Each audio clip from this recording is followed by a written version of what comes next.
Guerrilla cricket. Whoa. Guerrilla cricket. Whoa. Guerrilla. Take guard, man the barricades, patrol the cover boundary. At last the time is come, this is a cricketing emergency.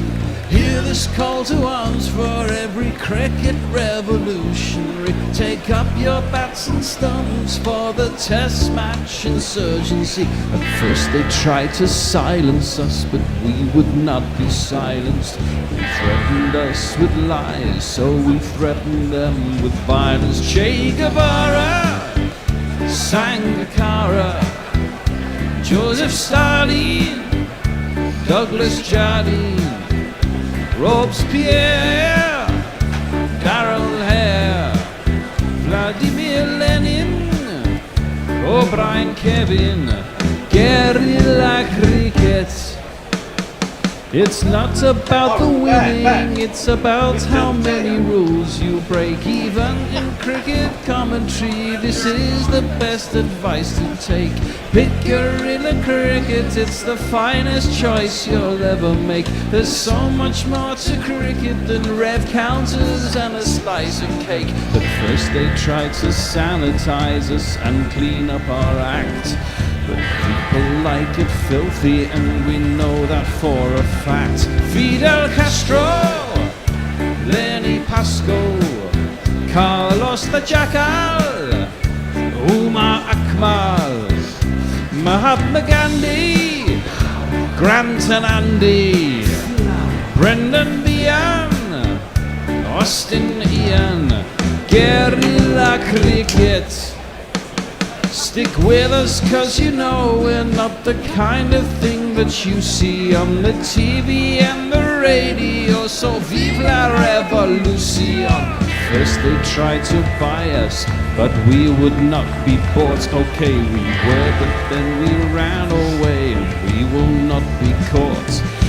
Would not give up the ghost when they left us all for dead. They decapitated us, but we just grew another head.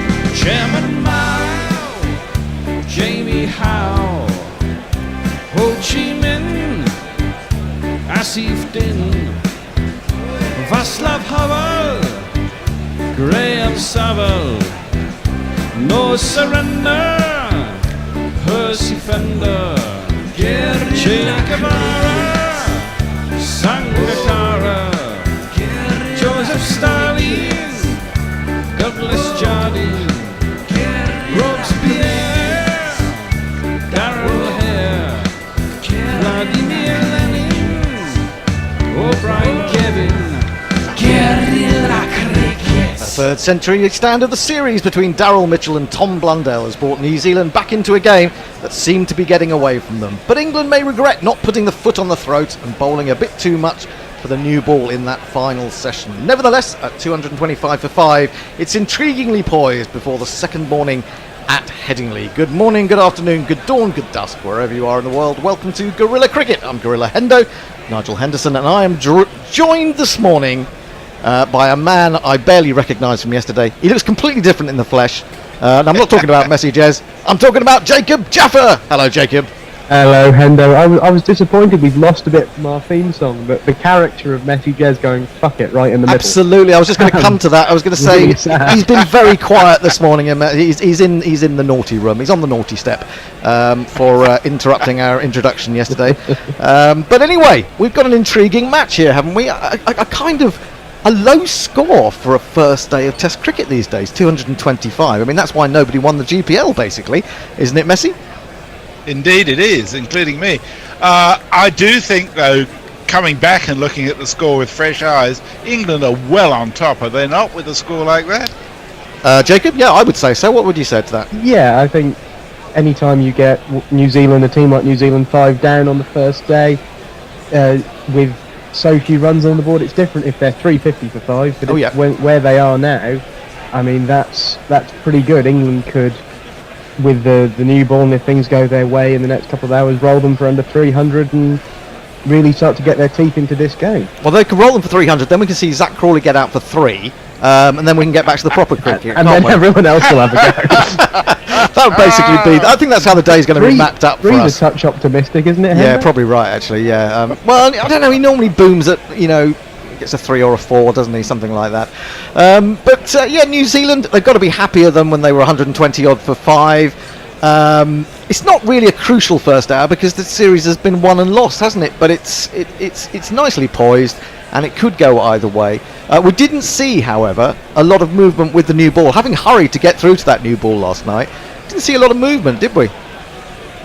No. It was like its arrival overshadowed the actual thought going into using it, wasn't it? That's that. I've had many days I think like we that. might get a bit more this morning. I don't know the stats at Headingley, but over this series I seem to remember that it's kind of swung maybe progressively less through the day.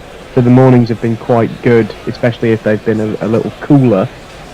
I think us oldies tend to think of Headingley. We always remember back to Gary Gilmore swinging it round corners for Australia in a World Cup game. And he took about 6 for 14, didn't he? Messi, I can't remember exactly the figures. But that always sticks in my mind for some reason. And sometimes Headingley's been nothing like that. It's actually been a really good ground for batting. And so I'm looking at the weather. It looks a little bit overcast. It's not dark cloud. It's that sort of high, rather sort of sketchy, beige kind of a cloud, isn't it? Update on that for you, Hendo. Oh, right. Just refreshed the Met Office forecast. Oh, no. First thing it comes up with is yellow warning thunderstorm. Oh, no. And 5% chance of rain, 11 o'clock, 12 o'clock, 1 o'clock, suddenly goes to 50%, then 60%, 60%. So the afternoon is looking very dubious. Oh, that's really disappointing. That is so disappointing. Well, let's just hope and pray that those showers skirt round that little bit of Leeds where Headingley is, and we get a full day's play, because it'd be very disappointing if we don't. The 2 New Zealand batsmen are on their way. I shall jingle them up, and we shall be getting underway very shortly. Son of an old black funny on peep show wrote that book. Oh, Darryl, not David Mitchell. And he's joined by this man. Up next is Tommy Blundell. Tommy Blundell. Up next is Tommy Blundell. Tommy Blundell. And it looks like opening the bowling this morning is... I don't understand why I'm looking at England and seeing only Craig Overton. Let me see if I can find Jamie Overton anywhere. No! Where's it gone, Bear? Jamie Overton has disappeared. He is no longer, but he is going to bowl, it's a big apparently. thing to disappear. It's a very big thing. Why is Jamie gone? I need to know. Oh, what? It's not in extras. I just looked in extras. Where's Jamie? There he is. See, he's in England extras. He's in England extras. Jamie Overton, he can score a quick half-time, less racist than his mother's other son. Is Jamie Overton.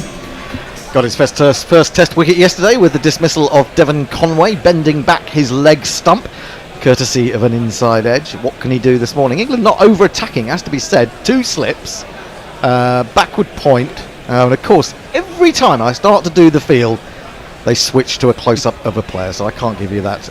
But I will endeavour to as the over progresses. And we shall be coming to your tweets very shortly. We're coming to you on YouTube shortly. We shall be talking about the GPL shortly. We'll be talking about Patreon shortly. So gird your loins. It's going to get very exciting, even if we don't get cricket this afternoon due to the weather. The bloody weather! In comes Overton. He's coming in from the Kirkstall Lane end. He bowls, an awful ball down the leg side. May have swung a little bit. It was quite full. If it had been straight, it might have been a little bit dangerous, but it was awful. It was about a yard down the leg side, and Ben Folkes had to dive away to his left. It was, however, at 88 miles an hour, and that's what we want to see from Jamie Overton. Is good loosener, Jamie. Very good. Yeah, I mean, that even stretches the definition of a loosener, if you ask me. That was almost Harmison-like. But anyway, it looks like the Barmy Army are up and singing Jerusalem or something similar, as Overton comes in again. Better ball, but clipped away neatly by Mitchell. Gets the first one in the morning. There's a man at deep square leg. There's a man quite fine at fine leg. There's a backward square leg as well. So as I say, they may be going to operate on the basis of some short balls in the not too distant future. Blundell comes down to face for the first time. He's 45 not out.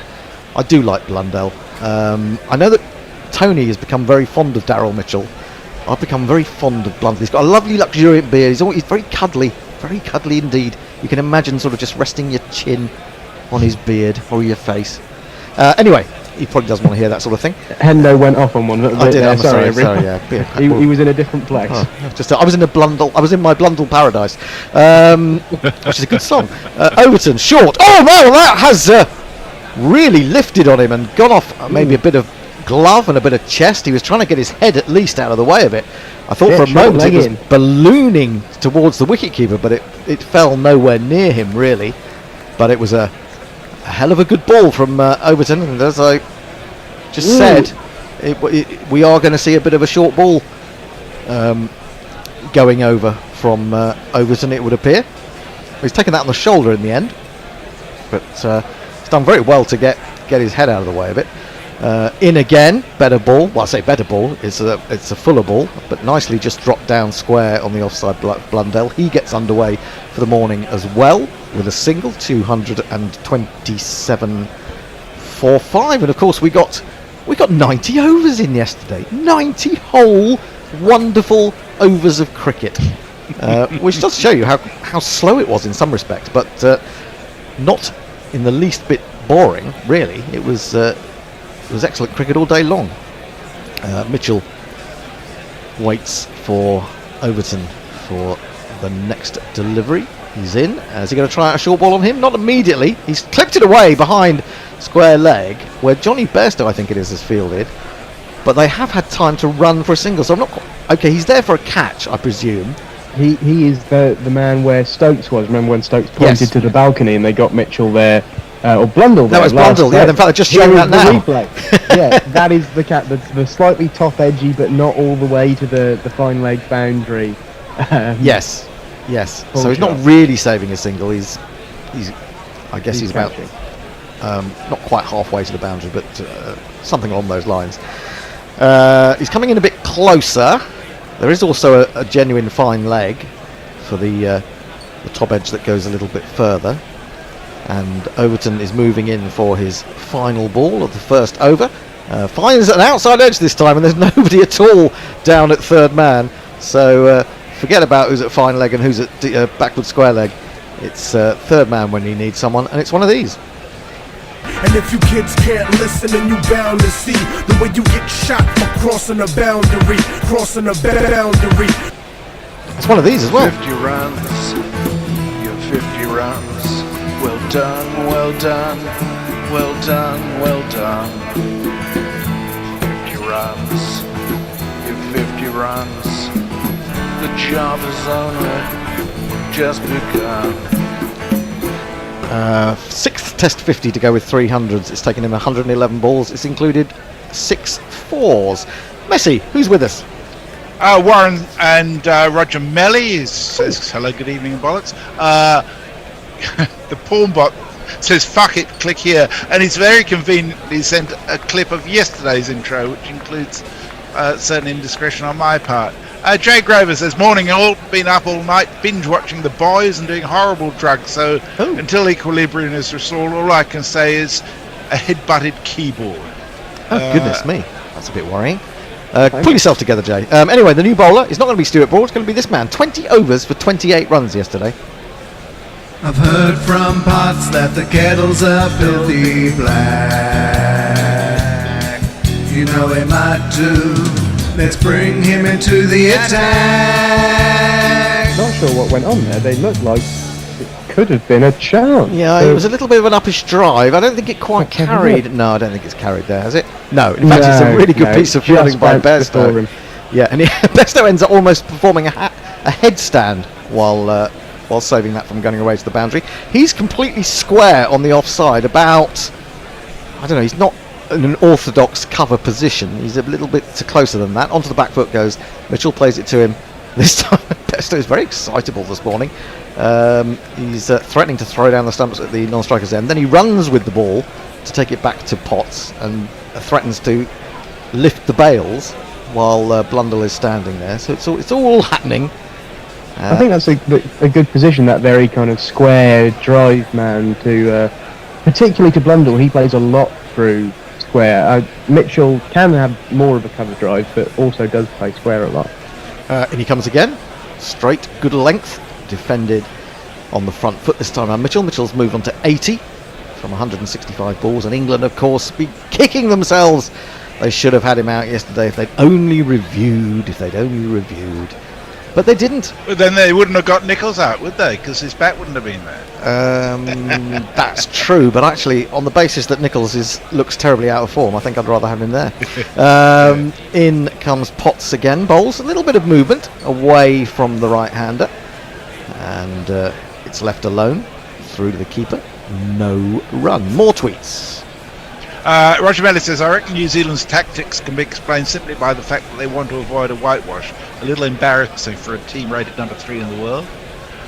And Jay says, considering Crawley's father owns fucking Kent, do you reckon he's slipping a pony to any commentator who says something nice about his cover drive?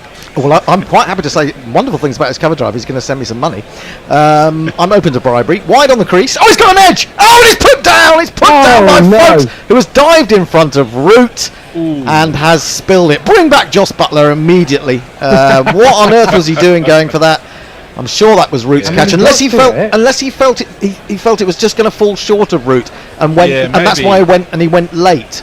We'll have to see a replay of that, but it's very disappointing. Another let off for Daryl Mitchell. Oh, he's riding his luck this. Wow, he really has. It's a good, genuine edge. It was going to hit Root's left shin, I reckon. I think Root had gone past that, actually, folks. I mean, Root was moving to his left. Yeah. Oh, I don't know. He lined that up. Yeah, I mean, that's a couple of times that's happened to poor old Rooty in this series. Zach Crawley did it to him as well. It seems to have hurt his arm somehow as well, Joe Root. Not quite sure how. Did the ball run off Folks' finger to him and then away? This is defended back to the bowler, and there is no run. It's a very good over. That was a lovely ball. In fact, when you saw the replay, you could see the movement in the air. It was lovely. That's one of those for a keeper where if you don't take it, you look terrible. If you do take it, it's a screamer. Absolutely. And if you don't go, and first slip doesn't go, as we saw with New Zealand when it went between, was it first slip and second slip? Neither of them went. No, it was Blundell and Mitchell at first slip. Blundell didn't go, left it to Mitchell. Mitchell didn't go, left it to Blundell, and then you look a right pit. No, there was also one, wasn't there? There was also one with Bairstow and Crawley, definitely, that went right between the two of them. I can't remember, but that must have been in the last test, maybe in the first innings. Good instinct from Folks to go for it if you think, as soon as you have that inkling, don't just leave it. Yeah. But, needs to take it. Got to take it. Yeah. Well, that's a black mark against Ben Folks, for all those Ben Folks lovers. Black mark against his black gloves. Indeed, yes. Overton will continue, 1 for 48 from 17. He's been really unlucky, hasn't he, Matty Potts? He's bowled extremely well, although I did criticise him a little bit for looking a bit off it in the first on his first spell yesterday. He has bowled well. In comes Overton, defended back down the onside of the wicket, and Overton tries to be a little bit cute and clever there by then flicking the ball back towards the non-striker's stumps. It should have been a comfortable catch for Root. I think he's actually taken a blow from Folks, landing on his thigh or something. Oh no, it did actually go into the hands of Root, strangely enough. So hang on, that's very misleading. It looked like it went off the end of the finger of Folks, but it looks from the replay as if it went into Root's hands. Now Blundell tries the pull shot, and Daryl Mitchell has come almost 2/3 of the way down the wicket looking for a single. But Bairstow runs in from that position that we've talked about behind square leg, and Blundell was completely unaware that Mitchell was making ground towards him. Turned around and thought, what the heck are you doing? Go McMahon. 234 for 5. So it's been an exciting opening already, hasn't it? Indeed. I just saw another replay here. I can tell you what happened. It went off the top of Folks' glove. Right. And instead of going to Root's hand, it hit the base of his thumb. And then yes. he had no chance. Yeah, that could have been a double blow. Not only the drop catch, but it could have injured England's best batsman. Anyway, he seems to be okay. And Overton is approaching again. Short ball pulled by Blundell. Bairstow dives, can't get there. And in fact, although there's a man at deep square leg and at fine leg, he's beaten all of them. And it is 4 runs. And if you kids can't listen, then you bound to see the way you get shot for crossing a boundary. He's kept that down beautifully. He has. He's rolled the wrist. Remember the old rolling of the wrist? Straight down. Yep. Well, he's kind of learned from his mistake in the last test, hasn't he? He knows what they're trying to do to him now. And so there was a sort of almost emphasised roll of the wrists there to keep it down on the ground. Here comes Overton again. Bowls another short one and he plays it well again. This time Bairstow dives to his right and stops that. Leach was running round from fine leg to his left just in case it beat Bairstow, but he wasn't required. And there is no run. The GPL is open until lunch. You can estimate how many runs you think will be scored in the day by going to guerrillacricket.com/competitions. It's £1 per guess. You can have as many guesses as you want. There's 140 quid in there to start with. Wouldn't it be great if we could get that up to 200 quid? That means that we need 120 of you to take part today. So get on the GPL as soon as you can. Overton in wide of the off stump this time, and Blundell just lines it up and then thinks better of it. I'll let that one go, he says, and through it goes to Folks. Let's try some more tweets. Warren says, has Michael Fish said it's going to be a glorious weekend? The Light Roller says, morning, good folks of Gorilla Towers and beyond. Joining you again for an exciting day of Test cricket, I hope. Happy Rugby League. And Jay says, Sheffield very damp, but still better than Leeds. He's a bit Leeds-like, isn't he? Pornbot says, sorry. After this ball, Messi. Overton's completely over. Bowls.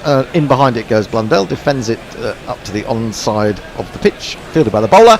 It's the end of the over. 238 for 5. Let yourself go. Sorry. Varong, greetings from Mirpur. Hope everyone's well. Can Black Caps pose 300 plus to at least be competitive? And he's watching the AFL at the same time. His team playing my team. Mog is with us. Says, I think Jay may still be shell-shocked after finally seeing Love Sausage and the Hero Gasm. I thought he was a bit of a tame, really. It was a bit tame, really. Also, hello. And Farong says, drop catch doomed. Jay says, old school ties mean nothing. The Somalis have sold me utter shit. And Farong says, fucked it up. Oh dear. And over on YouTube, I'll come to that. Are we still free? I'm behind, so I can't see what... no, we're starting a new over, and Mitchell plays this one off the face towards backward point, where it's fielded by Ollie Pope, and there is no run. You might be able to squeeze one in between, if you'll pardon the expression. Well, Jeff Thomas very nicely saying he how excited he gets when he hears the Gorilla theme tune come on. Me too. I just go around singing jingles all day long. I think, why have I got that tune in my head? And then I realise it's a jingle. And yes, it's particularly earwormy. I often just find myself sitting on the sofa after this ball. Outside the stump, too wide, moving further away, taken low by Folks. Carry on. I just find myself sitting here going, "Got the best headband around." Yeah. Wait, what? No. What's going on? I know. And I mean, so it's like nobody. I mean, it's particularly embarrassing if you're in company because people wonder, what the hell are you going on about? I miss Mark Wood's jingle.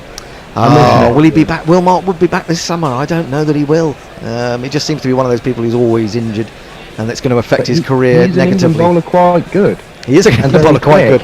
Potts bowls again outside the stump once more. Mitchell leaves this, and well, he owes him a few, doesn't he, Mitchell? I mean, he's been dropped, and he's been un-LBW'd by Potts, and he's on 82. He might get a third 100 of the series. Extraordinary stuff, really. 238 for 5 is the score. Blundell 54. What's this partnership worth now? 115. Helpfully, I just got to view the scoreboard there. It's not like I've got a brilliant memory. This is pushed up to mid-off, where Ben Stokes tends to field these days. Likes to be close to his bowler, especially the young bowlers who are coming through. Did anyone see anything about why Ben Stokes didn't bowl yesterday? Overnight? No one mentioned it? the general view seems to be he's just not fit enough to do it. Okay. They're usually quite keen on that sort of thing. Why didn't Ben Stokes bowl? Or maybe And we just also accepted it. that Jimmy could have played, but it was just a precaution. Well, that's fair enough. I mean, we've got That might be the case with Stokes as well. They might be going, not really worth hammering him in yeah. the series. good ball, just slightly back of a length. Hint of seam movement from Potts, left alone again by Mitchell. Yeah, I mean, I'm not going to suggest that the game against India is more important than the series against New Zealand. However, this series has been won. If you don't look at it in isolation, if you don't look at the tests in isolation, which a lot of people don't, then this series is won, and India is the next thing to look at. England need to win that test to draw that series, if you consider it to be a continuation of last year's series. Potts in full, defended back to him by Mitchell, and there is no run. I think it was a maiden. 238 for 5. Messi, you're chortling. What's Jay tickling says day 2 of Hendo's 5-year plan. Still only one shower curtain sold. Yeah, afraid so. Morg, I often wander around singing jingles, and then sadly I make you listen too. And over on YouTube, Stephen Kelk's sharing with us that he and his computing science department end of year barbecue in the Netherlands, they had a cricket match there, which was regarded as a bit of a curiosity, but it was a lot of fun. And Andrew Cook says he's hoping that the New Zealand saviours continue. Love to see Mitchell continue his series of tons. He's had an amazing series, hasn't he? He has, I think but he's has averaging 160 or so. But he's had a bit of luck, hasn't he? And you need that. Yeah. But then you've got to take advantage of it. Outside the off stump, Jimmy Overton starting a new over, his 19th. It's left alone by Blundell. They've added 13 runs this morning so far in 17 minutes. 238 for 5. This ball is now 14 overs old. Run rate of 2.53, which seems well down on the last test, where we had sort of 3.5, 4 plus for most of the test match. But it's no less intriguing because of that. Overton turns and runs in past umpire Erasmus, brings this one back into Blundell, who wants a quick single as he pushes into the offside. He's going to get it comfortably enough, and the score moves on to 239 for 5. The GPL is open, 140 quid in the pot. GorillaCricket.com/competitions. Get your guesses in early because it's going to rain later.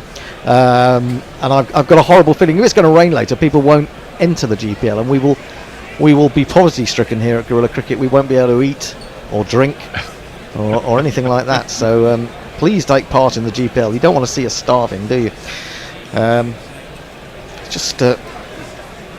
The ball was a little bit damp. He just seemed to be drying it, if anything, in his shirt. Overton there. Anyway, he's coming in again to the very upright Mitchell. Hits him on the pad, going down the leg side. That's going to be 4 leg byes, I think.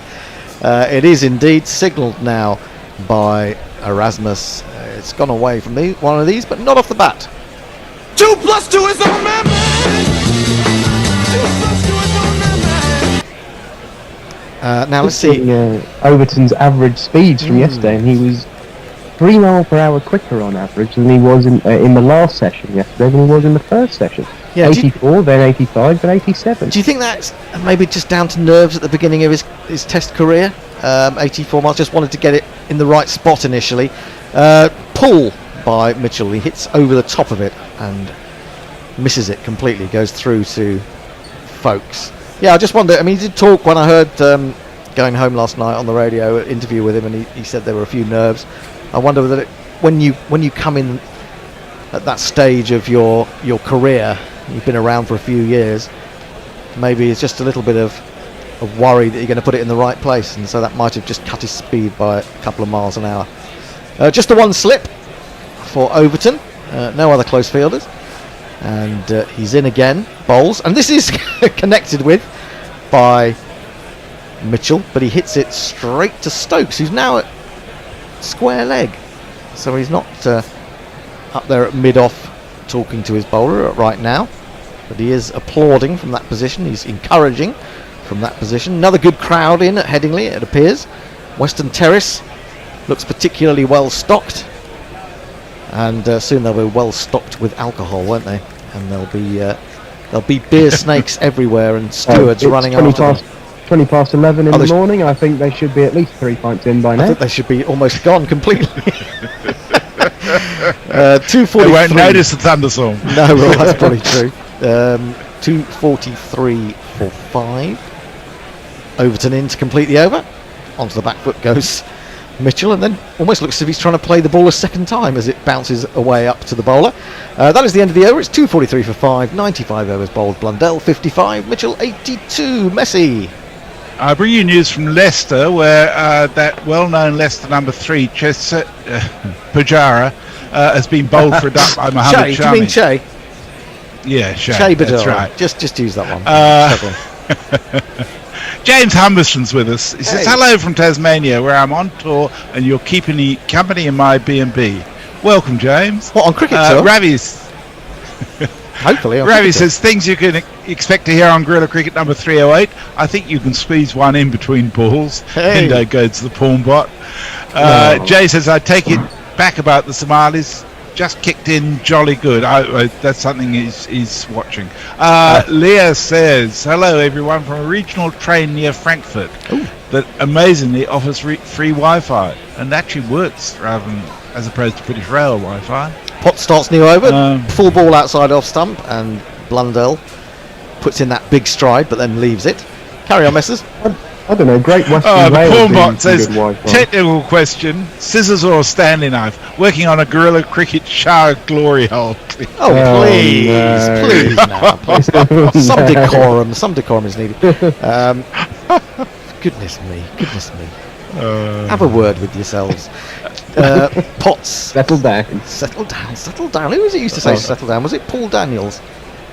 Or was it Frankie Howard? I have to say, Great Western Rail do some decent Wi-Fi. It's just a shame that they don't do any decent train. Yeah, that's the problem. You don't want to be in the middle of somewhere on a train journey without an actual train.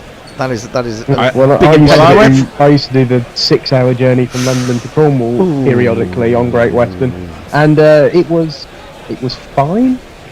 Well, I did Totnes to London about 5 years ago, and it was shit. Defended into the onside by Blundell. Bairstow skips around in front of his captain from mid-wicket. His captain is at square leg. He does the fielding, just having a little bit of banter with Stokesy. And there is no run. Jay says, I can't decide which circle of hell the Western Terrace would be. Oh yes, there's a goodly few circles of hell, aren't there? Anyway, Indeed. Maybe we should go through them at some point. Potts continuing, none for 30 in his 23rd over. He's in again, hits him on the pad, worth a shout, and Richard Kelly was going to give it in the end. He's going to give it. I think he will review, because to me there was a hint of it going down the leg side, but it might be one of those that is clipping, in which case Blundell will be gone, and it will be a thoroughly deserved first wicket for Potts. Is he going to review? Have we seen a review? Yeah, must be going to review. It'll be clipping, I reckon. Let's try this. What are they looking at here? Better out than in. Not a no ball. He's going. Better in than out. Better out than in. Better in than out. In. Out. Shake it all about. Well, he's actually out. The crowd says. The crowd says. The crowd says you're out. So I'm guessing the man who's had all those chances, Darren Mitchell, must have said to Tom Blundell, "No, mate, sorry, on your bike. Don't try to overshadow me. Don't hog the luck, you know." Yeah, exactly. I need all of it. I need it. Yeah. So that's a great breakthrough for England, and as I said, thoroughly deserved for Matthew Potts. He's laboured long and hard for that wicket. Deserves probably 3 or 4 wickets in this innings, to be honest. But he's got his first. Maybe he'll now run through this New Zealand side, but we shall see. 25 minutes it's taken England to get that breakthrough this morning. The new batsman, I believe, will be this chap. Even if my cover is well, sturdily keeps wicket. Knowing how the Kiwis pick teams, he'll be just one of 5. Yeah, I think that's given because it's actually hit him on the back pad. It looked as if it was the front pad. If it had been the front pad, I think he might have got away with it. But the back pad has hardly moved, so it was probably going to cannon into leg stump. But Blundell's thoroughly disappointed. Leach is indulging in almost frottage with Potts. And then Johnny Bessie, they're all running to hug him, and they all love him. They love him, they do. And not surprisingly, because he's bowled extremely well. He seems a good bowler as well. Strong, can keep on going through the day, and he was getting good movement, actually. Yeah. A couple of big in swingers, although Jamie Overton has been the one to extract the most movement of all the English bowlers. Well, it's going to be Potts round the wicket to Bracewell. Bracewell leaves the ball that's arrowing in towards his off stump, but not enough to take it out of the ground. And through it goes to Ben Folkes. Has anyone else noticed a trend that any time a new bowler comes in, they show the graph of most swing, and it always seems to be, apart from Jimmy Anderson, he gets low, it always seems to be the new bowler who is up there on the list. I hadn't noticed that, but it's an interesting thing to the point way. to. There's Dickie Bird sitting up there. He hasn't got a guide dog, thankfully. He's dogless. This is pushed up to mid-on. Foolish delivery from Matt Potts. I was worried for his sight yesterday because he had dark glasses on and he had a black Labrador sitting at his feet, and so I thought that maybe he was struggling with his eyesight, but he seems to have dispensed with those. He stopped dogging. He did lose his eyesight in 2001. He what? Got it back as a result of an operation. Is that right? Because of his eyes being exposed to sunlight all the time. It's just a shame that he was still umpiring at that point. I was going to say, when did he retire from umpiring? I can't remember now. Seemed many years ago. He had his part of his eye replaced, and it all came back fine. Oh right. This has hit Bracewell on the pad, and it's rolled away towards where a leg gully would be. They've run through for a leg bye, and that is the end of a successful over. Potts now has figures of 23 overs, 1 for 30, 244 for 6. Mitchell 82, Bracewell yet to score. Messi. The light roller says, with respect to Stokes bowling, he's like a cabinet minister being asked to comment on the by-elections. Fuck that, someone else's job. Josie Oak really worried me this morning when I looked on Discord. What he'd said about the candidate in Honton suggested to me that she'd won, and I thought, oh god, I've got to go and have a look this up. Yeah. Yes, she'd won, but she hadn't. She'd been absolutely sorted. 24,000 majority overturned. Yeah, it's great, isn't it? Yeah. All gorillas should celebrate. Jay says, yes, 9 circles, I think. Mrs. Luigi Magpie said, per Dante, there are 9 levels of hell. The bottom level is frozen, so hell frozen over is a thing. So hang on. Why 9? Why 9? Is there any particular reason why there's 9, not 10, or 8, or 5? Entirely up to Dante, really. It's just Dante's fancy, basically. Overton starts a new over bowling to Bracewell. He bowls him a short one straight away, ducks under it with no great discomfort. He couldn't think of another variety of bastard. So do you think somebody, his publisher said to him, come on Dante, we want you 10 circles of hell. He said, I'm sorry, he could only think of liars and thieves and he couldn't think of another type of sin. And they should have said, look, if you can't find 10, we're not going to publish. It's as simple as that. 10 circles of hell. There's 9 circles of hell, but 7 deadly sins. Yeah, that's another odd thing. Why not? Why not 1 for 6, each 8? I don't understand it. Overton is back over the wicket to the left-hander, and he's in past the umpire bottom. Another short one, which he ducks under without any problem whatsoever. He'd be quite happy if he keeps doing that. Well, he won't be because he'll never be able to hit one. But at the moment, he's not threatening him. Maybe he's trying to force him back, and then he'll give him the big in-swinging Yorker. But that's suggested that he will necessarily get the big in-swinging Yorker right as well. We've got a slip in a gully, I think. Is it a slip in a gully, or is the man going to a sort of on the 45? Really, he's on the 45 as much as anything, but on the offside behind square. He's not on the 45. You can't sing that song when he's not on the 45. He's on the 40. This is pushed up to mid-off.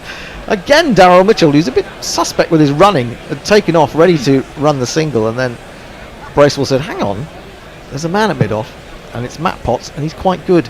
I don't think I'm going to run myself out. The question is, will we see Adil Rashid on the 45 in Pakistan in December? I'm not in favour of it. I'm not really. I think you see Mo in there, but not Rashid. Yeah, well, I mean, I suppose the alternative to Moeen is going to be Dom Bess, and I still don't particularly rate Dom Bess as a bowler. Matt Parkinson, possibly. Another short one over the top of Bracewell's head as he ducks, and there is no run once again. The bear is here. I don't know what the bear's doing. Some running repairs. Maybe he's trying to make me look more beautiful. For a change. Are we due for a change? Well, it's not quite the end of the over. We've got 2 balls to go. Yeah. Grubby is here. He's looking a bit sleepy, Grubby. Big night last night. And Thorpe is here. Hello. He went to see the Wonder stuff. So it was a bit of a late night, was it? He's still connecting to audio, so he can't actually hear me. The bear is moving. I've just said hello to effectively a deaf man. Who's doing the ball by ball? Is it you, Bear? No, it's Grubby. Have you found your sunglasses? Yeah. Okay. Chris Quire said, "Oh my God, Miss, it was really 5 years ago you graced UK and Gorilla Towers in particular." Actually, it was only 3. 3 years ago, yeah. I was going to say, it wasn't that long ago. No, can you believe it? These last 2 balls are going to take forever because England are complaining about this new ball, which is only 16 overs old, going through the handcuffs. It's. They've also just ticked down the over counter. It was 96.4, and they've just put it down to 96.3. I don't know what's going on there. Is it no ball? Is there a no ball? It says no balls 1 on the extras, so that might be the first no ball of the New Zealand innings. Well, I'll just finish off these 3 balls now, and then the bear and Grubby will take over. Here comes Overton pulls out his run up now. It's going to be the longest over in history. Erasmus turns around and says he thought he heard the thundering hooves of Jamie Overton, and then they quietened and he wondered what was going on behind him. He's running away from that Carnegie stand, and he bowls to Bracewell, who has to play this one from round the wicket, defended into the offside, and there is no run. Mike Taylor tells us apparently the DRS was down, so Blundell didn't have a review available. Oh, really? Oh, that's not great. No, that isn't good. That's how does that happen? We've seen that in a couple of series. We saw it in the Ashes, didn't we, where for half a day they just said, "Oh yeah, not working, sorry." Really? What's going on? That was COVID. That was COVID because the technicians were all over the place. Overton again, short ball, and that was arrowed in, and it was following Bracewell. But again, he seems quite calm and quite reflective. Was it in Brisbane where we had a power outage and lost the feed for a bit? And then they had to... They were doing radio commentary. Oh, yeah, that was embarrassing. Farong says, "Wow, dead rubber, but Sri Lanka in a spot of bother at 7 for 66 and the 18th over of their ODI against Australia." We're looking at the ball again. They just keep going back to the umpire over and over again until eventually he gives in. So, all right, have a bloody another ball. It's going through, isn't it? It's going through. No problems. The ball is handed back to Overton. He's not convinced. He's grinning about it, but he's not entirely happy. Mitchell 82, Bracewell yet to score. He's faced 9 balls so far. 1 ball remaining of Overton's 20th over. Figures of 1 for 54. Now Ben Stokes is getting involved. He's maybe gone up to be nearer his bowler. He's round the wicket to the left-handed Bracewell. Down the leg side. He's got leg slip in, but this one hits the pad again. Nobody seems to think about fielding it, but they will run through for a leg by. The end of the over, it's 246 for 6. There'll be some more tweets, and then Grubby will be at your service. Okay. Jay says, "Oh crap, I haven't checked the election." He says, "Those results make me happy." Peter Ward says, "I agree Gorillas should celebrate, however I feel not Fred wouldn't be sharing those sentiments." And Warren says, "Apparently Dante has a Twitter-like character limit." So the next tweet is Chris the Choir, his favourite Dante fact. Okay, so it looks like it's going to be a Bear on socials, and we like Bear on the socials. He doesn't like the socials, but he's very good on the socials. You're supposed to be on socials. Well, it's all right, but I'm sitting in this position now, so I might as well do the jingles. It seems pointless, and you've got the iPad. I've got the iPad. So, yeah. Hello, Grubby. Well, good morning, everyone. How lovely to be here with you two as well. Do you know what? This is the 6th anniversary of my Guerrilla Cricket debut. Is it really? The day after the referendum, if you remember. We opened the show with "If You Leave Me Now." Here comes Potts around the wicket to Bracewell, who lets this one go through. 6 years. That's flown by, isn't it?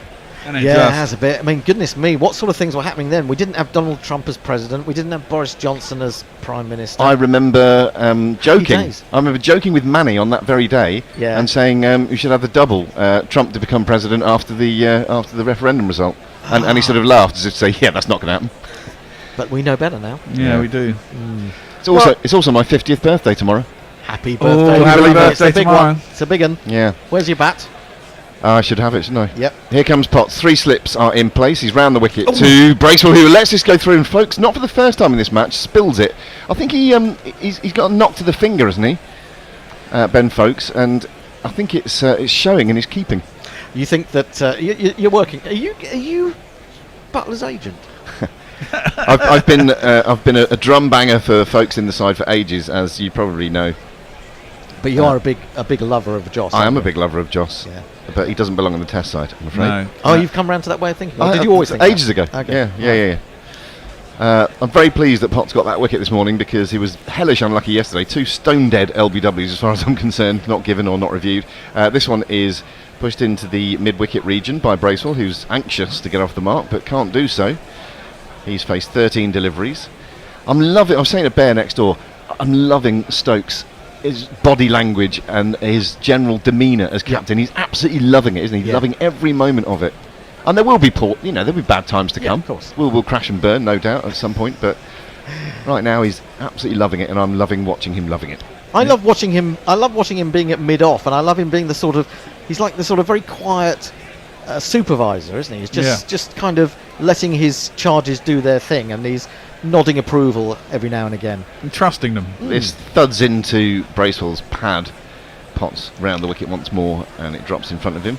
Still can't get off the mark. It's 246 for 6. We're in the 98th over of this innings. And whilst England have had a decent run of things so far in this test, I would suggest that could have rolled him for under 200 yesterday. Yeah, absolutely. Yeah, I I think think so. so. I mean, we did have a tweeter in late last night saying, "Why are you getting so antsy about it?" Well, it wasn't the case we were really getting antsy about it.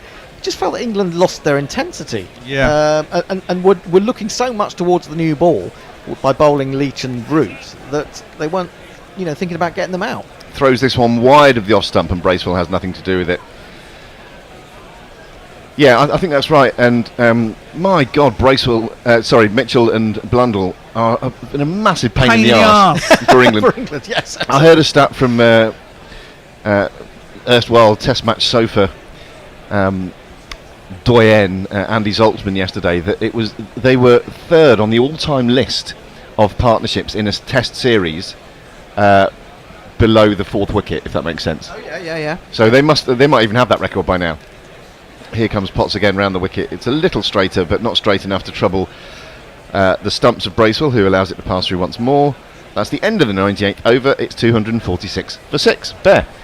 Where were we up to on tweets? Anyone know? It was Chris the Choir. Chris the Choir, yes. Chris the Choir. Oh, I can't see him. So, there we are.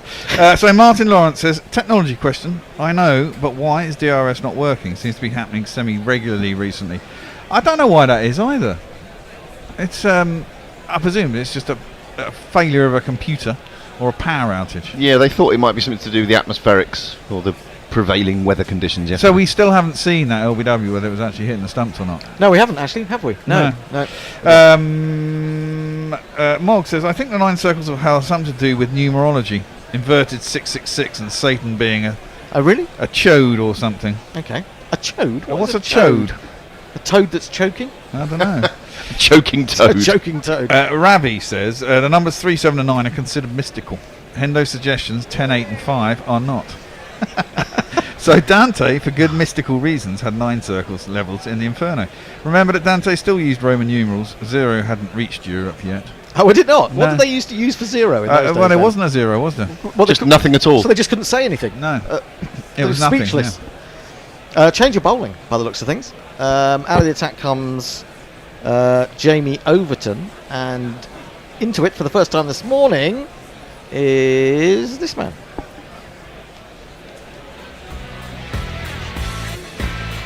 Sweep the leg, Brody. Got the best headband around. Something has got to keep her down. Got the best headband around. Your ego ain't gonna be kept down. Got the best headband headband around, even though your hair is thinning now. Longer than I remembered that jingle. This first ball is tucked behind square on the leg side by Mitchell, wandering across his stumps and expertly dinking it backward to square for an easy single. That's a bit harsh as well to say that Stuart Broad's hair is thinning, isn't it? Who said that? Well, that jingle did. Oh, is that what it says? I don't. You don't listen to the words. Well, do I do actually, but I don't get them all because sometimes the diction of our jingle is not as perfect as it might be. What are you trying to say, Henry? If it's not the diction, it's the production values. Yeah. That's right. Man, we have lots of complaints here, you know. The head-banded Broad is around the wicket to Bracewell, who wants to gain shoulders arms. He's now faced 17 deliveries and is yet to get off the mark. The score is 247 for 6. I've just seen a tweet, YouTube come through. It says, "Morning Gorillas." It's from Luke Hallahan. Hallahan, is it? Hallahan. Says, "Morning Gorillas. I was watching last night a show with Atif Nawaz where the Bear and Hendo came on years ago. Got to say the Bear got stage fright, I think he's trying to say, when he was asked to do a demo of his comms. I'm thinking that must be the YouTube video of us going on the Islamic channel. The Islam channel. God, do you remember yes. that? That goes back away, doesn't it? It does, yeah. We were on with an astronomer. Yeah. Once again, shoulders arms to a ball wide of off stump. Funnily enough, I was probably stoned. Yeah, well, that I don't need. I probably did get stage fright. I do seem to remember shit on a TV programme. Jeff G. Thomas says, possible reason for Bear's stage fright: no beer on camera, no swearing on mic. Yeah, those things did sort of affect me. Yeah, it wasn't going to happen at the Islam channel, was it? No, I'm afraid to say. No vaping allowed, probably. No. I think that was probably smoking. I think it was before vape, wasn't it? Yeah, before vape? I think it was before vaping. Yeah. Bracewell faces up to Broad, a fuller delivery and driven really nicely straight just on the onside. That's going to go all the way for a very well timed boundary for him to get off the mark. Pull that one. Try this one. Almost the complete opposite. One more for me, I must have 2 or 3, I need 4. See, on Hayden might have got that, you know. It was there No, for a he while. would have been nowhere near it. The non-striker would have been in his way. Were you thinking, we should have an on Hayden before No, that? I wasn't. I was just trying to goad Hendo. You can't have him everywhere, can you? I'm easily goaded. Broad comes round the wicket once more, full and outside the off stump, and Bracewell, watchful as he has been in his short innings thus far, allows it to pass through. He's now on 4. The score has moved on to 251 for 6. It isn't an easy wicket to get wickets on, is it? So if we can get them out for 300. Well, that's why I felt largely frustrated with yesterday. Yes, exactly. Because it does look like a decent pitch for batting on. One where you're perhaps not going to score a rare old lick, but as you say, it's hard to get wickets. And England, I thought, just had the opportunity, and a combination of bad luck and a couple of drops again. It meant that they didn't quite do it. But anyway, it's a good game. As this is edged and it's been taken up. It's been dropped again. Is that Johnny Bairstow at third slip? Yeah, it is. I think it is. Get rid of him. Another drop, and Bracewell survives. Dear, oh dear. The fuck off jingle for that one. I was gonna look for the drop catch one. I can't seem to find it. Selected in play, probably. Right. Okay. It was an off cutter by Broad. He just got one big right mitt to it, Johnny. Perhaps could have got both hands to it, I think. He was doing that. Has he gone in front of the other? No, it was definitely his catch. Bairstow at third slip, diving away to his right. It thudded into his palm and straight down on the ground. He absolutely smashes the turf with his right fist in frustration. Do you think he should have gone with 2 hands there? I do. I mean, I think it went fairly quickly. It did go quick. It was a good off cutter from Broad, and Bracewell fencing outside the off stump. This one he drives at, doesn't time it. It's going to be fielded at mid-on. There's no run. I think that must have been the last ball of the over. It Wasn't was, yeah. I found it now, so I'm going to do it. The pimps in the crib, ma. Drop it like it's hot. Drop it like it's hot. Drop it like it's hot. 2 down this morning. 2 men who are still out there. I mean, the chances were Mitchell and Bracewell. Yeah. And the one before Hendo, where Folkes dived across Root, didn't he? It was going right into Root's mitts. It's easy to say, but again, I think a fully fit, fully focused Folkes would take that. Well, and he'll still feel bad that he didn't, as I do on his behalf. This is left alone by Bracewell. Potts is the bowler. If he's, I didn't know he was carrying a knock. I didn't see anything overnight. If he is, I think he got one on the end of the finger, perhaps in the previous game. Yeah, he got one. He got a nasty one. Yeah, on and the I think crux of the thumb. that is clearly still troubling him. Once or twice yesterday, we saw him not take the ball cleanly or parry it, and just sort of, wag his hand in a bit of pain. Well, that's a lot of a wicket keeper, isn't it? It is indeed. Yes. Just looking at that replay, I don't think Bairstow it was wide enough of Bairstow that he probably couldn't have got a second hand over to it, I think. Perhaps. It did go quick. And it went quick. While they're fucking around with the ball, let me get some tweets in. Yep. Please, Dre says, please don't say Parkinson. Gary doesn't need summoning. He's on next, actually. Also, I wonder if stuff's still going. This is driven at by Bracewell. Misses it. And only just misses it, I think, through to Folks. Yes, the Wonder Stuff are very much still going. I can testify, because I was there at Shepherd's Bush last night. It was tremendous. Quite an emotional occasion for me, because my first ever gig was 1989, the Exeter Lemon Grove, where I saw them. The Exeter Lemon Grove? Exeter Lemon Grove, student sort of venue. I was 17. So it's my first ever gig, and to date, my last ever gig last night. That's good. Yeah. Top and tailing. So they've been around a while then. Oh, yeah. Now we have an explanation for the 9 circles of hell. Potts round the wicket. This is allowed to pass through once again by Bracewell. Yes, who's explaining what? So Mrs. Luigi Magpie, she says, the Trinity, 9 is 3 times 3, the holiest of numbers. Everything in the Divine Comedy is based on Christianized Pythagorean numerology. 99 cantos per book, plus 1 to make 100. Or 1, 3, or 9 is the Trinity. Adding 1 to 9 makes 10. 1 plus 0 equals 1.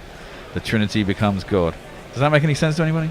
Not a great deal, but well, I like the way, was it Ravi who said these numbers are sacred, or whatever. 3, 7, 9. When you work in a a decimal system, there are only 9 numbers, 10 numbers you have to play with, aren't they? This is down the leg side, and it did take a bit of pad. Bracewell tried to flick it through the leg side, didn't get anything on it. Good take this time from Folks. Somebody's ringing me in my pocket. I'm not going to answer that. People should know better, I think, than to phone me up. Not know that Don't phone me up. You're a pro. You can't be just interrupted in the way that the Bear is by. What's your phone do? What's it say?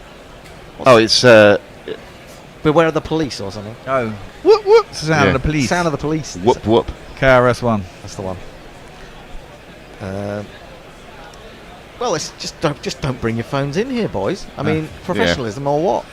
Professionalism. This is Gorilla, 3 slips in place. This is outside the off stump, but driven straight by Bracewell. A nice looking shot that, but it's parried by the diving Potts and fielded at mid on. There is no run. It's the end of the over. 2-5-2 for 6. Hombre Nuevo simply says, morning all on Planet GC. Morning, Hombre. GPL's open, by the way. It reminds me of you. It closes in an hour and 10 minutes. You got till 1 o'clock. Yeah, it's weird. Shane Warne's still on the telly doing adverts. It's a bit disconcerting. Today, the pot started at 140. We've had 6 people enter in already. Hombre Nuevo is there. That's probably why he's saying morning GC. You know ads aren't live, don't you? Well, they're I know recorded. that, but it's just a bit weird playing a dead guy on an advert. Just before we came on, we were watching Jeremy Vine, and they were discussing the fact that Alexa is now going to be able to bring you information in the voice of a dead relative. I mean, how scary is that? I mean, I suppose it depends on the dead relative, but it could be very alarming. Your grandma. Yeah. I suppose it's not going to admonish you, is it? Broad is over the wicket, starting a new over. Mitchell defends it, and then just turns around with a brief moment of concern as it might go back into his stumps. Then he sort of traps it under his foot. Then he bends down and picks it up. Don't pick the ball up, batters. Yeah, it's not yours. Appeal. Well, this is, I guess this is a hello from Mog, but he says, "Fucking hell, Grubby is 50, you old Bradman." Happy birthday, Grubby, says Jay. Hello, Mog. Hello, Jay. I love the bones of you, both of you. It's just reminded That's all that's going to be left of you when I finish with you. This is defended on off stump by Mitchell, back up the track, and he holds the pose. Mrs. Hendo, I mean, she remembered it was your birthday, and she said to me this morning, can you make Grubby do his Billy Connolly? Because she finds that very entertaining.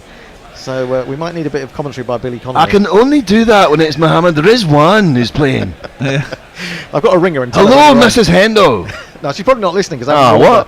Do it. See what time you're on next. I'm spent. It. Yeah, probably. Yeah, that's it. That's all you can do. That's it. Ravi Nair says, Grubby's 6th year. It's just been about 6 years since my last vodka-infused time on Gorilla Creek.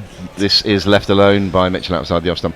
Yes, Ravi, I think I remember that quite distinctly. Yeah, I think we all do. I wasn't in on that infamous day, but having recently joined the crew, I thought I'd tune in the following day or whatever it was, only to hear, well, someone like Messers would probably be able to find the audio. He's good at doing things like that. Yes. Either him or not Fred will be able to find that audio of Ravi getting slowly...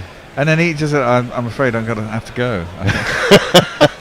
To which I was thinking, you've gone a long time ago, my friend. Outside the off stump again from Broad. Needs to straighten up his line, I would suggest. Mitchell allows it to pass through. The score remains 2-5-2 for 6. We've had a message from Forthy, who seems to think he should be on at the moment. He says, am I not meant to be summarising right now? Or has there been an update to the rotors? Probably, knowing Tony, who changes the rotors on a sort of hourly basis.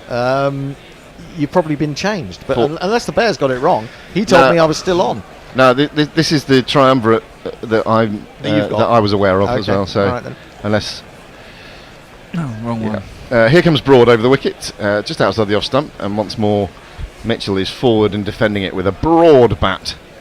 Back to Broad. Broad back to Broad. Broad back to Broad. Not hard, not easy to say. No. Has anyone read this week's Smaximum? I haven't yet. I don't have access to it. I'll send you a copy. I used one of your jokes in a piece I did actually. Oh, did you? I nicked it, yeah, quite shamelessly. Which joke was that? The one about the 60. Oh, good. Yeah, fair enough. But then I went further. I developed the idea, That's how we just spark off each other. Absolutely.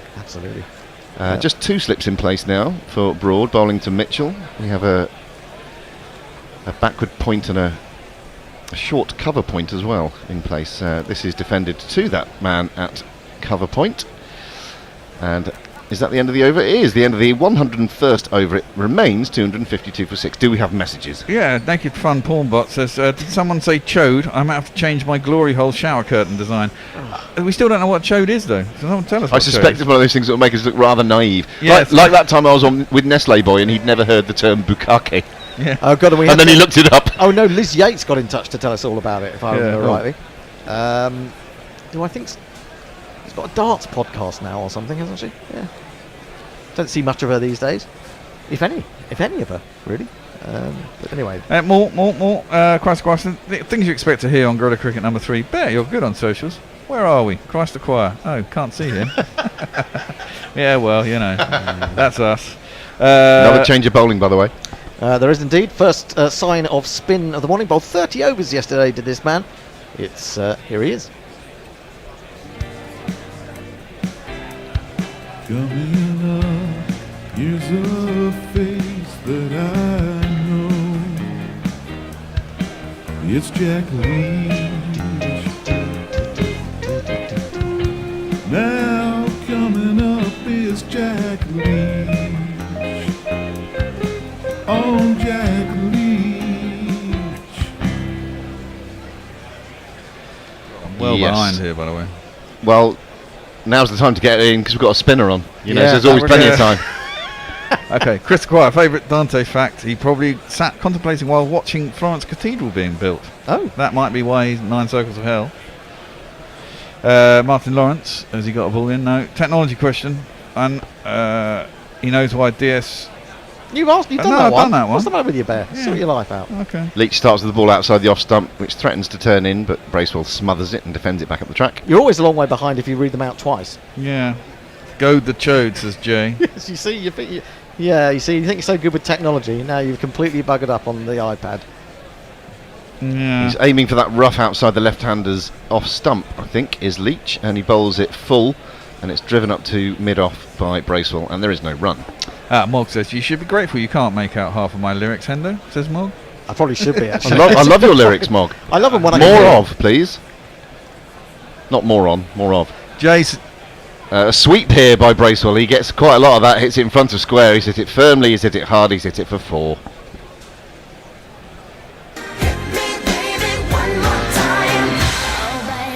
Nailed that one, didn't he? Really did. Yeah, they're probably trying to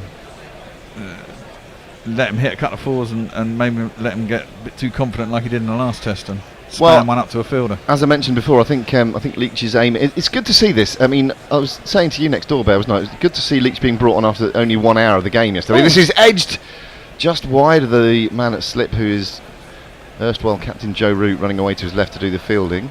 No run this time. See, I wish he'd bowl more of those. Gives it a bit more flight. But this is it. He's bowling to take wickets as opposed to bowling not to concede runs. Yeah.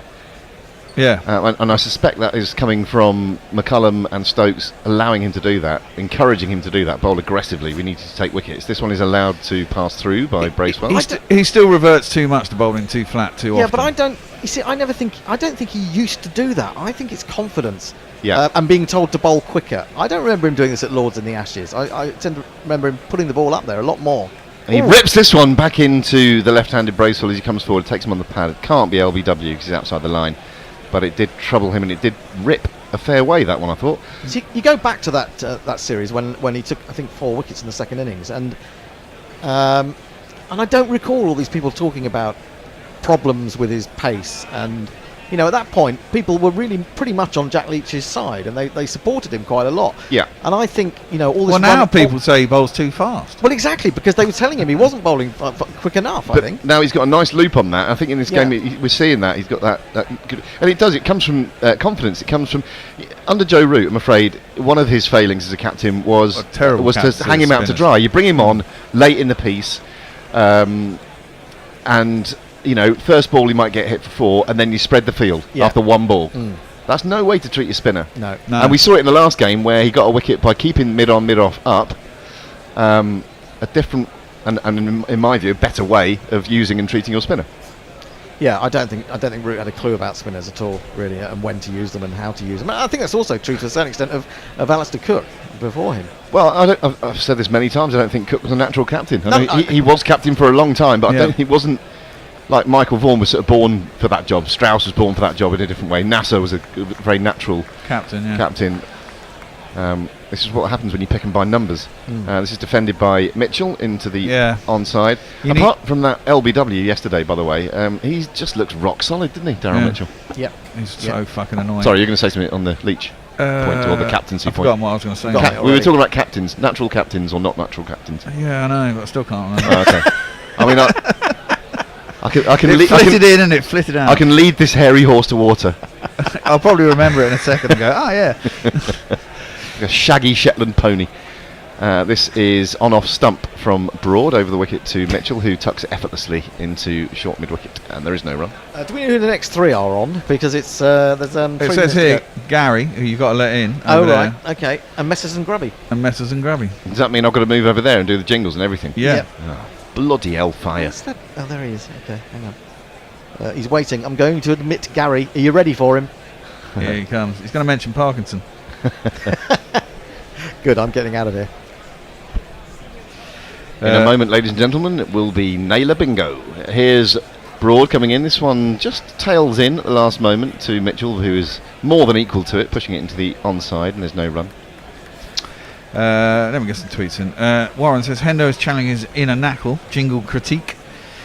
Jay says to celebrate Grubby's birthday, I think you should play his excellent jingles. Hey, great idea, Jay. Well, you're on a jingle machine now. Oh, sweet. I'll find the Yasir one. Goad the Chode, says Jay. Still don't know what Chode is. I'm going to have to go and look at it on Google. That could be quite scary, I suppose. But private browsing. Yeah, all that Pythagorean stuff is ancient history. Mitchell literally faces up to Broad, and he allows a ball of decent line and length just outside the off stump to pass through to keeper Folkes. Yeah, only 1 wicket in the first hour. You feel England should have had two at least, and 3 probably. Chances have gone down. Mitchell's been dropped again. Bracewell's been dropped. And yeah. By the way, the new favourite waste of time, to quote Owen Paul, is putting the ball through those handcuffs. Oh, incredible! How many times a day do we do that at the moment? It's ridiculous. Yeah, it is ridiculous. I mean, something's either wrong with the balls if they're not lasting that long. Broad bowls. The broad bat of Mitchell once again repels it back up the track, and he just looks so confident. As well, he might be. He's got 500 odd runs in this series now, has he? Well, yeah. If people keep dropping him and not giving him out when he's out, things are just going to get better for him. Yeah. You've got to enjoy these periods when they happen, because there will be a downside, along, won't there? Yeah, absolutely. It'll be everyone will get the difficult root years at some point.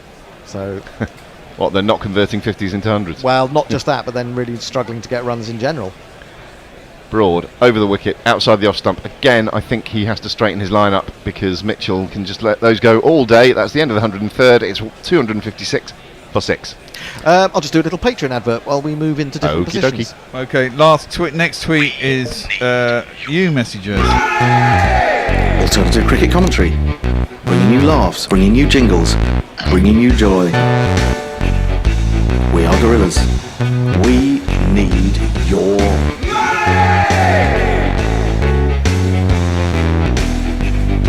Patreon.com/Gorilla Cricket. Grubby, happy birthday! Thank you, mate. It's tomorrow, but thank you for your advanced felicitations. How are you? You well? Harry. I'm well. Yes, hello, and happy birthday for tomorrow, Grubby. Thanks, Gaz. And how the devil are you? Are you back in Tooting at the minute? I am in Tooting. I've just got this half-hour spell today, so it's a long way to go to Sydenham for half an hour, so I'm lounging about at home, and I'm a bit disappointed, really. England have thrown away too many chances here. I think 300 is a decent score in these conditions, and I think New Zealand are going to get it courtesy of some pretty scrappy cricket from England, truth be told. Yeah, agreed. Yeah, I know. I was saying earlier on, I thought we could have rolled them yesterday for under 200, which would have been a right result on this pitch. Which, although you can't score incredibly quickly on it, is, it's difficult to take wickets as well, and it's certainly more difficult when you put down those chances. Yeah, the ball is doing a bit in the air, as it often does at Headingley. But what's surprised me, and I think it's not really been picked up in some of the analyses that I've read, is it's doing a fair bit off the pitch. You see when Broad presents that seam, when he's not doing the wobble seam, when he's just bowling more conventional seam, it is jagging away in true Flintoff to Gilchrist style from 2005. Interesting you should mention that. Do you think, and this is perhaps a slightly leading question, but do you think that England are overdoing the wobble seam thing a little? Well, I think they are, yes. I think there's a time for it, and the time for it is not when the ball is new. I think it's an option when it's not doing much, but the England option when it's not doing much appears to be to put it through the Ann Summers pink fluffy handcuffs. Now, you're a man like me, Gaz, who gets frustrated with teams finding excuses not to play cricket in a day's play, and the handcuffs thing is the new. It's the new favourite way of wasting time, as I say, to quote Owen Paul. Well, I think Owen Paul was a good shout. If you've ever seen that clip where he's failing Pebble Mill from Pebble Mill, yeah, it's great fun, isn't it? I felt for the lad because everybody did it back then, but it was an outrageous fail for Owen Paul, and it's a bit of an outrageous fail for England. I mean, this replay that we're getting now is exactly what I'm talking about with seeing back to last crowd, year, isn't it? I think England have been a bit too clever. I think they've picked the wrong team. I know Jack Leach bowled well yesterday, and no worse a judge than Mike Selvey pointed that out. But I think they need the extra seamer. I think if a spinner is bowling 30 overs on the first day at Headingley, you've picked the wrong team. And I'm not sure if Ben Stokes will be able to bowl in the second innings. He's obviously got to play if he's fit because he's the captain. But we look at seamer light. Well, I hear, Gaz, that he was bowling full tilt in the nets on Wednesday. So it's not that he can't bowl; it's that he hasn't decided to thus far. Can I catch up on a couple of tweets? Oh, please do. Break? I read my own. I said, if Johnson has his way, Imperial measurement will require 11 circles of hell, including one for Johnson and one for Thatcher. Mog says that's not a Billy Connolly impersonation, not nearly enough fuck included. Warren says, have we determined what Grubby's specialty was in the hairdresser for 11? Now that's a joke for Patreons because you'll learn all about it in this maximum. Josie Oak says, got a pile of exam marking to do, so naturally I'm going to bottle some mead and put some more on to brew. And Mog sends a picture of what he's going to be drinking all of this in the next hour, and he's got looks like 3 bottles of wine, so that could be interesting. It's the time of year when I used to mark dissertations. Probably this stage of June I'd be second marking them, and I used to start at 6 a.m. with a great pile sitting outside my front door, and I'd crack the first bottle of red at 9 a.m. in the morning to some sort of anguished look looks from passers-by, but had already been working for 3 hours at that point. As Leach is in, and this is full and driven very competently by Bracewell, who looks a handy batsman to the man at long on. Gaz, airports, motorway service stations, and your marking study circa 25 years ago. Three places where time has no meaning. I could not agree more. Many's the gin and tonic I've had at 4:30 a.m. in the number one lounge at Gatwick Airport. Why would you start with the mid-on out to Leach? No, you mustn't. And this team showed good signs of not falling into that trap and reaped some rewards in the previous Test match when he got, I forget who it was, caught at mid-on or mid-off. And there was all that pointing went on, wasn't there? McCullum, Stokes. You see, that's how you manage your spinner. Yeah, and they spent a bit of time setting the field for Leach's first ball. The right-hander's got on strike, and they're spending a bit of time now setting it for his second ball because they conceded an easy single. They're also conceding an easy single to Mitchell to long on again here if he wants it. Bracewell has 10, Mitchell has 83, New Zealand have 257 for 6. I think England really need to get them out in the next sort of hour and a half's play, I would suggest. Otherwise they'll be right up against it.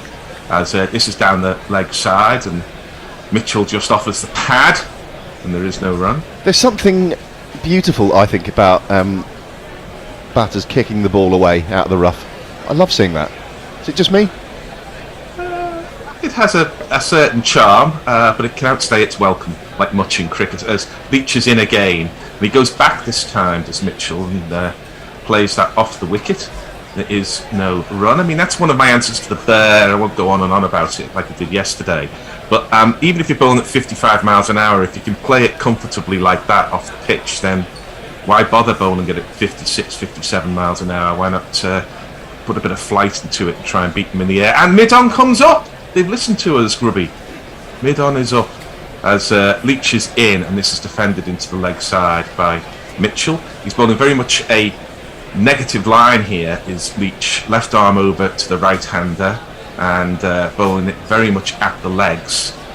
It's not really the way England told us they were going to play, as this ball is defended from well outside leg stump again. I think he's aiming for that rough there. If Mitchell picks that ball up again, I'm going to go mad.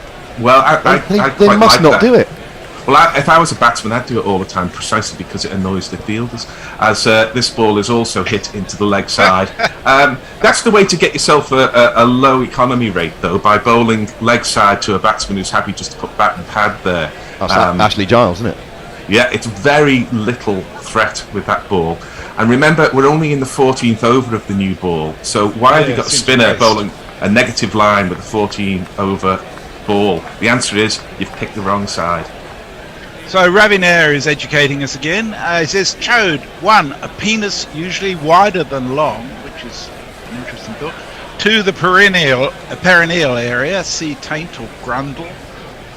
3, pubic hair. This definition seems to originate from New Jersey. 1, whoa, he's hung like a beer can. What a chode. 2, lick my chode. 3, eat my chode.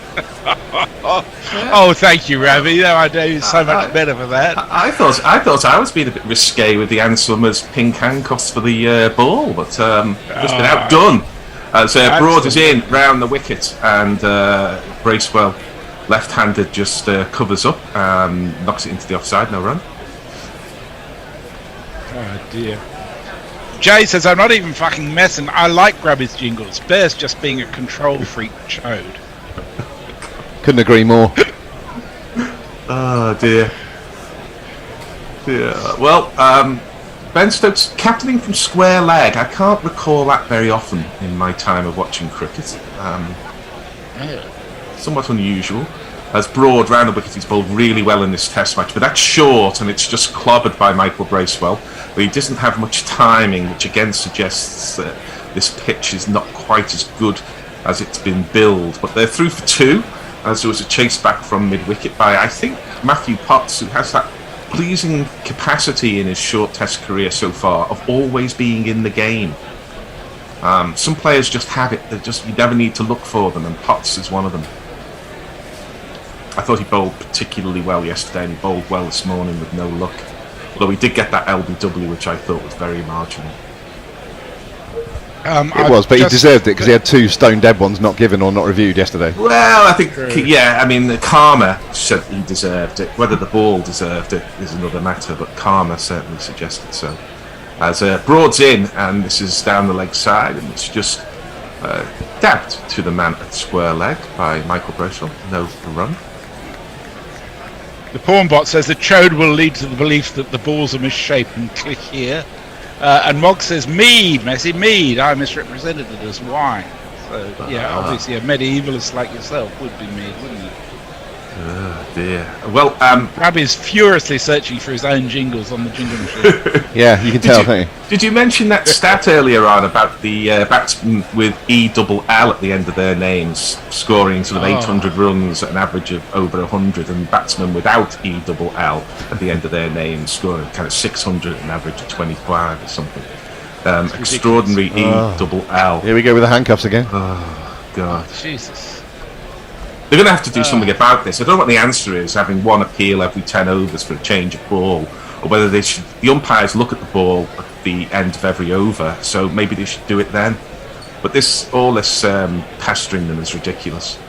Broad's in again, and this is clipped off the hips and goes to the man at square leg, running to backward square leg. They're through for a single. That's Jamie Overton. You can always tell by the kind of honey monsterish shoulders of an Overton. Yeah, that's a good description. The umpires look at the ball, don't they, at the end of every over? I'm sure they still do that at the height of ball tampering. They certainly did, and it wouldn't be anything for them to do so. God knows it takes them long enough to turn things around in a Test match.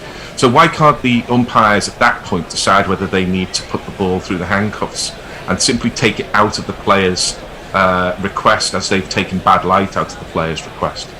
As Broad's in again, and this is defended by Mitchell, and that is Neo Haran. I'm not believing the speed guns at all in this match, by the way. I thought it was simply absurd, as Broad's whinging again about the ball, gives it to Maurice Erasmus. Here we go again.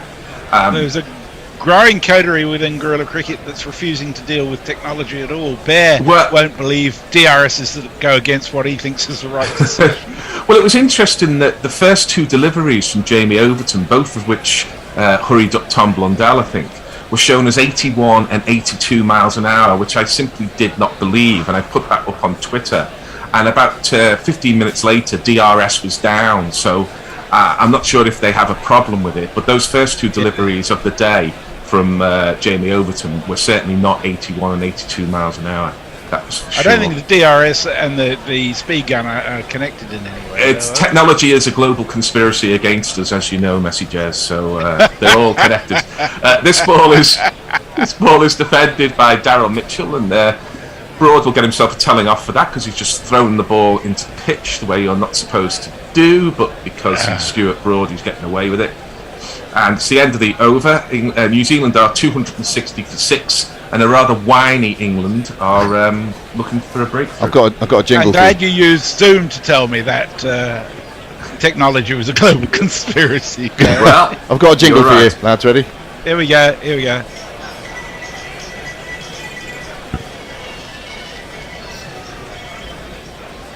Can't really hear it, can you? I can't hear a thing, but then again, we don't usually hear the jingles. So. Yeah, it's part of the. I'm trying to play it off my phone. I can't actually find it on the machine. And Bear's obviously not going to help me.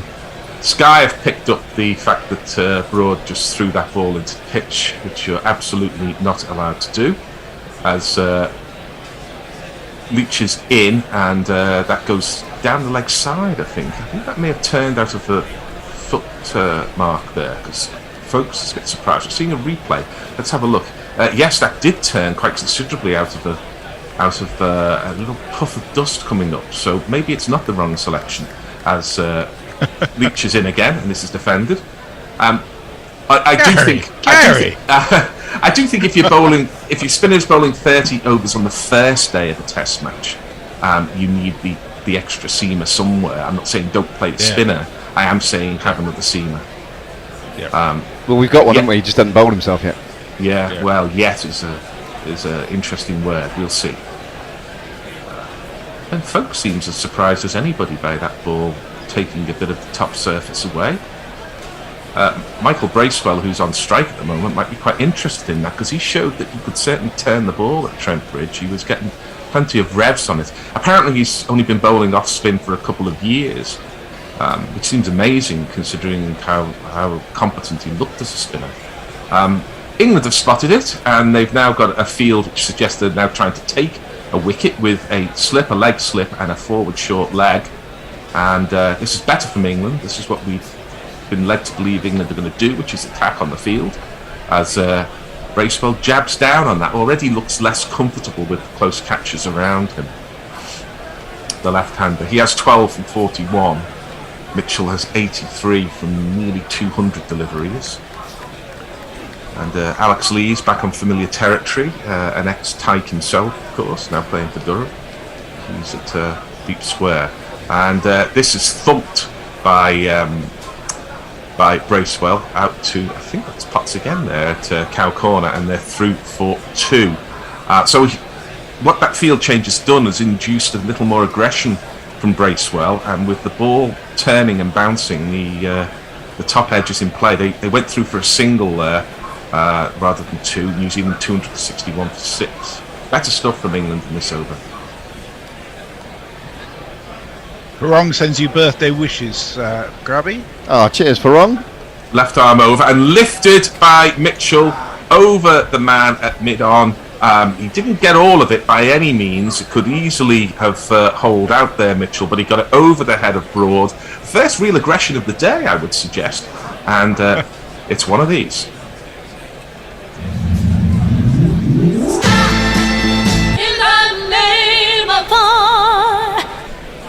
It was interesting. Tony hadn't brought that mid-on in. Well, he probably wouldn't have played the shot if he hadn't brought the mid-on in. I agree. Yeah. I agree. So Mitchell on 87, the Australian's devil number, but he just kicks away this one from outside leg stump. It's the end of the over. New Zealand have 265 for 6. Mrs. Luigi Magpie says, I spent a year at uni studying Dante, and I clearly haven't recovered completely. Jay Grover says, 8th circle of hell, Gary marking an exam. He just write his preferred answers in red pen with a glass of Shiraz in hand. Yeah, that's right. Josie, Gary's marking scheme must have been interesting and variable depending on inebriation. I've 250 to 300 questions to mark. 3 minutes a question, I estimate 15 to 20 hours some. Oh, God. Oh, no, mine was 12,000 word dissertation, so a different kind of marking, but yes. Dante, by the way, I like his pasta. Very good pasta, Dante. Warren says Gary Naylor annoys people deliberately. I am shocked. Round the wicket comes Broad, quite wide of the wicket, but it's wide of the stumps, and Bracewell allows it to go through to Ben Foakes, who's been less than tidy, I think, throughout this test match. It's not easy keeping it Headingley. The ball swings after it goes past the batsman, but notwithstanding that, I think he's been slightly nervous and slightly scrappy. Well, he said at Trent Bridge, didn't he? Like, I never want to keep here again, or words to that effect. It's a horrible experience. And I think he also, I was saying to the lads earlier, I think he also wore one on the end of his finger, and I think that's still troubling him.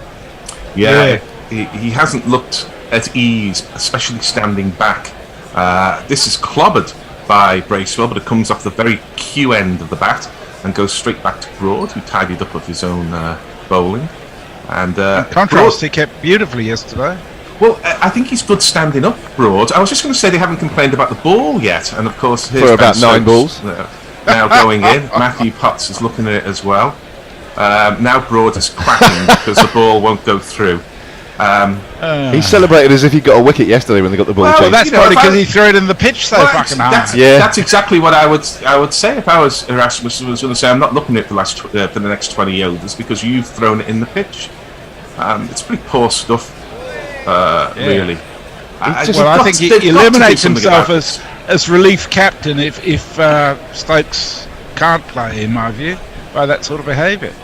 Well, it's not good as it's not good with the sarcastic clapping. That would be a yellow card in an England game. Ben Stokes is punching the air. He'd be off because he'd have the yellow for throwing it into the pitch in the first place, and then the second one, silly boy, for the sarcastic clapping. In Australian rules football, it'll be a 50-metre penalty. There you go. 50-metre penalty, It doesn't do him or anyone else any favours, that sort of behaviour.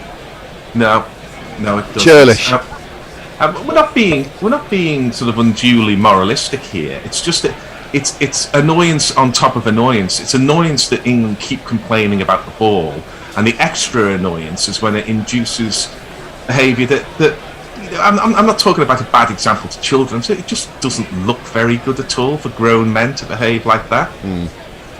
There's enough bad behaviour from grown white adults in this country without having even more. Just especially on the Western Terrace, yes. Well, the crowd do seem to be a little different. I mean, maybe it's the prices, or it doesn't seem as beery as many Test matches at Headingley. Well, funny you speak of prices. Brian 001 says, hello from the Cordwainer at Weatherstone Park in Northampton. Might be time for a few more 99p pints. Oh, get in, Brian. Kiwis back into the game. Yeah, Brian's going to be well gone by the afternoon. Where is he? In a Weatherspoons in Northampton? Yeah. Living the dream, Brian. Yeah. And he sent us a picture of his lunch, which looks delicious, actually. Oh, it won't be if it's Weatherspoons. Fish and chips or curry? You're very prejudiced. There's some Weatherspoons that are actually quite good. I discovered that in Scotland. Oh, everything's out of the freezer. No. Well, oh, sure. Cook it. Yeah. Well, this is Broad. He's in, and that one was full. I think it took a little inside edge onto the pad there, and there is no run. This is the only commentary stint I'm getting today, and I feel as though most of it I've been talking about them trying to change the ball, but they now have changed the ball, so we might actually get to see some cricket. Taken in the lower midriff, as they sometimes refer to it as. Brian Johnston, who would have been 110, I think, yesterday, with always the lower midriff. And not mid-drift, as you hear people talking about, which irritates me. As Broad is in again, round the wicket. And this is edged, and it's taken at second slip. The ball change worked. To be fair, Broad has been bowling particularly well. And that's pretty much how England's going to lose some wickets as well if they're not careful, because that held its line from round the wicket. The left-handed Bracewell got an edge, and for once England caught it. I think it was Zach Crawley at second slip. New Zealand have lost their 7th wicket. They're 265 for 7.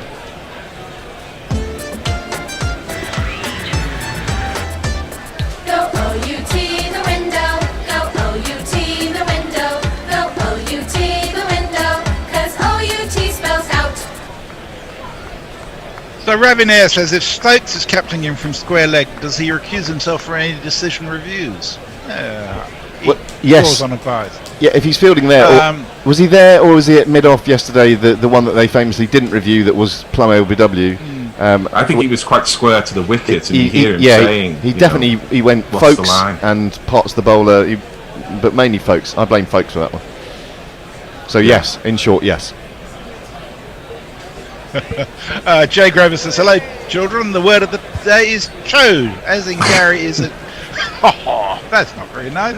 Ravi says, this Gary is so desperate for cricket, why doesn't he not exclusively watch T20s? He's clearly out of touch with the rhythms of tests. Well, I was at the T20 yesterday at Lord's. The standard wasn't particularly high in terms of batting or bowling, but the catching was sensational. Some tremendous catches last night at Lord's. It was a bit of a one-sided match because Middlesex aren't really very good at T20 cricket.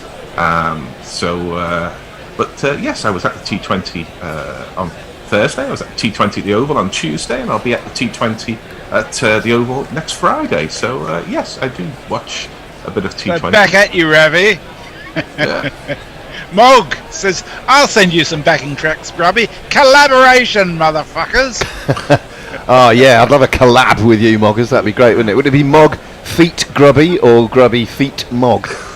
You decide. Grubby feet Mog is what our cat used to come in sometimes, having been out foraging. There's Tim Southey, new to the crease, and he hasn't had the greatest of series with bat or ball, but he can be a dangerous customer. Don't let him get to 30, otherwise anything could happen. Just one slip and a forward short leg. There's a deep backward point and a kind of halfway back who's coming in a bit more, backward square leg now. So I think the ball's going to be short to Southey, and I think he knows it's going to be short. And he's facing up to Broad now, and it's not, it's full. The double bluff was in. Southey just knocks it back to Broad, and there is no run. Single bluff? Single bluff. The Andy Ward bluff. Jay Grover says, did Gary just accuse someone of being whiny? That's up there with not Fred calling listeners self-satisfied yesterday. Well, indeed, and I don't know whether Andy Zeltzman's got a different coloured pen for the number of appeals for a ball change, but I think we were at about 6 or 7 before it was actually. He's worn that one out, I think, that colour. Yeah, 2 balls later it did the trick. That was the short ball we were expecting, but it was ill-directed, and it goes through to the keeper. And it's the end of the 107th over. Good applause for Broad. It was a successful one for England. New Zealand are 265 for 7. Colin, if you're listening. Ravi's on his well-worn hobby horse, saying Gary needs to stop watching the second-class cricket that is first-class cricket. It will stop his outrageous expectations of real cricket. Sorry, Grub. And I was just going to do some on-air production notes. Colin, I know you're waiting in the waiting room. As soon as I can work out how to let you in, I shall admit you. Martin Lawrence, hello, Martin. Do you think the umpires would be getting really annoyed with the constant ball checking? I would be. Well, Maurice Erasmus is such a sort of cheerful bloke. He seemed to be quite enjoying it as Leach is in, outside leg stump to Daryl Mitchell. I don't think he's trying to get Daryl Mitchell out, to be honest. I think he's trying to give him that single, which Mitchell has accepted, goes to 88 in order to bowl at Southey. Stokes is in again, and they're talking about setting the field. The over rate was laudable yesterday. It seems to be very, very slow today. We've had, 17.1 overs and just short of an hour and a half. Is that right? Yes, that's correct. Ridiculous. Absolutely ridiculous. We could go off on one here, Gaz. Honestly, it's the biggest bugbear for me. Well, I think, as you know, it is shortchanging the public and indeed the game itself. Subscribers. But the other reason is it's cheating. It allows bowlers to rest. It allows fewer overs in the day, so you don't need to play as many bowlers, and it allows them to take a break and all of this. Well, what's this thing about them going off having a shower between spells? Well, yeah. This ball is on leg stump, and Southey just drops a dead bat on it. It's picked up at short leg by, I take it will be Ollie Pope in there. That's Leach is in again, left arm round, and Southey just lays a bat on it. Really, it's just one slip, no leg slip, no silly point. It's a number 9 on naught, and he's got your first choice spinner bowling at him.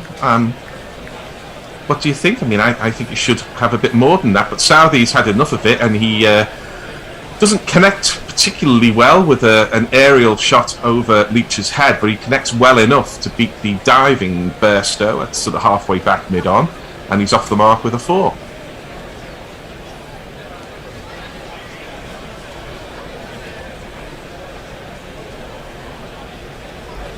We're imagining it, but I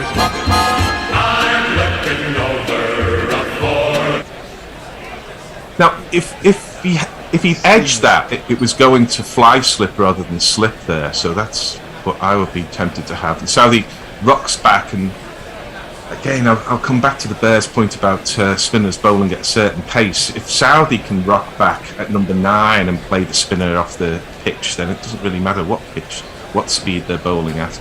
As gets a little inside edge to Southey on that one. It's the end of the over. Leach has 2 for 90. New Zealand have 270 for 7. Southey has 4. Mitchell has 88. And we have your tweets. Ravi says, bless Gary and Grubby. They hate the spinner bowling so much, but they hate the overrated exclusive seamers. Gorilla cricket is supposed to be about love, guys. Love. Oh, come on. No, it's not. Ombre Nuevo says, probably been mentioned before, but has Brawl been electronically tagged on his left ankle? I haven't noticed anything. Are we due a break now, or are we going to do this over? End of this over. Okay. And Jay says, Weatherspoons at Northampton, dartboard shot for which circle of hell? So yeah, we're going to do one more over this little triumvirate, after which it will be Jacob and Cameron and Colin. So guys, if you can come in at the end of this over, that'd be great.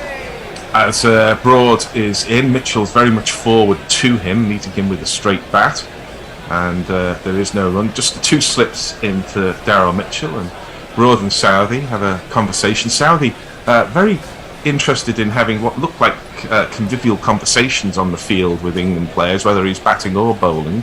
And some of them know each other from IPL and other franchise tournaments, but Southey seems to be good pals with a few of the England players.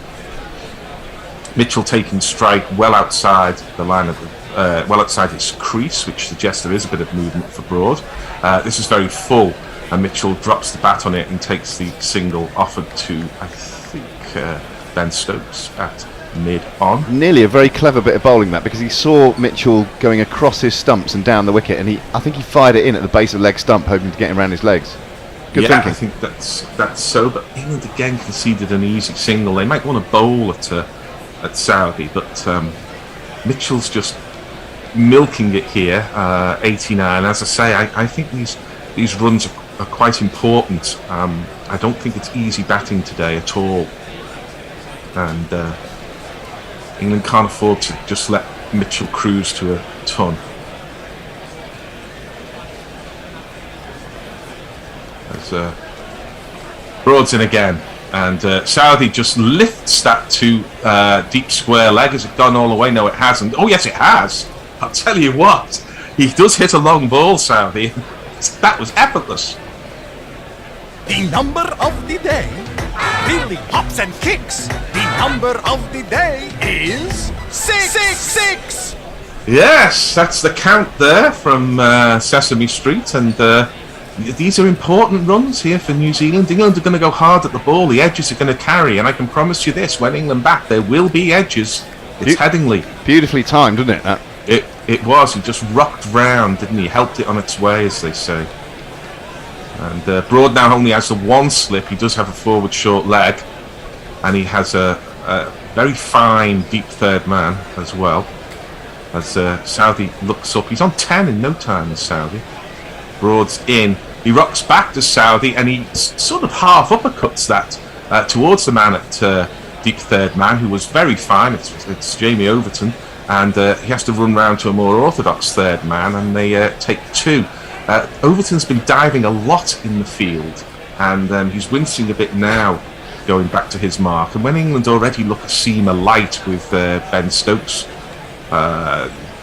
resisting the temptation to bowl, I'm a bit worried about Overton constantly diving around. Well, you can't be an England bowler without carrying some sort of injury, can you? Before you amazing. go, Gaz, I'd be interested to hear your views on Overton inside. I know you've been a big sort of proponent of his over the last few months. Yeah. I had a little look at this last night at Lord's. So Southey attempts a huge yahoo over Cow Corner and misses through to Folkes. Well, I think he doesn't have quite the same rhythm that I saw early season. So I looked into his recent play, and 9 of the last 10 matches that Jamie Overton has played have been T20 matches. Now, there is nothing more designed to take a fast bowler out of their rhythm than playing T20, because you literally have to mix things up all the time. And I think he's searching for a little bit of rhythm yesterday. It was interesting that his later spells were quicker than his earlier spells. So I think England, as ever, have picked the right man, but possibly at the wrong time. As he goes back, does Southey to a short one from Broad, drops it on the floor in front of them. So that would be my view of Overton. I think there's a good bowler in there, but his rhythm has been compromised by playing a lot of T20. I hope to be back on the mic for the one-off test against India, but thanks very much for listening, and I'll hand you over to more gorillas. Cheers, guys. I'll catch you after lunch, weather permitting. Cheers, Messrs. Jacob's on Ball Bubble. Thanks very much, guys. Thanks, Gary, and we'll see you for the one-off test most likely. Cheers to everyone, and I'm joined by Cameron and our very own Suitor Who, Colin Suitor. Hello, lads. How are we? Hello. Very, very well. Pleasure to be here. Excellent. We've not met before, Cameron. Are you new? I am very. I think this is probably my second or third time doing some guerrilla cricket, but first Test match. I've been doing some T20s previously. Welcome to the team. As in comes Jack Leach over the wicket. Left arm over the wicket. That's outside the leg stump, and Mitchell I think he's got a tickle on that. Broad with the big dive at the fine leg boundary will stop it from being a 4. We will see the umpire's signal, and umpire Kettleborough is walking very slowly and not giving any indication of what he's about to signal, but I think it's been given as runs. I thought he was about to tap his leg. We'll see if Mitchell's runs have ticked over, but we think runs provisionally. Yes, he's on 91. Into the nervous 90s goes Daryl Mitchell as Leach bowled outside the leg stump trying to hit that rough. Oh, that has turned, and it's got a bit of a leading edge out towards short cover as Mitchell tried to turn it into the leg side. There's encouraging signs here from Leach. It's an interesting battle, as that's again a little bit of turn across the face of Mitchell. I think they've just taken the runs off. He's gone back to 89, so umpire Kettleborough must have signalled. I think that's got Daryl Mitchell's in the Daryl Mitchell's, as he pads that away, and Leach thinks about an appeal, but besides, it was obviously pitching about 5 miles outside the leg stump, and so it wasn't really worth it. As in he comes again, and turned into the leg side by Mitchell. They'll probably get through the 2 here if they're quick. So Mitchell will regain, I think, those 2 runs. No, he's only got a single. He's 1 shy then. Jack Leach, some encouraging signs for him. He's starting to get some turn, but Daryl Mitchell is in a good place. As we're seeing here, he's now topped the list of New Zealanders for most runs in a series against England. 463 runs in 3 matches. Next best is Martin Donnelly with 462 in 4 matches in 1949. So very well done by Daryl Mitchell there. Saudi aims a cut at Leach and won't get it away. That's the end of that 110th over. 282 for 7 New Zealand. And who's on the tweet? Me. Colin. So the first one, Jay Grover. It's not so much that I dislike Weatherspoons, their run seal. I just think Tim Martin is a cunt, which is fair enough. Most people do. Pirate Bradshaw. Bowlers under no circumstances should ever rest. Work them into the ground and whip them some more. Brown, in response to Gary's point about good catching in T20s, Brown dropped quite a few catches and generally fielded poorly against Northampton on Wednesday night. Northampton bowling wasn't any better. 21 runs off the first over, and first ball was a no ball. And we've got a bowling change, and it is going to be this fella.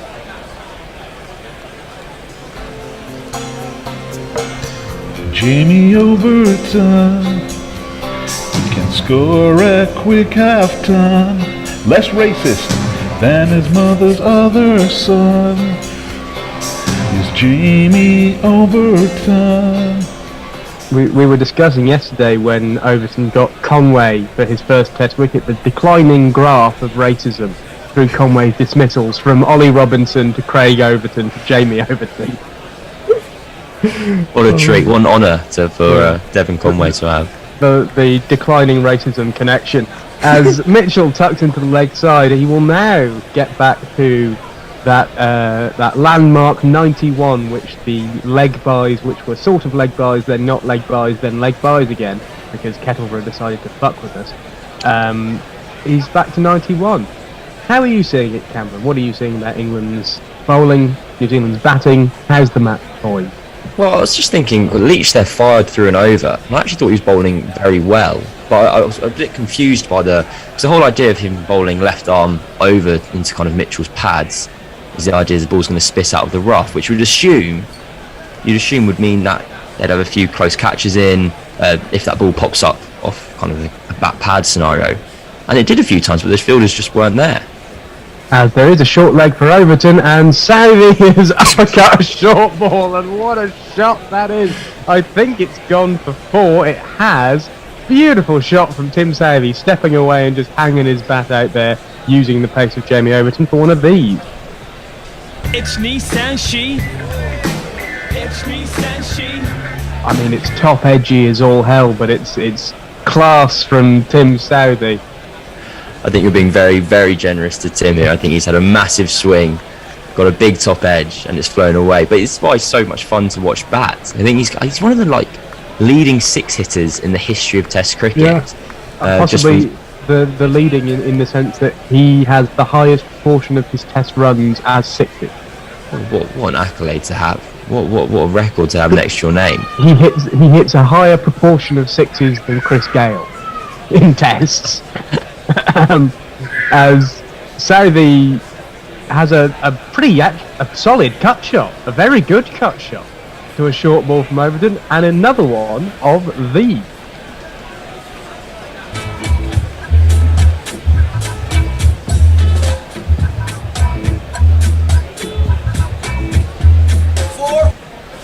Wheeling and dealing in boundaries is Tim Southey, like a slightly rubbish used car salesman, but for fours. Well, I think this period leading up to lunch now is all of a sudden becoming quite important, because Southey could get himself up to 50 or 60 here in no time. As he has a horrific hack at that short ball, followed him as he stepped away to the leg side, and he just basically put the bat there to try and make sure it didn't hit him in the face. Yeah, I'm not sure if he tried to header that or bat it. He seemed to duck into it. It's just unbelievable, but he's got a single from it.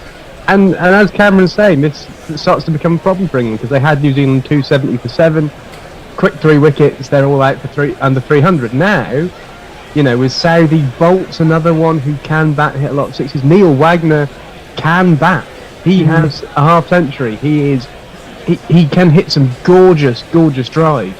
This starts to look as that's pulls by Mitchell hard. He will beat the man, and a third boundary in the over for New Zealand. Mitchell moves to 95. 1,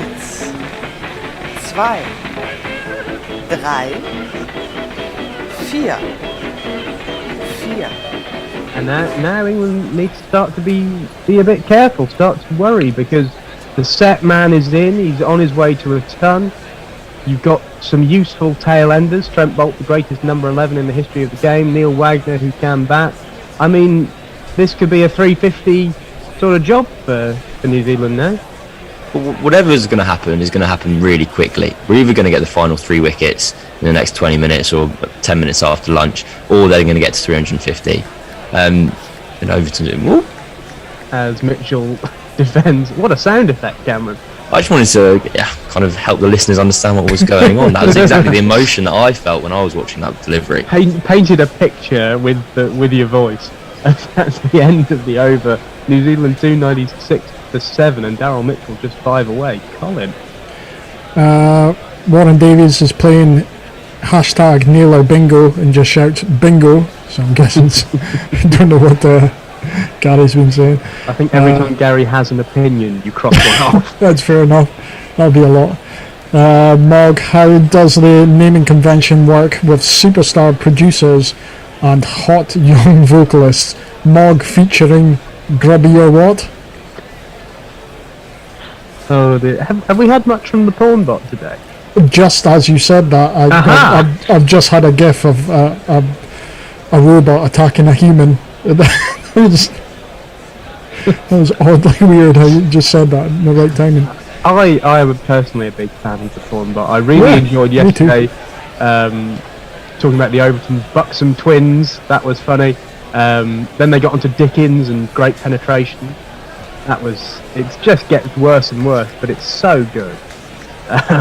So thank you, Pornbot. Thank you for providing us all with some laughs and trying to market your wares, which are actually Guerrilla Cricket's wares, as that's into the leg side from Southey. Oh, they're going for a quick single. They throw non-strikers. Jack Leach wants absolutely nothing to do with a fast-moving ball, and who can blame him? The man is a glass mannequin. He may break at any moment. Well, we've got Mitchell on 95 now, and I can really envisage him trying to take Leach down the ground for a 6 here, bring up his third century. I don't know if you on the back of 2 tons in a row, whether you classify as being in the nervous 90s anymore because you're so used to it.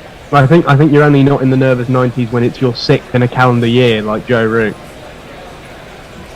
He's got 9 now, or something, doesn't he? 8, 9 with those last couple. Anyway, in comes Leach. What's Mitchell going to do? He's going to defend. He's going to defend on his pads. The risk here is you have the Fawad Alam, I think it was Fawad Alam, and Zach Crawley situation when he was on 267. He trotted down the pitch, tried to heave him over the leg side, and he just got fired down the leg side and he got stumped. Mitchell has gone for it. It's up, in the air, it's long, it's 6. He brings up the ton with a 6. Daryl Mitchell, 101 runs, his 3rd ton in this series, and he's done it by plonking Jack Leach over the long off boundary. Well done, Daryl Mitchell. A ton of style and substance.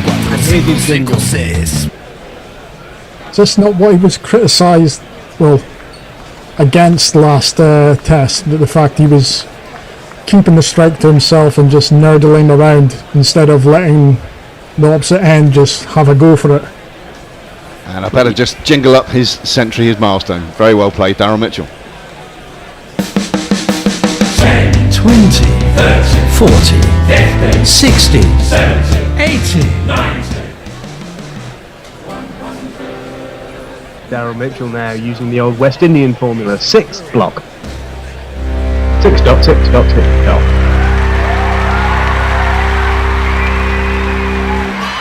But a fabulous inning from Daryl Mitchell to get him to 100 just before lunch on day 2. He has played really well and is looking unstoppable in this series as he defends. Well, when you don't drop catches off him, maybe he's a little more stoppable. But that's popped up, and if there was a short leg in, there might have been a chance. Ben Folkes throws to the non-striker's end. They've gone for a tight single. They've got it again. Jack Leach gets himself out the way.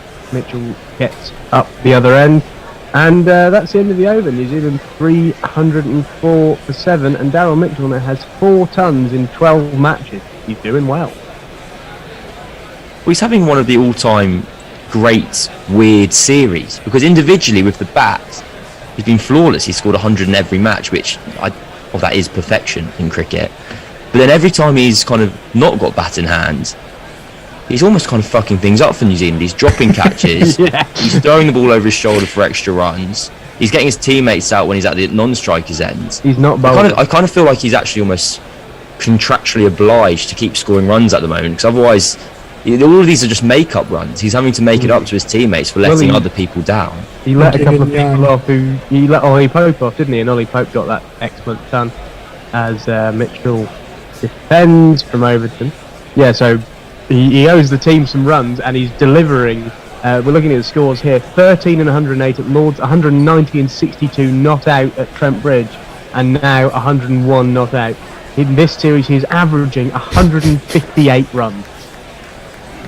He was on. He went onto the Grade Cricketers podcast earlier this week, and they were really trying to get him to bite at the idea that he wasn't elated with the fact that New Zealand were 2-0 down, but he was scoring all these runs. As in comes Overton. Oh, that's a bit of it's a full toss. Not sure if it was waste time. Mitchell's just dispatched it too long on before, but it wasn't a great ball. Below his hips, so it won't be a no ball. Below his hips, but he's just funded it back down the ground. It's a crap delivery from Jamie Overton.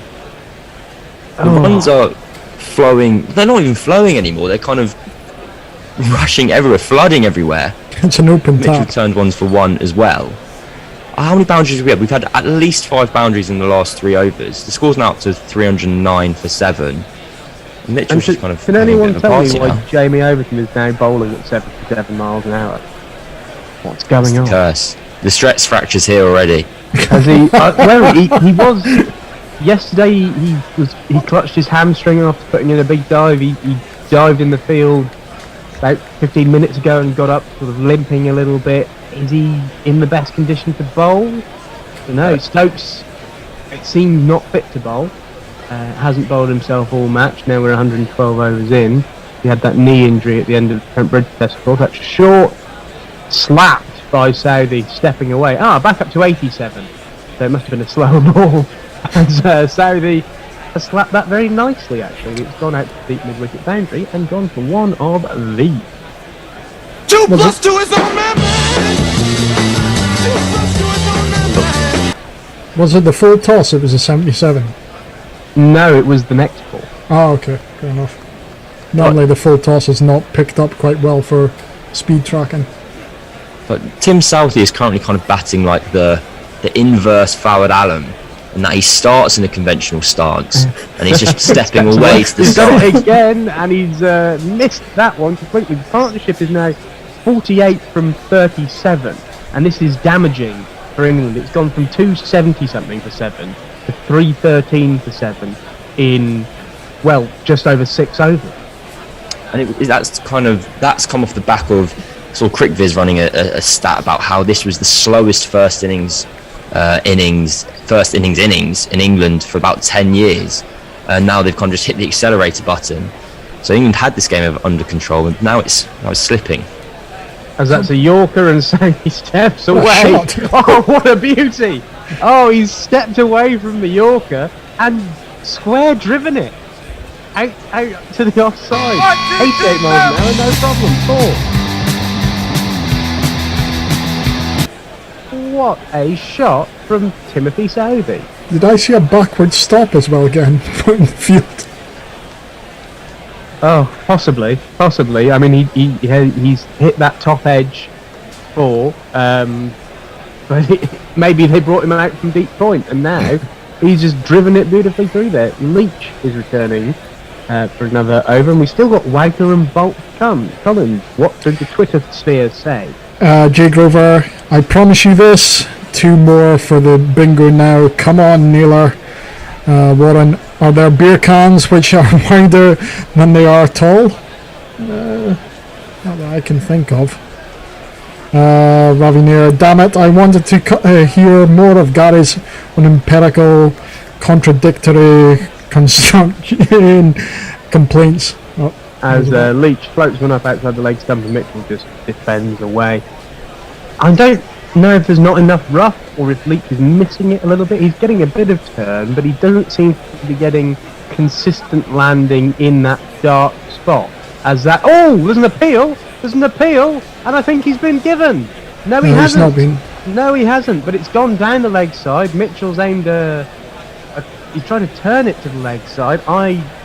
Those always, I think, have come off the back pocket.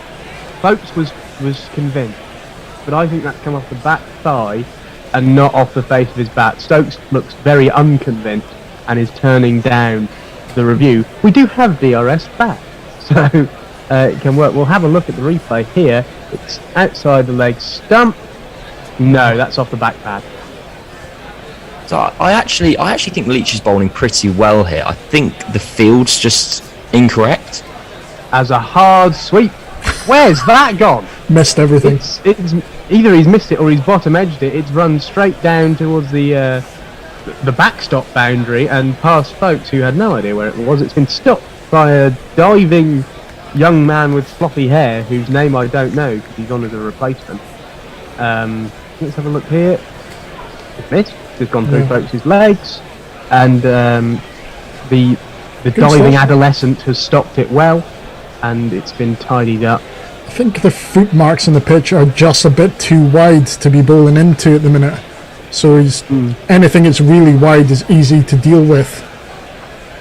In is Leach and padded away by Mitchell. As you say, that did hit a foot mark. It did turn a bit in towards the leg stump, and Mitchell was just able to lean on it with his pad, offer no shot, keep his gloves out the way, and there's no danger there. And as you say, when Leach gets a bit straighter like that, Mitchell just defends and there's not as much turn. I think it's hard in that Mitchell is playing quite a few of these balls quite comfortably, but he's almost been bowled. We've had an appeal against him, and the last ball of his previous over popped to where short leg could have been. As that's wider and fiddled at by Mitchell down towards third man. There's a man at short third man who will run round and collect it. They'll get a single to end the over. New Zealand 320 for 7. Colin. J Grover, O'Neill, is there a Calvinist on socials again? But then goes back to say, I take it all back, Colin, you're mint. Diana Patterson, very Viking. I'm not sure what reference that is to put. J Grover, I put Wagner above Southey. Well, based upon the runs he's got so far. And 19 is Tim Southey. Warren Davies, obviously the double L stand for Lucky Lucky. As in comes Overton, that's on a late, 2 straight, and Mitchell turns it into leg side. The field is spread and deep, and well, it's a Joe Root field, isn't it? Really, this is not the Ben Stokes captaincy we know with the 6 million slips and all that sort of thing. It's a Joe Root field when the game's starting to drift a little bit and people just get pushed back and the singles are easy. I think this is kind of the moments where we'll learn more about the kind of the Bazball era, because at the moment we've just gone, let's be really good, whack it and get them all out, and it's worked, but it's kind of, is it an illusion? Let's find out when things are going wrong, basically. As in comes Overton, and that's swipe cap by Southey. It's gone to Root down at that deep third man. He doesn't have an arm. Who, as you say, has made a horrendous throw. And it's kind of dropped short of folks, but eventually been collected. Ball's found its way back to Overton, 3:22.47. Yeah, and this was always the question, when we got to this sort of situation, would Stokes let the game drift like Root did? And I like that he's trying different things, the leech over the wicket stuff. There's still aggressive options there, as that's again 2 straight by Overton, tucked into the leg side, and the man running around from mid-on, collects it, misfield, they almost got a second run, but they tried against it. Yeah, I like that there's still some aggression, even in the defence.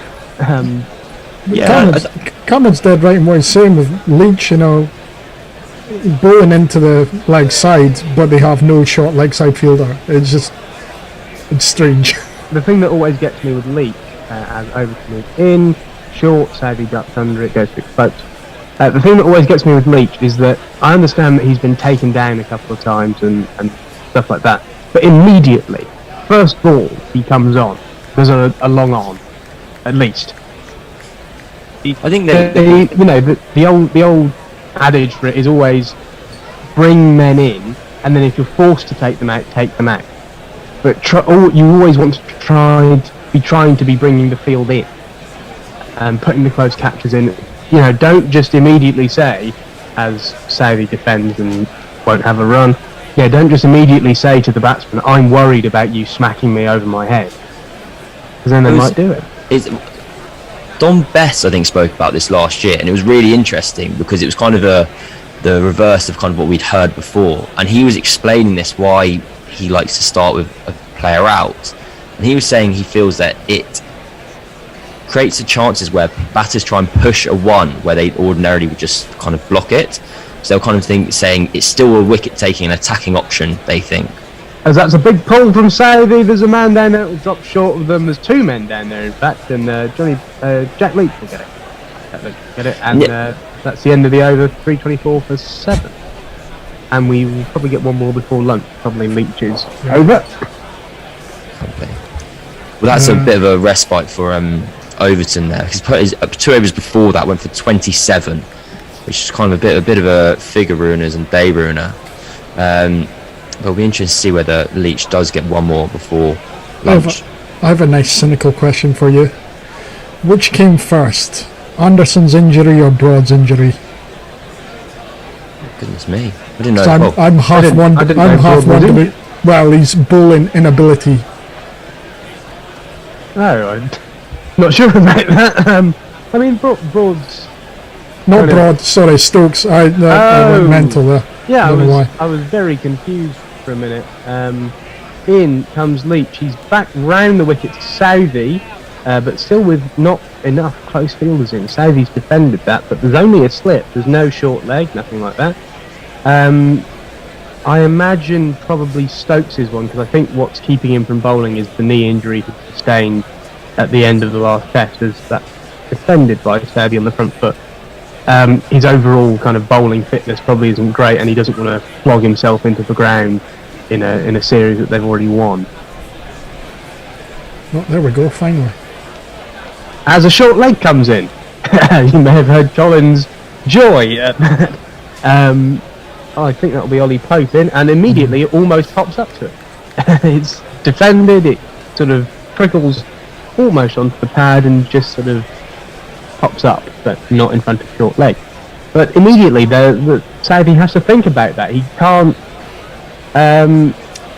defend with too much confidence. He can have a backward cut as short third man dive well, actually, to make sure it's a single. But I bet now Mitchell's coming in, all those close fielders will go away, which I don't like. Keep the pressure on, but we'll see. We're getting a close up of Mitchell at the moment, so I can't see if it's a short leg in. There is a slip. Jack Leach has now made his century, 2 for 100 off 37 overs. He's making a lot of centuries, which is slightly uncomfortable for him. In comes Leach. I think he's now still round the wicket. So the over the wicket isn't working.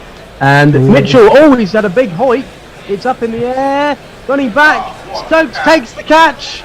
He's out. Daryl Mitchell is gone for 109. Out slogging to Jack Leach. He tried to play a huge lofted drive over the long off boundary. Stokes running back. He was 3/4 away and he ran back, took the catch over his head. A very nice catch, and Leach has his third. Goodbye, Daryl Mitchell. Fuck off! Just fuck off! The crowd says, you're out! New Zealand are 325 for 8, and we will close for lunch with that wicket. It is now lunch on day 2. Thank you very much for staying with us. Colin will run through the last of the socials, and then the Bear will tell you what you're listening to. I'll be back on this evening if the weather isn't awful. Goodbye. Goodbye, Jacob. Jake Rover, has Colin finally realised I'm not the pawn bot? I'm sick of the slander. In brackets. More sick, I didn't think of it. And I've replied, yeah, me too. I thought it was a good idea after that. Martin White, in the nicest possible way, Darren Mitchell is a pain in the arse, isn't he? And we'll leave it there, and I'll go back to the Bear. Hello there. Morning, afternoon even? It is afternoon, yeah. Afternoon, Cole. We are going to have, what are we having? Well, I'm going back through the archives, because otherwise you get bored of all the same shit. So we're going to do Max Rushton, which we bored you with at the time. And now we're going to play remind you of it. So enjoy. We'll see you later.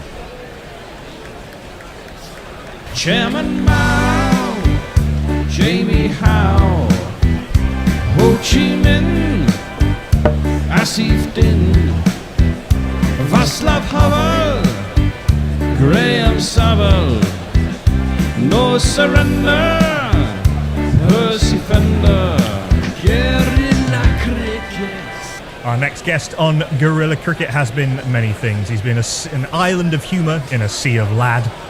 He's taken on one of the most successful podcasts in the world and taken it on to new heights. And he is Cambridge United's probably only superfan and an investor in a cricket bat company. Welcome to Guerrilla Cricket, Max Rushton.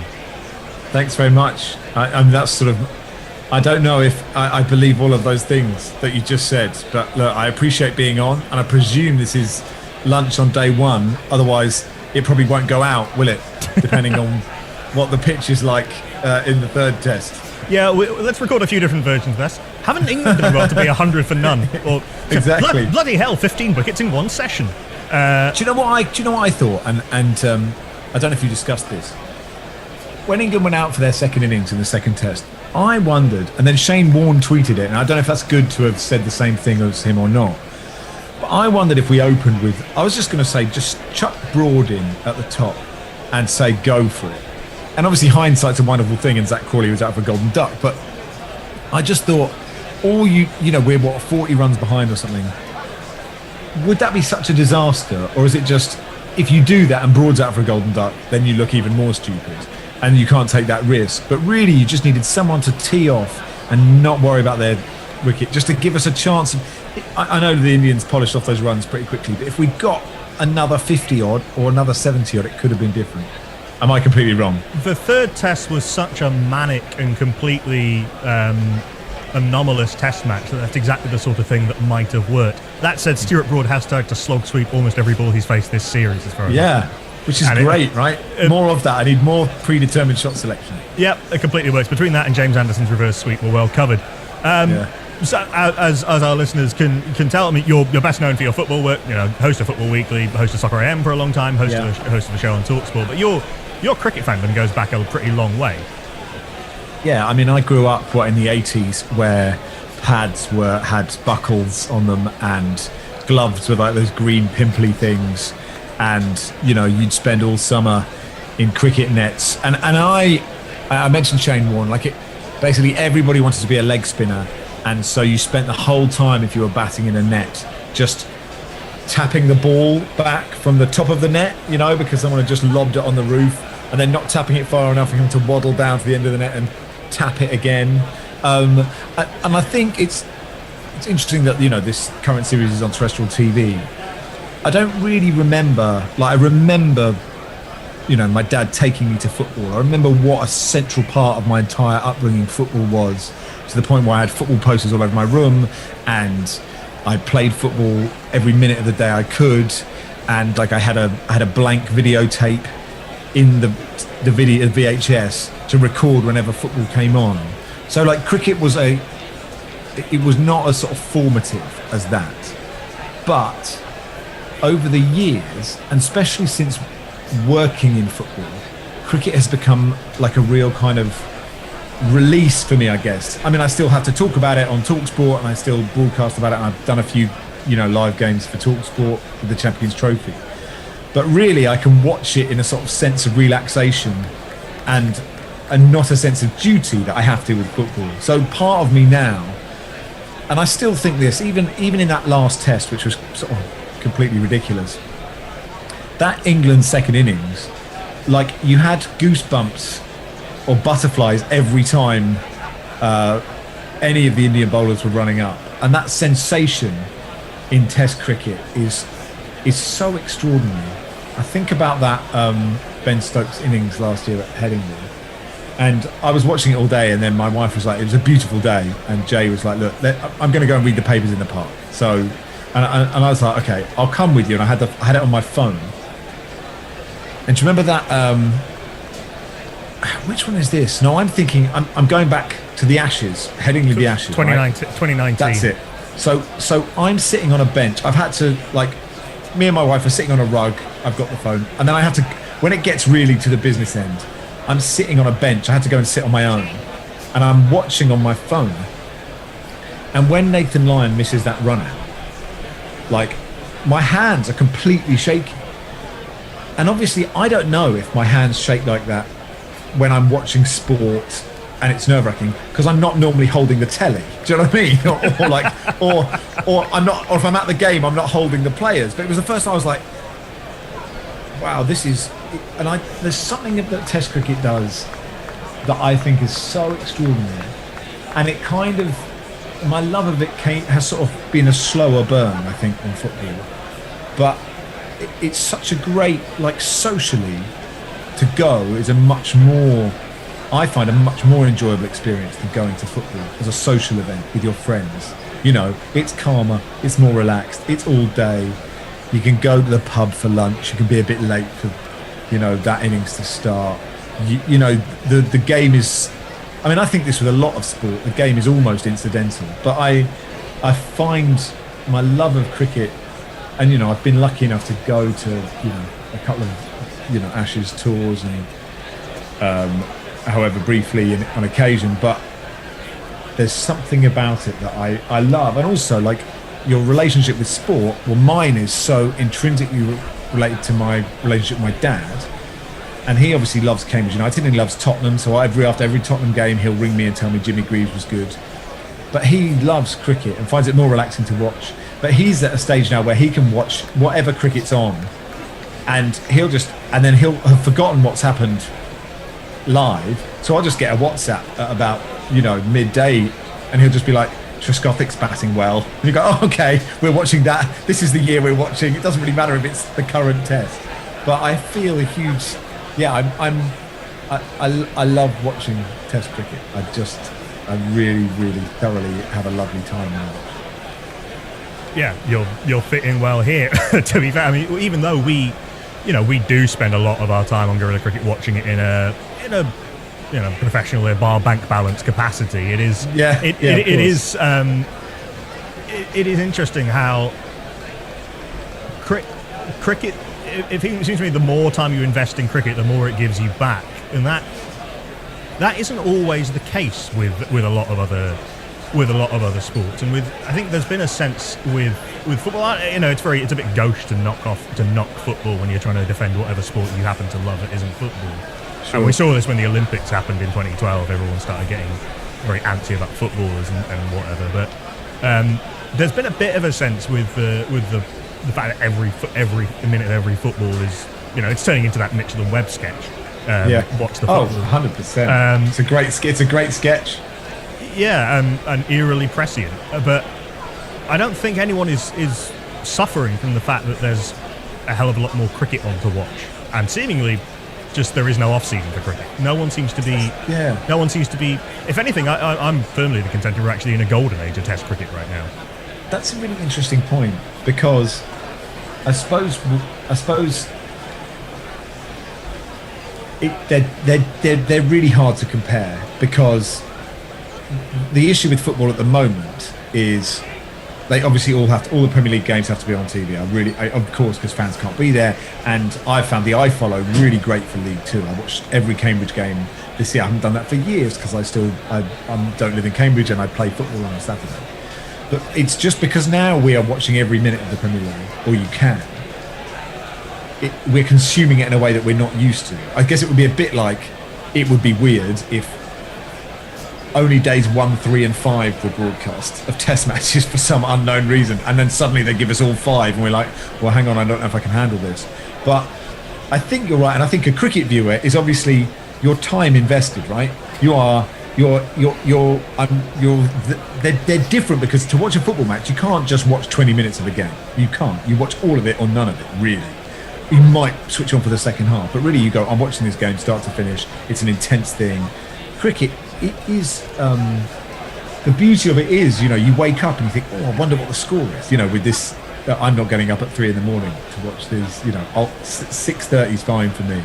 And then, or with the Ashes Australia, you'll stay up for like the first session because you think, oh, I'll stay up for that. There's just a totally different vibe to it. But I think you're right. I think I have found the Test series recently, going back to that Ashes, or that game specifically, and then the series that we had in the summer, and was it Chris Wokes batted amazingly in some Test match? Yeah, against Pakistan, he and Josh Butler got England over. Yeah.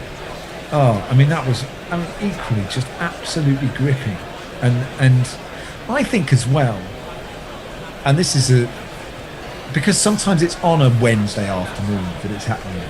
Or it's like it's sort of happening in work hours, whereas football is always happening in non-work hours. Obviously, for you and me, those hours don't exist, but I still think in work hours.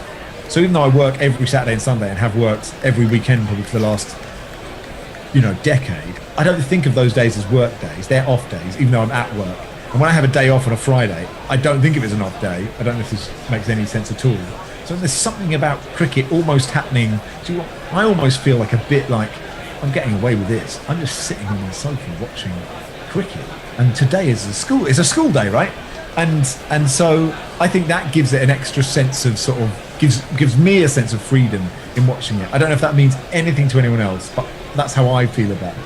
I think a lot of people can empathise with that bonking off of school, but it's kind of okay feeling that you get with, particularly I think with I'm not someone who, I'm fairly format agnostic, and I don't have a lot of patience for format warriors in that sense of having to pit off formats against each other. But Test cricket for me is definitely better than rather than, but particularly with a Test match, because you can lose yourself in it for the best part of a week. I mean, even a one-day international lasts a whole day, in the context of most other sports, T20 is quite long. relatively speaking. But I do want to go back to those first and just kind of anchor this in time a little. What was the first? So you grew up in Cambridge, which does have a first class ground. Were you ever heading down to watch the university matches at the start of the season? Or no. When was your first experience of going to cricket and sort of watching cricket on TV and kind of first matches? So I'm going to go back to playing first, because playing was sort of much more how I got into cricket than watching. And I was a wicketkeeper batsman, but I wasn't great.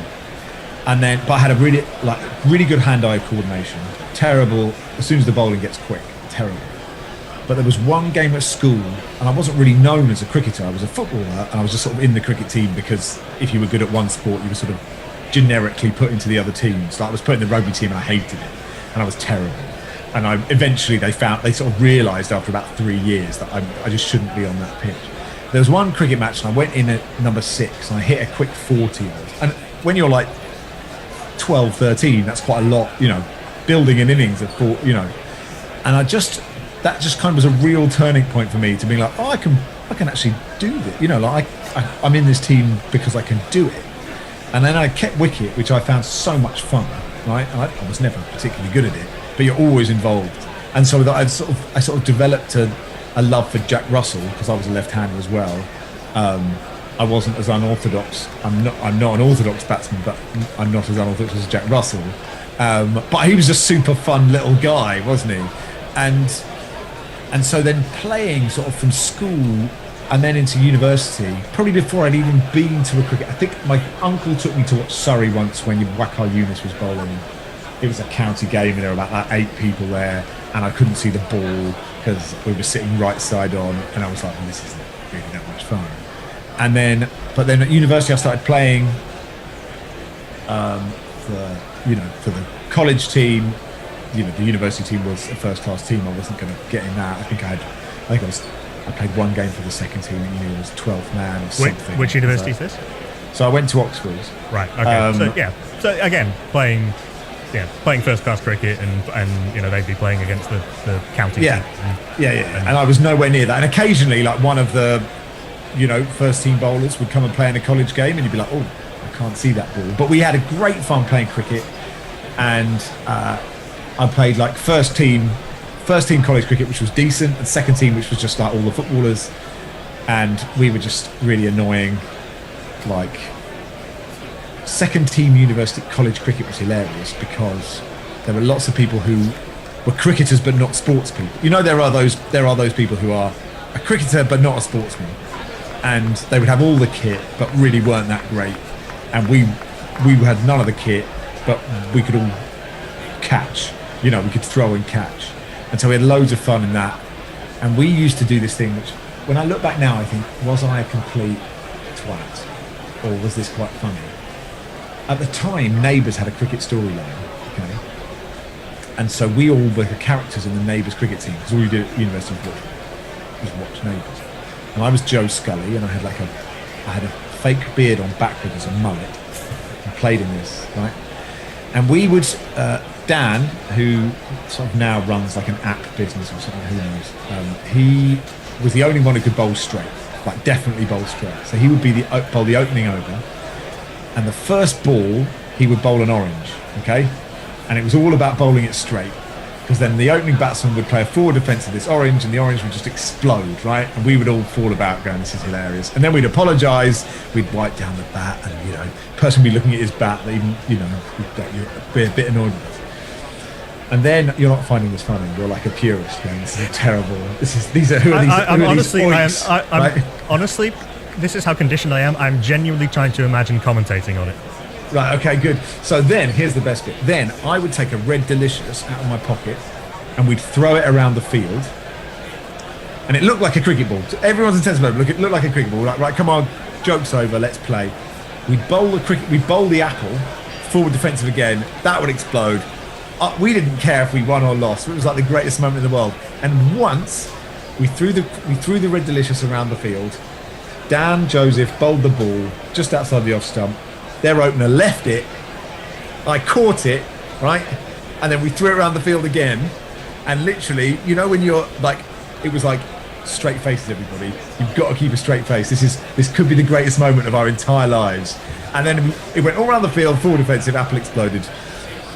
I like to think I'm a sort of more sensible, grown-up person, but that was a great moment. So really, playing was much more my love of cricket than going.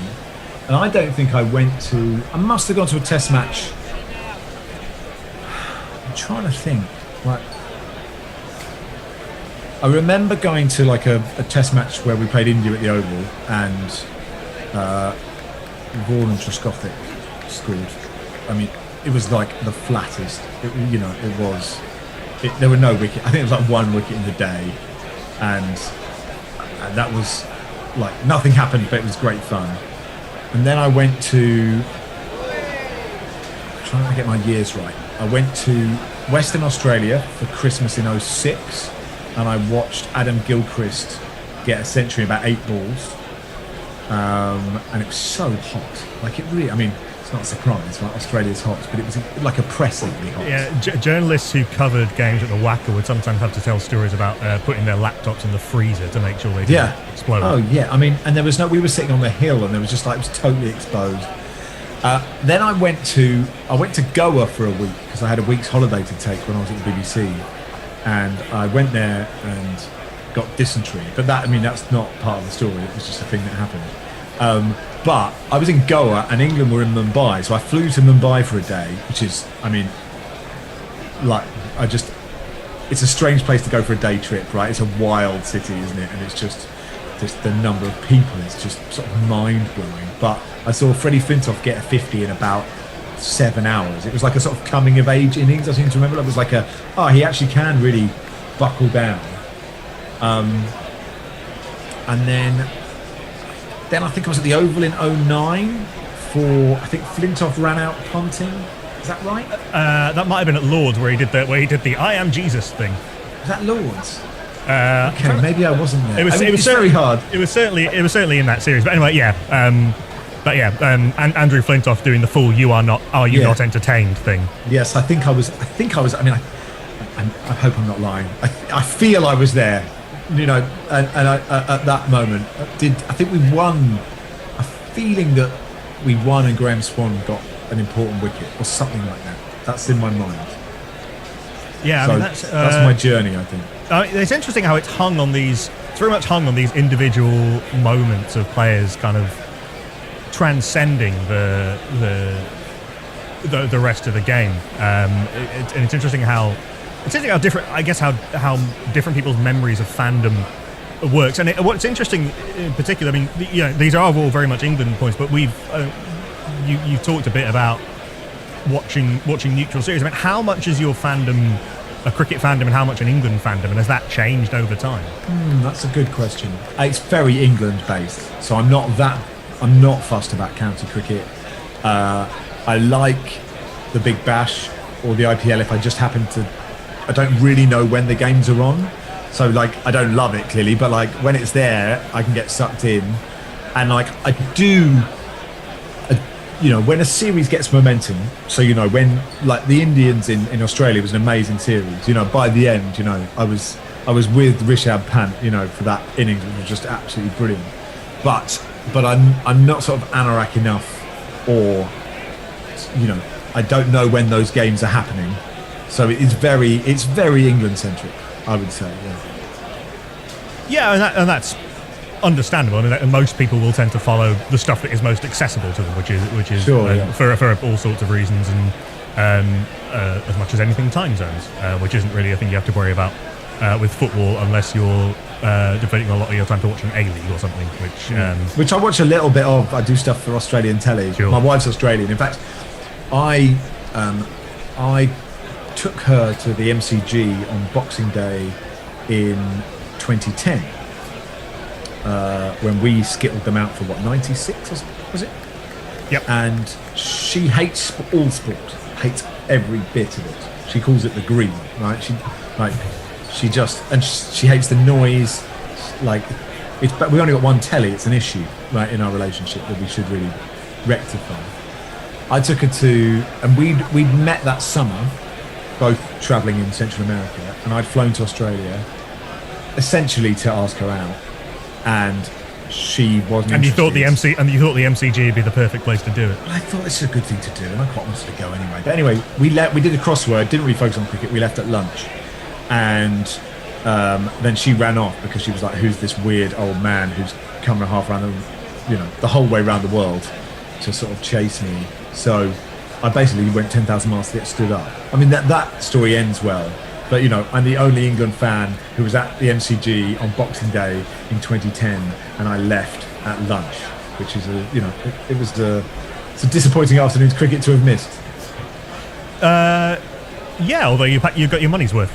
So you were doing a crossword while, and Tim Bresnan was out there doing his stuff to kind of trying and failing to entertain you. So I want to move the conversation on to Woodstock and who are a partner of ours, thanks to our pal and yours, John O'Gordon. I was going to ask you to be pointlessly and laddishly mean about Jono, but that's not really my style. So we'll move on from that. He sends his love, by the way. No, he's a very nice man. So yeah, how did you get involved with Woodstock and then becoming an investor in a cricket bat company? It's not a particularly usual way to spend one's time. No, it isn't, and it wasn't something I was looking to do, if I'm honest. But Jono, how did Jono find me? I think probably through Toby Tarrant, who is also is sort of more more of a cricketer than a footballer, and also a nice man. And Toby got in touch with me and said, "Look, I know this bloke who's got this company who wants some I think he said young, but I mean he was really just talking about Toby there, sort of people with some sort of social media following, to get involved in this company. Would you be interested in having a chat?" And so I was like, sure, I'll have a chat. But I like talking to people. I wasn't too hard to book for this, was I? So like, I'll talk to anyone for half an hour. And he seemed very nice, and I liked the sound of. I can't claim to be an ex. I didn't grow up using Woodstock cricket. I was a Kookaburra bubble man back in the day. It is interesting though that you remember whose gear you use, because it's interesting. People sort of broke down into different camps on the different bat manufacturers to try and. I was always a Slazenger person growing up. Okay, interesting. That's because that's what we had. Because I wanted to bat properly but couldn't. Right. I knew my bat was good. I knew my bat was good because the good batters in my team would always want to borrow it if theirs broke. Right. So see, in my mind, your Gray Nichols and your Gunnar Moores were your sort of opening batsmen. Your Slazenger was a good player, and then your Kookaburra was just a bit more of a flair batsman. That's how I viewed it. I don't know if if that has any accuracy at all. Yeah, I mean, then you get some maverick. A lot of people jumped on the Woodworm bandwagon after the 05 Ashes, but then that didn't last very long. Because Flintoff and Peterson had them. It's one with the little nicks cut out the side. Oh yeah, I remember. Yeah, but then they sort of faded away into nothingness. But anyway, back to. So basically, we had a chat. He said, "Look, do you want to get involved?" And I said, "Sure, I'll get involved." I'm not a majority shareholder. I think it's important to point out. I think for every bat, it's a bit like when people own a racehorse and they go, "Oh, I own a racehorse." You go, "I own like a tiny bit of one horseshoe." But I really like what they're doing in the things that I can vouch for, which is like the content that they're making and their discussions about, cricket and professional sports and mental health. And one of them, the episode that they did on Slogging It with Matthew Hoggard, I thought was really interesting, and these stories that I just didn't know, that I'd be like, this I'm not just listening to this because I know them and I like them. I'm listening to this because I think this is really interesting content. And so I like what they're doing with that. Everything that I know about the equipment is it's really good, and it's made with love, and it's made in a kind of probably sort of less of a sort of huge production line compared to like the major manufacturers. And so it all sort of came together in sort of quite a nice way, and it seemed like a nice thing to do. And if it becomes the most successful cricket company in the world, I I won't become a millionaire, and if it doesn't, I also won't become a millionaire. So that's sort of how I view it. It's a nice different thing for me as well, which is something to be involved with and to help out with, and hopefully I'm of some use to them, and to sort of promote it on my social channels. And when we're actually allowed out to film things, then we will. I was going to ask, and not that many of us have had too much of a chance to play cricket. Have you got a chance to use the gear? To have a knock? No, I don't. I'm not sure if at any point it would have been allowed since I've got involved. Maybe cricket nets were open again, but I'm very much a footballer if I can get out and do anything now. But when the summer comes, the charity cricket circuit's quite an interesting one, but the bowling gets a bit fast for me. I don't mind the bowling being. I don't mind facing spinners who used to be good at cricket, but I don't want to face fast bowlers who used to be good at cricket, because you can't win, because either they get you out or you hit them and then they bowl really, really fast at you, and I don't like it. I was one of those batsmen where the coach used to try and put a cricket bag behind my legs so I didn't just back away. I'm a coward essentially. Well, I mean, or you're a survivor, put it another way. I'll take that. You don't want to face an angry, hungover Devon Malcolm, basically, in a charity. No, I have no interest. I don't want to face a happy, sober Devon Malcolm, an angry, drunk Devon Malcolm. I don't ever want to face Devon Malcolm. I'd happily, sit down and have dinner with Devon Malcolm. That'd be a great pleasure. But I don't want to face him. No. We have had Devon Malcolm on this show, and there was enough in there to say that I would be very happy to spend quite a long time chatting with Devon Malcolm. But even now, at the age of whatever he is, I don't want to face him. I think the fastest I've ever faced is 80 miles an hour on a very, very flat pitch. And, I did go to the Oval. I filmed something at the Oval, and they got the bowling machine up to 90, but they were just bowling me half volleys just outside the off stump.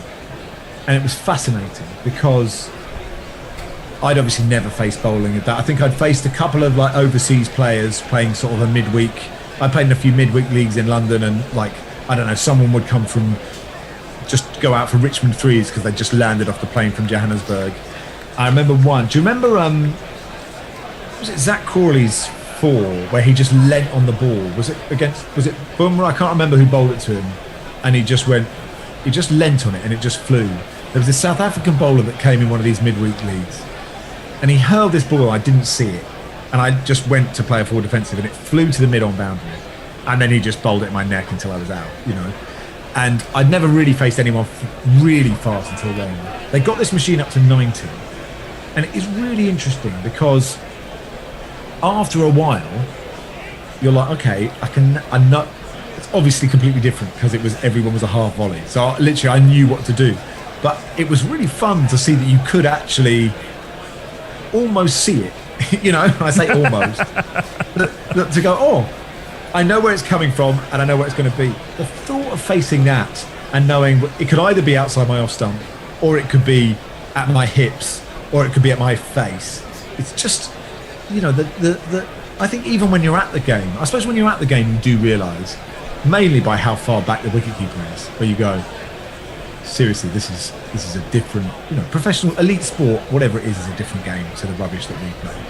And it is just, but it was really fascinating to just see what it was like to see a ball come at you at 90 miles an hour. I think it is important for those of us who talk about and watch a lot of sport to remember how bloody hard it is sometimes. Completely. I always think that with whenever there's a drop in the slips, and I've kept wicket to some quite fast bowlers, and it's really hard, and I know they're the elite of the elite, and they just go, well, you've got to be catching that at gully, and you're like, but now bloody fast the ball comes at you at gully. It's I understand that's what they're paid to do, etc., but I think you make a really good point that we should appreciate that it's difficult. We should appreciate that all parts of it. Appreciate that umpiring is difficult, and sometimes the third umpire might make a mistake because you just might. It happens. Yeah, absolutely, and it makes our appreciation of those magic moments, which, as I keep saying, we've had an awful lot in the last few years. We've been pretty spoiled as cricket fans. It just makes it that bit more magical. want to end with a little bit of fun inspired by a Netflix television show. Okay. Should you so wish. So, just for a little bit of context, Max and I first met when Max came to... I'm doing an NA course, and Max came to speak to a few of us, and in the preamble, we discovered that Max has been filling his time between his busy broadcasting schedule by watching the Netflix show Lupin, which makes a big deal of anagrams, which is something that... a show and an art form that I'm quite interested in. So, we've got 5 cricketing anagrams, just as a little bit of context. These are all players who have been involved in this current England-India series. Oh, God, okay. Okay, so they're all big names, nothing too obscure. First one, Hot Hair Arms. Hot Hair Arms. Can I write it down? Yeah, you can go for that. You can do a little bit of letter rearranging if you like. HOTHAIRARMS. Hot Hair Arms. It's Rohit Sharma. Correct. Okay, Yes, India's opening batter, Rohit Sharma, one of 2 batters who remembered how to bat in the last Test match. What a player he's so good, isn't he? It's sort of mind-blowing how good he is. Anyway. Yeah, it's probably why he gets a lot more criticism than others, because he makes it look so easy. Sort of in that Ian Bell, David Gower school. Sure. My dad loved Gower, and my dad always would say he's better than the others. That's why he keeps nicking it to slip, because he can get his bat to the balls that the other batsmen can't get. Anyway, it's a very astute point from Rushton Senior. Next one, you got 1 out of 5 correct. Ben Folks. Let's not do that one. Let's not do that one. I like that one. That was a good one. Cut. Okay, a lime one. A lime one. A lime LIME 1. What ONE? A lime one. Moeen Ali. Correct. The bearded wonder who became a bit of a controversy by accident when Joe Root accidentally said the wrong word in a press conference. Yeah. It's a shame. I mean, I don't know what you think about rotation. I understand why they're doing it. I mean, it's going to be imperfect. I sort of think we have to understand, especially with COVID, that these things might happen.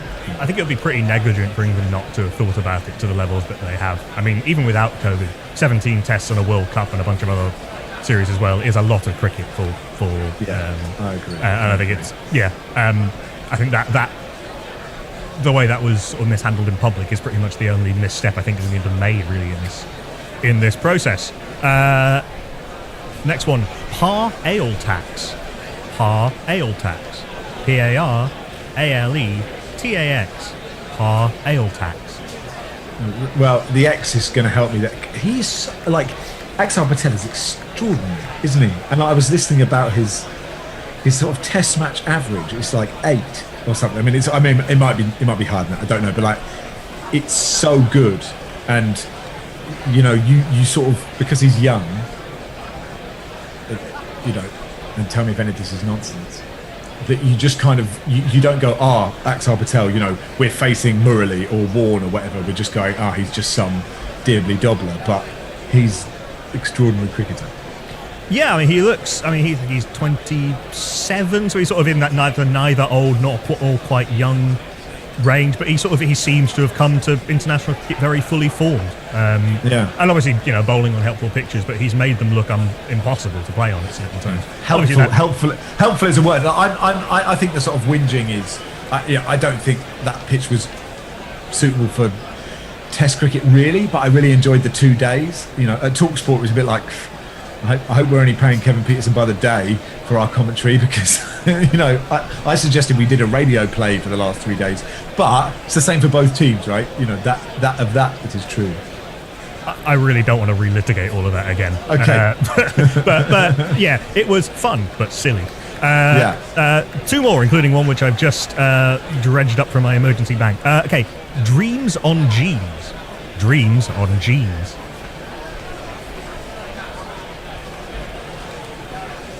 Shouldn't really have allowed you to write these down, but it is more fun if you get some of them right. Dreams on Jeans.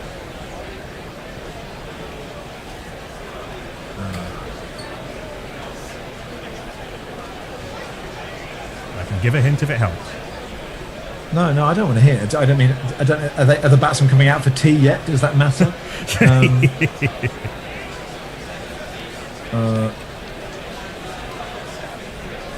Dreams on Jeans. Yeah. I want to say Jadeja, but I can't. It doesn't have all the letters in it. But I'm going to have to go with your first answer. It's incorrect. Okay. Dreams. James Anderson. Ah, Jimmy, what a guy, eh? What a bloke. Indeed, and I'm sure possibly someone who you'll be sharing a radio studio with at some point, given his he's taken to that remarkably well. He and Stuart Broad, actually, remarkable. Yeah, given that both really good, and I've interviewed them both before. Really, just good, grounded, nice people. Yeah, I met Stuart Broad a few years ago, and he wasn't at all interested in talking about. Well, he was still interested in. It was just after it was that summer that he'd nicked off the keeper's gloves to slip. And He asked a little bit about that. He was much more interested in talking about Forest. Of course he was. Yeah. And the final one, Jump Sabat Ra. Jump Sabat Ra. Jump, Jump Sirbat Ra. Rah.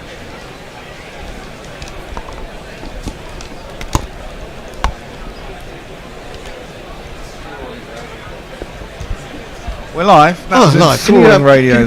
Could you pass me the? You want your squirty shit? Squirty shit. Yeah. Absolutely. Hi, Annie. Annie. Hello. How are you? All right, thank you. How are you guys? Yeah, good. I've been swallowing too much Ineos, but apart from that, I'm fine. Do the first ball. Okay, that's defended back down the track. Hender's choking himself on the. Right, it's defended and no run. Have you two been having fun in the green room? Yeah, without you. Grabby's here. Grabby's here. You're missing all the fun, Annie. Oh, don't. Get yourself on a train. Well, or walk. No, you can't get on a train, can you? Can't get on a train. Can you get on a train? I don't know. Are they working again today? How many buses would it take for you to get here? At 14? Probably only one bus and then the tube. Yeah. And then the tube and there's then the probably tube. there's probably the equivalent of Greyhound. What's the equivalent of Greyhound? National Express, isn't That's it? Yeah. Yeah. God, I wouldn't go on a National Express these days. They roar down the motorway past you, don't they? Scare the shit out of me. No, they don't. They travel at fucking 65 miles an hour in a slow lane. They're really irritating. It's probably because I only go 50 miles an hour these days. You're not driving fast enough, Hendo, if they're on roaring the hard past shoulder, obviously, if they're going past you. Neil Wagner. It's Neil Wagner and Tim Southey. Now this could be fun. This could be fun. This could be fun. I haven't played this jingle for a while. That's Neil Wagner. He's my boss. And when he takes 5 wickets in an over, it was murder. Facing up to Potts. He's in and plays inside that one as it's angled across him. Wonder if he's a bit undercooked. This man's at the other end. Only a whimsical notion to fly with Tim Southey to light. I probably won't fly with Tim Southey. Then again, I just might. That's a voice from the past. Triangle, That's isn't it? James Sherwood, isn't it? Yeah, sure. Triangle, wasn't it? I've heard from Potts that the kettle's a filthy black. You know he might do. Let's bring him into Onto the back foot, a punchy shot from Wagner. I was going to call him Wagner, as in the composer for some reason. Up to mid on, and there is no run. I'm sure there's another Wagner jingle. We must have had Wagner versus Strauss at some point, surely. You'd like to think so. You would think so, wouldn't you? You would. I'm sure there's a. He's a bit of a workhorse, this Potts, isn't he? He certainly is. He's a good. He's a big find, isn't he? He's a good find for England. See if we can not break him. Yeah, hopefully. Onto the back foot goes Wagner again. Again, punches the ball back in the direction of mid-on, but Potts pats it to ground, intercepts it really, and there is no run. We have another Wagner jingle. Do we? I didn't even know we had this. Is it classical? I've never listened to it. Well, I probably have listened to it because it's made by Mog, but let's see what it sounds like. It's not classical if it's made by Mog. A shiny red ball that reached upon the pitch. He is Neil Wagner, the destroyer of batsmen. That's good, isn't it? That's good as he leaves this one out. Oh no, in fact he tried to play at that one as it was angled across him, was beaten by it, went through to Folkes. It's good, but it's definitely not classical. I was going to say, it's definitely not the Royal Philharmonic, is it? No. But anyway, it's good to see Wagner and Southey's always entertaining as a batsman. Potts is in again, bowls to Wagner, and Wagner drives this on the up. A lovely shot, in fact, straight at the man at mid-off, who is Ben Stokes. And I don't think he's going to catch up with that. Lovely stroke, as good as any opening batsman would be happy with, and it's 4 runs. It's Nissan She. It's Nissan She. So what's happening in Annie World, Annie? Oh, too much, Oh, really. too at the much? moment. Really? Yeah. Oh, dear. It's all crazy is it? life at the moment. But yesterday I did go to a lovely Devon village ground and watch my son captain a win. Any runs for Fraser? Yeah, he got 3 sixes out of about 8. 8 sixes. 8 shots. 8 he shots. had about, yeah. Defended up to mid-off, and there is no run. That's the end of the over, the 117th of the innings. New Zealand are 329 for 8.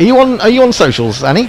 I am, and at the moment I'm looking at a elegant young batter picture by Dr. Dan Diper. Oh, really? And there is nothing since then, and that was. People are slow after lunch. Oh, hang on! I have Neymar Butlin saying Annie is my favourite gorilla. She is the better half of the gorilla troop. The better half. Thank you. The better half. Yeah, I'm the better half. So you're half, and the rest of us are the other half. Yeah, I'm one half. You're just a half on your I own. mean, I'm not very good at maths and all that, but. Jack Leach starts the over, and down the wicket comes Southey. He's sent that way up into the sky. Is there anyone underneath it? Yes, there is. It's Ben Stokes. On this occasion, he doesn't throw the ball down angrily. He rolls it as if he's playing lawn bowls at the local bowls club. And Jack Leach has a 4th wicket. Leach. Well, that blows fucking Gary. Never took his wickets in the first innings. Well, it's true to a certain extent. I mean, Well, he doesn't get used in the first innings. Well, that's a very good point. It's a very good point that Grubby's mate. He's given Leach his head. Yes, he's allowed him to be hit, but he's got him 4 wickets. At 25, it's 4 for 100. Yeah, exactly. And if you start talking about giving Leachy head, you'll have the pawn bot on Yeah, you. well, but that's another story altogether. Any tweets, Annie? Yeah, Martin White has said, talking of National Express, he dares somebody, and I can't see who it is, to base a jingle on this, and it's the Divine Comedy, of course, the song National Express. Oh yes, absolutely. Which I'm sure you all know. And I think Grubby's a big Divine Comedy fan, if I remember rightly. Yeah, I can't get on a bus without singing that song now. And Dave Rover says, come on, we're all expecting Ride of the Valkyries, admit it. Oh yes, we were. But we have that. Yeah. We have that for Broad. I can give you Ride of the Balconies because we have that. Ride of the Balconies. Yeah, well, this one.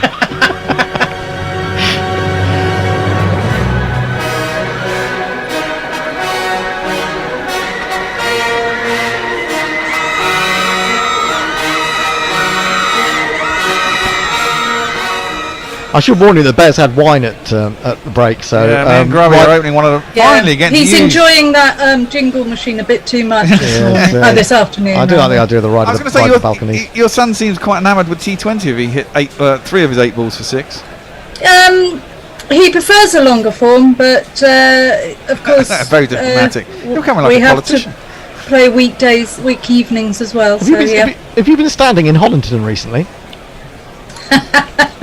3 men round the back. Tiverton, sorry. I thought it was Honiton. Onto the back foot goes Tiverton. Wagner, and it's defended. Isn't it Tiverton and Honiton? I thought it was Tiverton and Honiton was the by-election. Yeah, it was the borough, I suppose, or the district. Down the wicket comes Wagner. He smashed that up in the air. Is anyone underneath that? Someone is. Oh my God! If he kicks that, that's an absolutely brilliant catch. It's a worldie by Johnny Bairstow at long off. Leachy gets a 5. Fuck you, Gary. Brilliant catch. That was swirling. It had gone very high indeed. It was going away from him all the time. Johnny Bairstow followed it along the boundary edge and then stretched out his hands, grabbed it, tumbled, and he's given Jack Leach possibly one of his best days in cricket. And he deserves it, Jack Leach. Bloody well does. He's the English Nathan Lyon. I keep fucking telling you, man. If we give him a chance, he bloody well is, yeah.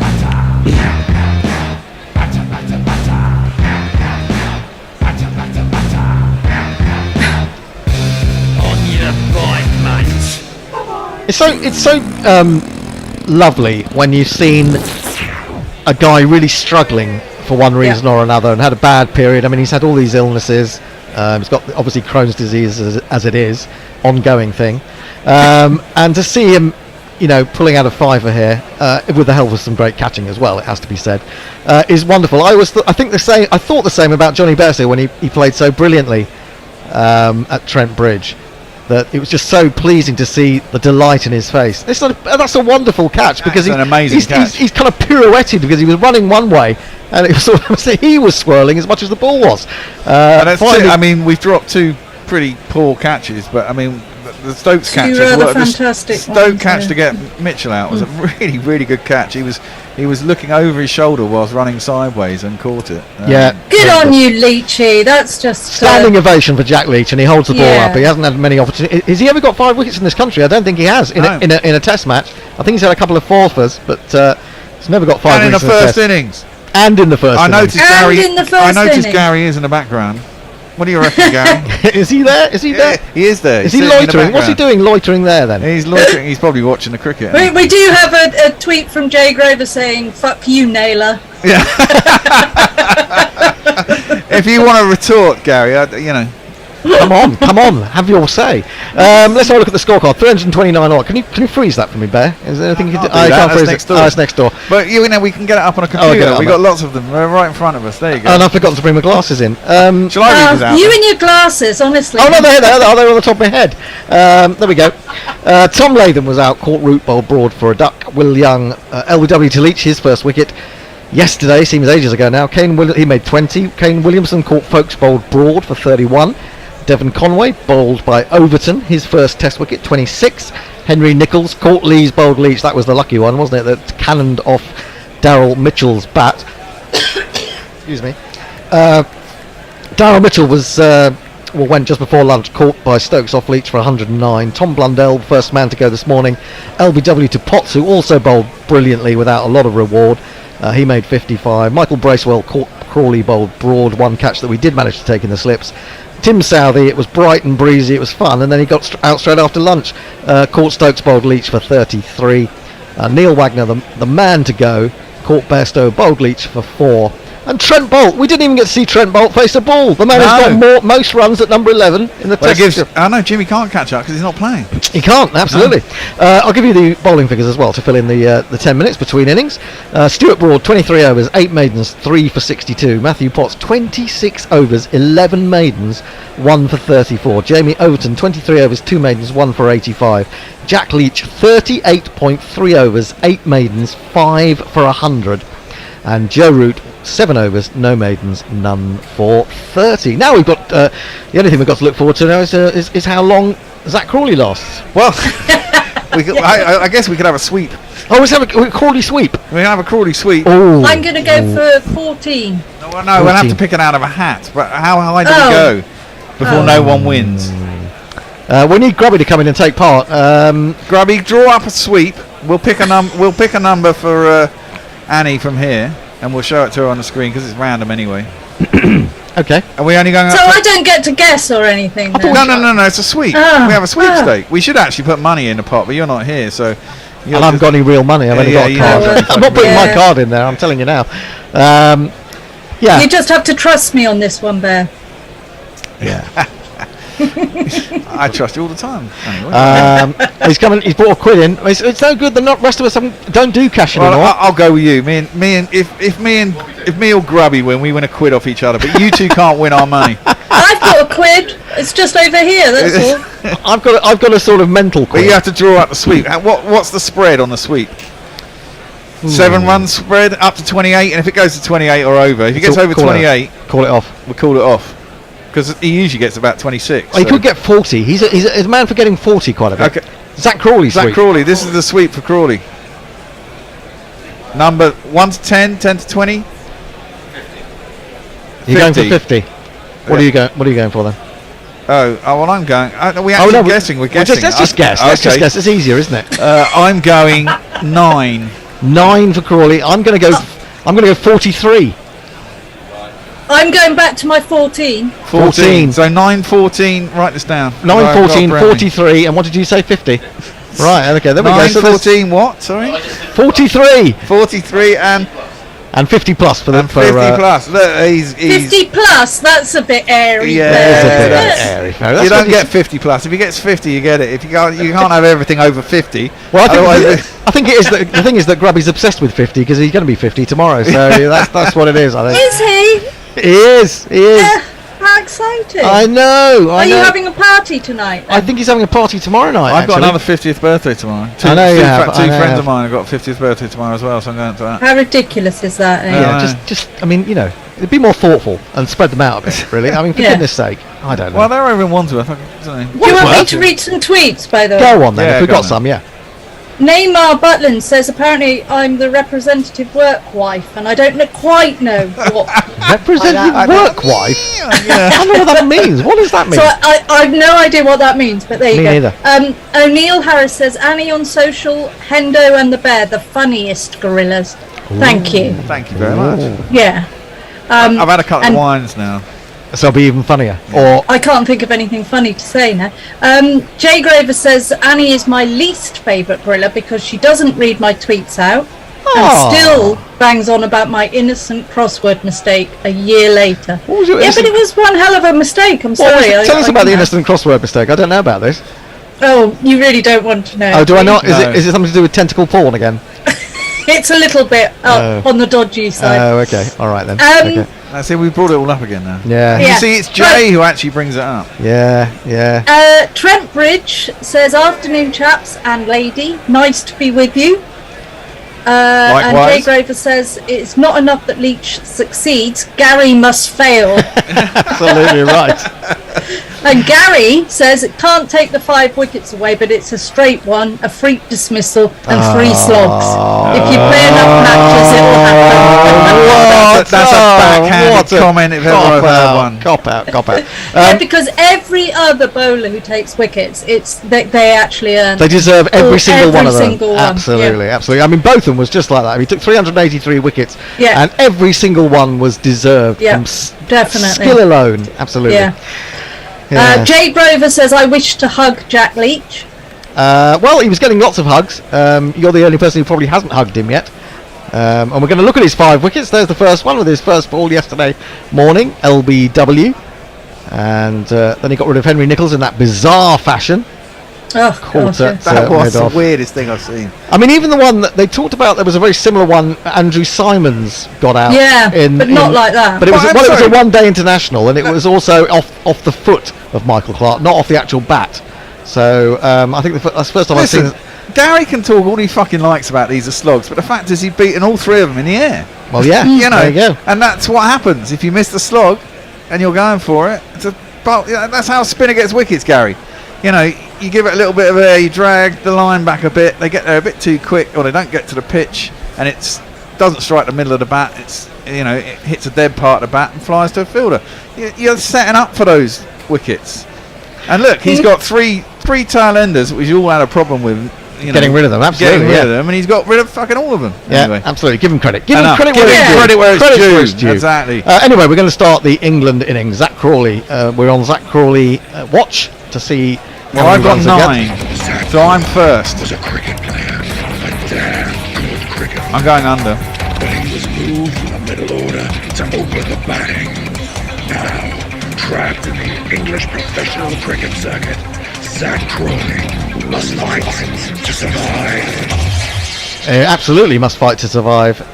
Although he's been We've got him all set for a century now, haven't we? Well, I mean, maybe it will work. Maybe the reverse psychology will work. Well, we'll see. Alex Lees is out there. I think he's going to face the first delivery. Are you going to jingle him up, or are you going to do some betting?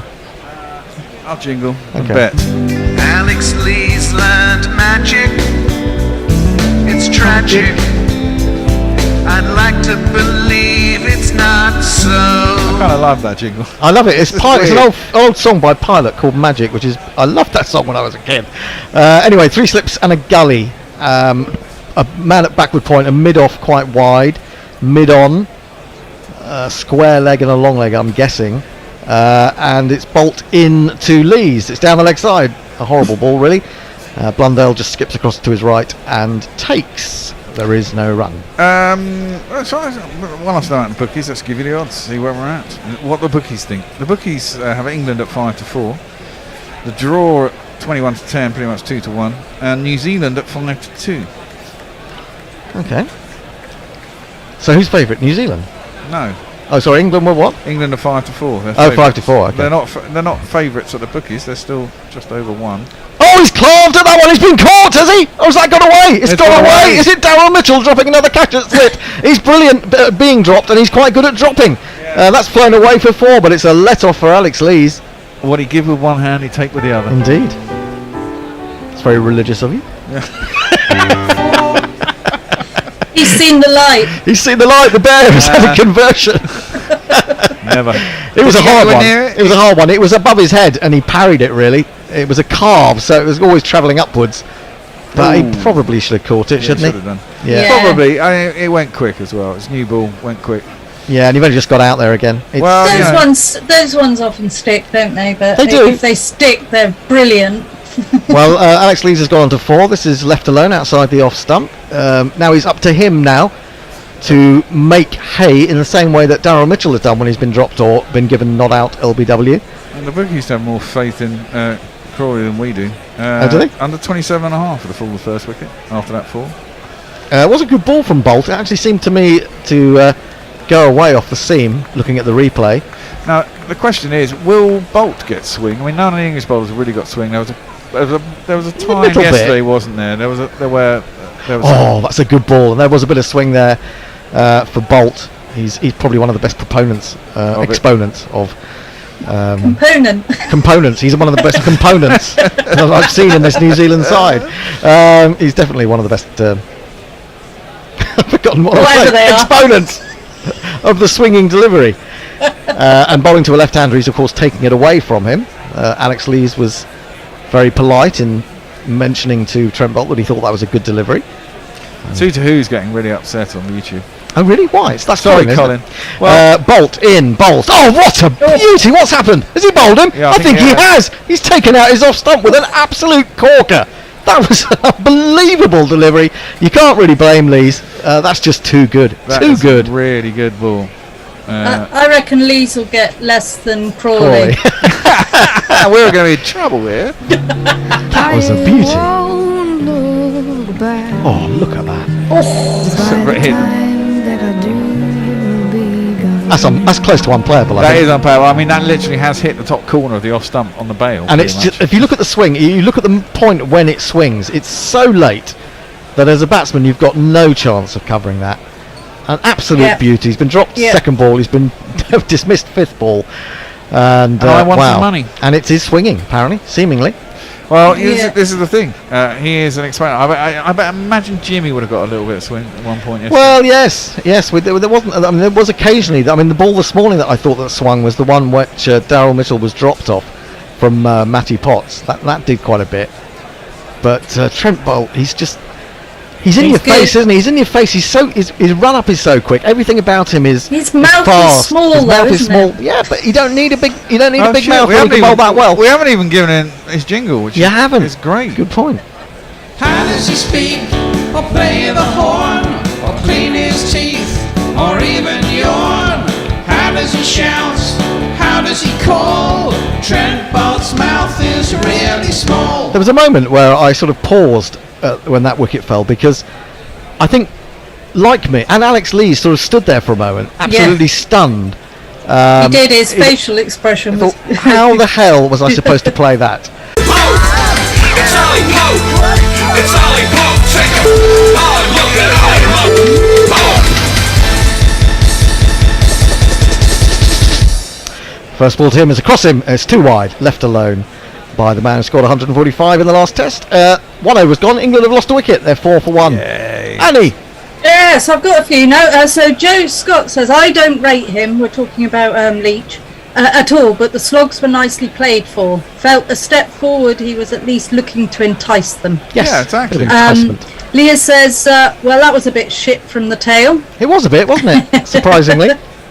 And Ian Dirk says, fuck you, Naylor. Can we get that on a T-shirt? Oh, there's an idea. We'll have to get Hombre No Over to design one. We're giving Gary too much shit now. Come on. No, come on. Are we? Gary. The light roller says, "Fucking heavy roller got the gig again." Fucking heavy roller. Well, I mean, you would get heavy roller on, wouldn't you? You want any demons taken out of the pitch, don't you? You want to flatten it out. This guy's called the light roller. Oh, of course, yes. I see your point. Tim Southey, who've yet to jingle up, is going to bowl to Crawley, who leaves the ball not that far away from the off stump. He sounds like this. It's only a whimsical notion to fly with Tim Southey tonight. I probably won't fly with Tim Southey.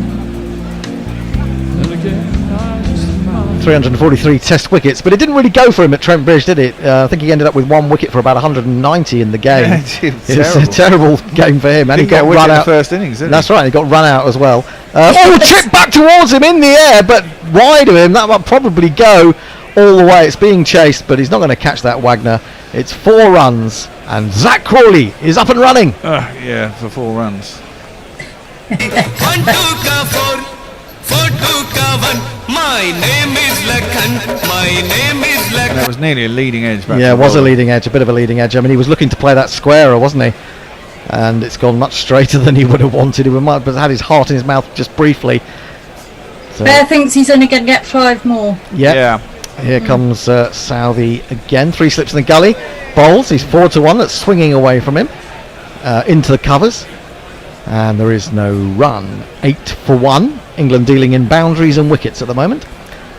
And they trail by 321. If you're just joining us, New Zealand fell away in that period just before lunch, and then straight after it, 3 wickets went very cheaply indeed.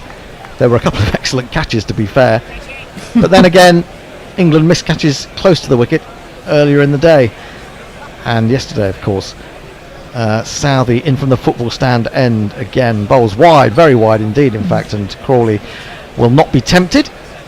And we needed to catch up with the catching, didn't we? We certainly did. I love that catch from Best at the end, because he does a pirouette underneath the ball at one point, then realises where it's going. It was like a ballet dance. It was beautiful, a thing of beauty. I think when he did that, I thought that's not going to be caught. But it's Johnny Bairstow though, Bear. Well, when he caught it, you know. He doesn't drop ones in the deep, does he, Johnny? Southey in again to Crawley, who just leans forward and allows a ball that's swinging gently away from him. That could be the ball that gets him out. That could be the ball, but he's left it alone he's left that first one alone. And that was only to 80 miles an hour from Southey. He's a little bit down in pace, isn't he? I know he's never been express, but I thought that at Trent Bridge that there was a lot more around about 78 than 80, 81. Anyway, he's going to see what we can do. The Barmy Army are in good voice. Well, I say good voice. I can't hear them, so to me that's quite a good voice. They're singing anyway. Terribly bad voice if you have to listen to them. That's nicely struck by Crawley. A lovely clip up to mid-on, but can't beat Wagner. And that is the end of the over. England 8 for 1. Pope yet to score. Crawley has 4. Annie. Jay Graver says, if the car keys get put in the gorilla suite, we'll become the world's worst swingers party. Yeah, well, I'm the only female, and I'm in Devon. But anyway, Roger Melly says, just remember, Grubby, you're only young once, but you can be childish forever. Come on, let's play it. We're gorillas. We have been childish for the last 8 years. Says, good day, nerds. Good day. Just in time for Gary to be proved wrong about something. Glorious day. Also, it is a glorious hi, day. Annie. And O'Neill Harris says, you guys don't need to think of anything funny to say. The best comedy isn't forced, it's natural. That's true. Going under and F-bombs are just natural. Bolt bowls to Pope. Ball comes into him, but he's got bat and pad close together, and he works it nicely down to long leg for his first run. England move to 9 for 1. Do you know any other women, Annie? I mean, we need more women. Do I know any other women? Yeah. I do know a few, yeah. Do you know any good cricketing ones? Any interesting ones that like cricket? And want to be on the radio? Want to be on the radio? No? Not sounding promising, is it? We know we need to get our quota up. We haven't got enough of you. We need Katie back. We need Katie back. Oh, I was on the phone to her for a while. What, Katie? Oh, yeah, no, I was thinking either Katie. Katie Scott. I'm sure we're talking about. Getting Katie back would be good. Yes. People seem to be busy with children these days, don't they? Outside the off stump, left alone by That's wrong, Crawley. isn't it? It's totally wrong. Absolutely. Who'd do that? Who'd have kids? 9 for 1. Crawley 4. Pope 1. Well, my oldest who was 4 when we started Test Match Sofa, had her last GCSE yesterday. Oh, does it make you feel old? Yeah, it fucking does, man. Really old. But freer. Yeah, there's certainly that. Bolt again, running in, left arm over the wicket, bowling to Crawley. Crawley leaves that more or less on length, I think. A good piece of judgment from him on this occasion, goes through the keeper. There is no run. 9 for 1. England replying to 329 all out. New Zealand started this morning at 225, so they added another 84. So 93 runs scored so far today. I think we've had 17 entries in the GPL. Is that good? It's not bad. It's not bad. Bolt in, bowls again, hits him on the thigh pad, quite high up, didn't get his bat anywhere near that, but he's going to run down to long leg. He's going to pick up a leg by, and England go into double figures. Grubby is about to join us, and who's he with in the next session? Sorry? Not me. Not you. It's goodbye, Annie. I'll reply to your WhatsApp message when I get off. Okay, and I'm back in about half an hour, I think. Oh, brilliant. Okay, all right. I'll see you in a minute. Bye-bye. Bye-bye. Oh, you can stay to the end of the over. You've got 2 more balls to do, Annie. Oh, okay. Stay I'm back. We've got a leg gully now, or a leg slip in position for Pope, but Pope comes forward and times it really nicely off his legs. It shoots away past square leg, all the way to the boundary, 4-4. That was the best of Ollie Pope, and England are 14 for 1. If you get into position quickly enough, Grubby, you can just play us a 4 jingle. Grubby's got a massive great glass of red wine. I know. He thinks it's his birthday tomorrow or something. I know. Terrible. I can't believe I'm not at Gorilla Towers and I'm not able to share this momentous day. I think you've got to reorder your diary, Annie. Disappointed, Annie. You're going to have to let some other people down, because surely we're the most important thing in your lives. You're up there. Short into the body of Pope, turns it away. This time it does find the man at square leg. That is the end of the over. England are 14 for 1, and I'm off. And you're off, and I'm off, and I'll hand you over to Grubby. I'll see you later, Annie. Yeah, see you soon. And we welcome to the booth Ian Forth and James, the G-Spot Hillhouse. How are you, chaps? Hello. Very good. How are you? Very good. All the better for seeing both of you, of course. Very good. Very good. Hello, James. You happy with G-Spot as your moniker? Well, at least I found it in the terms of a nickname. That's the most positive thing I could say about it. I think it's what all of us wanted at school in some ways, to show that we were accepted. So finally you've got one. Well done. That's great. That's great. Nice to be bullied into it. Yeah. Okay, into the cricket. So Tim Southey in against Zach Crawley. Let's it go. Happy birthday for tomorrow. Oh, thanks. Paul Howarth. Thanks. Paul Grubby, you've already got your nickname sorted. Howarth. Yep. The big 5-0 tomorrow. I'll be raising my bat round and about tooting. Have you got a favourite song called Birthday, or with birthday in the lyrics? Oh, undoubtedly Sugar Cubes. I know you do. I was going to ask James. Okay, let's get back to that in a minute. It's Tim Southey in for the second ball of the over. And played nonchalantly, as is Crawley's one, out to the man at point. No run. I think I'd go for, I don't know if you've heard of it, an obscure one. It's called Happy Birthday. Yes. It's quite popular on actual people's birthdays to sing it. You can get it customised, which is great. So it's adaptable for many occasions. I'd give it a listen. That's probably the song in the world, isn't it? Yeah, it was written by 2 sisters when they were kids, wasn't it? Like somewhere in the Bible Belt, I think. In the Appalachians or somewhere. What a winner. Could retire from teaching or whatever they were doing. Yeah. In comes Tim Southey. Third ball of the over. Senior member of the attack. Goes a little wider on the crease, shapes in, and leaves Crawley. That was a false shot. I think he did play at that. This is a real going over from the 2 old stalwarts, Southey and Bolt, isn't it, James? Yeah, no, it looks like they mean business. I thought that when Bolt sort of ran in that first over, he looked incredibly focused and a little bit angry, almost like there's a point to be played. And and let's be honest, they're in the game more than they were at the start of the day. So there's plenty to play for. Yeah, England have got to get through this. They have indeed. In comes Saudi, fourth ball of the over. Doesn't go wide on the crease this time. That's a straighter ball, played out to mid-off, still no run. Do we think, guys, that Zach Crawley has a future in the England Test side, or do you think his technique is too loose? Well, I don't know if his technique is too loose. I wonder if it's technique or it's mindset with him, because it's really about reining in that booming drive, isn't it? And that's really about the choices he makes. So true. That one angles in and moves away, but sufficiently wide for Crawley to leave. I just checked his first class average, and it's little better than his test average. It's about 30, and his test average is 28, although he hasn't made tests. So it's not like he was screaming, pick me beforehand, but everybody always says, oh, there's something about him. He looks so good. It's the 3 T's, Forthy. Talent, temperament, technique. There's no doubt he's got talent. Technique. Yeah, I'm going to patent that. Very good. In comes Crawley for the last ball of the over. Played out by Crawley. In comes Saudi. Played out by Crawley.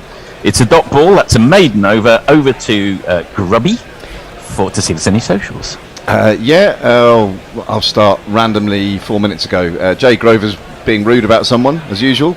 Gary, our very own Gary Naylor, fair enough, but the negative stuff into the legs for an hour before was dire. He's talking about Jack Leach again. Probably under orders, says Gaz. Jeff Perkins says, raising my bat, Grubby's euphemism for a birthday shag. Oh, God, I wish I hadn't started reading that one. Very much no comment. Very much no comment. And Jay says, the G-spot is far better than that cokehead from Die Hard. Oh, that's my lookalike. Okay. The cokehead from Die Hard. Yeah, there was Jay Grover sent in, and to be fair, it's not a bad lookalike. It's a giggling moron. We'll just break off for a moment. I think that was. Oh no, maybe we're still on all the ways that Zach Crawley's found to get out to various. It's a lovely compilation. Just what his parents would want to see. Do you know? Sometimes you get a lookalike and you go, "Oh God, that's actually about yourself."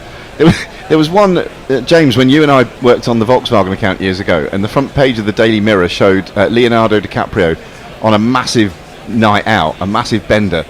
He was absolutely off his nut, and he looked exactly like me. It's weird. That's nice. You look like a pissed DiCaprio. In comes Bolt, left by Pope. When I started down here in Australia, there was a copywriter who kept coming up to me at the coffee machine and saying, "You remind me of a film actor. Who is it? This went on for some days. Finally, she said, I've got it. It's Wallace and Gromit. That's who you remind me of." Oh, that was worth the wait, wasn't it? Did she mean Wallace or Nick Park? I think, no, she actually meant Wallace, the plasticine character. In comes Trent Bolt to Ollie Pope. Oh, that sag back at him. He does well, actually, to get a batter down on that one. Bolt with a rueful smile. He's absolutely in the zone, isn't he, James? No, it's incredible. Talking of lookalikes, I once had a lookalike who lived opposite me and had a much more interesting life than I did, and we shared the same dry cleaner. And whenever I would go in there, the guy would go, "What have you been up to, you old dog?" And I would say, "Well, nothing actually." That sounds like boring stuff. That sounds like a great premise for a novel. Can you write that? It does, doesn't it? Yeah. Sounds like a short story by Will Self. Right, it's Trent Bolt. Ball of the over. Oh, he's absolutely cleaned Ollie Pope up. A superb ball. Smashed into his off stump. Smashed straight out of the ground. It just came back at him sufficiently. There was a gap between bat and pad. It went straight through the gate. Ollie Pope smashes his bat into the ground in despair, but England are 2 wickets down in very rapid succession. So get on your bike and take a hike right out of here.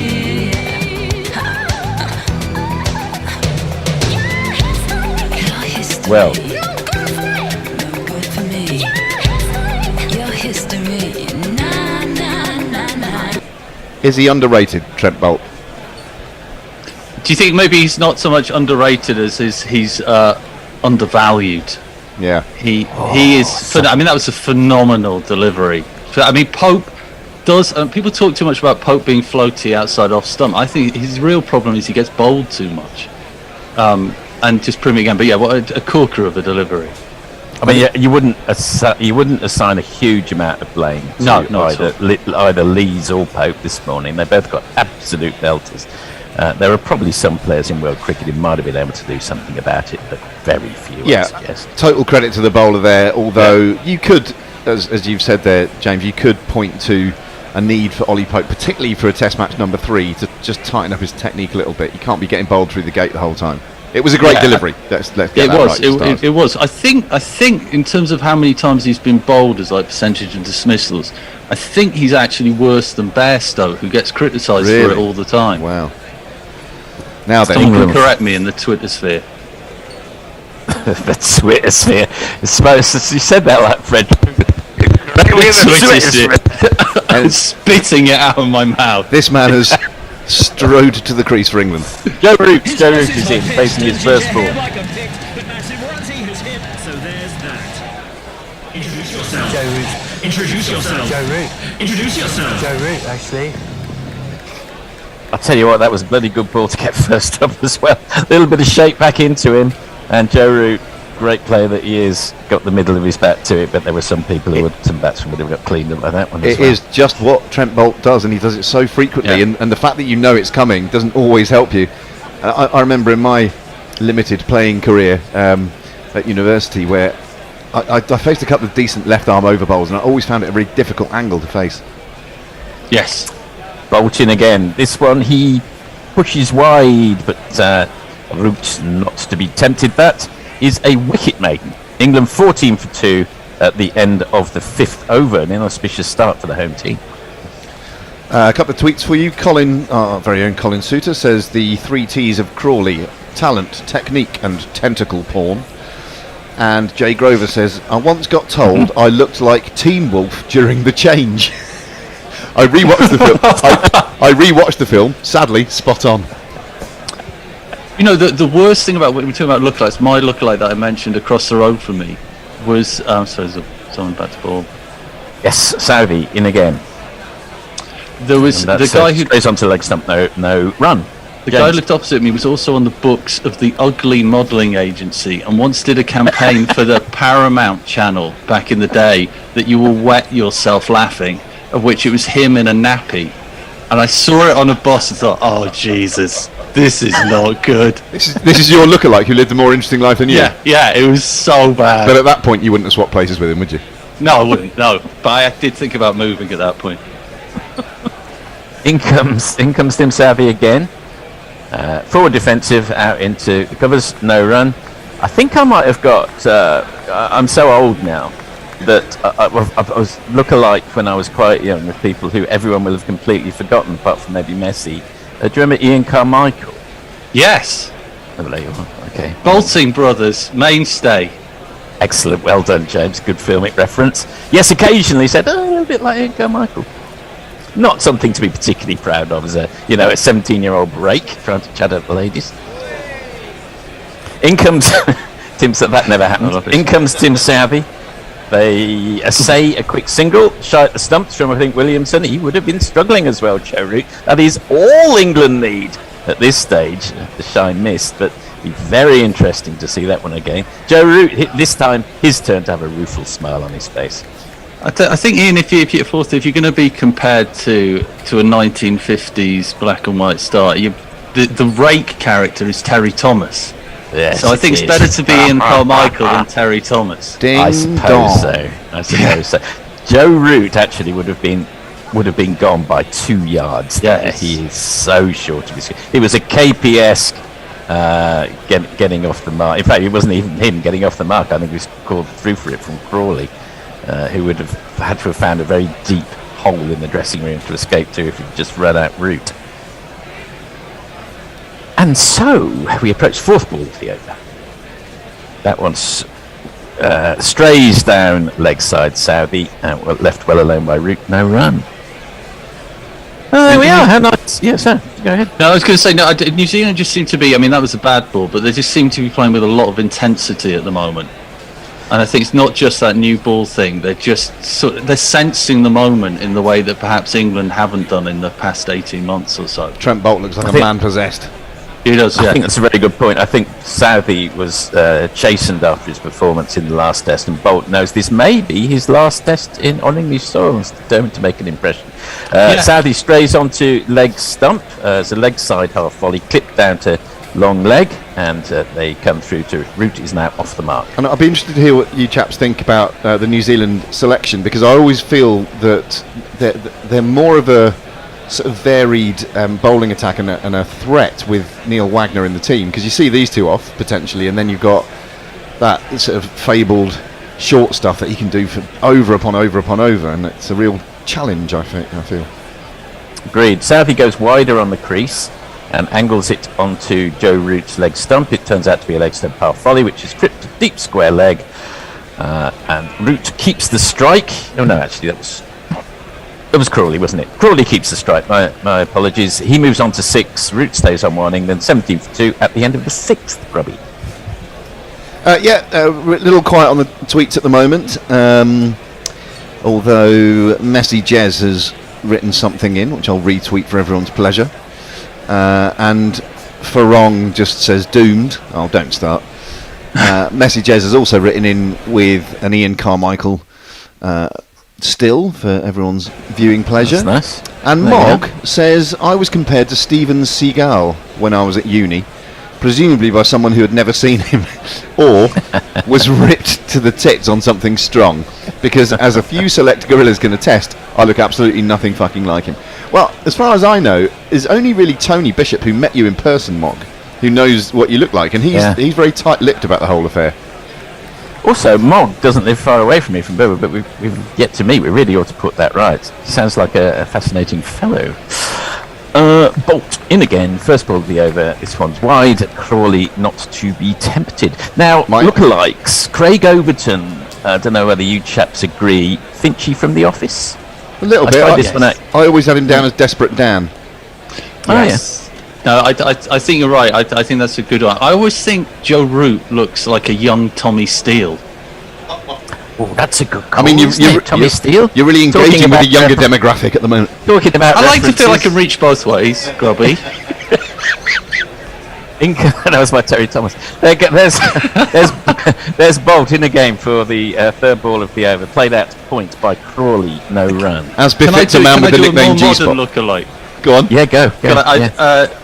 The way Brendan McCullum is set up with his trim beard and his glasses and his hat, if you put a spliff in his mouth, he is one step away from the Thug Life meme. It must exist somewhere, but it's just ridiculous. I became aware of the Thug Life meme when there was a fella on University Challenge. It was a very posh lad, and they Thug Lifed him up. That was quite funny. That one is not Crawley again, not to be tempted. Leaves it well alone. Straight ball, not doing too much from Boult. A dot ball, and then 17 for 2. I like the way that, just to counterbalance the 1950s references, you start pulling up remember this meme, everyone? Kids? Yeah, that's a real flex. Are you on TikTok? Down with the granddads and down with the kids. I can't help that. Who would be a sort of popular culture figure who can, as you so finely put it, can reach both ways? Yeah, who is? Yeah. Well, Jeremy Clarkson is very, very popular with young people. Yes, he is. I'm going to test my own children like him a lot, which gets me quite angry. Well, another ball left well alone by Crawley. Dot ball for the fourth ball of the over there, so you're not missing any action. Well, this while our popular culture discussion takes over. Yeah, to loop it back to the cricket, and are they undervalued? Is Boult undervalued or underrated? I think they just simply don't play enough for people to take enough notice of them. You know, when you look at how many matches they've played, I mean, their records are superb, but the amount of matches is... It's a very good point. That, oh my word! Trent Boult has absolutely cleaned Zach Crawley up with an in-swinging Yorker. Again, third ball of this innings that any top-class batsman would have really struggled with. Maybe Joe Root would have got it, but no one else in this team, I suspect. Jack Crawley is out once again, very cheaply, out for 6, but he is attracting some brilliant deliveries this series, it also has to be said. Most of them Trent Boult. No, I mean, try playing that. That was an absolute peach. Pitched on middle and off, hit the top of the leg. Shape in the air, off the pitch as well. Tremendous. But the England's batsmen have, I mean, absolutely superb bowling, no doubt about it. All the credit in the world to Trent Boult. But you've got to, you know what's coming. So you bat out your crease, bat on middle and off, cover it up. There are things you can do to try and combat what you know is coming. Yeah, that's absolutely right. And it is noticeable that these balls are going between a gap left between bat and pad, all of them. That is also true. Players of yesteryear probably wouldn't have got cleaned up by some of these deliveries, and that's, we can blame, if you like, one-day cricket for some of that. That is true. Let me just do a couple of tweets, if you don't mind. Pirate Badshah is sending us a Terry Thomas reference, the Italian interior minister in the 1960s. Mog says, I can assure you that you are very much mistaken, Forthy. Also, Messi knows what I look like, as do Patreons who have seen my interview video. Of course. Oh, of course. Yes. You haven't seen Patreon. If you've not Patreoned us, it's worth doing it for the Mog video alone, apparently. So Mog says. Diana Patterson says, but he was also Lord Peter Wimsey. He was Lord Peter Wimsey, yes. Gaudy Knight, 8 bells or something. Yes, I was quite keen on Dorothy L. Sayers as a younger man, always lovely to have Diana with us. Very much the conscience of guerrilla cricket, I always think. Always pulls us up when we stray.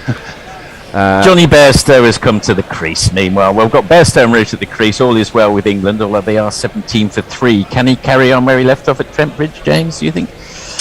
Well, I think it's a big one for him, isn't it? Because it's a big thing for the entertainment industry, England, as Stokes kind of pegged them this week.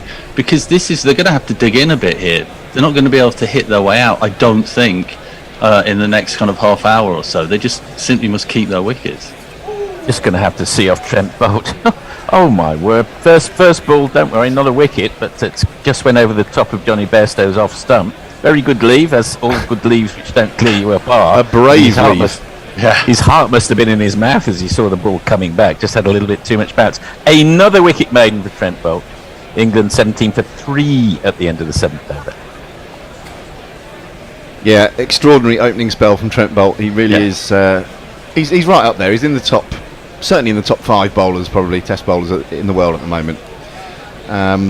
Messages also puts me right that people can see Mog in person with the interview that Messers himself conducted. Just Patreon us and you'll be able to see all of that. I think he's done about 10 interviews, Messers, I think. O'Neill Harris. Go on. He's done you, Grubby, I think. He's done me, exactly. Like he's done me too. I don't think I've been published yet. Oh my word, first ball of the next over. Joe Root gets a outside edge all along the ground, down through the slips for 4 runs, but not a confident shot. He moves on to 5, England 21 for 3. It's wonderful stuff, this is, isn't it? And if you were being super miserable... The number of the day is 4. James. No, never liked Sesame Street, sorry. No, I was going to say was that this morning, maybe this is slightly more what England should have done with that 10 over new ball that they had rather than pitching it halfway down the pitch. That's a good point. That's a very good point. Certainly with the new ball, you want to pitch it up at Headingley. Yeah.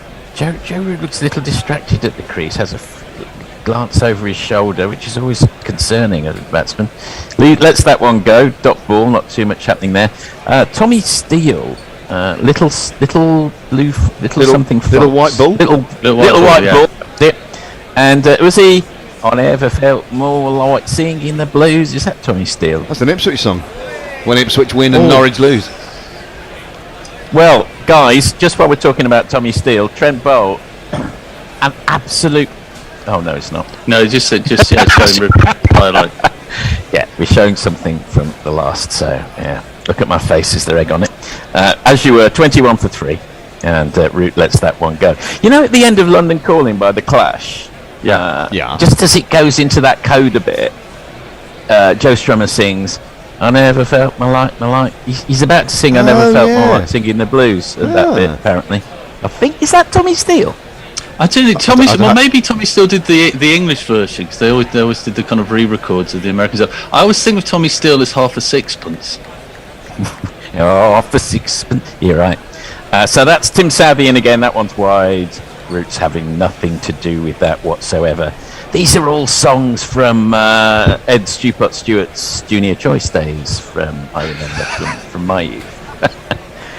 From the laughter from my co-commentators, I sense that maybe Ed Stewart's junior choice was not on their playlist. They were probably listening to some deep garage funk house when they were. Well, I'm not being rude to you, Ian, but I would go straight to the source for Tommy Steele.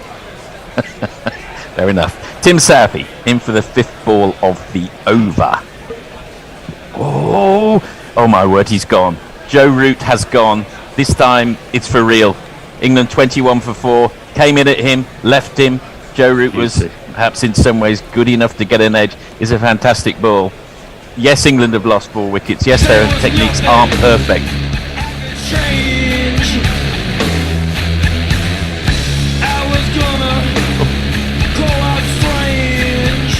I did think when at the innings changeover and Bear was giving some betting news, England were 5-4 to win the game at the time, and I remember thinking, it's a bit skinny. If I were a betting man, I might have been inclined to have a little punt on New Zealand. I didn't, and now I wish I had. So in the 8th over, England 21 for 4. Their best batsman departing the field. What can we say? What do you think? Actually, we're talking about Bolt being underrated. I think Southey is the really underrated one. If anyone gets love from the the Crickerati, then it's always Bolt. But Southey, he's the one that Hadley picked as someone to break his wicket taking record. And I think we should celebrate him more. Totally, it's almost become a sort of cliche, hasn't it? That sort of New Zealand cricket in general is underrated. The team is underrated. They're greater than some of their parts. All these have become cliches, but largely because they're sort of true. And I remember when I think Southey made his debut in England, and he scored a quick fire 70 as well, which I think remains his top Test score. And at that point, you're thinking this could be a serious all-rounder. He's not quite kicked on as a batsman, but by Christ, they're a force to be reckoned with as an opening bowling partnership. It's hard to kick on us both, isn't it? They've both got similar averages, 27-28. Southey's, I think, about 18 months older than Bolt. He's got 338. Actually, he'd have a lot more. This was the start of the series, so he'll have about 345 by now. And Trent Bolt's just got over 300. I think it'll be... will we ever see a test match in which Broad, Anderson, Southey and Bolt with their combined number of wickets? I'm just going to jingle up England's new batsman who's just come to the crease. Please do. I got out Ben Stokes. Back to you, Forthy. No worries. It's Ben Stokes, who takes 2 steps down the wicket and hits it out into the covers. Very nicely done. So he's off the mark. He's obviously worked out that's the way to go, and of course he's absolutely right, that's the way to go. But meanwhile, England 4 wickets down. He called me up, said he punched my, said I made him. The arm looked up and said, "You angry redhead, you'll get fined again." Thank you for that. Any tweets, Cubby? Yeah, got a few. O'Neill Harris reckons that the bear is cool and he could cross generations easily. Jay Grover says Brendan McCullum looks like an Albanian gangster who you might foolishly interrupt whilst buying heroin from a car wash of ill repute. I'd agree with that. Trent Bolt starts another... Oh, goodness me, who knows what will happen next. That one's right on middle stump, very full, clipped to the man at, I believe you call it on Hayden on Guerrilla Cricket, don't you? The very straight, sort of short mid on, you would, yeah. Yeah, so that's exactly where it's gone. Well, there we go. Good then. Hurrah! The thing is, I don't know what you think, James, but yes, England are 4 down for 23. Usually that's caused a break off as this ball comes in. And that's just left by Bairstow, no run. But to be honest, we have won the series. This may be the last time we see Southey and Bolt, certainly in tandem. I'm not feeling as bad about this than as if, an Australian pair were running through us. Yeah, and their likability makes it. It's like being pummeled by your kid, like fighting your kid, and they accidentally hit you. Oh, that's nice. They got a punch in. That's it's good. Like, it's like we're being on the receiving end of a Geoffrey Howe speech in the House of Commons. Yes, you're gonna it's gonna end your prime ministership, but what a way to go. Okay, so Trent Boult in, and pretty straight. John Bairstow plays it with his characteristic 45 bat to the man at point. But I think also this is just a great passage of play because you've got two great bowlers really in the zone, and you've got two batsmen who from Stokes already are going to try and dance down the wicket a little bit and have a go at it. So it's just going to be fascinating to see how this plays out. But what I thought about that shimmy from Stokes, it was one way of negating that late swing as well. Yeah. No, you're absolutely right. Bolt's in again. Bairstow, he stays anchored to the crease, plays it off the back foot, which is a dangerous tactic, to be quite honest, the way Boult is bowling at the moment. Our apologies to some of our listeners who may have preferred to have been concentrated a little more on the cricket and less on Tommy Steele and Ian Carmichael. You have to forgive us, the three of us don't always get together, so we get a bit giddy at times, and it's probably my fault. Great cricket. Let's blame Forthy. In comes Trent Boult, sprays that one wide. Johnny Bairstow, he's not England 23 for 4 they may be. He absolutely swishes at it, connects beautifully, and that's 4. England 27 for 4. Had he not connected with that?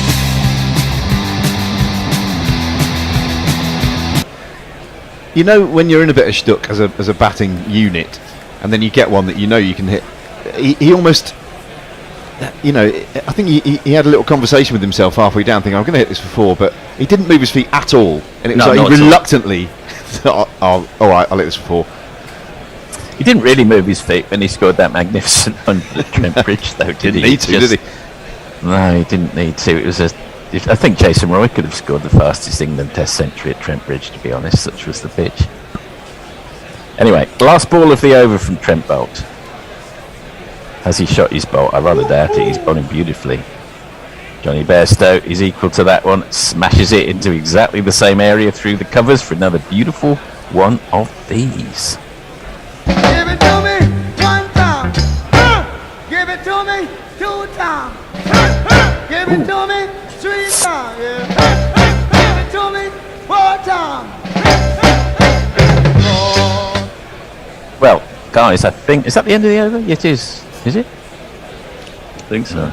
Not sure. I don't if know. it is, I'm gonna. We're having a change. I'm getting the old, manager signal from Bear exactly, over there. Yeah. But I'll do turnover time.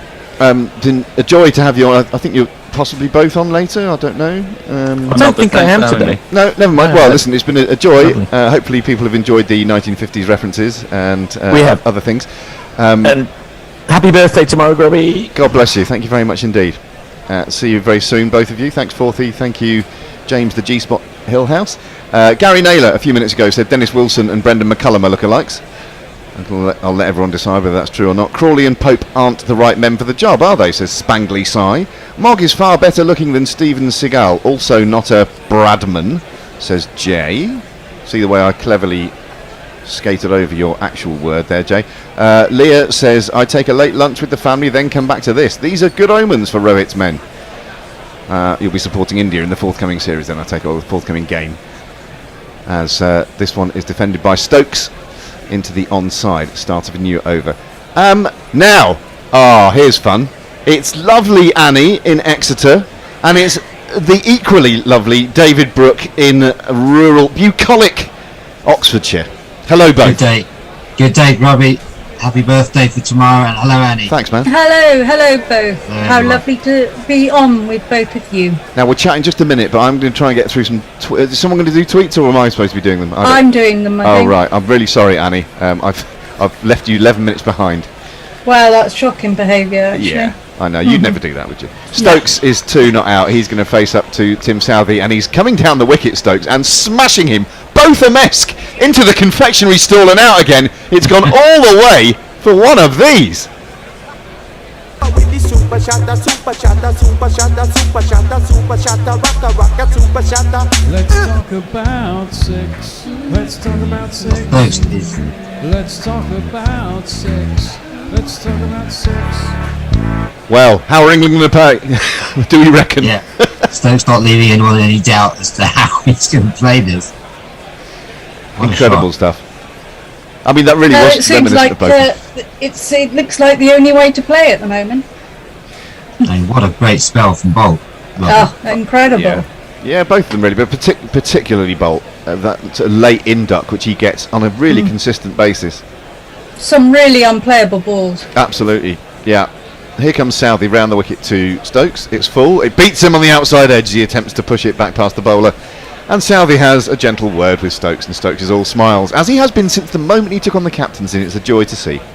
It really is. I was a bit sceptical about his captaincy mainly because of his mental health and things, and actually it seems to have been a really good thing for him. Well, what you can guarantee, I think, is that he and McCullum are sort of in sync in the way they want to play and how they want to approach the game, and that's not always been the case. If you think back to, I don't know, Atherton and Illingworth years ago, very much at odds. That was a while ago now. Yeah, I know, but it's not always the case, is it? And they picked the right men for the job, I suppose, in that regard. So Stokes is forward to this one outside the off stump, defends it to cover. There is no run. It's 37 for 4. England in a world of pain still.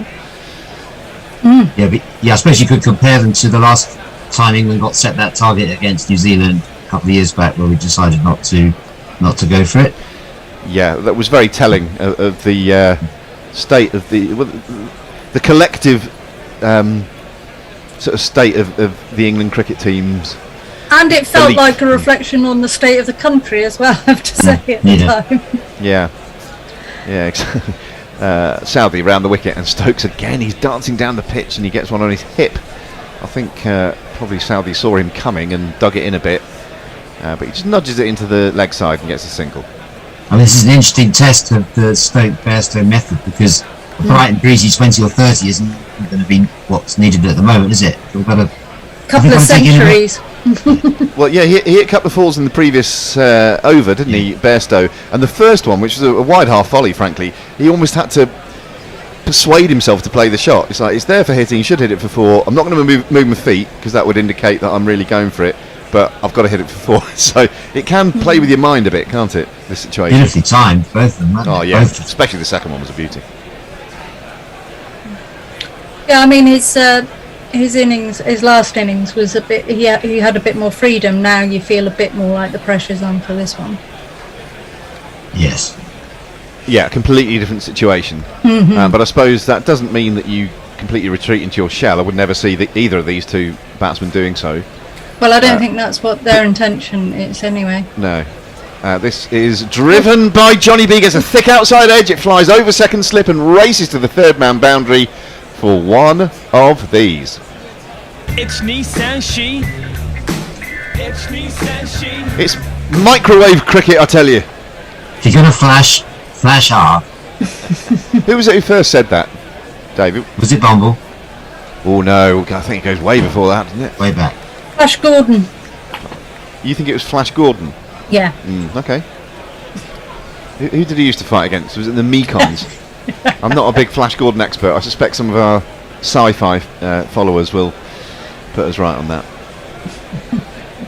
Anyway, Johnny Bairstow has raced courtesy of 3 4s in pretty quick order to 12 off 8 deliveries. Stokes has 9 from 6, so perhaps this is a sign of things to come.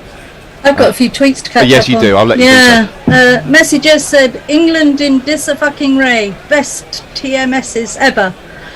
14 interviews, including 40, is what he's saying about the patron. O'Neill Harris says, Bolt is bowling players through the gate. Up next is JB, the gate guy. This should be fun. And it is proving to be. Here comes New Zealand's destroyer-in-chief, Trent Bolt, who bowls a ball just outside Ben Stokes' off stump, and he defends it into the offside. Bolt races through in his follow-through. He's got that. He's got the eye of a tiger at the moment, Dave. He certainly has. He's got the Bolt eyes are going. And it's the late movement, isn't it? It wasn't able to get that last test, but this time it's fully firing. Hendo thought he might have shot his bolt, but actually he's presenting the scene bolt upright, and Yeah, I don't think the New Zealanders will be looking to change the ball at the moment. no, put those handcuffs away, missus. Yes. What was going on in the first session? Oh, it's ludicrous. This is on middle and leg, and defended up to mid-on by Ben Stokes. Trent Bolt's doing that. He's keyed up. He's right on edge, and he's I remember towards the end of the World Cup final, the famous World Cup final 2019. He was all frenetic body language. There was the run out where he ran. It was either Adil Rashid or Mark Wood out, and he looked at the other end and saw it was Stokes and went, "Oh, I should have thrown it over there." And his body language is incredibly. He's like he's wired, and he's got that same body language at the moment. Trent Bolt. He's absolutely right on it. He's got that IPL out of the system, and he's bang on it now, just in time to win the honour. Yeah. 3 slips, a gully, and Stokes is down the pitch and swatting this backward a point. This is an exciting period of play. This one runs to the boundary for another one of these in quick succession.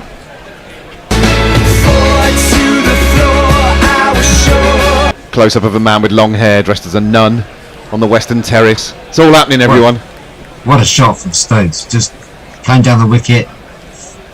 Big flare of the bat. I mean, it may not last long, this. That's the thing. But if these two do stay together for an hour and a half, then England will have taken a considerable bite out of the New Zealand lead. But at the moment... I'm not sure Boycott would approve. He approves as long as they don't get out, and you have to agree with that, really. Well, absolutely.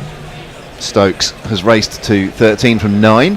He faces up to Bolt. He's down the pitch again. A ball on middle stump, really, which he's made room for himself and just caressed it through the covers. Timed the ears off it, and it's yet another one of these.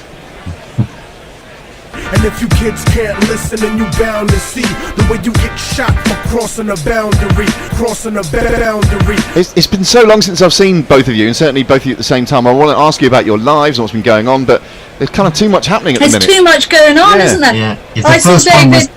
I saw David at Lord's. Oh, yes. For the first of these tests. How charming. And that was an entertaining day, wasn't it, David? It was. We did a great interview. Fantastic interview with you at tea time. Yeah, and then a few drinks. 50 for 4. England have got their 50. This is a full ball on leg stump. Tucks it into the leg side, and they come through for a pretty sharp single. They make it comfortably. So yeah, those 2 fours. The first one was bludgeon. The second one was just a lovely little bit of timing, wasn't it? Caress. Superb. Yeah, absolutely. I mean, well, they're both such brilliantly positive players, aren't they? Well, Ben Stokes is just a wildly talented sportsman, isn't he? Let's face it. I'm sure he's good at I bet he's good at golf and all that stuff. He's just got a great eye for the ball. He's got arguably the best. I mean, let's leave Joe Root out of it because he's out on his own in world cricket at the moment. But he's arguably got the best technique of any England batter at the moment. Stokesy.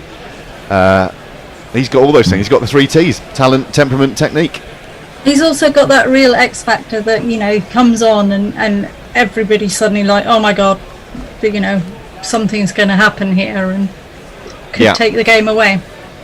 And he's not yet bowled a ball in this innings. This is an underedge from Johnny Bairstow looking to pull it through mid-wicket. A really fast underedge that defeats the wicketkeeper. No chance really, and it races away to the fine leg boundary for another one of these. There's not one boy for me, I must have 2 or 3, I need 4. Now, is this a drinks break? We've got someone running on with the, what do they call that implement? Someone that, you know, the thumper onto the ground. Thumper. Annie, this thumper's a good description, I think. Yeah, this might be a good opportunity for you to do some social media schmoozing. It may well, mightn't it? Okay. Jeff Perkins says, and they say that Mog has a face that launched 1,000 patron subscriptions. Very good. Armchair Cricket Podcast says, looks like Bolt and his partner Southey want to make a mark in a probable last test together in England. Was expecting England to bat New Zealand into oblivion on a pretty decent pitch. Now they're batting to save the test. Well, they still do have both gingers, and they certainly do. Leah says, an uncle of mine played with Strummer. He was known as the Chilean with the singing nose. Did you say singing nose? I said that singing nose, yes. Do you do this sort of thing? That sort of. If you breathe and hum through your nose, and then sort of. No. I've never seen that Is it a thing? Britain's Got Talent. Sorry, do carry on. Gary Naylor says, I still think England were a seamer light. Armchair Cricket Podcast says, what are your thoughts on India playing a mixed 11 against Leicestershire? Almost like an under 9 to 11 game.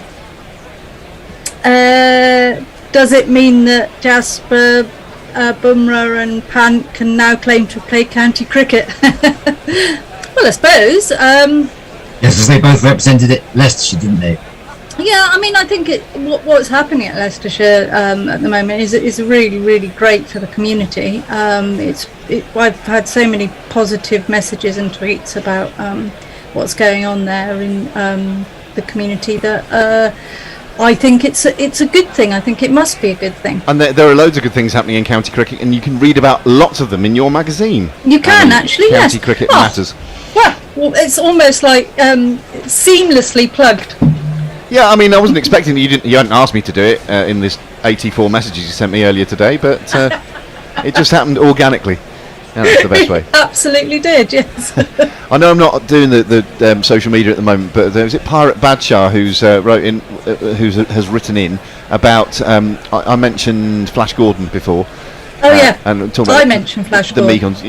Yeah, we were discussing, let's say. Yeah. And he says Ming the Merciless from planet Mongo was Flash Gordon's enemy, which reminds me of an amazing Big Train sketch where Mark Heap plays Ming the Merciless, and he's doing all this stuff like is it him or is it Kevin Eldon?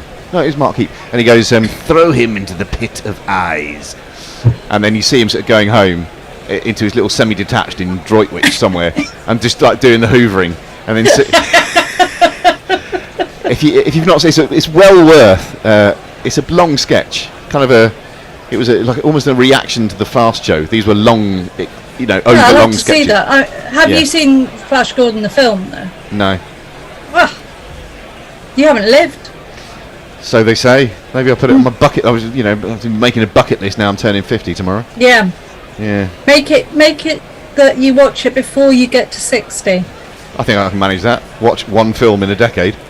Yep. Yeah. It's little steps. It's within my grasp.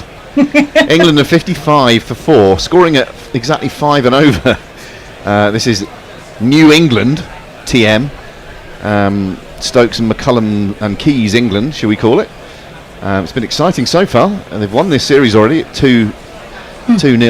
This is the final one of the 3 test series, and we are going to see the enforcer.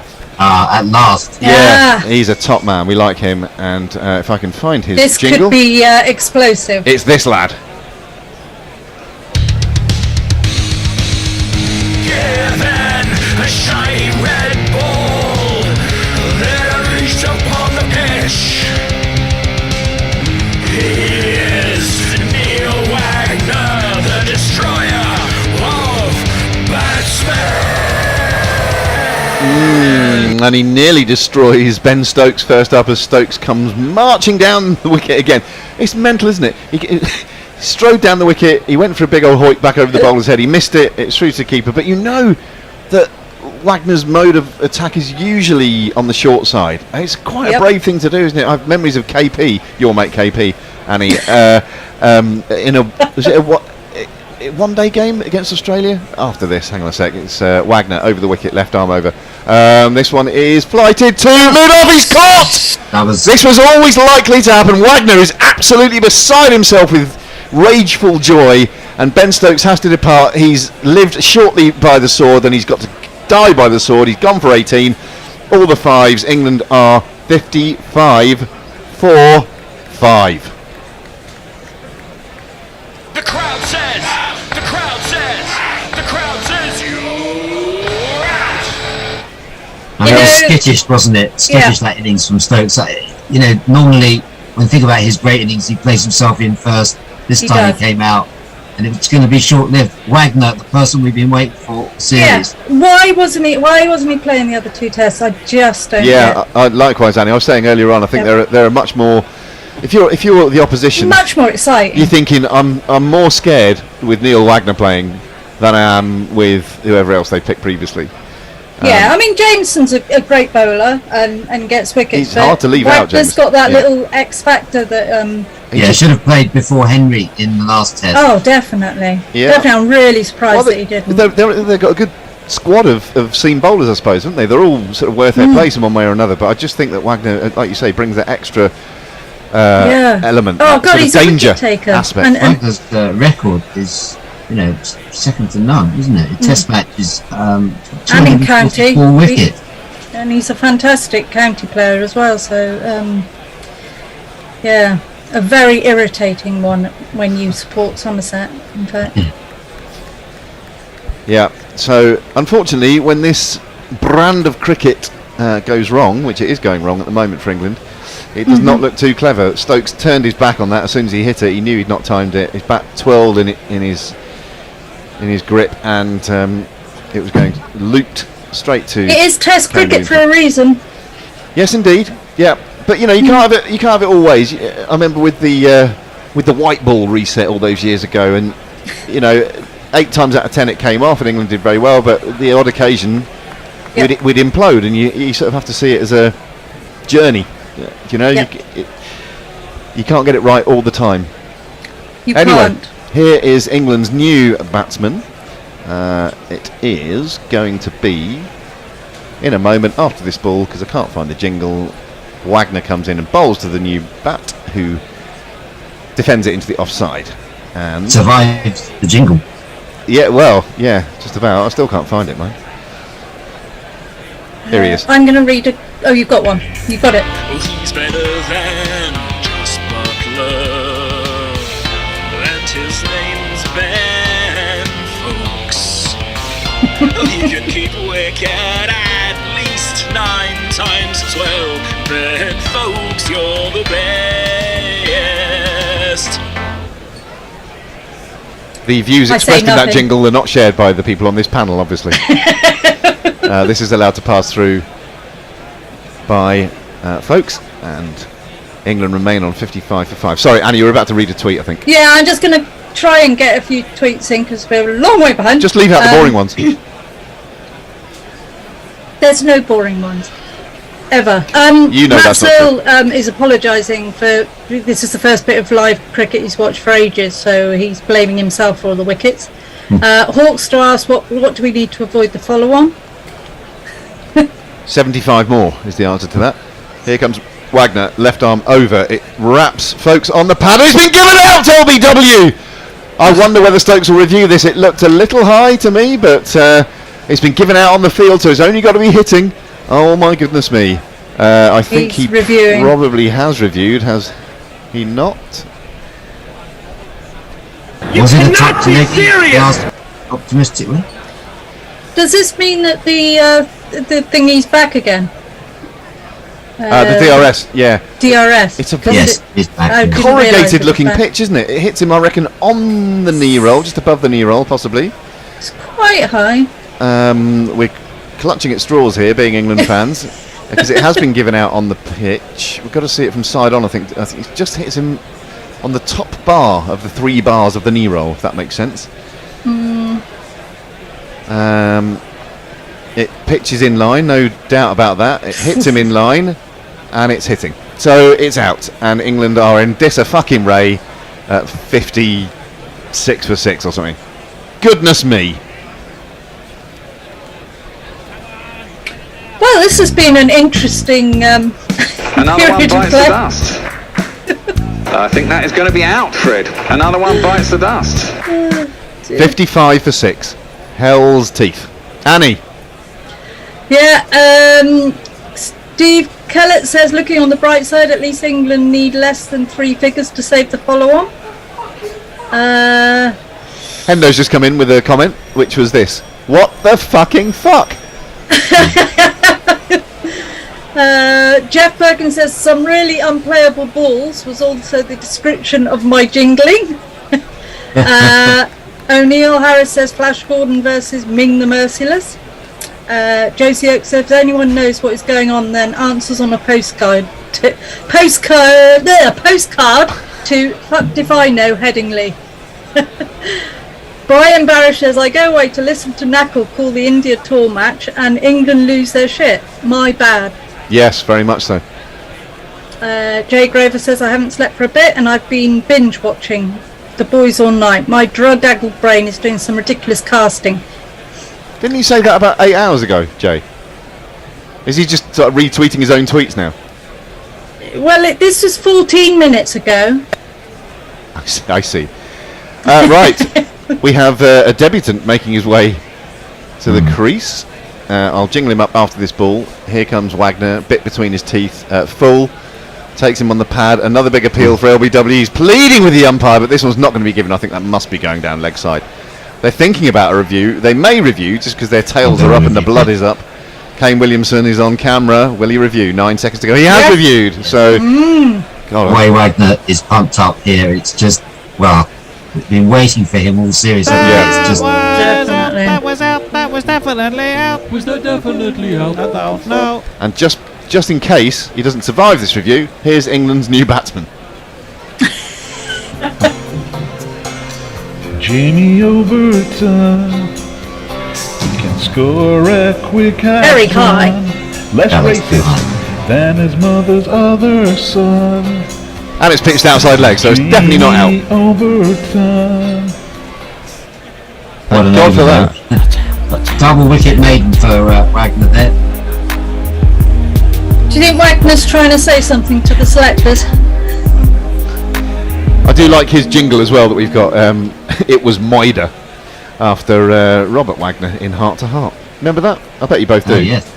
Yes. This is my dog, Freeway. That was the best bit of that opening credit, I thought. 55 for 6 England after 12 overs.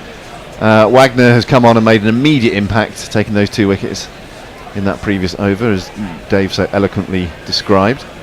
Well, how is Johnny Bairstow going to play now? I mean, is he going to temper his aggression for this situation? Because saving He the follow has on to a little bit, doesn't he? has to. I mean, it's tempting just to continue from Trent Bridge, but Ben Stokes was doing. Right. Ben Stokes is doing what he's done ever since the moment he took the captaincy as a batsman, which is, marching towards danger. When it comes off, great, and when it doesn't, it looks bad. But that's the way you go. This is a straight ball, in ducking as ever by Trent Bolt. Johnny Bairstow plays it under his nose, and there's no God, run. they've bowled well. Oh, yeah. They're not world.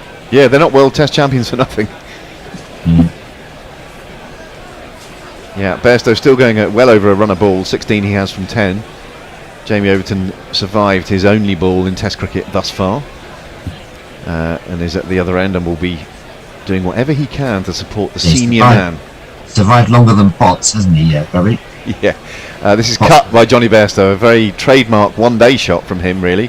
Wide of the off stump, just carving it backward of point. They just come through for a single, so Overton is going to have to take his share of the strike. There's no point trying to farm the strike at this early stage, I wouldn't say, when you got your number 8 in. He can bat. Yeah, we know. Overton can bat. Yeah, you say that you nearly took a plunge on New Zealand earlier, Ravi. Yeah, no point saying it though, because I didn't. But I did think at 5 to 4, with New Zealand having 3-2-9 on the board. Yeah. That's they're in the game. They're ahead of the game, really. They're sort of, they're in control of that game, and it's been proven thus in the last hour or so. And England are really up against it here. Pristine white kit. I don't know if they changed the kit from the last Test match, because it seemed to have some sort of blue wash last time, like they were standing in shadow. Yeah, I heard you talking about that blue wash. I wasn't going mad, was I? He hooks this, and he's going to get off the mark in Test cricket, is Jamie Overton, with a single to deep backward square. So a blue sort of tinge is a good sort of clean looking colour, you say? Well, it was weird though, because standing next to the opposition who were wearing their sort of pristine white kit, it just looked like they were standing in shadow or shade. Yeah, but the New Zealand kit is slightly creamy. Can we adjust? Yeah, well, that's a different question, isn't it? Whether creamy white is the correct. They're full fat. The cream, the white, the beige. I think the ivory or the bone. And we are semi-skimmed. Just tucked into the leg side by Johnny. Runs the first one really quickly, and then quickly realises there's not a second one there, but they do come through for one. Armchair. I'm just going to say this quick. Armchair Cricket Podcast say Australia are 50 for 4 in the 15th over in Sri Lanka v Australia, while England are 55 for 4. That's when he sent this in. Very interesting. Happening. And Bangladesh West Indies just getting going now. Second test. Have you got that? Brilliant. Have you got that on a screen somewhere in yours, Dave? Just on the corner screen. Of course. Just the corner screen. Good man. How many screens do you have, Dave? 3 slips in place. They're very close to each other, but staggered. And it's Trent Boult who is in to Jamie Overton, who plays this very adeptly up to mid-off, off the front foot. What are your thoughts on the 60 then, Dave? Well, it sort of legitimises the 100. That's why I'm opposed to it. I think it makes it seem a little bit ridiculous. Myself. Yeah. I mean, it's a 45-minute half game. Will there be? I don't think it makes the 100 any better. Boult fires one outside the off stump, too wide this time, and Overton is able to cover drive this very pleasantly, and he's going to get his first boundary in Test cricket.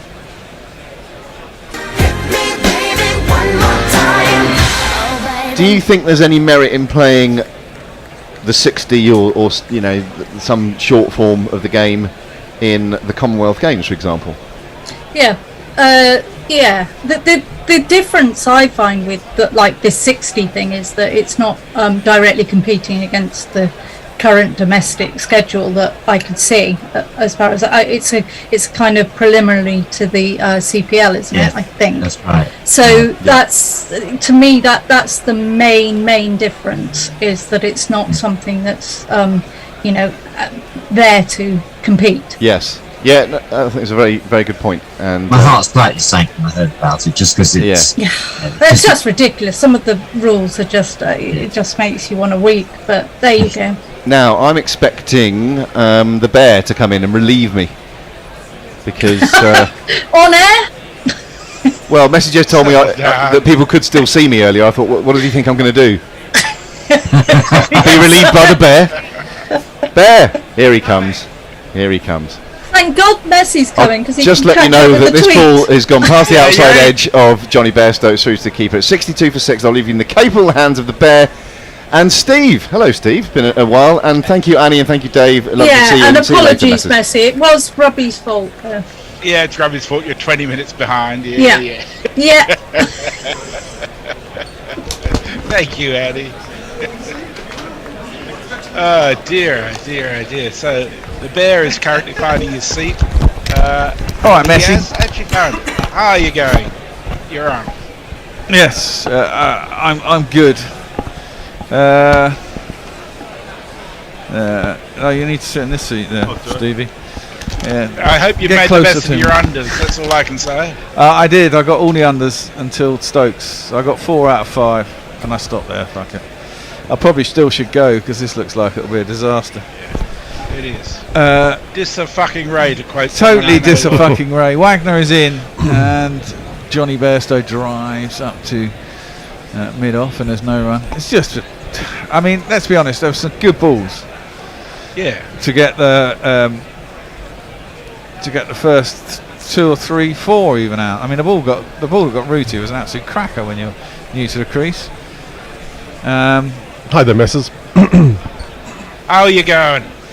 Well, I was happier after watching my cricket last night, but this is a bit of a shambles here. So. Yeah, it is. Well, I mean, Stokes has only got one mindset, it seems, and it's not suitable. Well, exactly. And the thing is, on days it goes well, it looks wicked. On days it goes bad, it looks absolutely shite. And this is one of those days where it looks absolutely shite and, clueless, to be honest. Hendo was absolutely losing his shit next door. As that one through the keeper and there's no run. He's not a happy boy. He was standing up ranting and wandering around the kitchen shouting. Couldn't you record it? We need those. Yeah. That's the sort of thing that gets us Patreons. When Stokes gave it away. To be fair, the other 4 wickets, as I said, I think were good balls. Maybe Crawley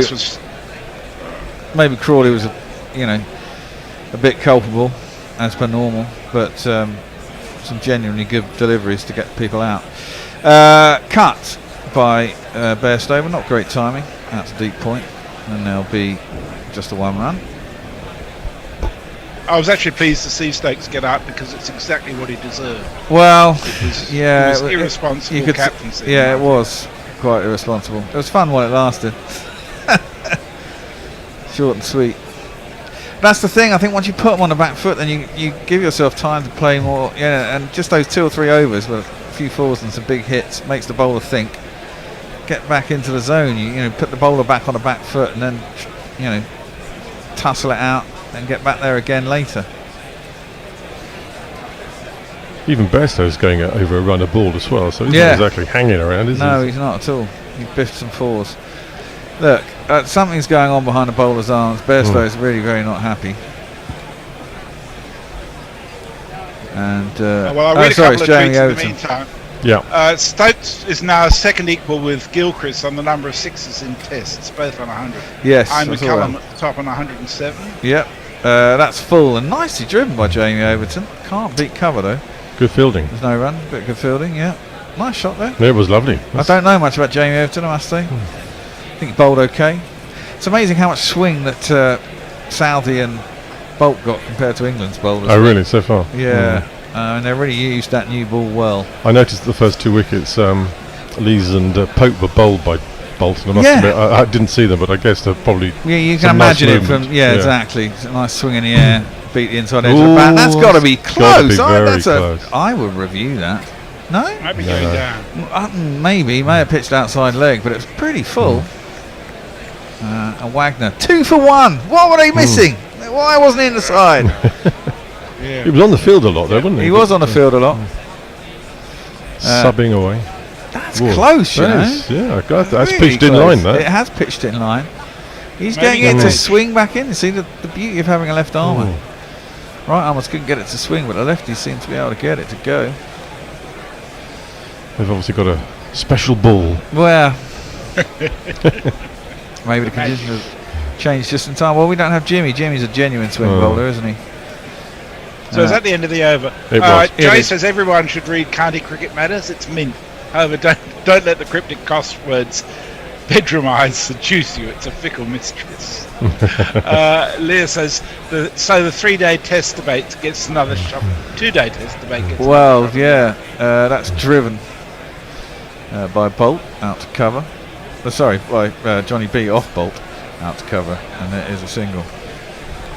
We're going to have a look at this LBW. It's hit him in line with mid. I think that's going on a hit leg stump. Could be. Firmly in line. Definitely in line and hitting. Yeah, it's hitting the top of leg stump. Not another one. That's a plum, the that one. in this game's been shit. Yeah. Should have reviewed. It's always looking good.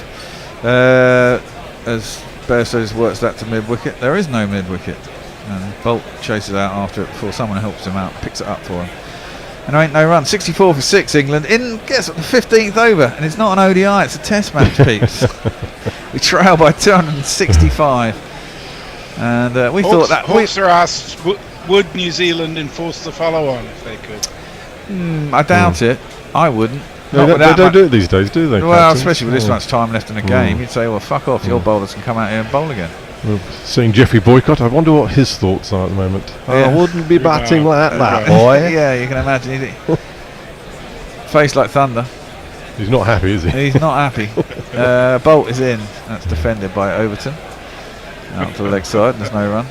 Now. Neil Harris says England's collapsing and no Hendo on commentary. Guerrilla cricket is leaving the fans wanting more. He'll be back. Wait till after tea. Indeed. There's a lot of pictures of Stokes. They're obviously talking about him a lot, aren't they? Yes. Yeah. I don't know. I'm just going to... I see I've got Kuna Sangakkara as a commentator for this.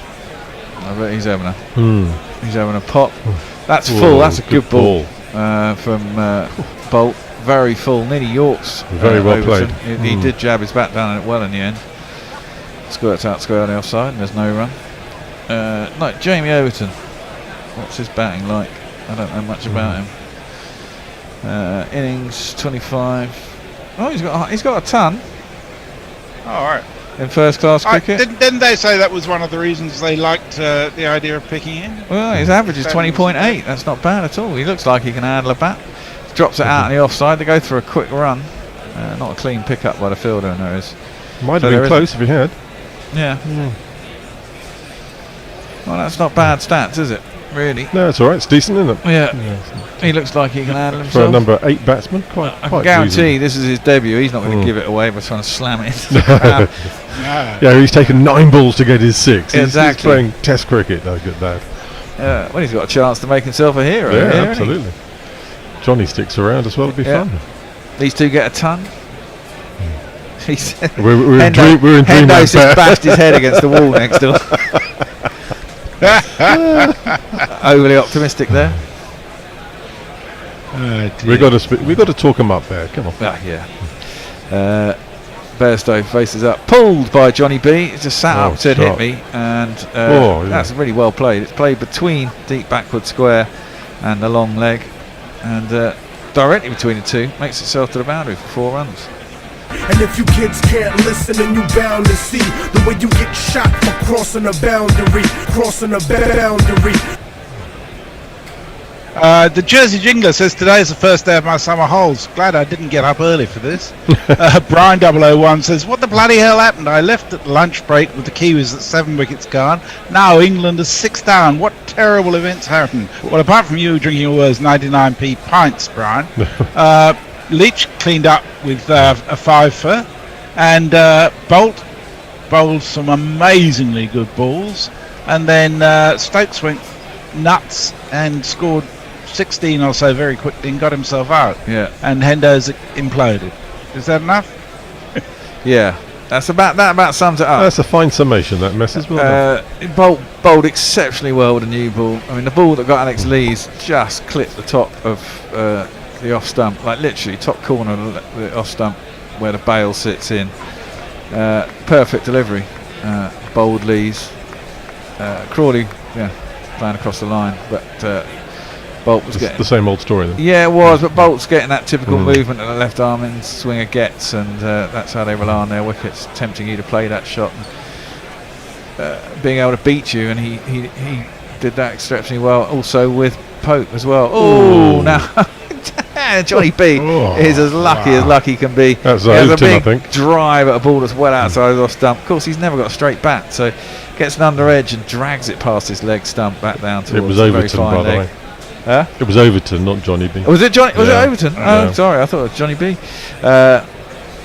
Sorry, you had the J right. I had the J right. But he did have the bat as crooked as he did have. I got it right. Yeah, the bat was crooked. Good bit of fielding by Bolt down there. He didn't touch the sponge. Yeah, well done. Nimble toes, I have to say. Yeah. Wagner in again. Driven lovely shot. Sweetly by Overton. That is a gorgeous shot. No point running after that one. No point running after that one. That's all the way to the boundary for 4 runs at the cover. 1, 2, 3,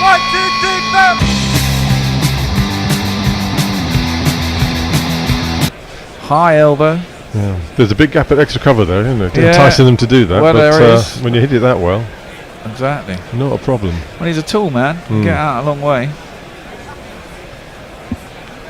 No point running after that. 75 for 6 and 15 overs. So we're going on at 5 and over. That's stupid. And losing wickets at regular intervals. Ridiculous.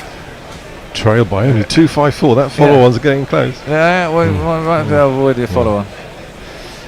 Wagner in again, driven by Overton. That's at mid-off, and there is no run. Much straighter bat on that one, wasn't it? Yeah, well, he's got decent technique, hasn't he? He plays straight, plays on high front elbow. Swing, here you go. This innings, 1.5, 1.4, 1.2. England were getting nowhere near that, were they? I didn't see the stats, but well, it's not a huge difference. Well, yeah, but I mean, England were like 0.5, 0.6, something like that, if they were lucky. Might as well call it straight, really. Yeah, exactly. Wagner in. That's again driven sweetly by Overton. This time he hits a 2 square, and whoever was at point, who I didn't see who it was, Bracewell, wasn't it? Yeah, and he dives to his right, managed to palm it off. Only get through for one. Bairstow on 24 off 19. Overton 13 off 13. So he's catching up. Still going at one on a ball, everyone. Well, in that case, what? So if we go a run at ball, 50 overs gets us what, 250? Something like that. Yeah. To 300. We'll be actually there on 50 overs. Don't worry. Jay Grubber says, my status hasn't changed, Grubby. My memory's on a bit of a tightrope, mind you, patronising prick. Yeah, well, my memory's not great. That's across Bairstow, cuts it. I think he was trying to work it down at more third man, but he gets it out in front of square to deep point, where Bracewell comes around, or deep cover. And that outfield's very bumpy. That ball took a hell of a hop, didn't it? Yeah, well, you got a lot of the practice wickets out in the deep, haven't you? It's quite fast outfield. I mean, it's another one of these squares like the oval that pretty much basically goes across the entire ground. Yeah, well, all the nets are inside the boundary, aren't they? That's an ugly, ugly picture, that. Yeah, it is. That man in shorts with the long hair does not look good. Sort of Alice Cooper-esque. Yeah, but bad Alice Cooper. Bairstow is facing up to Wagner, and he drives that inside half of the bat, closes the bat, a lot of bottom hand, gets it up to mid-on, and there's no run, and it ends the 16th over to Messi. Josie Oak says, if Baz was Churchillian in the last match, he must have been all Boris at lunchtime today. Jeff Perkins says, if Tweets are 20 minutes behind, then Annie only dropped 9 minutes to grab his 11. We're only 10 minutes behind now. Leah says, it's a disaster, but a fascinating and very entertaining disaster, like Dan Aykroyd's Nothing But Trouble. O'Neill Harris says, the 60 just sounds like a fun day, isn't it? As a short tournament, it's great, but the rules are stupid. Cricket is already complicated, so adding more rules makes no sense. Imagine playing football in a shorter halves, but more rules. I agree entirely. When Annie says it's a warm-up act for the CPL, does she mean the games are on before the main CPL game I that don't day? know. Or is it? I saw the 60 and I just didn't read any of it. Well, no. Leah says the amount of rantage will be absolutely through the roof after tea. Can't wait. You should get Hendo into the Bishop and the Bear pub to let go. Talk about it. Well, we have once already. That one was played by Overton up to mid-off, and there is no run. There's a change of bowler there, by the way. Was there a change of bowler? Saudi, there is a change of bowler. Has come on. We shall give him a jingle to sign. He's coming back on. It's only a whimsical notion to fly with Tim Saudi here tonight. I probably won't fly with Tim Saudi. Then again, I'm just mine. Well, Saudi's first ball, almost military medium. Although it says 82 miles an hour. Overton drives it up to mid-off, and there's no run. I mean, it's noticeable how, even now with 16 overs, the ball looks a lot less threatening. It's not moving as much. That last over for Wagner was back to 0.5, 0.6, wasn't it? Yeah. It wasn't moving much. They put Trent Bolt's figures up just now. Did you see that? His 8 overs. He went at 5.5 and over. Well, got 3 wickets. But after 3 overs, I think he was 3 for 9. And then obviously Stokes came out and had a bit of a party for a short while. That's into the pitch. Moves a little bit, but slowly. And Overton can get behind it, work it out to mid-on, and there's no run. These don't look 82 miles an hour, do they? No. I tweeted at Grubby that he shouldn't make a bucket list, because once you make a bucket list, once you complete it, you basically got to pop your clogs.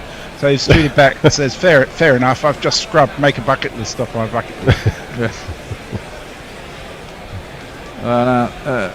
Stokes has got some funky sunglasses on. I'm not sure they suit him that well. That's a bit John Lennon-y type. Full driven at by Overton. They're appealing, caught behind. They're appealing. The umpire has given it. Yeah, 78 for 7. Immediately, I think Overton has reviewed. They were absolutely certain behind the wicket. No. But Saudi was convinced by his people behind. Overton, he's not sure. He's taking his gloves off, though. Well, England haven't taken a review, so they might as well. They've only got 3 wickets left. I don't know. Oh, and his bat hit the ground as well. There's a swish, and you could hit. Could have been that. It's going to be Ultra Edge here, isn't it? So. It is, and Ultra Edge is coming up, and there is nothing on the back. Yeah. Nothing. No, missed it by a mile. So Overton, you can see. You can see daylight there. And there's certainly nothing on Ultra Edge. Very good review, sir. He must have clipped his pad, I reckon. No, his bat's nowhere near his pad. Oh, no, it's miles away. Yeah, shortly after that, when he plays the it? shot, he doesn't actually hit the ground, but the bat's so close to the ground that you can see all the dust going. That may have made a noise enough to convince people behind the stands. It's given not out, and we carry on. Overton carries on. I mean, it was up there. It was enticing for the drive, to be fair. It was full and it was reasonably wide, and it was a ball that normally you'd say, that's enticing me to hit it through the covers. And he has shown a penchant for the drive. And a talent for it as well. Yeah, true. Oh, he faces up to Southey. Fifth ball of the over. And there's an appeal for Elby Darwin, and that looks close. Slightly over, I think. Well, I think Southey thinks going down. Yeah. I thought he went a long way across. You could see his leg stump behind him. It might be a bit high though still. And it is angling down. It might be going over. I mean, it's Rob receiver. Yeah, it's going down. Way over. It's hit the top of his pad. And he's a tall man. They almost ran each other out though. Yeah, there was a bit of confusion. Yes, no. Run! I got there. 79 for 6, England. Trail by just 250. Come on, should get those knocked off before tea, boys. Well, absolutely. 10 minutes to go. 10 minutes till tea.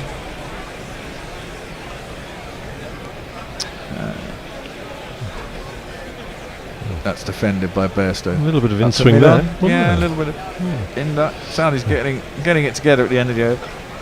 Certainly it was a bit more zippy than the beginning. Up to 84 though, yeah. So, I can tell you that Roe versus Wade has been overturned. Jay Grover says, I don't particularly care about the cricket results, but I really don't want Hendo to hurt himself. Can you please strap 4 pillows to his head? And Diana Patterson says, I am always amazed at the way the bear will repeat whatever anyone says about a shot. Now, someone clever could get him to say some really amazing things. Hint, hint, Pornbot. Brian, thanks, Messi, for the great summary. Shame the Hendo implosion wasn't recorded. I'm off to the T20 Vitality Blast against Yorkshire later, so I'm off the 99p pints for a while. The game may not happen as the sky is very black and overcast. Well, fingers crossed for you. And Adrian Lowe says the weather could help us. Yeah, it's very patchy, the rain going through Yorkshire, I noticed on the radar. Leah says, I think the Pornbot is Alan Roderick. Just looked through the cricket info commentary right now. Dave Wood says, I for one am looking forward to the ECB launching the 11. Each player bowling and facing a single ball each. Should I trademark this? That would take too much time. Just because everyone has to change bowlers and fields and everything anyway. First ball, Overton faces of the next over. He just gets off the pad, dribbles down to long leg, and it's... They're showing that Overton to deliver, and there's a distinct click, and the ball's about a foot behind the pad. So, it's hit the pad on his back leg. Top of his pad. Missed him altogether. That's nothing. No, they just re-showed it. The very top of his pad on his back leg, away from the bat, was clicked. That's what it was. Well, Bairstow clumps that one out to deep backward point. It was another wide one thrown across by Wagner. Bairstow's not really going to pull out of that. He's got his iron now, he's on 23. Just wish Stokes hadn't been so reckless. I mean, he was... I think you always get your iron. If you start smashing sixes, you kind of feel in straight away, don't you? And then you can rein it back a bit. But you can still impose yourself without taking too many risks.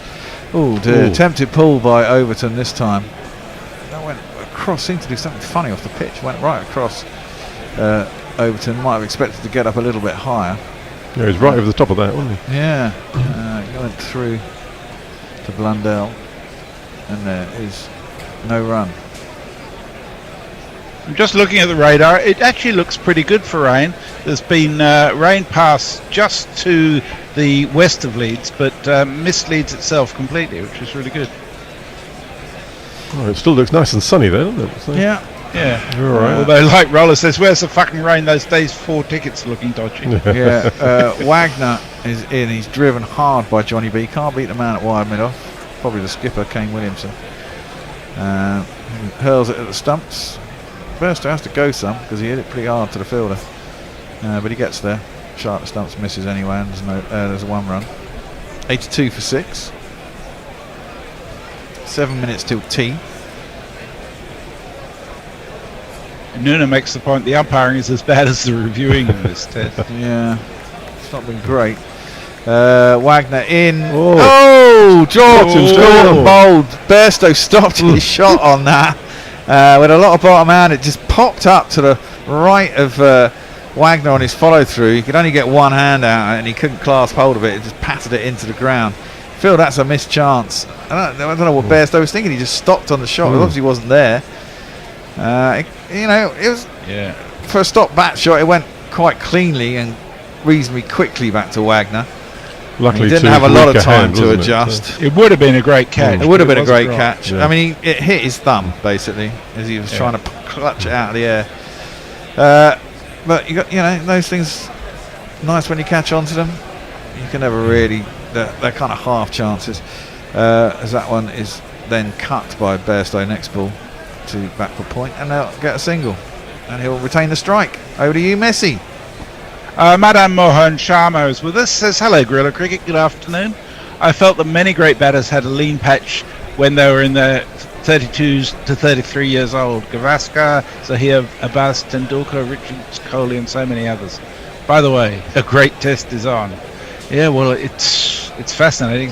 I tell you what, for all the hit and giggle that's involved in the white ball stuff, this is so much more engrossing, isn't it? It is. Over it goes. I mean, it's attacking stuff.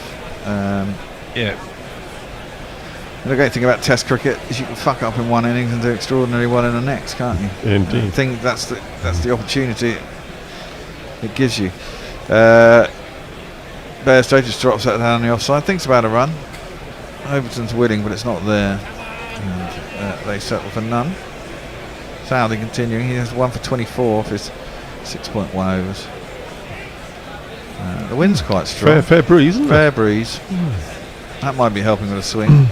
Yeah, is that going across or straight up? I have no idea. They didn't show it in relativity to anything. They just showed us a couple of flags waving in the wind. Flags, yeah. His shirt's not billowing particularly, is it? No. It might be quite still on the pitch. Yeah, it could be. Southey into Bairstow, who looks in now, to be fair. They're sort of batting properly at the moment, yeah, aren't they? He is, isn't he? Just when nudging he gets his eye in and the ball starts moving, I mean, you feel confident that Bairstow will get runs. He just works it out to square leg and there's no run. Even if he plays his natural game, you feel once he's in, he kind of got control of himself. So there you go. Southey's running into the wind, I would say. Yes, I would say you are correct, Steve. Thank you. It's stiff wind, isn't it? Yeah, it is quite a stiff wind.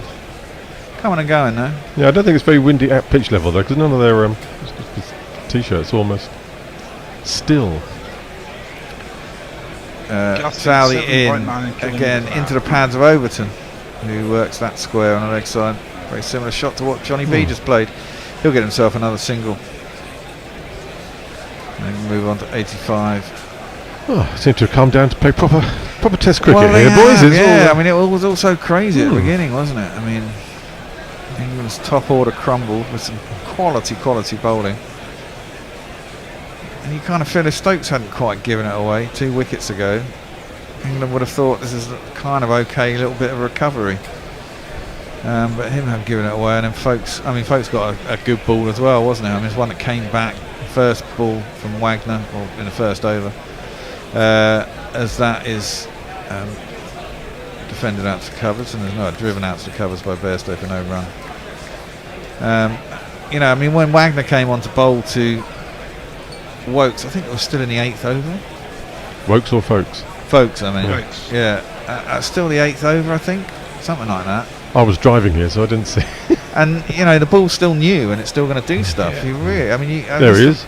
There he is. He's not got his mouth open this time. Every time I see him, he kind of sits there with his mouth open, just like a corpse. Put food in here. Yeah, well, it's like he's. Well, he did have a stroke. Oh, did he? So I didn't know affected that. him, yeah. That's defended back down the track, and there's no run. No, he was a good umpire. Yeah. Well, it'd be interesting if he was around now with Hawkeye, wouldn't it? Well, Erasmus is normally a very good umpire. Well, I'd take, if you're a spin bowler for 90 years, you'd have probably said a lot of the umpires are pretty shit when it comes to LBWs. I lived on the ability to be able to pad away. In my Well, batting, precisely. For years it was always thus. So that's worked off the hip by Johnny B down to long leg. He'll get himself a single. And that ends the 19th over. They might get one more in. Says 39 on my clock. Should do.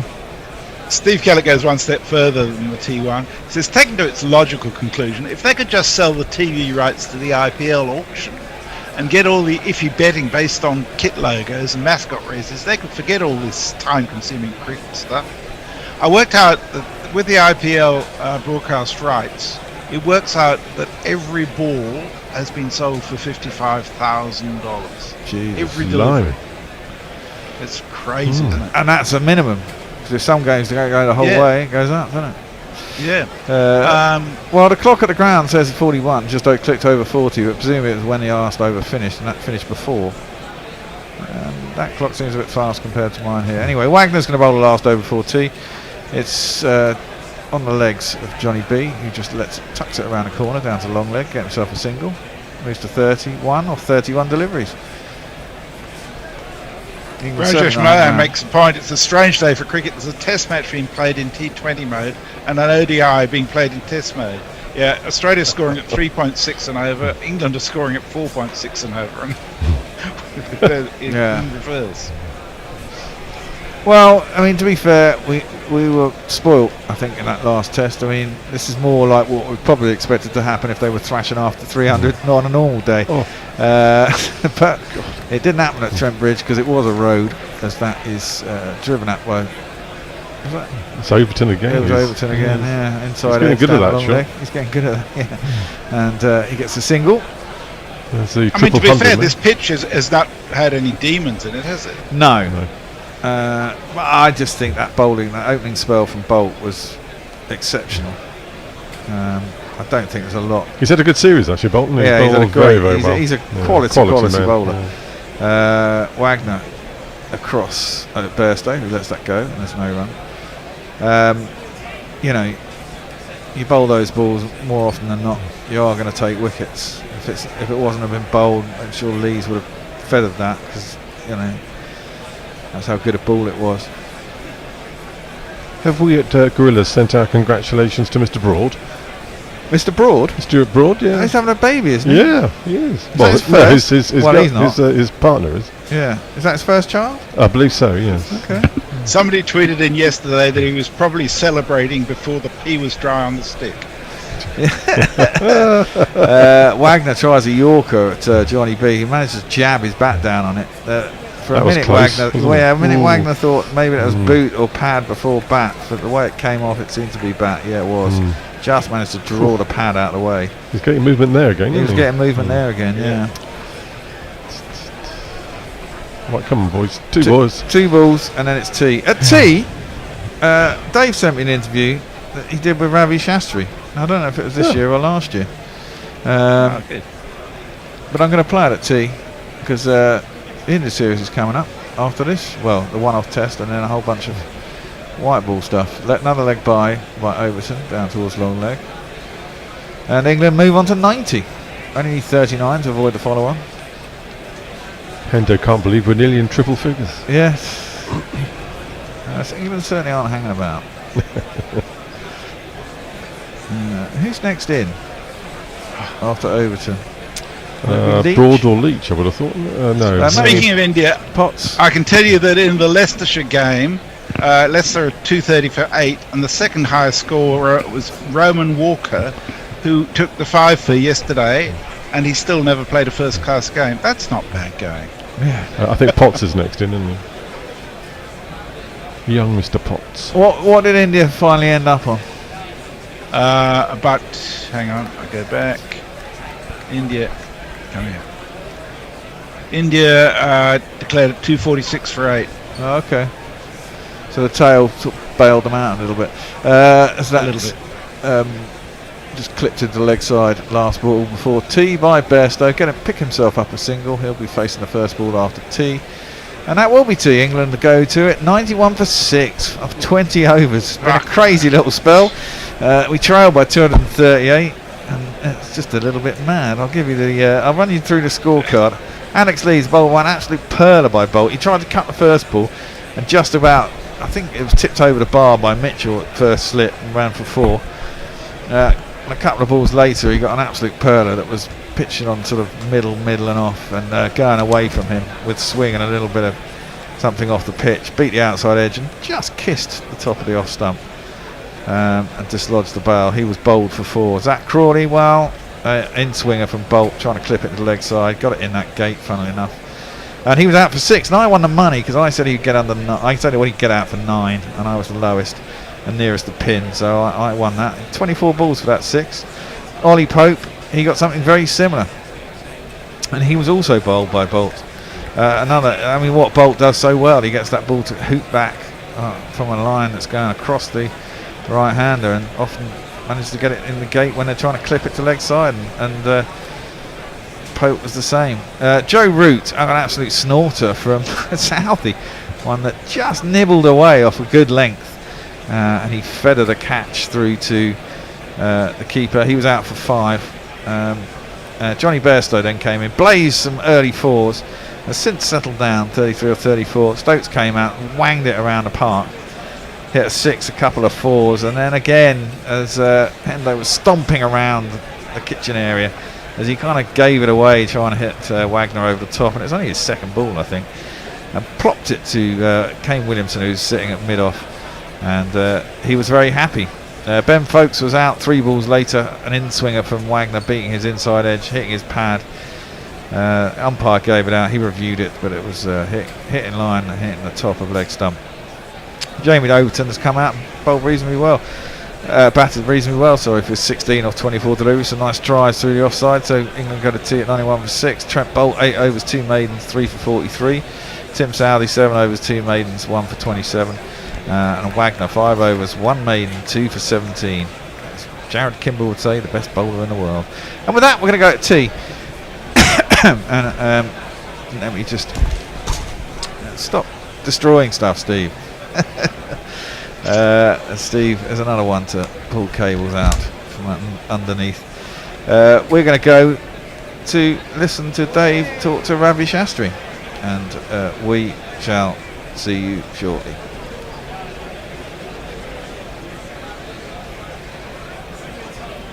Well, a special guest on this week's podcast, a man who's played many roles in cricket. You can give him any role, one thing is guaranteed: he'll make a great success of it.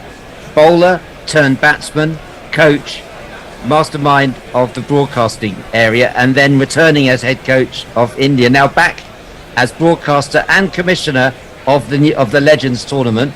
Ravi Shastri, how do you fit it all in? It takes time. You go with the flow, David.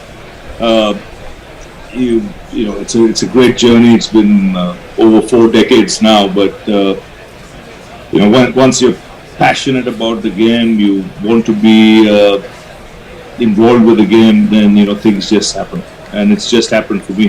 No plans, no ideas before that. It just kicked in. I mean, you were known as a classic slow left arm bowler. You batted number 10 when you started playing for India, and indeed at domestic level. You then worked your way up to opening batsman. Tell us about that transition, Ravi. It just happened where I always had tremendous confidence in my own ability as a batsman. It was just that the Indian batting lineup was such that you started at number 10. But then very quickly, I was up the order to 9 and 8. And then I made sure I always sat next to the captain, whoever it was, whether it was Sunny or Kapil. Towards the end of the day's play, if they needed a night watchman, I was ready to go against whichever side in the world. So that's how it actually started. I went as night watchman against England, and I got 90 odd in Delhi, and then many other times against other teams. And by that time, you were moving up the order all the time. So it went. I mean, you literally had batted at every number from 1 to 10. Number 11, I left for Dilip Doshi. Did you have to make a mental shift, and at one stage in your career say, right, I'm a batsman? But no question about it, because I found it taking its toll. Batting and bowling. I would say the first half of my career, I was more a bowler and a batsman. Then for a couple of years, 3 years, I was, a proper all-rounder. But then I was batting at number 6 and bowling.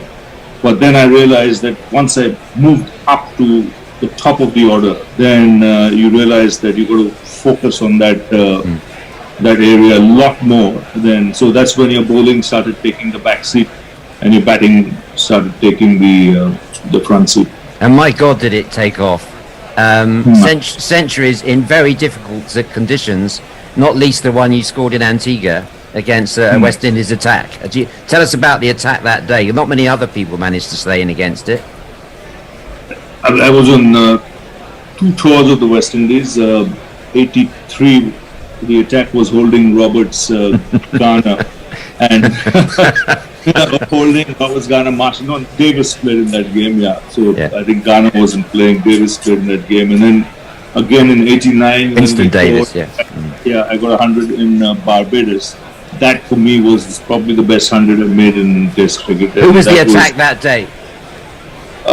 Little different from 83, but it had Walsh, Ambrose, Marshall, and Bishop. Just Bishop for some light relief. Ian Bishop to put it up round your chin. What was your secret to get to playing against those guys? Because no one else managed to in the Indian team. I mean, that's the reason why I was asked to go up the order. And you've got to treat it as a challenge. You've got to realize that there's no shortcut there. You've got to guts it out. You've got to take the knocks. And the bottom line is you've got to have the gumption to hang in there for 4-5 hours if you want to get anywhere past 80, 90, because those days the restrictions weren't there. In 83 you could bowl 6 bouncers and over. The equipment that you wore was nothing compared to what the headgear and the gloves were 10 years later. So it was a challenge, and you don't often get lineups like you got in the 80s. You had some real quality bowlers. You got a lot of good bowlers later on as well. But when you had those kind of the kind of cricket gear you had and the rules that existed, where there was no restriction on bouncers, then it was a massive challenge. Where can you imagine, Mikey allowed to bowl 6, or Joel allowed to bowl 6 bouncers, or Andy allowed to bowl 6 bouncers and over. I mean, you don't even want to go there. I'm just going to bring Jay. We're going to bring my colleague in from Essex Cricket. I'm down here in Chelmsford County Ground during the lunchtime of the Essex-Yorkshire match. I'm joined by Jay Naik, who's one of the stalwarts of Ilford cricket. Jay. You talked about that Barbados finest attack. One thing, because until then, the benchmark batsmen were all small. The great Gavaskar and their technique was very different because of their height. And you're a very tall man. And you were probably one of the first tall Indian batsmen to cope with that. And so what's the big, change in terms of your, compared to what you learned from, the great Gavaskar and Amarnath and so on? I think in my case, I was a bigger target. I was an easier target for the fast bowlers. With Sunny's height, if you banged it in short, you got to get it in the right areas to get it somewhere near his face. It could easily duck or sway. In my case, I believe that you have to sway out of the way of the bouncer. You got to keep your eyes on the ball and leave it, because that's half the job. If you cannot play the short ball, or if they even get a snip that you are intimidated by the short ball, you have no chance. But the point is, you created that. And hats off to you, because you were the first Indian batsman to do that, a tall batsman. And wow, because there are not many tall batsmen who are successful against that attack. So, you know, hats off to you, sir. Well, Ravi, you've always been a pioneer. That's why when I worked at Channel 4, we came to you as our Indian expert in the commentary box. As the next phase of your career was very distinguished in the commentary box. You're one of the best readers of the game. Everyone loves hearing your commentary. How big a part of your life is the broadcasting, and how difficult was it to give it up in order to take the Indian national coach job? Very difficult, because I was under contracts. I was enjoying it. You know, I'd been 23 years in broadcasting. You know, you'd worked all around the globe with probably every channel that existed in different countries, and you know, it was something that you really enjoyed. And then suddenly, when you were asked to do that job, you know, you were to, I mean, and without being given too much of time, you know, all you had to tell yourself was just treat it as a challenge. You know, go out there, give it your best shot. You know, I didn't expect anything. I just wanted to go there and get a good mindset going with the boys to compete wherever they went. I mean, what a job. The rest is history. I mean, you talk about that job, you're talking to Jay and I, you know, we are both lecturers in business at the Open University, and we talk about different organizations. That organization you had to manage, all those egos, I mean, it's what we call a person culture, not a people culture, it's a person culture. How did you navigate that with the senior players? Because so many coaches have come a cropper with the senior players in India. The fact that I'd been 23 years in broadcasting, so you know, it wasn't as if I knew the players. I hardly knew anyone, barring to an extent Dhoni, because of the number of interviews I'd done with him, you know, post-match presentations, things of that sort. But barring that, I really didn't know anybody. But you had to crack the whip the moment you went in, you know, in the sense like announce yourself. Bottom line, where you set some goals for the side, you get some team culture going where, you know, they were told very clearly it's not an individual sport, it's a team sport. So the word I goes out of the window, it is we, and then take it from there. And the bottom line is, if you're going to play, then you're going to play to win, and you're going to play to compete. If you think you're out there to fill the numbers, just because you're playing Test cricket, there are 10 teams, and you're one of them. Sorry, then Jay, then it's not in my you're not in my territory.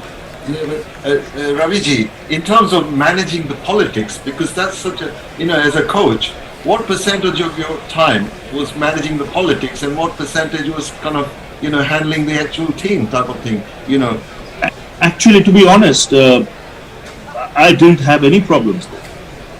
You know, because bottom line is I don't know what's politics. Yeah. And if someone tries to play politics with me, then they'll get a definition which I know of politics. As simple as that. So, you know, there was never any politics, but it came to me. You had a direct dialogue with the selectors. You know, for a long period of time, there was no board. You know, you had a COA running the cricket. If you realize that at that time. So. Sure. The relationship with the captain must be key, Ravi, and that's where, from the outside, it seemed like you and Virat Kohli had a very, very good working relationship. How did that come about, and how did you complement each other? I think we're similar characters when it comes to mindset. We're both aggressive. We want to compete. You want to win. You know, you're not there to give excuses. You know, you've got to own up. You know, if you mess up, put your hand up and say, you know, you're not good enough. Just be honest about it, and but play hard, play fair, but play extremely hard. You know, you don't give an inch once you're across that boundary line on the field of play. So Virat was pretty similar when it came to that, and for me, the most important thing was the transition from Dhoni to Kohli. You know, that happened very nicely. You know, there was tremendous respect between the two of them. So, you know, that made the job a lot easier. Even when MS retired from Test cricket, he still carried on playing for India under Virat in the one-day game, and you know, gave his best, which was fabulous.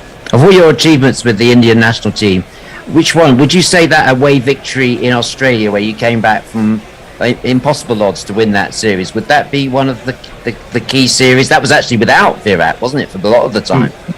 Yeah, I think that's epic. Yeah. That's something that I don't think can be matched. It can be equal, a performance like that. When you see the times you played cricket in, COVID times, it was tough on the players. Especially when you're doing quarantine and you're in a bubble, and for 6 months you hardly played the game in India because of the COVID issue, where people couldn't get out of flats in metros, and as opposed to, a country like Australia, which has about 20 million people. The Western Australia is the size of India, when you look at territory-wise. But only problem is we have 1.4 billion. The space is just not there. So for them to overcome all that, and then go out and play the kind of cricket they did was fabulous. I mean, hats off to the players. And it's not one. You did it in 2019, and then you did it in 2021. So it's 2 back-to-back series against an attack, which is, Stark, Hazelwood, Cummins, and Lyon. It's not easy. What so incredible is that the trust and the confidence you must have, and motivation you injected in, Pujara, he played out of his skin. He held one end solid, and then to instill that confidence in Rishabh. Oh my God, Rishabh played like no other. I've never seen such an exciting Indian batsman. But that trust and the motivation. I mean, what did you do to Rishabh? To bring him. I mean, you mentioned 2 names there, and one, and they're both different characters. But you got to allow each one to be his own. Yet at the same time, see what's the best thing you can get out of them to contribute to the team. So Rishabh's strength was his all-out aggression, his natural ability, his fearless ability. So the last thing you wanted to do was restrict him in any fashion. Yes, he'll make you pull your hair out at times with the way he gets out. But at the back of your mind, if he gets it right, he's going to win you the game, which he did in Australia on a couple of occasions. And Puji is my soldier. He is my soldier. He took the hits. Like, if India won those 2 back-to-back series in Australia, I mean, Cheteshwar Pujara played as important a role as anybody in that team. I'm telling you, anybody in that team. That guy's a warrior. And I'm glad he started off well in county cricket for Sussex. Now, he's doing a fantastic job. Like I said, when someone told me he's gone to Sussex, I said, Sussex are blessed with royalty, because there was Duleep Singh there. Yes, Ranjit Singh Ji. Yeah, and there was Tiger Patowdy there. Yeah. I said, now here comes Pujara from similar part of the world. Actually, he comes from Saurashtra, from where Ranji and Duleep came from.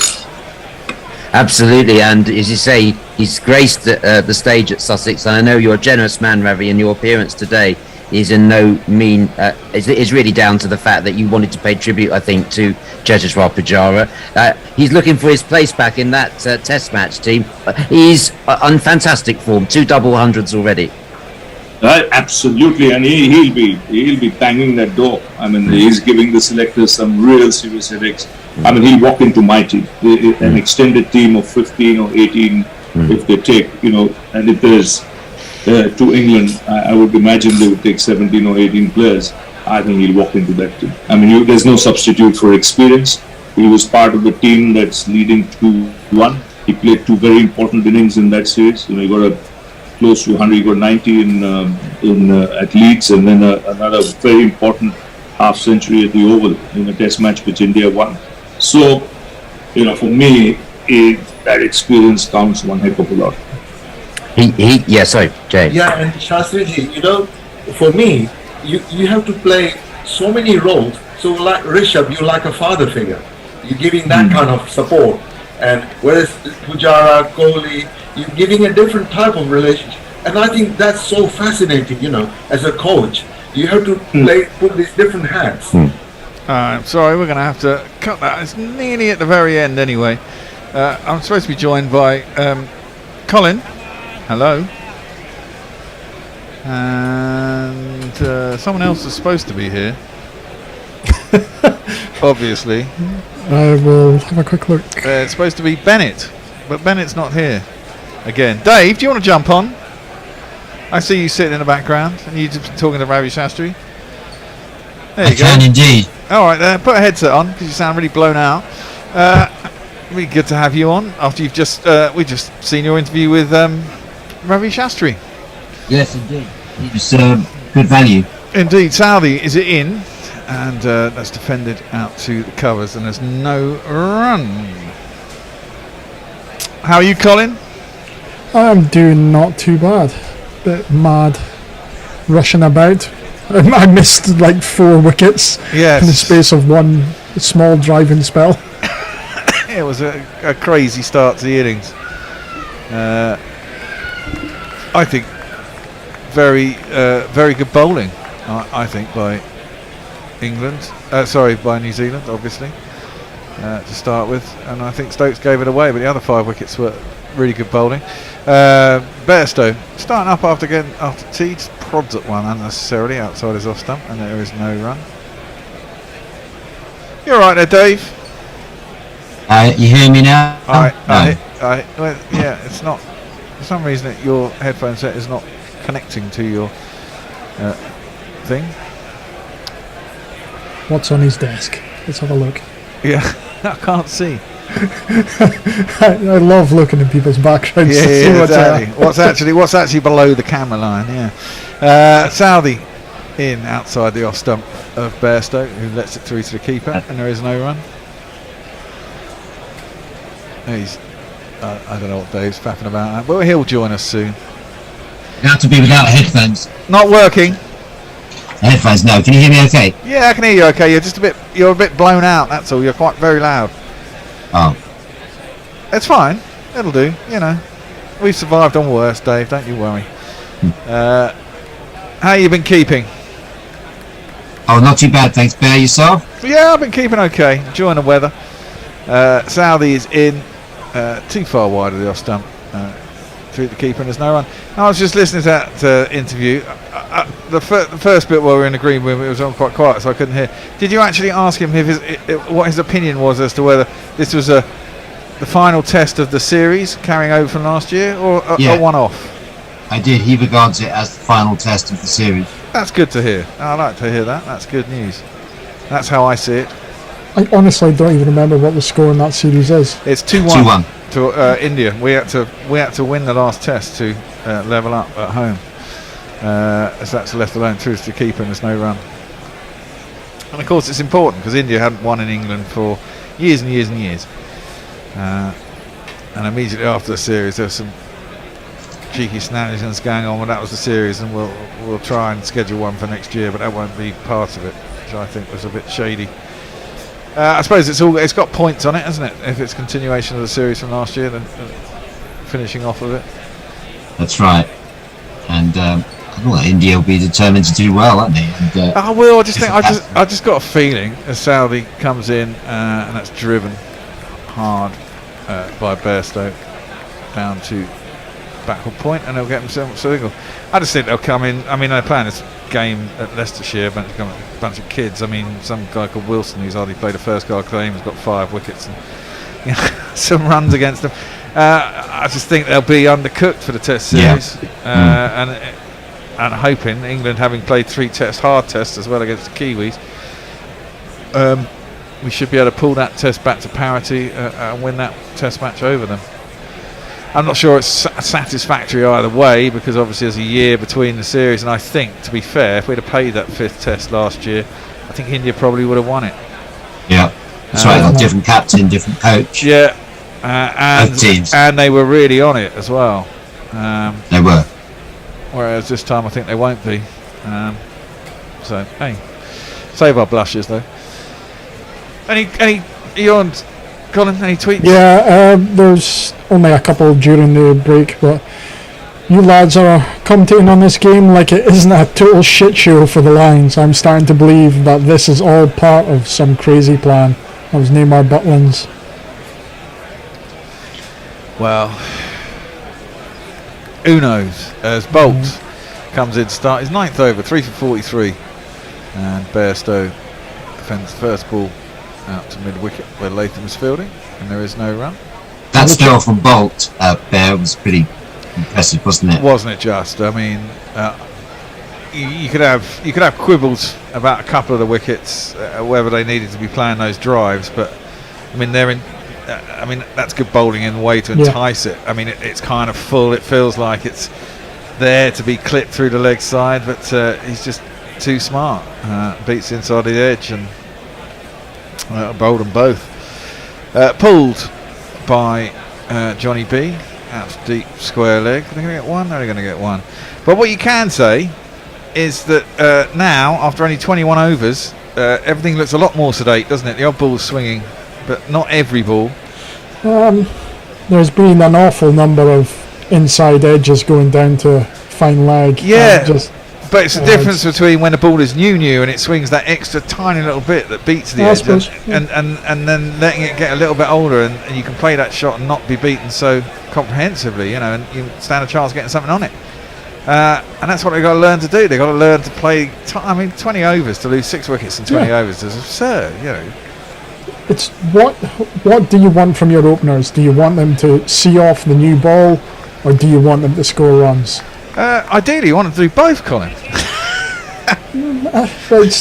As defended back down the track and there's no run. I mean, you try and hit the bad ball, but exactly that. You play the ball on its merits, don't you? I mean, if it's there to be hit, they weren't playing bad balls. They were playing balls that were decent on the stump, line near enough. Well, in that case, you want, and in that situation, you want them to fend those balls off, give themselves time to get to when the ball gets softer and older. I mean, what were they? They at one point they were 120 for 5. So once again, bloody Mitchell, bane of our lives. That's defended back down the track and there's no run. Sorry, what was that? What was that, Dave? No, great innings from Mitchell. He really has been, fallen the side, hasn't he? Massively. Overton's batting well. Overton is batting well. Never seen him bat before. No. I don't think he bowled too bad either, really. So that's full. Oh, that's a big appeal. That's out. That's got to be out unless there's a bat on it. And Overton seems to be. Bolt intimating there might be. I don't think there was any bat on it. I think that was full. I'll review that, haven't it? I don't think there was any bat on that at all. It wasn't too clear on where it pitched for me, but I think that pitched in line. I think that pitched very full in front of about middle and leg and was going on to hit leg. But it looked pretty good. Well, it did. It looked extraordinarily good. And England will be ruining that one they didn't review against Mitchell, really. That is a review. You cannot be serious! Oh, no, maybe not, actually. There's certainly no bat on it. The question is now, is it going down leg? It's pitched on probably on about middle and leg, and it's coming back into the batsman. That's nowhere near the bat. I don't know what Bolt was going on about. But it's hit him in front of about leg stump, actually. And it's probably going. I think that's going down. Maybe clipping the stump. Missing. Just missing the top of leg stump. It looked better than that first up for me. It did. It looked a lot further. It looked like it hit him on the shin in front of about middle and leg. It's funny, isn't it? You only get one look at it. Williamson having a chat with the umpire. I'm sure that DRS is right, he said. Yeah, well, I agree with your assessment before about the dismissals earlier. Stokes was the one that was pretty skittish, wasn't he? Yeah, it was just a giveaway, wasn't it? Overton gets forward, defends that out to mid-wicket, and there's no run. It's just umpire one homer, one neutral, a permanent thing now, and 3 reviews going forward. Does everyone know? Each day. Certainly seen 3 reviews as being a constant, but well, the 3 reviews was because you didn't have entirely neutral umpires, wasn't it? And the same, but I mean, it's stupid there. In T20 they were giving 2 reviews, and I just think no matter how many umpires and where they're from, 2 reviews in the T20 is a bit insane. I don't believe in any home bias whatsoever with umpiring. They get there for a reason, you know. They tend to be because they're good. Yeah, but this is a hangover from before you were born, Colin. I mean, I remember Shakul Rana in in the Pakistan series when Gatting lost it. Some village stuff. It was truly village. Southey is in and it's going through to the keeper and there's no run. I mean, literally any time it hit the pad they'd appeal and his finger would go up. I was insane. I guess modern technology now, you can't really afford to be like that as well, because you'll this is it. I mean, I guess quickly. with the review system, exactly disincline even a homer to give stupid ones, because you're going to get found out, aren't you? Right. Set to this ball. Southey into Bairstow, nicely driven square on the offside, but they've got the sweeper out there. He's at point. He has to get around. It's Bracewell up, is he? No, it's not. It's Devon Conway out there. Bairstow will go back for 2. Yeah, was that the time when Gatting had to scribble an apology or something on a paper? Yeah, I vividly remember the picture on the back of the papers. You know, him holding his finger up to Rana's face, and them having a right pop at each other.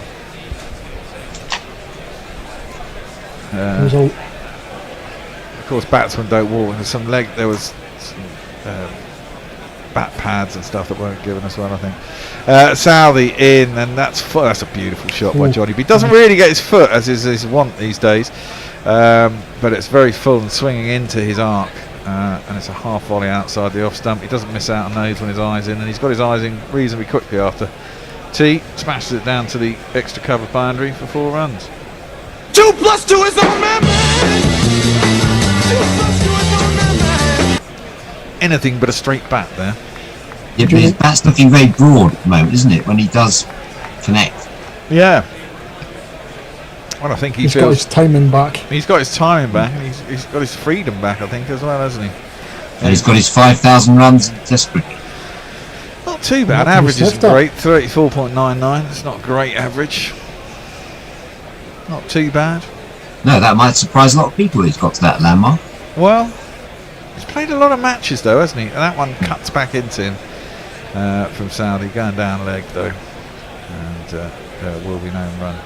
I suppose before he was dropped, he was in the 40s, I believe, around those times. So, you know. Yeah, he had a pretty fallow 2 years, didn't he, in Test matches? Yeah. He was last on song. Well, in fact, he was really he was on song in that series down in South Africa, I think, when we won at the end of 2019, I believe, and then after that it all went wrong. In the order back then, was he high up or low down? It depended. When he was keeping, he was 7, wasn't he? And then the gloves were taken from him as that's driven square again. Nicely, Conway does well to get around and scooting out there reasonably quickly. 2 more once again. He's done well to get such runs for being messed about, in all sorts of places. Yeah, well, he was always happy being keeper, but I think he's a worse keeper than Butler, who is also a worse keeper than Folk. So you're going to eat shit. What flavour of shit do you want to eat? Exactly. So I think that probably affected him. Certainly made him not an absolute stick on for the side either, did it? Oh my word! That was good. That was well left. Was that Overton? No, that was Bairstow left. That was extraordinarily well left. I thought that was going to clatter into the stumps. Can't have missed them by much. No, through to just keep an got a run. bit of in-drift there. Over to you, Cole. Roger Melly. T20 has reviews. You mean internationals? They don't have them in the IPL or BBL, do they? I thought they did. Yeah, you do. There are reviews. Yeah, I think you pretty much find. And what I find weird in T20s is you have. I mean, like when we were watching a T20 series, it might have been the IPL. It was the IPL. I'm sure there have 2 reviews per innings, and people weren't using them. And you had, I mean, there was one game where Butler had a big slash, and everyone appealed for it, and they didn't review it. It's like Butler's the main man in the entire tournament. You've got 2 reviews. If you're going to use them against the right people if you genuinely think it's out. And in that same game, funny enough, Trent Bolt had what looked like a stick on LBW and they didn't review it. It's like you haven't used a review, and the guy went on to get a match-winning innings as that is clumped into the ground by Jamie Overton and bounces up and dribbles to cover and there's no run.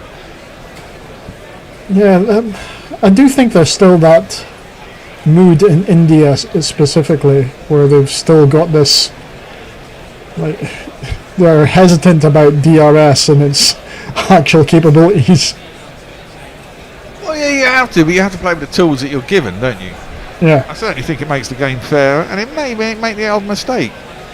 I mean, you see occasionally, as that's driven up to mid-off and there's no run, the ones that tend to look a bit off are when they're very full balls or it hits directly on the foot or something, and then it can seem to be darting off at a stupid angle because it doesn't seem to know how to calculate it.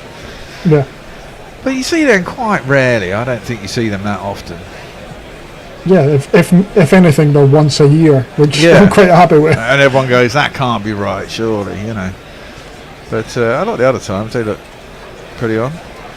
That's again up there. Oh, that's a beautiful shot by Jamie Overton. High front elbow. That's how to do it, boys. Rather than having a big booming drive, just a nice check drive with good timing. Will still let it go to the boundary when someone's bowling at 80 miles an hour at you. Which is exactly what Jamie Overton did, and hit it back down the ground for 4 runs to long off. Yeah, that's the second of those bare that he's played, isn't it? Yeah. Played one just before tea that was played similar, just held his position and just leant into it. Exactly. He's nice. We checked up on his stats. He's got a first class ton. He's got a fair few 50s as well, I think. So no mug. Yeah, 24 more to avoid the follow on. 105 for 6. Cut this time. Beats the man at third slip. Runs away on towards third man. They should get back for 2. And they will. It won't run for 4. Yeah, his first class batting stats. 82 matches, 115 innings, 25 not outs. 1,872 runs. High score of 120. Average of 20.8. He's got 11 50s in first class cricket and 1 ton. So he's no mug. No. Certainly, I do think he's a good bowler. I have liked him bowling, and I do like someone who can put it above 90 miles an hour. Something about that, they just... But again, we were talking about it as a grubby earlier, but a lot of the time, I mean, this is it, you never know with speed guns. Around the wicket now, Bolt to Overton. I think was that the last ball of the over, or is there one more to come? One more to come, I think. Yeah, one more. It depends that there's no run. You know, as Grubby was saying, but if he's only going to bowl 85, is that any good? I mean, we've got lots of bowlers who bowl 85. He seems to not really be bowling up at 90. I hate it when England say, we've got a 90 mile an hour bowler, and actually they're kind of faster than the rest, but they're actually mid to high 80s rather than mid to low 80s.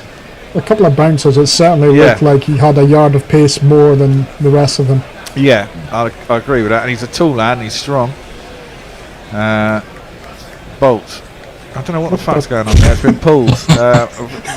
The camera shot cut back to the umpire as it was pulled by Overton out to deep square leg, in fact, where Conway is fielding. And it'll be 2 runs. And England will move on to 109 for 6. Really needed this partnership. It's over 50 now, and Overton's played his part. He's on 24. Kept going best though. Go on, Cole. They're not there's nothing really. The light roller was just saying that we're under 30 runs for the follow-on. YouTube is not really talking much. The Ninja Dude and Pokey One Finger is chatting away. ENH. What I did notice is during the break, I was reviewing the wickets that I missed whilst I was away, and there was a lot of talk of Stokes' wicket, and a lot of it was disgraceful and disrespectful to Test cricket. I was wondering your thoughts with that. What, on the TV? Is that what I was saying on TV? Yeah. Well, it was dumb. I'll give it that. I mean, there was just no need to. No. And on commentary, Grubby was saying there that's how he's played since he's been captain. But, you know, his best Test innings, he's been very circumspect at the start and then got into his stride, whereas this one was so skittish it could end any moment.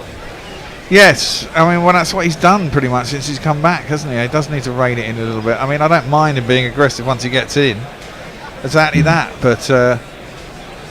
So those people I'm thinking of, as you see on screen, Broad and the likes of Anderson and them, thinking we're busting our gut out and you're just doing that. Yeah. That's what's it. Well, there must be a bit of that. I mean, everyone will say that, and I'm sure some of the guys will say, Yeah. come on, you know.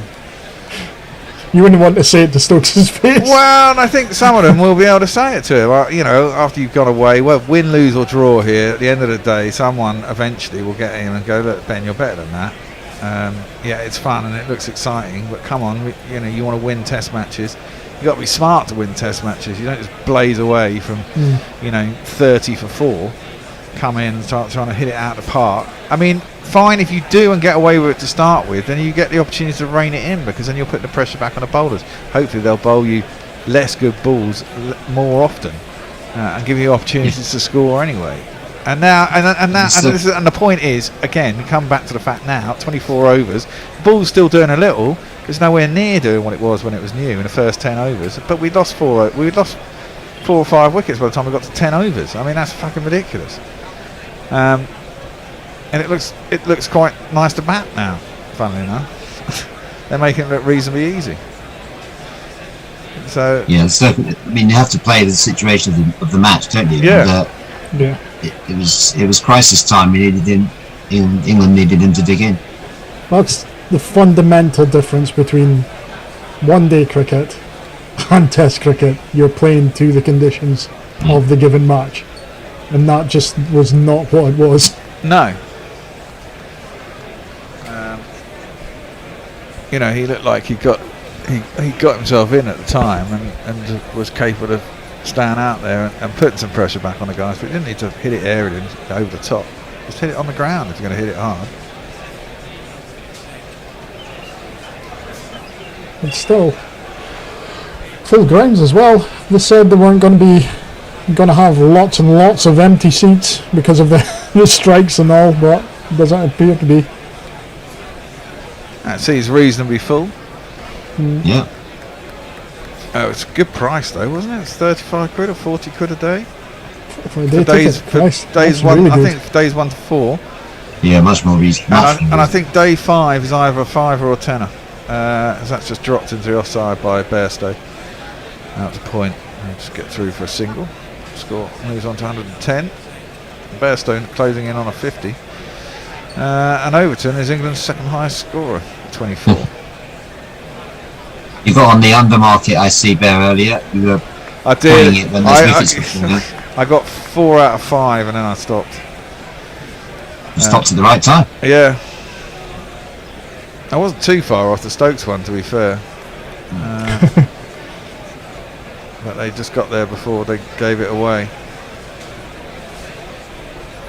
There's a way we can get a betting app on YouTube for the channel.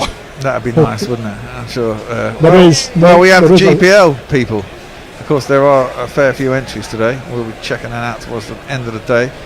So that's defended out to the offside, and there's no run. I don't know how many runs New Zealand scored today. That's the thing I've got to work out. In fact, I can probably do that now. What was the end of yesterday's play? It was 221, 225. So they scored 225. So they scored 104 runs today, haven't they? The Kiwis. And we've scored 110, 224 so far. As that is, that's a little bit of a way swing. Jabbed out by Overton, gets the outside half of the bat, runs along the ground though, down towards third man. It'll be 4 more runs. There's not one boy for me, I must have 2 or 3, I need 4. See you later, Grubby. Grubby is off. 224. Well, a lot of people. Lowest was 167 by Anna Reynolds. No, 147. Who the hell was that? Maybe they were thinking there was going to be some rain today. Umpire in away vote. Goes all the way up to 307, so there's a chance someone will win. It's what? 2 hours to go and 3 minutes. Left alone outside the off stump, and there's no run. Decent lead there from Overton, who's playing a blinder here in the situation. He is. Really needed a good number 8. We need a hero. As I was saying earlier, in my very overly optimistic fashion, if he could get another ton, a second first class ton, and Bairstow did, we'd be less than 100 runs behind.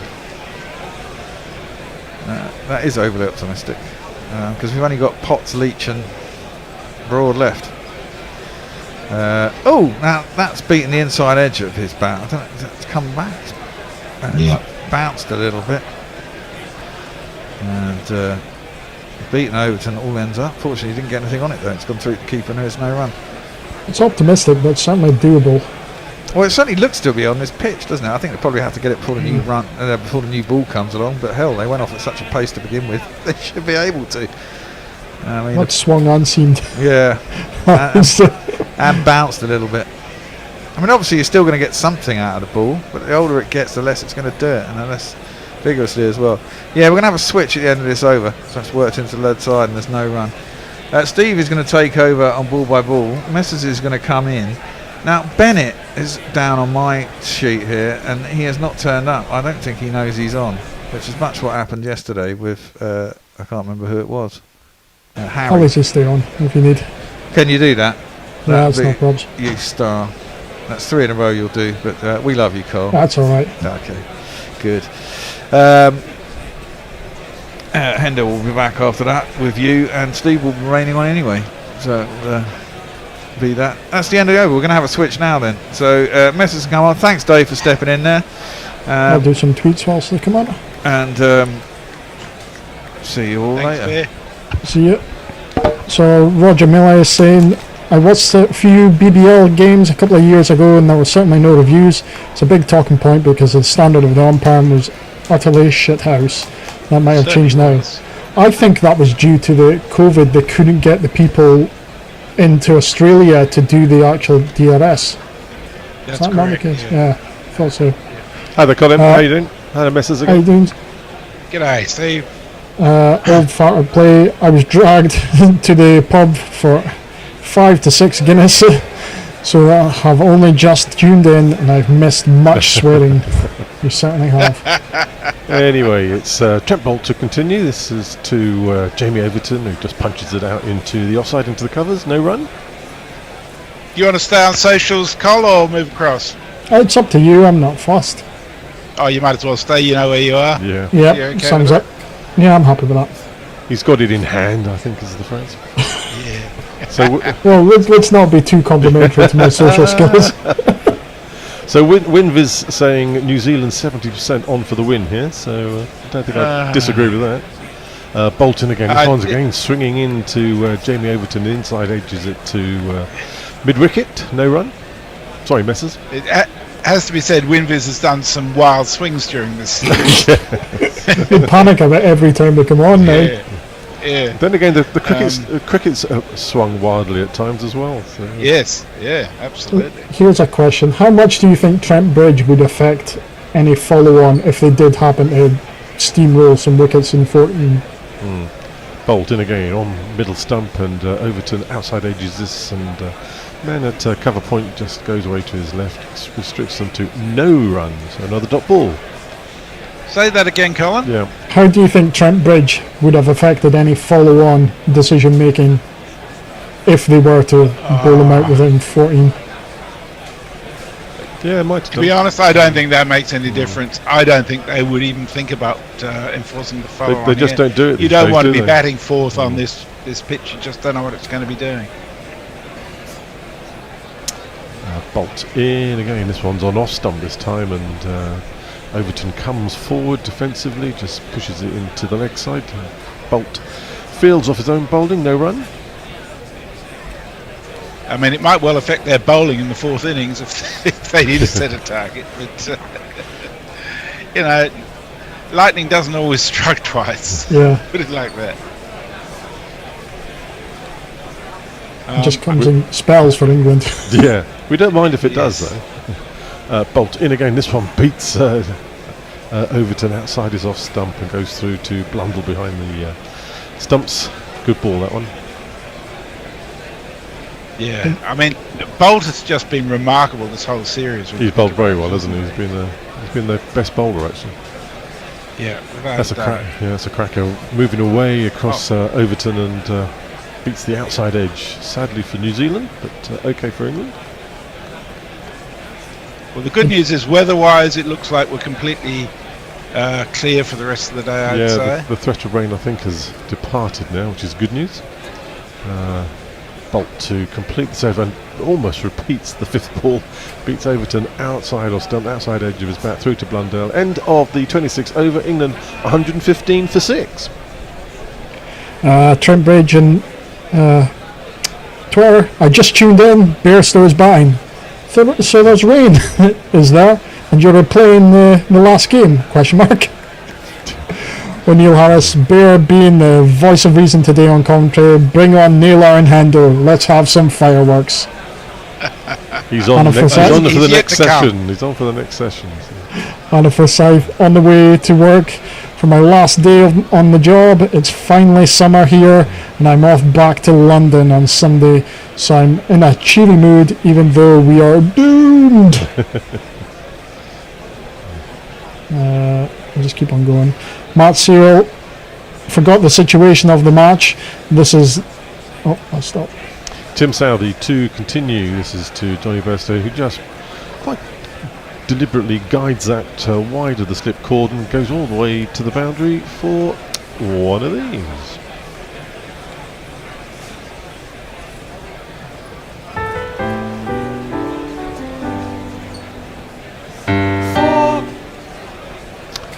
Nicely controlled shot. Indeed. It's certainly looking a lot easier to bat at the moment than it was in the first 10 overs of the innings, isn't it?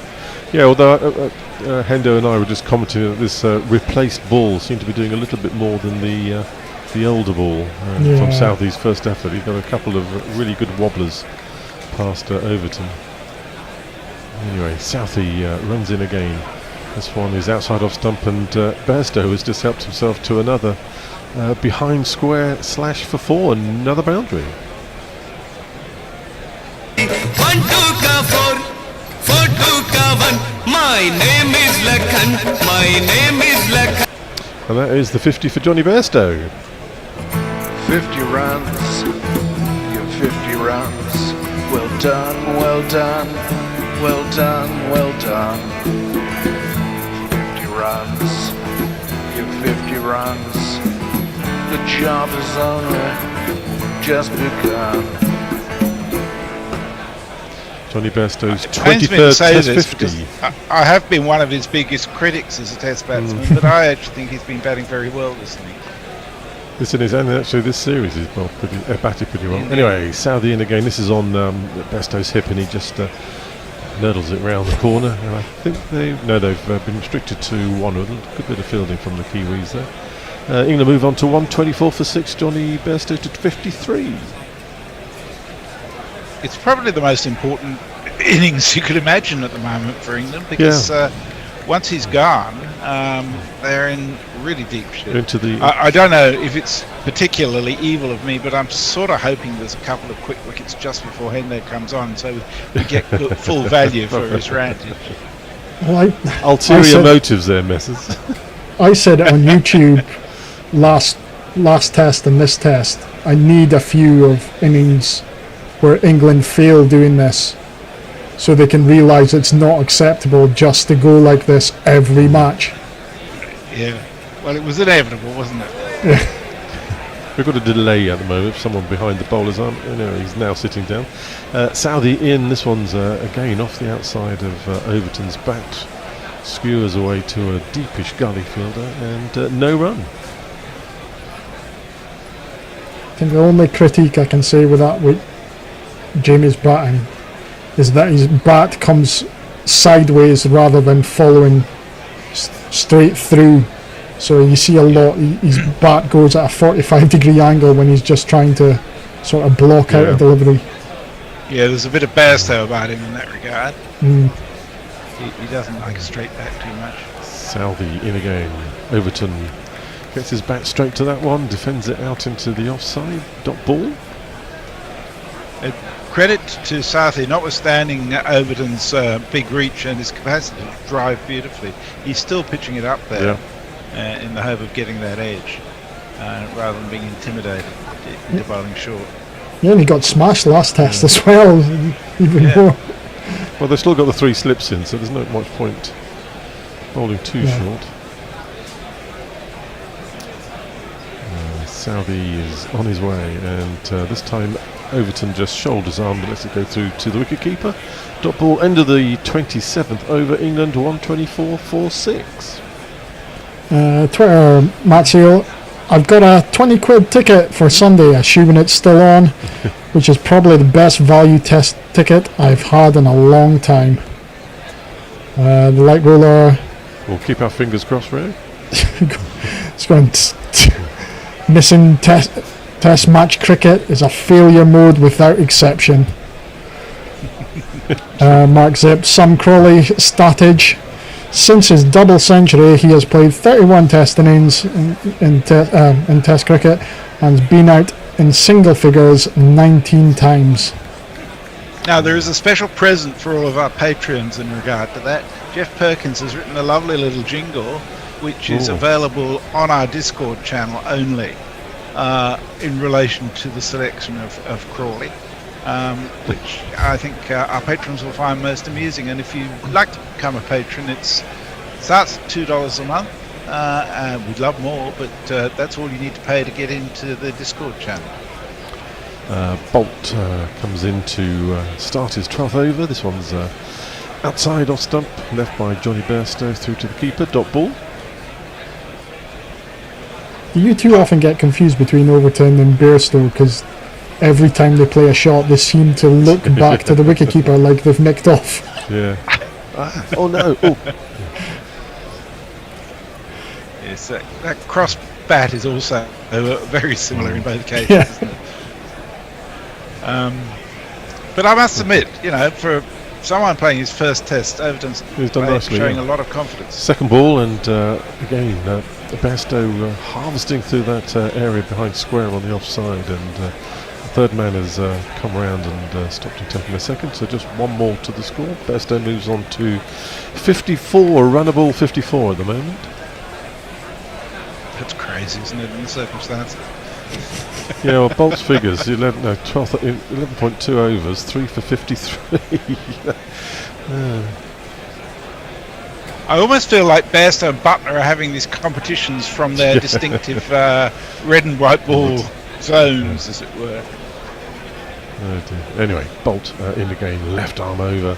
This one again jags away from Overton. He waves the bat at it, didn't really leave that. Doesn't get anything on it, goes through to the keeper. Dot ball. So England trail by 204, 5 more to avoid the follow-on. Sorry, Colin. They do need to change it up a bit to Overton. Either give him a spell of bumpers or bring on a spinner, but I know that won't happen because Williamson hates bowling spinners. Well, he hasn't got a lot available to him, has he? No. Anyway, Bolt in again. This one is arrowing in on Overton's off-stump. Firm forward defensive shot, just sends it out to mid-off, no chance of a run. I suppose he's only got Bracewell. Dare I say, Overton is playing the sort of innings that Stokes would have been quite capable of playing. Yeah. And doing it very well, I might say. But, I mean, if they can put on another 50 runs in the next couple of hours, maybe more, this puts one them is in quite a decent position. Indeed. This one is outside off stump, and Overton has a go at this. Doesn't get anywhere close to it. Goes through to the keeper. But that was not a good effort by Overton. It's a weird statement if you think about it. Trailing by 150 runs and saying, you're in a good position. Yeah. Well, all these things are relative, aren't they? I mean, when you think that New Zealand were 125 for 5, was it yesterday? Yeah, they were. Yeah. I think England really badly let them off the hook at that stage. They've done that quite regularly in this series, haven't they? Yeah. The middle order partnerships have really taken England to task in this series. Bolt changing to round the wicket and arrows it in at Overton, and he just puts his left foot down the track, defends it, and prods it out of the offside. End of the over, 125 for 6. On Twitter, Rajesh Mohan, what is this ball changing phenomenon? Unless I'm mistaken, this almost never used to happen. a dodgy batch of balls, some issue in the manufacturing. I'm blaming COVID or Brexit, or all of it. All of it. Hombre Nuevo, sorry to be a complete ass, but where's the rain? My GPL is mainly based around a rain break. Damn you, Met Office, BBC and iPhone and other inaccurate forecasts are also available. Do we have the GPL figures, Messrs? I can give you the actual numbers. I can't tell you who's attached to right. them, though. Hang on a second. The first ones started at 160. Well, first thing, I'll work out how many runs we've actually had today. Take it from there. So Southey continuing and outside off stump and greeted with a cross bat from Johnny Bairstow to the deep cover field. Fielder comes round from cover point, stops it just inside the ropes and restricts them to 2 more runs. Bairstow's a much better fielder than his wicketkeeper. In my Who, Bairstow? Yes, I think you're right there. Yeah. Oh, sorry, it wasn't Bairstow's fielding that anyhow, was it? But, no. It was Bairstow batting, though. So. Yes, I'm just getting confused. 225. But I think the point you make is right. I think his fielding is better than his keeping. Anyway, Southey in again. This one's a bit down leg side, and Bairstow doesn't take advantage of it, and the Blundell, the keeper, rather fumbles that as well. Stops it going past him, but ended up using his stomach rather more than his gloves. So a dot ball.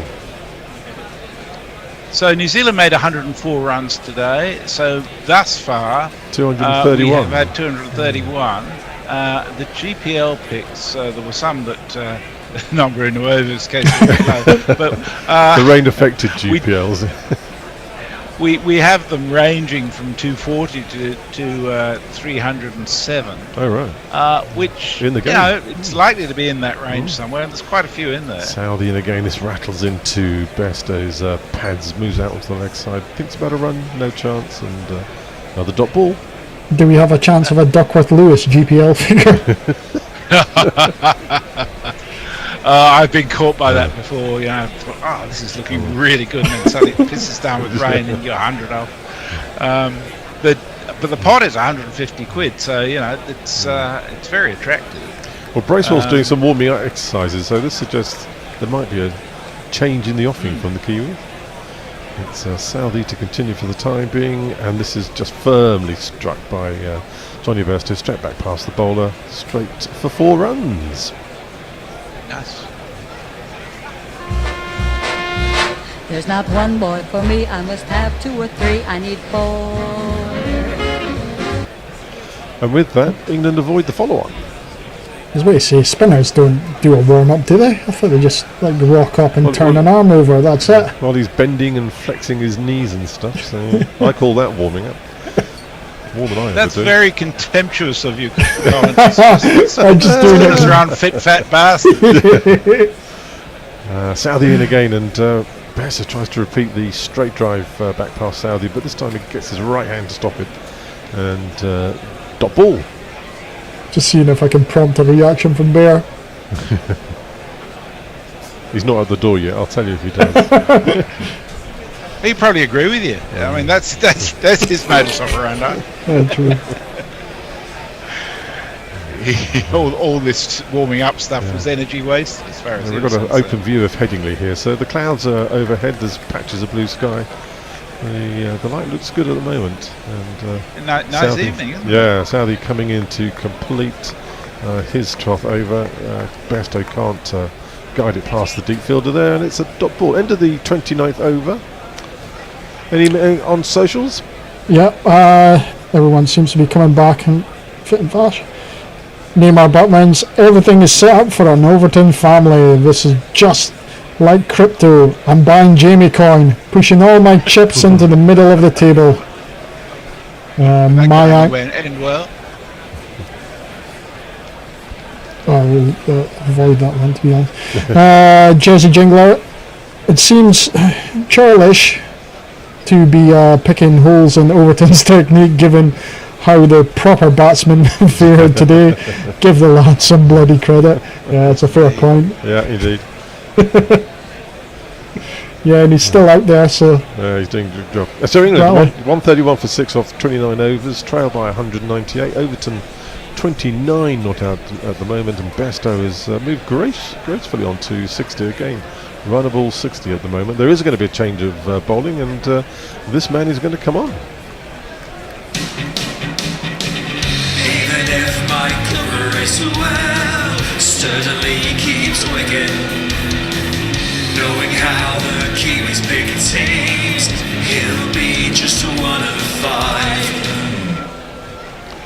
So young Bracewell coming into attack, a little bit of spin to interest the English batsman. A good move, Messers? I think it's not a bad idea. It was looking fairly easy for Overton and Bairstow. They weren't showing any discomfort at all over the last 3 or 4 overs. So I think just change it up a bit and see what you can find. Yeah. I think Bairstow will keep attacking. Whether, I don't know what Overton's like against spin, it'll be interesting to see. Well, I think that's it. In general, it's not Bairstow that they're actually doing this for. It's just to see how Overton goes. Yeah. So they got one slip, sort of a slightly behind square cover point, short leg in on the leg side as well. Fairly attacking field, I suppose. Bracewell first ball, and Overton has demonstrated he can do the paddle sweep, and it's gone for 4. Whoa.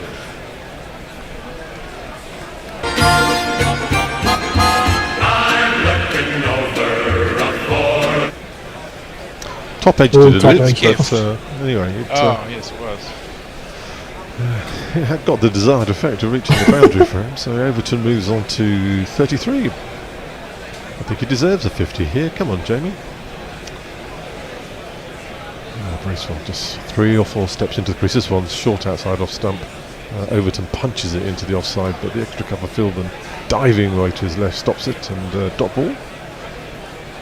Well, these two have put on 80 runs at 4.6 and over. So you've got problems with people moving behind the bowler's arms. They're having a real problem with that stand today. Umpire telling people to sit down and waving his arms quite strongly. Anyway, Bracewell's ready, Overton's ready, and in he comes. This one's on leg stump, and Overton just nurdles it around the corner. Square leg jogs around to field it. 1 run. Senses that the New Zealanders have lost some of the attacking bounce that they had, simply because these two seem to have been doing it so easily. Yeah, and some of the energy's gone out of them. Like a bipolar squad. Yeah. Well, certainly a lot less movement in the ball though, wasn't it? In the last 15 overs or so, it's been much easier batting. I think no horrors in the pitch either, so it's not a bad batting track really. Bracewell in again. Oh God! Bairstow goes for the hoik over cow corner and completely misses it. Blundell's so surprised he didn't actually gather it as it got through to him, and all in all a rather comical dot ball. He has had his luck this innings. Yes. Well, we know what Bairstow thinks about this, don't we, already? It's moving square leg round in front of square now from it's a decent size boundary that. Yeah, it's a big hit, that one. It's a Bracewell right arm over, and Bairstow does exactly the same thing. Ball's about a foot outside off stump, down on one knee to sweep it away behind square on the leg side, and once again misses it. Not a lot of danger in the shot as long as he doesn't get a top edge. Or even if he does get a top edge, it'll probably fly quite a long way now. Bairstow. There's a man out there. It is a long boundary. Yeah, Kane Williamson been quite deliberate with his field placing here. He knows what Bairstow wants to do. So he has now put a man on the deep mid-wicket boundary. There's a man on the boundary behind square on the leg side.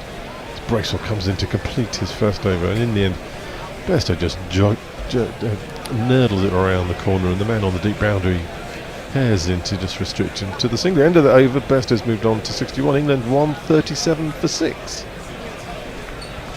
Anything on socials? Or are we up to date?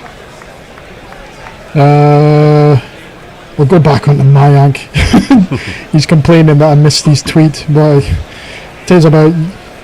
So, morning all, don't know if you heard about the abortion that's no longer protected in the US. Yeah, we heard. We don't really want to You can run around with guns and you can't get abortions. Fantastic stuff. The less we talk about that, the better. Old fart play. Can you say hi to Leo Brennan, who is 8 and is listening for the first time properly? He seems to be enjoying it, but would rather watch the TV, but he is 8, so tough. Hello, Leo. Welcome. I hope you're enjoying it. We've got another change of bowling. Neil Wagner's coming back into the track, so I'll just do his jingle while he's sorting his building. Given a shiny red ball that unleashed upon the pitch, he is Neil Wagner, the destroyer of batsmen. Love it. The destroyer of batsmen. Are we going to see some Wagner line with the backwards square? Yeah, so they're jogging the men at square leg. They're quite obviously got the idea that Bairstow's eyeing up the deep square leg boundary, so moving his men backwards and forwards there. Anyway, Wagner is in, left arm over, outside off stump, and Bairstow just cuts it away behind square to the boundary. It's me, says she. It's me, says she.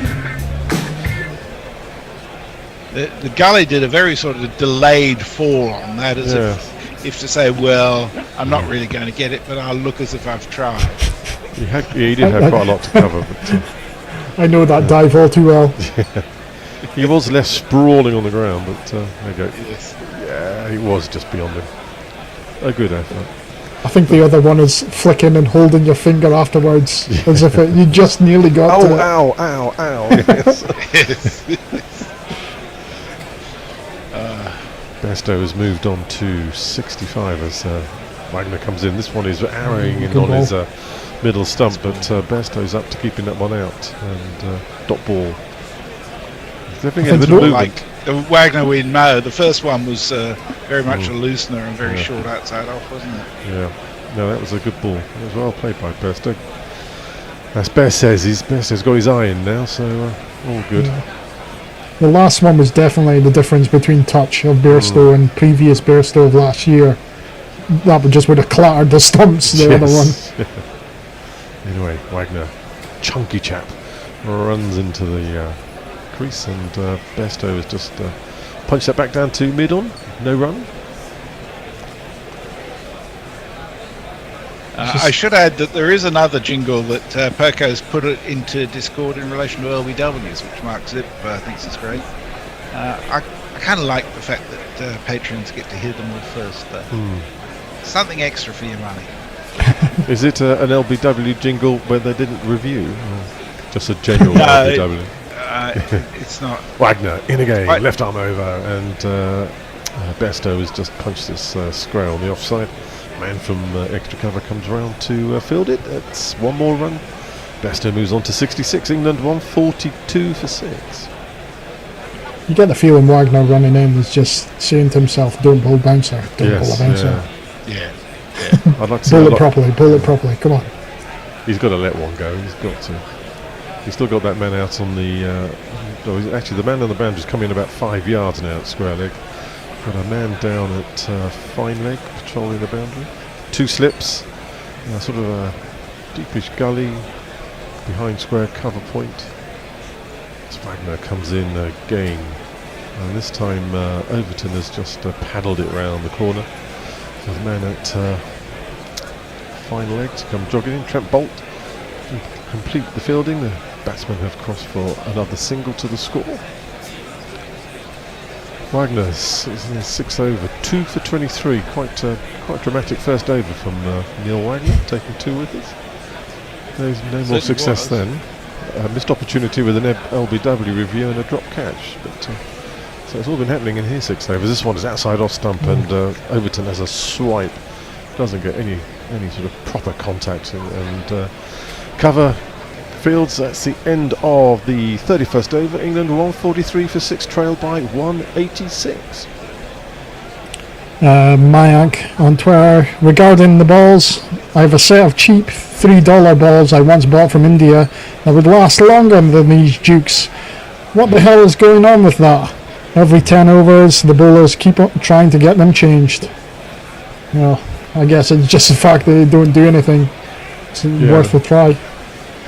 Roger Melly, if my memory serves, it was this ground in 1981 that we came from a similarly hopeless position against Australia, courtesy of Beefy to win.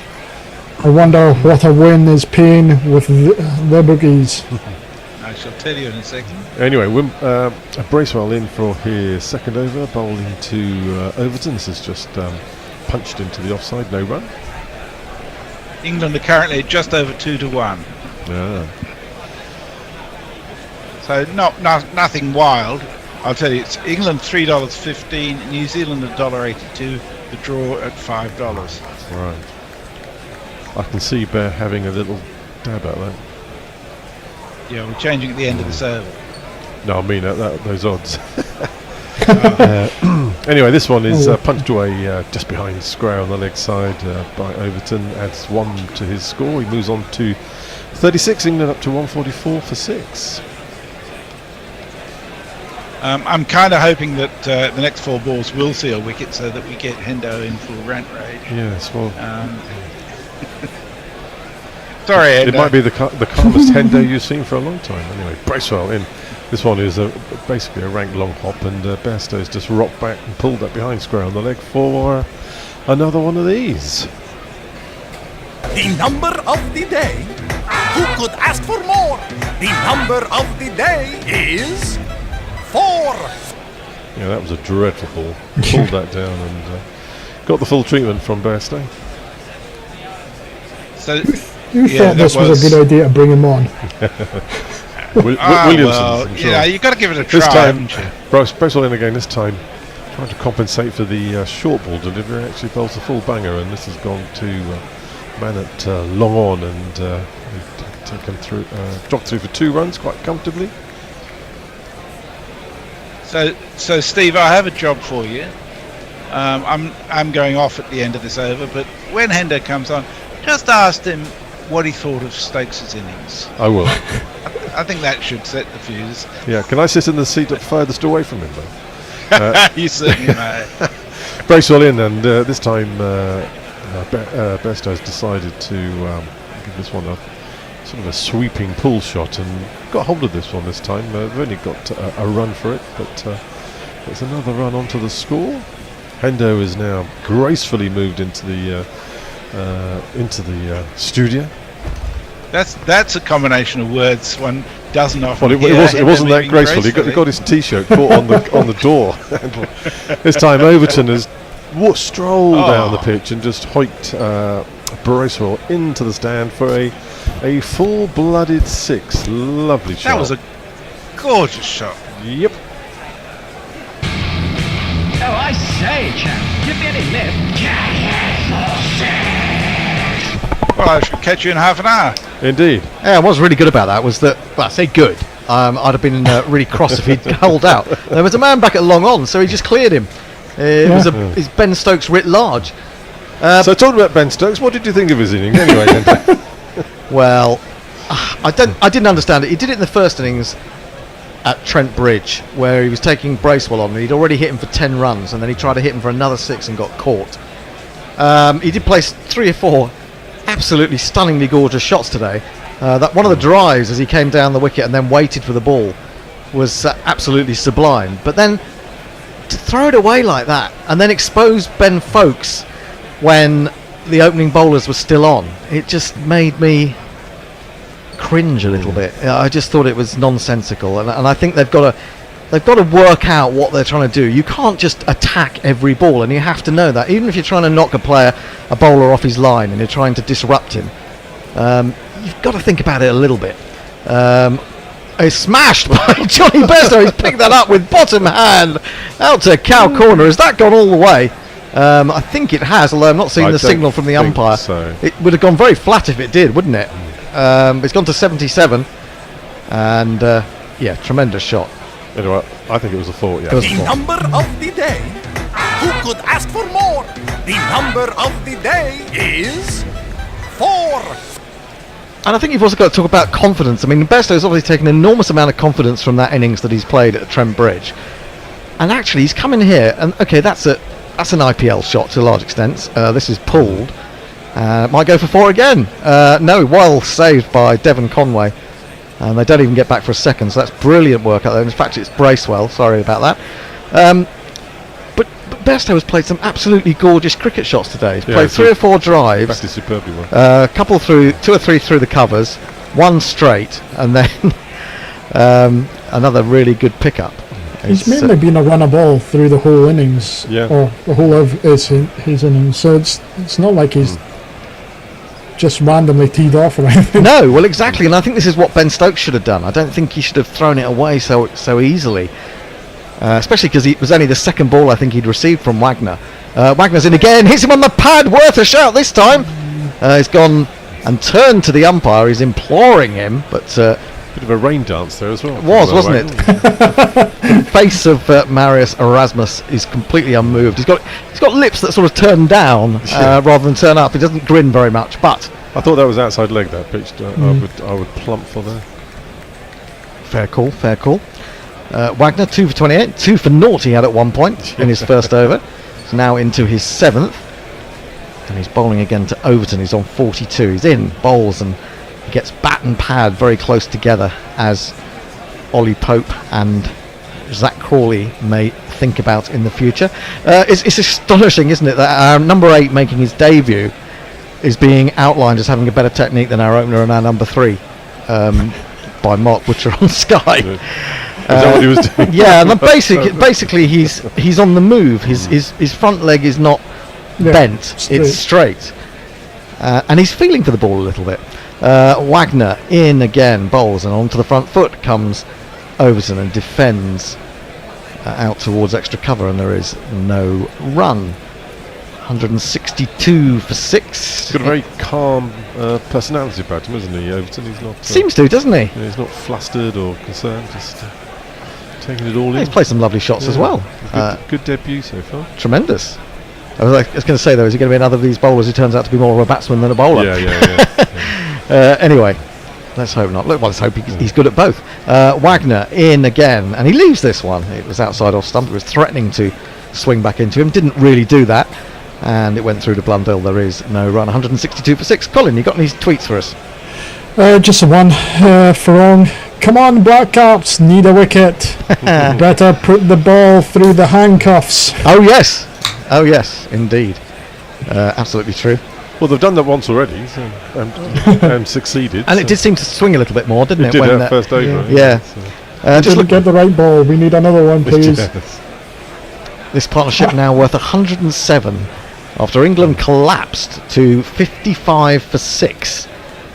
They collapsed to 21 for 4, in fact, when they lost Lees, Pope, Root, and Crawley, and then they lost Stokes after a little bit of mayhem of 34 runs in 21 balls between him and Bairstow.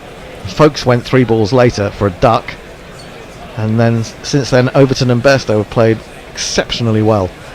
Bracewell, the off-break bowler, will continue. 2 overs, none for 20. It might be quite a short spell if he fails to keep the runs down. He got 3 men out on the boundary on the onside, so this is where England have got to take stock and think about it. Don't give it away here. Bracewell in, bowls to Bairstow. He goes back and plays with the turn, such as there is any turn, to backward square leg. They take a single. He goes to 79. Jeremy Overton on 42. Yes, they've enjoyed his bowling, haven't they? 20 runs off his first 2 overs. So yeah, I'm a bit worried. I don't want to see Overton try that too often. But I mean, let's face it, he's a big guy. If he connects, it's probably going to go a very long way. It did go a long way, that one, didn't it? It was well over the road. But it came out of nowhere to some extent, didn't it? I mean, I thought for a moment it's Bairstow, and then no, that's Overton. And he sort of ambled towards it, didn't no charge. It was sort of 2 quite nice, gently thought out steps, and then boom, over it went. He's got a long reach as well, I suppose, as a man of 6'5". Good levers, I think they call it. Good levers, yeah. We're not allowed to say that on this programme for some reason. Aren't we? I don't know. Someone castigated me for it this morning, I think. Oh right, okay. Anyway, Bracewell in. Oh, he tries a sweep shot. He could have been stumped there. He could be in trouble there. Back leg may have come up, and I think we're going to have a look at that. And I think Overton could be in some trouble here. He was stumbling a bit there. He was stumbling. His back leg, even though he'd gone down to play the sweep shot, his back leg seemed to come up. It looked like he tried to reset himself, so his back leg came up to find his balance. I don't seem completely convinced, but I thought he's in trouble here. Let's have another look at it. Obviously, we're looking down the wicket. He's done the work very quickly as Blundell. But then he's looking. I don't know. That's from front on. We're not seeing the side on version yet. Are they going for a catch here? They're calling for a catch. He's nowhere near it in terms of a catch. He's missed the ball by some distance. Even with his long levers. Even with his long levers, yeah.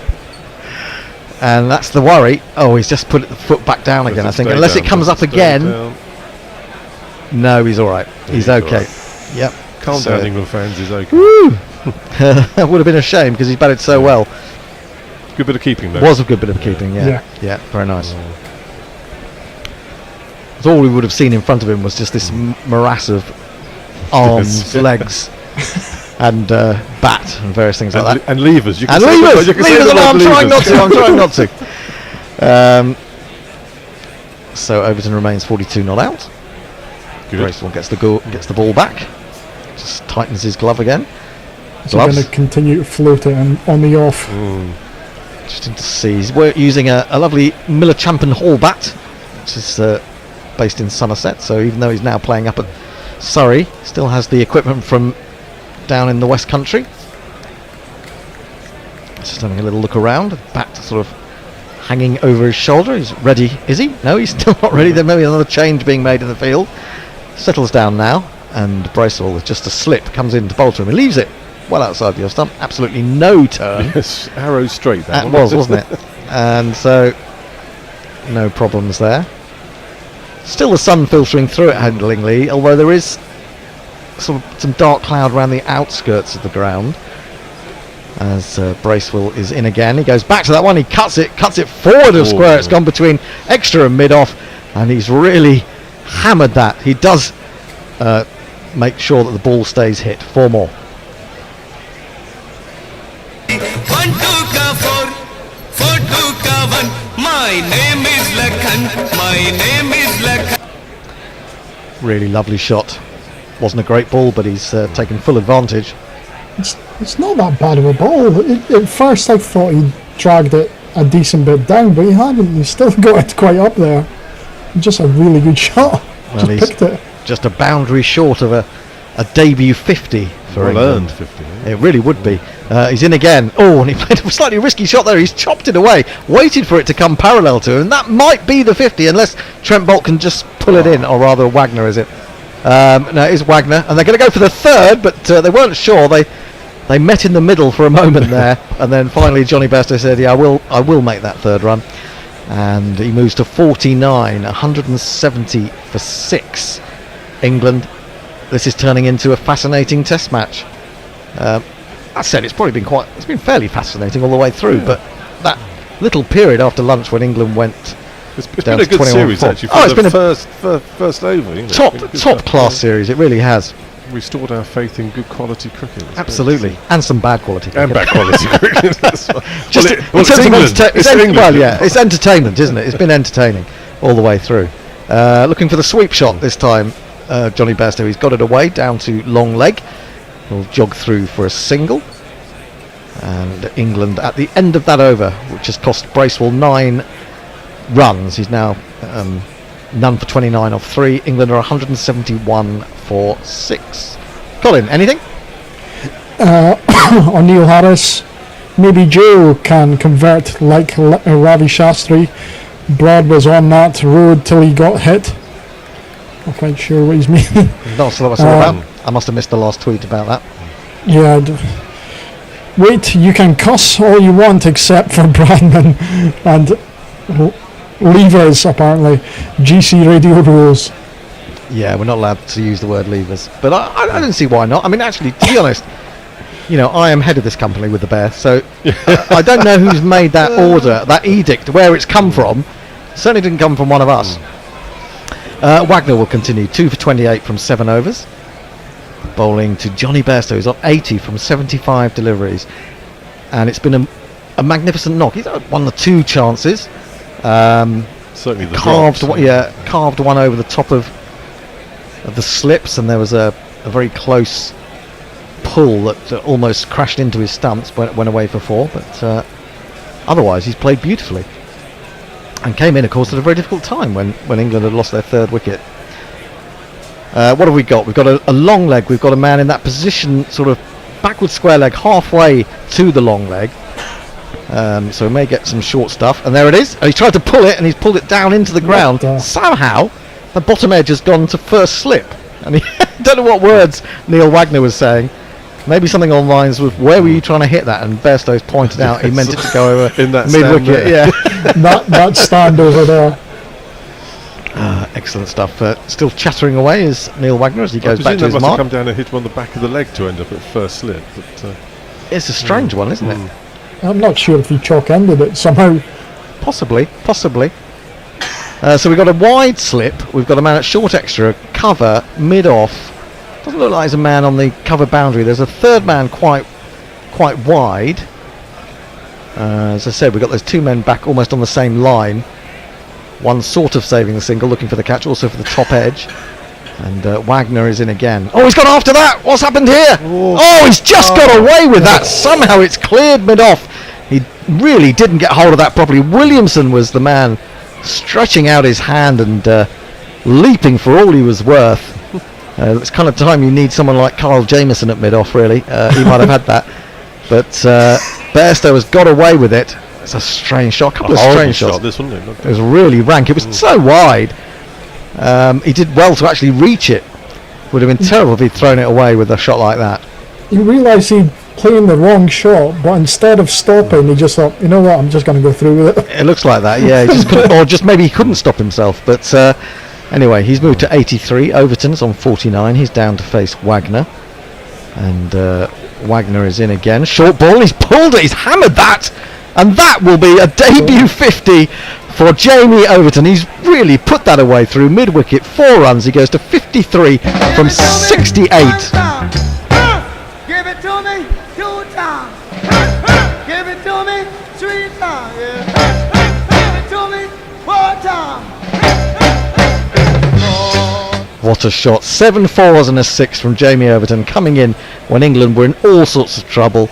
He's just settled into his own little bubble and provided brilliant support to Johnny Bairstow. 178 for 6. England now 151 behind. Wagner in again, and he tries to bounce him, but he plays this from in front of his chest and plays it well, gets it down to the ground very quickly indeed. I've got the 50 jingle ready. Go for it.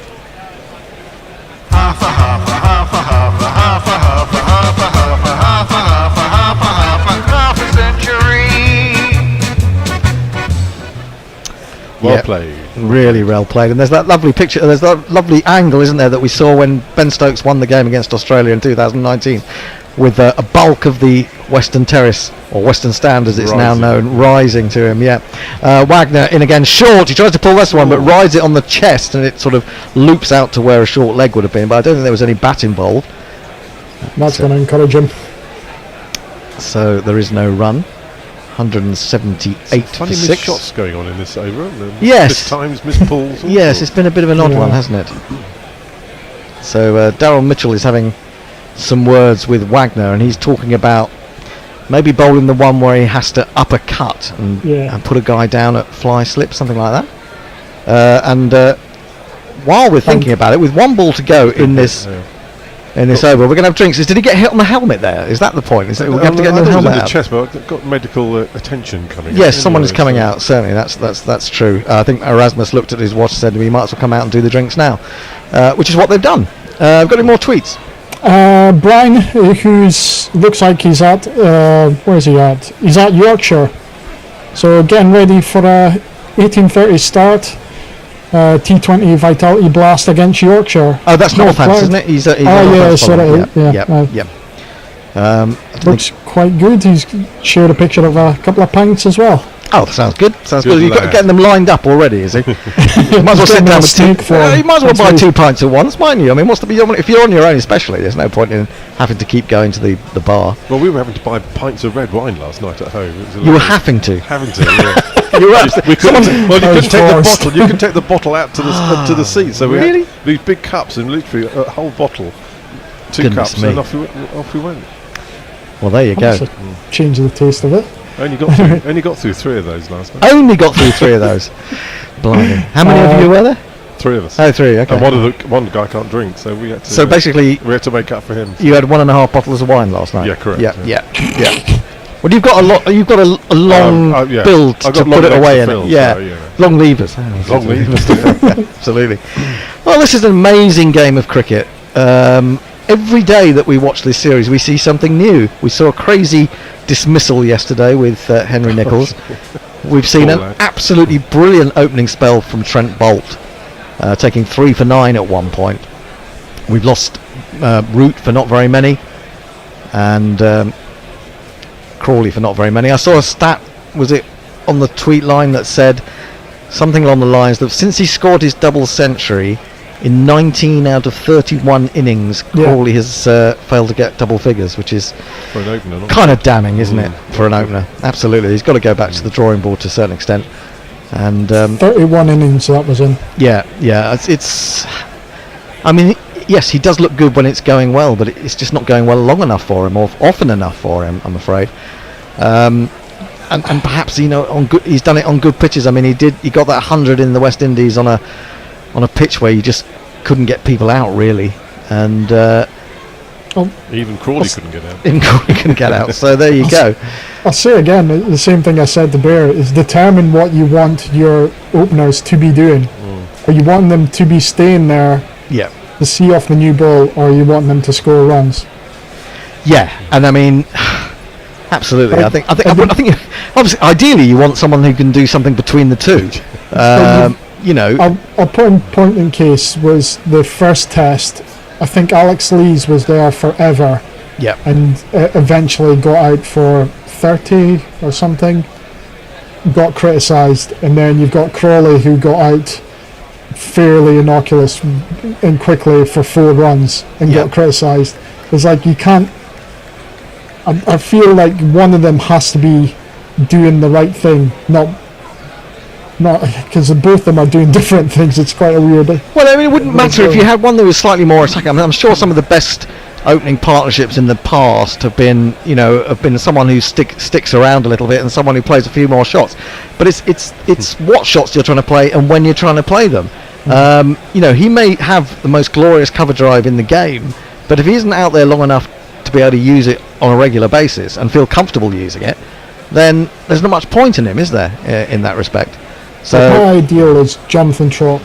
He would stay there and he would just make sure the bowlers just got worn down, the ball got worn down, and then he would try and get some runs. Yeah, but I do think, yes, and I think that was, you know, for example, if you take someone like Dominic Sibley, apart from the ugliness of his batting, he would get there and he just wouldn't seem to increase his scoring rate at any point.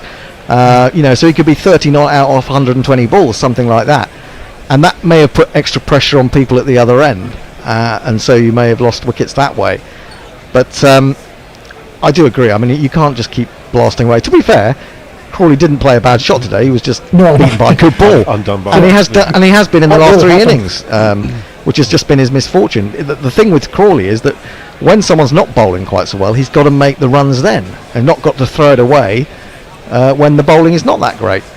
Anyway, Wagner will complete his 8th over eventually after drinks, bowling to Overton, who gives himself room and then casts this. Where's that gone? It's gone for 4 in a sort of fly slip position over the top of the man who is at slip, and it leaves poor old Wagner looking completely puzzled.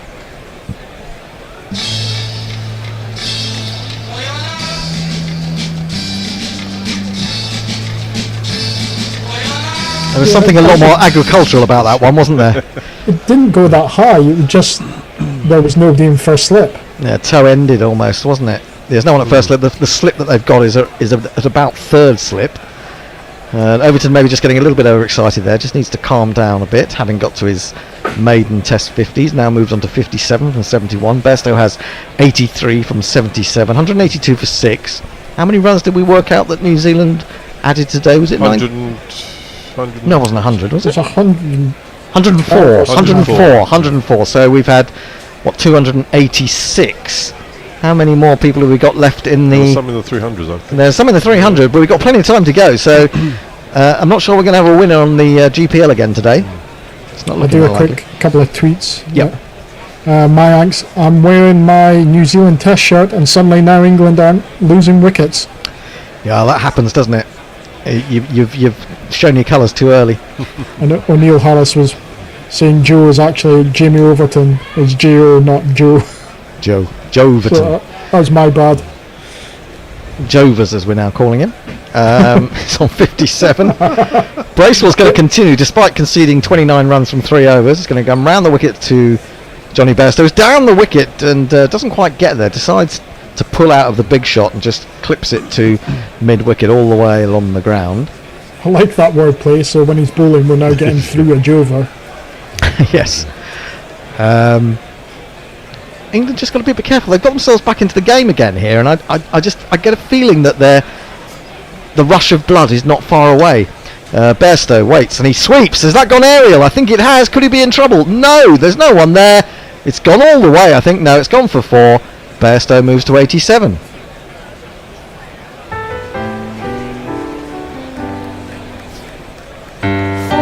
A good placement from Johnny Bairstow. Did go aerial. Yeah, very aerial. But it looks like the guy at deep backward square was actually much finer than that. Yeah, he'd been removed, in fact. Yeah. Got a long leg, fine leg pitches. Got a massive stride in there, didn't he, Bairstow, to play that shot? Looks like the man at long legs come a little bit squarer. He's got a man at backward square leg as well, a mid-wicket. Kane Williamson is now having words with those two fielders and trying to work out what would be the best thing. It looks like Devon Conway's coming a lot squarer, and the man at backward square leg has gone more or less to the 45. So Bairstow needs to be aware of that. In the circle. He's in the circle, as it were, yes, absolutely. Bracewell again, none for 33 now. Bairstow's looking, well, as cocky as ever, as cocky as I've ever seen him, really, as we wait for a lady to sit down.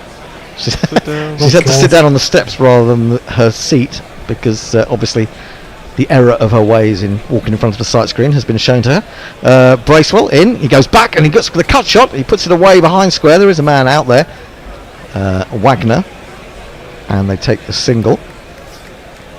That said, she may well have known what she was doing. She may well have been walking in front of the sight screen and not given a toss. It's quite possible. I want to show off my lovely dress. Indeed. I'm sure I'm on television. Yes. Bracewell, none for 34 now, brings Overton down. I'm a little worried about Overton here. Just needs to settle down a bit. He goes back and turns that to backward square leg with a little bit of spin, and there is no run. As you're rightly saying, England have got themselves back into this game because they only trail by 142 now. Yeah. And they've done that so quickly. They don't really need to. They don't want to throw it away. He goes back and he carves away behind point. And Wagner is off in pursuit again. He slides. He just about pulls it in. Get back for 2. They might come back for 3rd. Of course, with Johnny Bairstow is the quickest thing between two sets of stumps. He gets back for the 3rd. Overton goes into the 60s. England to 190 for 6. So they were 55 for 6. They put on 145 now. 135, sorry, and they trail by 139. But just want to stick in here because they don't want to give New Zealand a big lead. Okay, they've seen off the notion of a follow-on, but they just got to stay a little bit calm.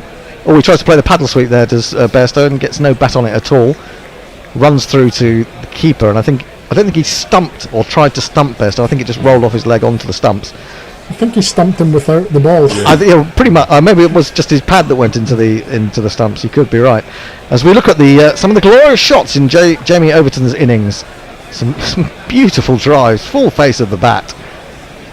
1 or 2 not quite so good off the outside edge. 1 or 2 sweeps. A beautiful smack for 6 down the ground. Even with the man, that was a lovely shot. A very confident shot. Shots. Oh, absolutely, totally. And then a lovely cut through the offside, and finally the pull through mid-wicket that took him to that debut half-century. That left mid-wicket floundering on the ground. Indeed. Wow. It's a good wagon wheel full, isn't it? It is good. He's shots everywhere, really. Yeah. tremendous stuff. He's going to be facing up to Wagner, and Wagner's now into his 9th over. Suddenly realised that he's going for about 5 and over. He's in, bowls it short. He goes for the pull, gets wrapped on the ribs, but shows no discernible sign of pain. But then he is quite a well-built bloke. There may be a little bit of flesh or muscle there. We were commenting about Wagner being let loose to bowl the shorter balls, and he's certainly been allowed to do that now, hasn't he? The last over and this over, they've all been way back of a length. Well, it's funny, we were talking about it just before I came on, the Bear and me in the green room, and saying that he actually wasn't. He was bowling some decent swinging deliveries at that point, which he did last year very well. In those 2 tests that New Zealand played. This is a slower, fuller one. Almost completely foxed Overton, who tried to clip it, but was probably miles too early. I think it's gone off his pad and then just slipped away through to the keeper. But clever thinking from Wagner. The execution of the ball wasn't that great, but the idea was right. In purpose shit gets wicket. Absolutely. Well, it'll show us a dot ball forevermore. So. Let's see now as Overton just maybe confidence running away with him a little bit too much adrenaline coursing through his veins. And then why not? He's got 60 on debut from 75 balls. And he's waiting for Wagner, who is in. Short ball, he smashed that! Has it gone all the way, or is he going to be caught? It's gone all the way! It's into the western stand. It's 6 more runs. Jamie Overton is having a ball. 2, 4, 6. And I think it's been caught in the crowd. It's a Jason Roy lookalike. Look. Someone, Jason Roy lookalike, is claiming something. That's just a sort of that's a one-day shot, really, isn't it? It's a baseball shot. It's a baseball shot. Yeah.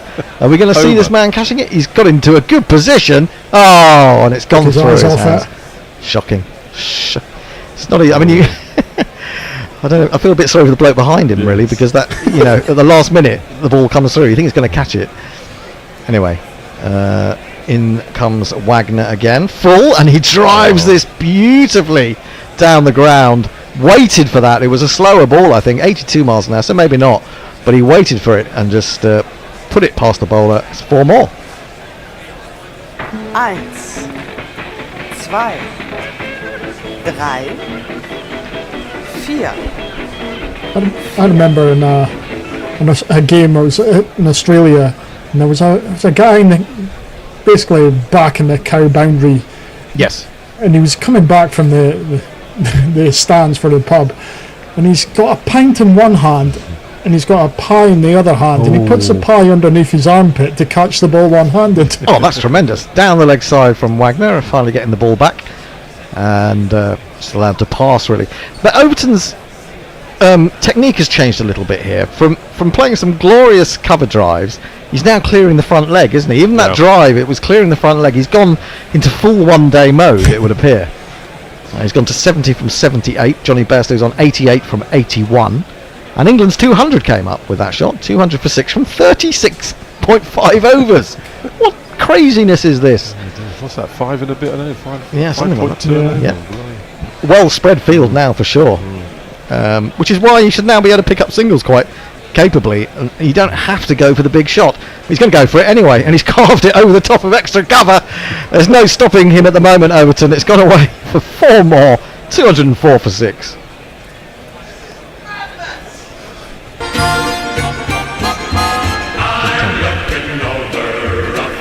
The Bear wants some of this. He wants some of this. He's ready. He's ready to move into position. Who's on now with you then, Bear?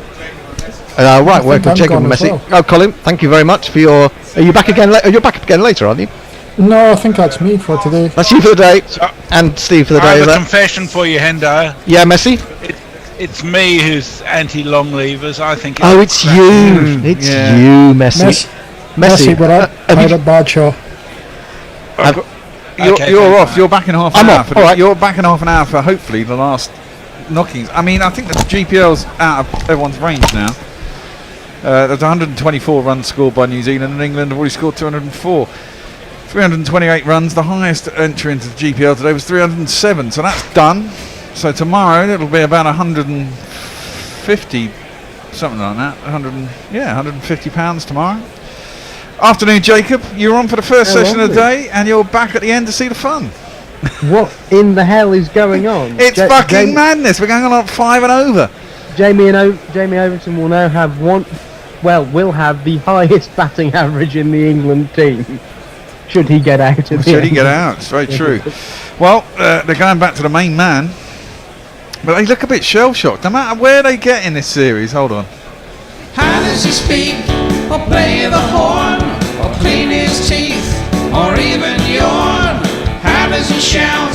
How does he call? Trent Bolt's mouth is really small. No matter where they get to, the Kiwis, suddenly some Englishman decides that it's time to give it some Humpty and just puts all sorts of pressure on them that you just really wouldn't expect in a test match.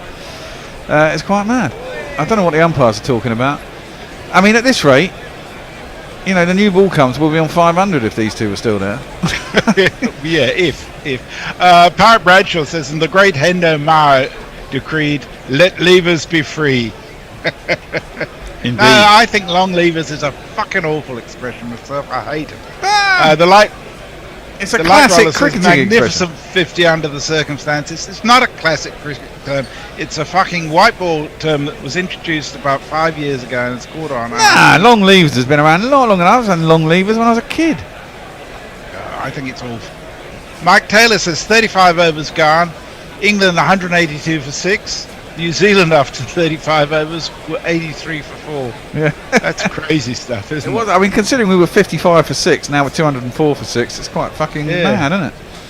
Yeah. Dave Wood says, is Jamie Overton the new Ian Salisbury? Discuss.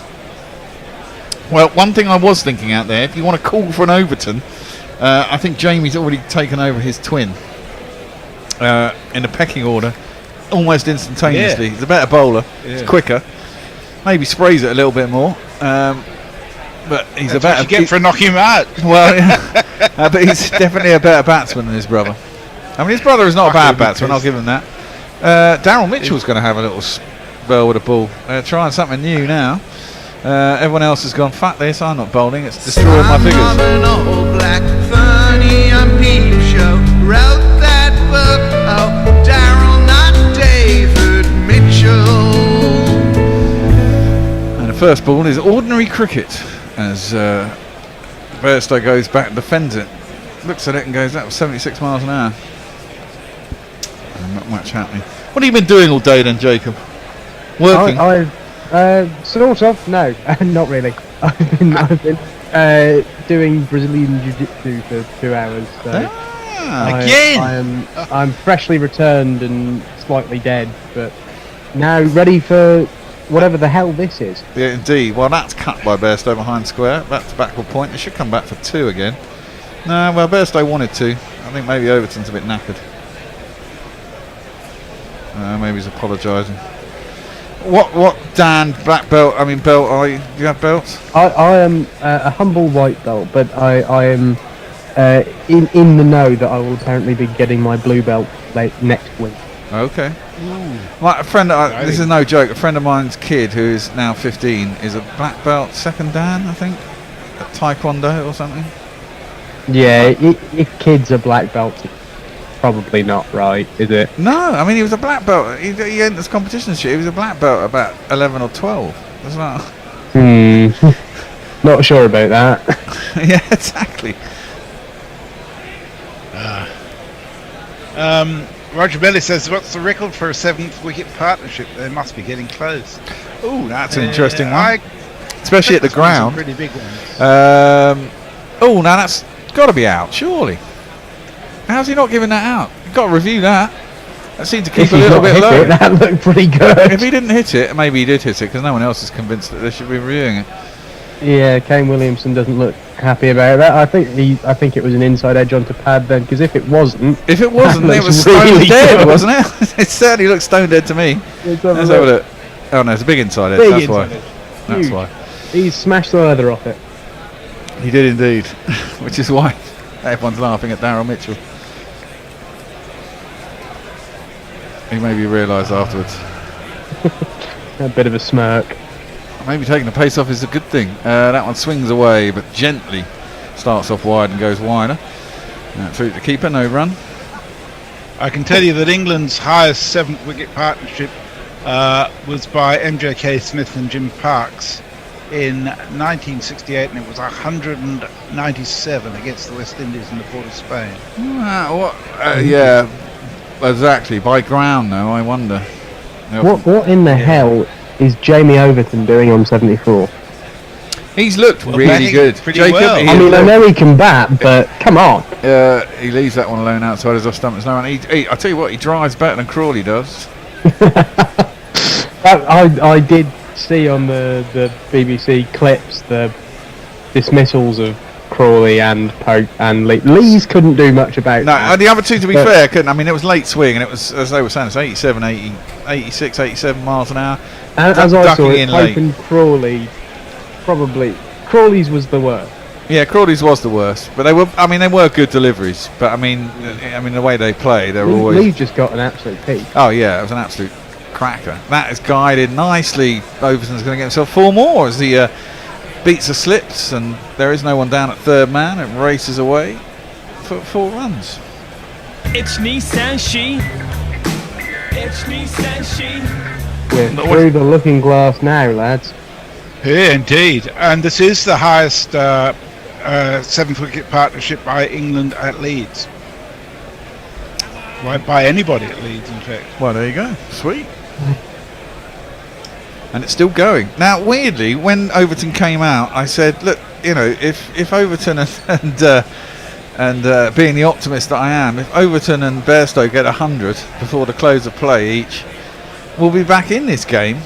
Where's Josie out when you need him? Well, yeah, exactly. I mean, they have pulled themselves back into it.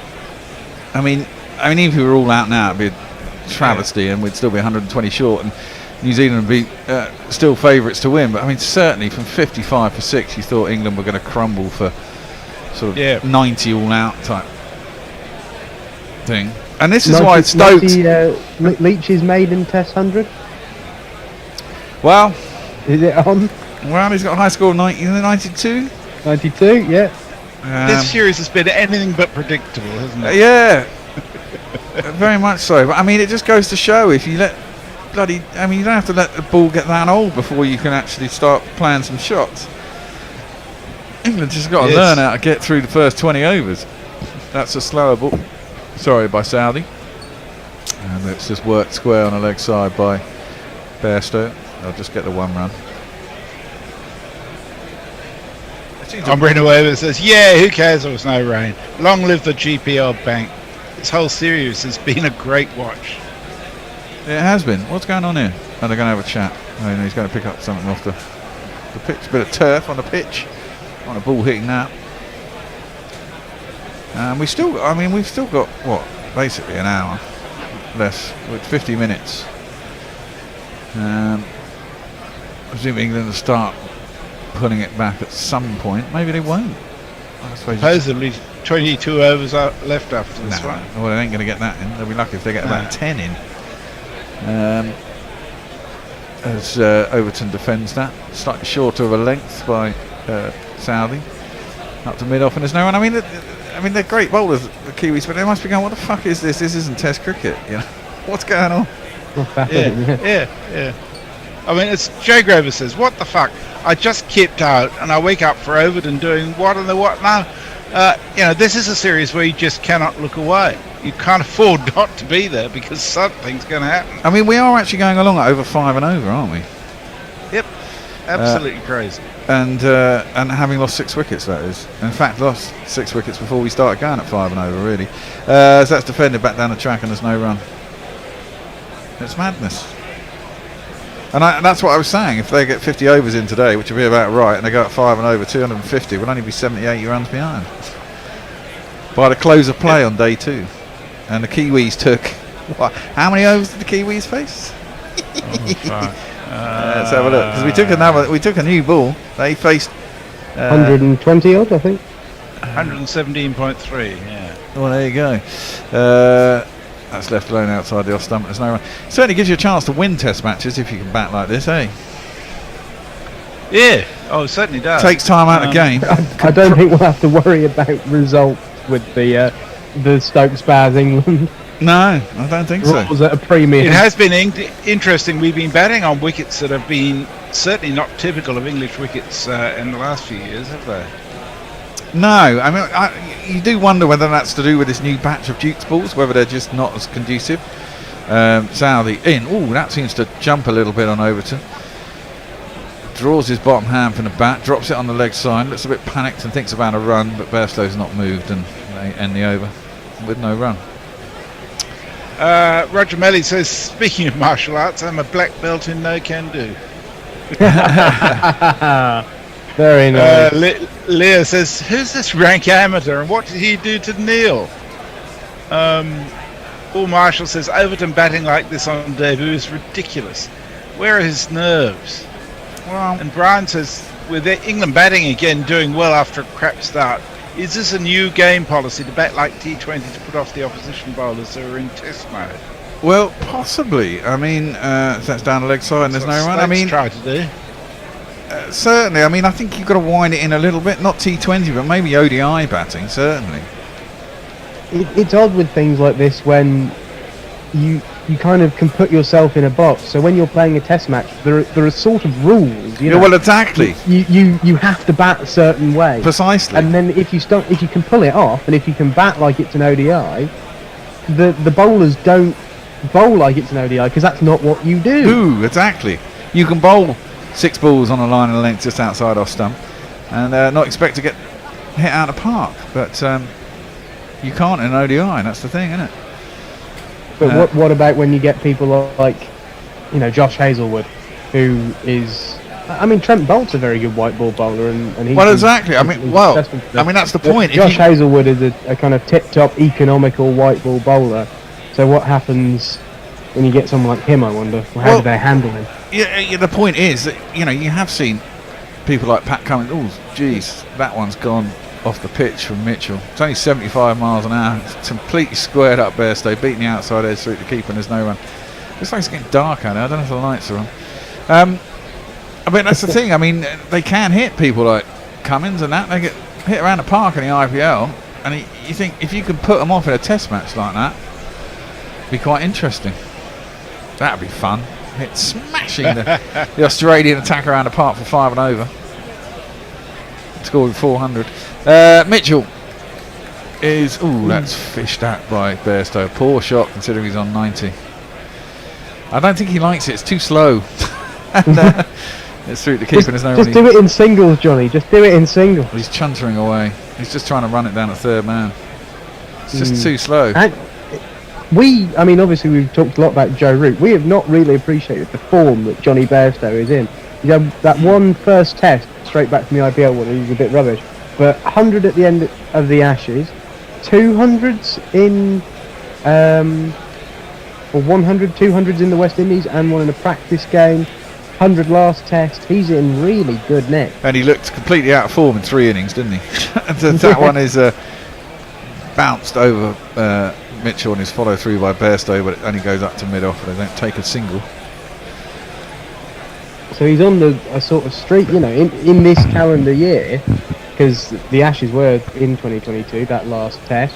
He's made, I think, 400. Well, that's good, because last year the next best batsman to Joe Root was Burns, wasn't it? About 495. Averaging 30 so, with 300s. It'd be nice if some other batsmen stood up. Oh, fenced that again. He's getting a little bit of movement here, Mitchell, from just outside that off stump, tempting Johnny every time, but it is quite slow, and he's letting it through the keeper, and there's no run. Yeah, but it's good for Bairstow. It's terrible for Harry Brook. It is. For Bairstow. Well, I tell you what, when Harry Brook gets into the side, he'll have complete licence, having looked at how England are playing. So if he does get a go, if someone gets injured, I mean, they've got... Do whatever you want, lad. Surely, after this test, as Bairstow clips that to mid-wicket and there's no run. I mean, Baz must have seen Crawley before this. Crawley's got to go, hasn't he? I mean, who replaces him? I think you go for Ben Compton, don't you? He's the man. He's had one good season. Yeah, You know, but he's having a good. many Yeah, but he's having a average good seasons. season, and he's playing at his best at the moment. You pick players when they're in form. Yeah, I mean, that's the thing with all the other openers. He doesn't average as much as someone like a Burns or a Sibley. He just has had a few average years, quite a lot of averages, and then this one really good one. Yeah, but he's flourishing now, and you pick him when he's flourishing. That's driven nicely by Johnny B out to deep extra cover. Bracewell comes around the field. They'll get back for 2. I mean, you look at Crawley. His first class average is only 30. That's It's pretty poor. But then again, Compton's is only 33 or something, 34. You know, he's not, but does he constantly fucking drive and get nicked off? I don't know. I haven't seen him. I've never seen him either. Peter Lloyd says this is now the 14th highest England partnership at Leeds, but the third is only 194. Jay Grover says, yes, I did look away. Just see what happened. It's like a mentalist's grandmother's footsteps. And interestingly, since you started looking back again, they've stopped scoring, Joey. Go back to sleep, Jay. Go back to sleep. Yeah. Mayank says England going at 5.49 runs per over should get to 60 overs according to Cricinfo, which means if they hold this run rate, they'll finish the day's play at 329 as well. Jesus. Well, they won't. No, they're not going to get. There's only 40 minutes left. They're not going to get 20 overs in. They're not going to get to 60 overs. That's just defended by Overton, and there's no run. I mean, look, if they score another 30, which would be fine, they'll be less than 100 behind when they come back tomorrow morning. Overton facing up. He goes right across his stumps and clips that sweetly square. It's very much a one-day shot and quite risky in a test match, because if he'd have missed it, it'd have been absolutely plumb LBW. But instead he gets hold of it, and he has scored 79, so that's fair enough. He's probably seeing it like a football, and it goes out to deep square leg for a single. He's 79 off 90. Bairstow is 92 off 90. Yeah. God. Different from the days of Dom Sibley's 350 ball hundreds, isn't it? Yeah, very. And they came along, rare as it was. It's a fucking sight more fun. That's it's certainly more fun. I mean, I can lose in this fashion. I couldn't have lost if we'd have got 90 all out, but I can lose if we come back from 50 for 6 and we end up, I don't know, 80 short in this innings. That'd be a good recovery as far as I'm concerned, and still in with a shout. Although I don't know how we're going to take wickets. They look more effective at Headingley, although the cloud cover might help the English bowlers too, as that's cut square hard by Bairstow out to the boundary for a single. Revin there draws on the memories of traumas past. He says, one can't help but feel that the Aussie bowling would have wiped us out for 65. But then we would have scored 300 odd and won the test match. You see, you're such a youngster. That's what England does, Jez. I don't know what sort of England you've been watching. Yeah, exactly. They've never done anything different. This is New England. That's full, and that's driven hard and nicely by Overton. There is a sweeper out there, of course. He's getting a lot of work, Devon Conway. Oh, and they come back for 2. That's good running. And Overton goes into the 80s. 81 not out. Bairstow 93 not out. I can't believe that they're both going to. Well, no, I'm not going to even say that. But, don't say it there. But I know, don't even say it. But even when I said it, I said it in. There's a chance. When I said it, I kind of said it in jest, expecting us to completely collapse. It's kind of unbelievable that there is a chance that either tonight or shortly in the morning they could both whatever, you know. Yeah. Well, Bairstow should definitely do it tonight. He's only got to get 7. Please don't use words like definitely there. Well, if he's going to get there, he's going to get there tonight. That one's defended by Overton. Back down the track, there's no run. He only needs 7 runs for crying out loud. And the way this game's going, it's not going to take 40 minutes for him to get 7 runs. No, you wouldn't think so. It should take about 3. Yeah. Is he going to do a Daryl Mitchell? Is he going to go for it with the 6? It wouldn't surprise me. That was. We always see a batsman on 94, 95, and you go, oh, will they go for it? It's the first time I've seen them actually go for it and do it. That's defended out to the offside, and there is no run. End of the over. Perkins says, apparently the Supreme Court overturned the right to boring middle overs globally. O'Neill Harris says at their best, Viv and Co batted like ODIs. Similarly, Simons and Gilchrist did also. I think a lot of batters have on occasions, but not always. This is just, I don't know. I don't think I've seen a Test series ever like this. I really haven't, even with the Windies at their best. Josie Oak says, I went to the pub and England started playing better. Just to be safe, I stayed in the pub. That's very selfless of you, Josie. That's very good of you. David, I think you should have another pint and just settle down. It will come out of the. To be honest, we if it keeps England playing like this, we'll take out the GPL money. We don't care. Yeah. Well, yeah. Don't get carried away. Your Patreon subscription could get Josie Oak another pint. Yeah, no, I think Bear's interested in a better sound card or something. Yeah, there's always something to be bought. That's full and beautifully driven by. Well, there's 4 of those 7 runs required as he just knocks that straight back past the bowler. He's decided that maybe playing straight is the idea, and he gets himself yet another 4.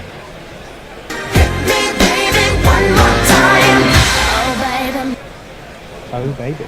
And he's only faced 93 balls, so if he were to get there, there's a good chance he's going to get it in less than the 100 balls. Now he's got to go for it. Now he's got to do the big hoik, cross the line. Come on. Smear it, get a big top Big edge. done, Caught behind. Big done, Johnny. Mitchell is in, and he cuts it, Ooh, 2 backward points.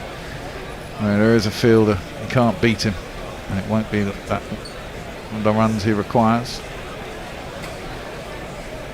Oh, hang on. Hold off, because I'm on ball by ball in 5 minutes' time. So if you could just wait till then, I can call it. Oh God, yeah, we've gone through that time quite quick, haven't we? Hendo's going to be joining us back again for the last half an hour. Well, hey. For all the excitement to finish the I bet day he's off. happy. He was chuntering earlier like a good one. That's clipped nicely by Johnny B, with taking the pace off it. Is he going to try and come back for 2? No. He says no. He remains on 98. Overton. There's 3 balls left in the over, and Overton will face. He's on 81 himself. Hendo's a very resourceful pessimist. He'll always find a way. Yeah, that's true. Very much so. He's not beaten down by positive circumstances. That is definitely true.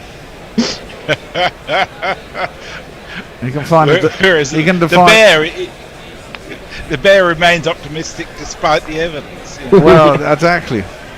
Always the optimist. Always the optimist, Messi. Out the chair. You got to believe, man. You got to believe, yeah.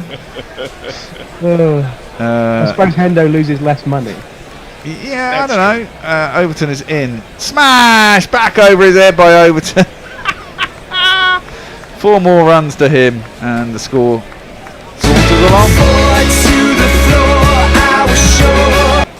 Overton moves on to 85. And I think it was Kettleborough had to be. Well, thank God it wasn't Murray Erasmus. I think Richard Kettleborough is a touch more nimble than his umpiring counterpart. Yeah, it went over quite a way along over his head. Duck out the way. Not that I don't think Murray Erasmus is cat-like in his nimbleness, but Kettleborough might just be a touch quicker on his feet. Murray Erasmus looks like he's drunk an awful lot of wine. He does, doesn't he? Yeah. He's very a life caught. well lived. Yes, indeed. Mitchell in. Overton gets a tad low, and Overton just defends it back down the track. There's no run. 1 ball left in this over. I mean, Mitchell's bowled. He's in his 3rd over. He's gone for 16.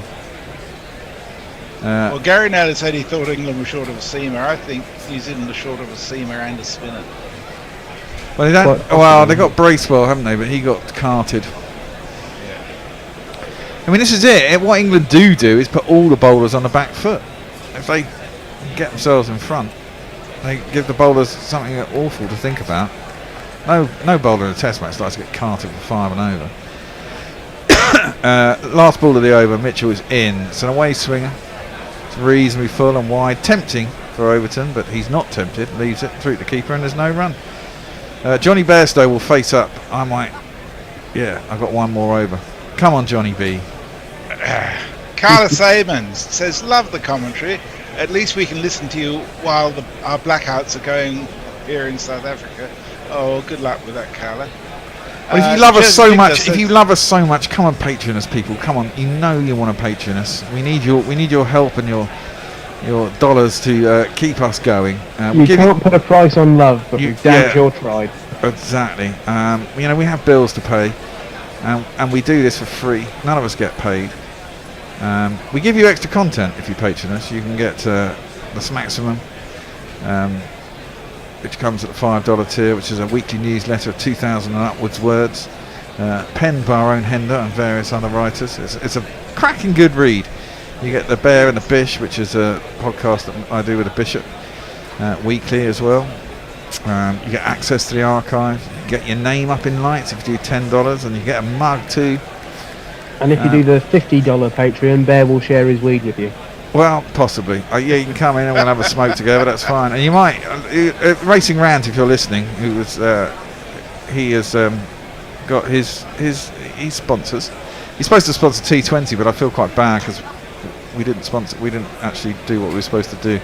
He's on our screen all the time. Oh no! That's why he's there. Get it. And there he is. Johnny Bairstow gets his 100 as he drives that sweetly full by Bolt, pushed up inside mid-off, who dives across vainly to try and stop it. He doesn't make it. It runs down the boundary for 4 runs, and Johnny B, second in a row, one of these. 10, 20, 30, 40, 50, 60, 70, 80, 90, 100. Congratulations, sir. You are a centurion.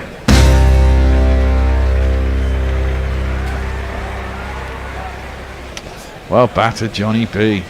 Considering where he came out at, and he had a couple of streaky shots to be fair when he first came out. Yeah. He could have been bowled a couple of times, got a couple of inside edges past his stump, skewed one over the top of the slips.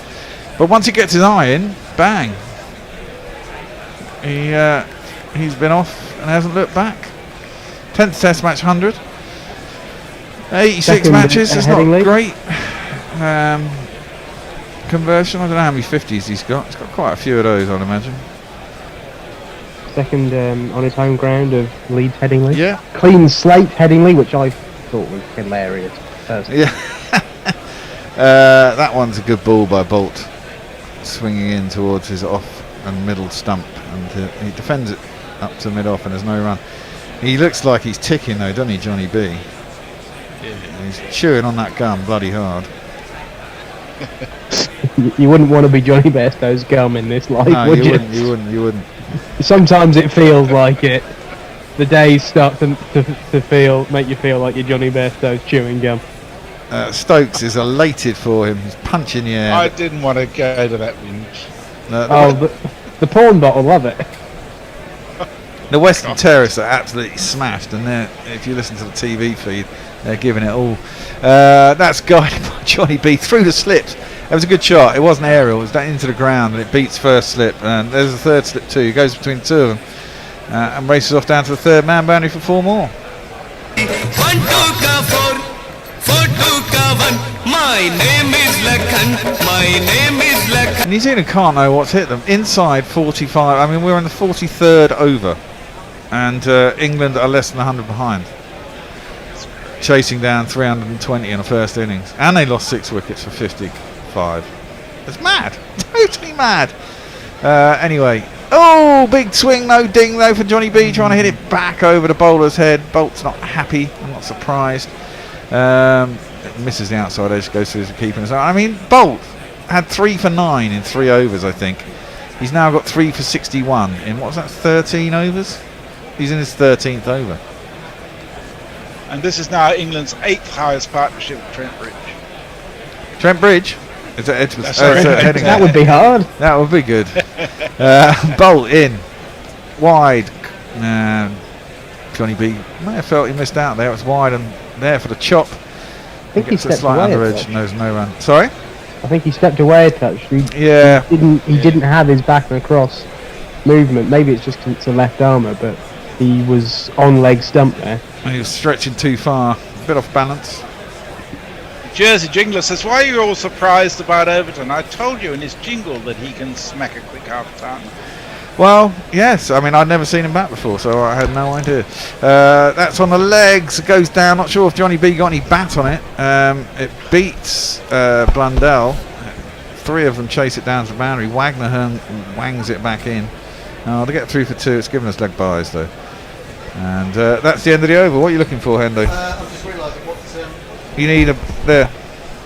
I'm just realising what I'm on socials. Next tweet is O'Neill Harris, Hendo. You can type it out, you can grab the iPad. 13 minutes ago. Oh my goodness me.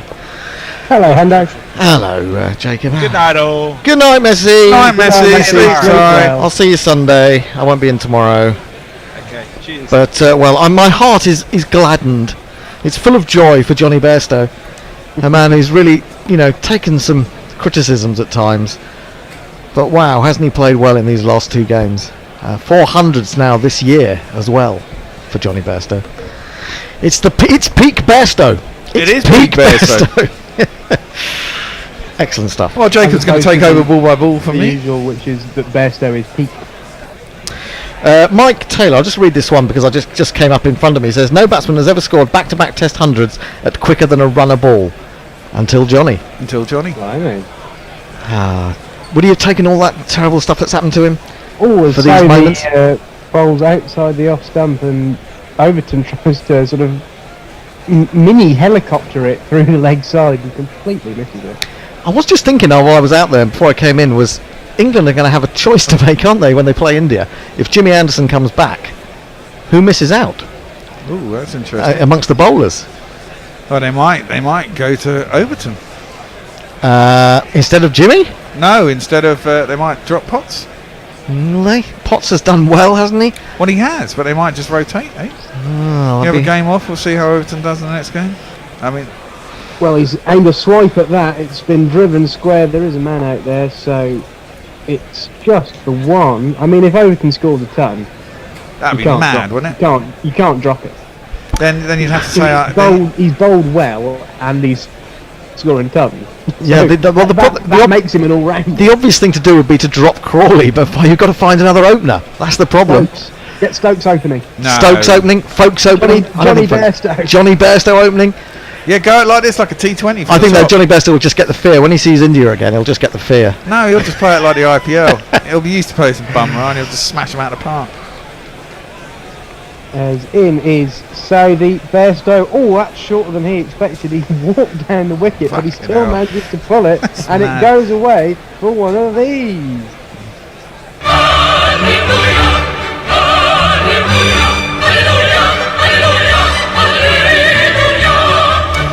Joe Grover says, would it be possible to engineer an accident for Crawley? I volunteered to say boo in the shower with a sledgehammer, especially if you were to do it. If you were to do it with the Gorilla Cricket shower curtain reshaped for the glory hole, that would be that would be perfection. Oh dear. As we look at Bairstow's scores, he's got better through the series. 116 at Lords, 8 and 136 at Trent Bridge, and now 114 at Headingley. He's had a cut at that, completely missed through to Brundle. He's averaging 67.75 this series. The paltry 67.75 compared to maybe Daryl Mitchell's 150 odd, but still a very good average for a series. Johnny Bairstow will be deeply happy with that, considering his average in previous series. Well, it's only 25 from the first 3 innings, and the pressure was really on. There were everyone saying get Harry Brook in, and now he's come back and played two of the best innings of his career. As in is Saudi, and Bairstow has dropped to that one. Oh, it's a cracking drive through the covers, all class. 4.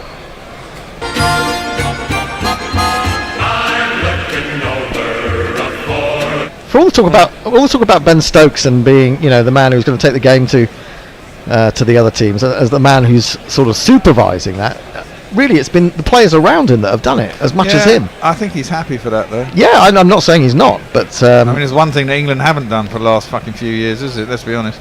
Well, no one's done this before, have they really? Apart from Root. That's what I mean. Root's the only one who's been doing anything. But no team has played in this way, really, I don't think. Pops from New Zealand earlier. So the in Bairstow. Oh, that's jagged back in at him quite viciously. He's aimed a cut shot at it and it's come very close. He's got it off the kind of top of his bat into the floor. No run. Bairstow is flourishing under this new regime, and I think he's been helped by the fact that they go, don't try and play like a test match. If you're good at ODIs, play that way. Yeah, if you get out early, you get out early, but if you get in, we reckon you'll score quick and heavy.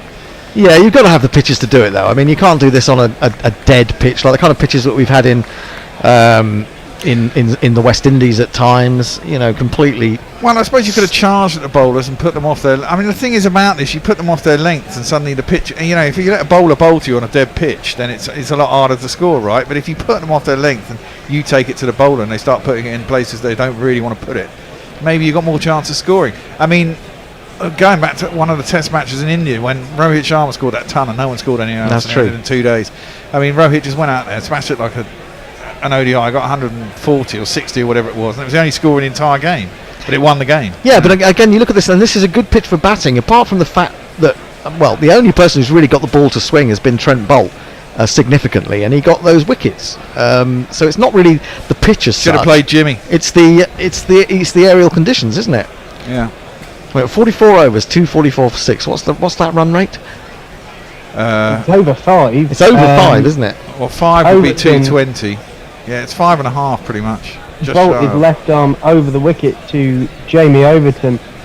Gets that one a swing back in a touch, and Overton defends it out into the offside. They will get through for a single as Overton ticks his way to 87 runs on debut. At the point that he gets out, he will have the highest average in the England team.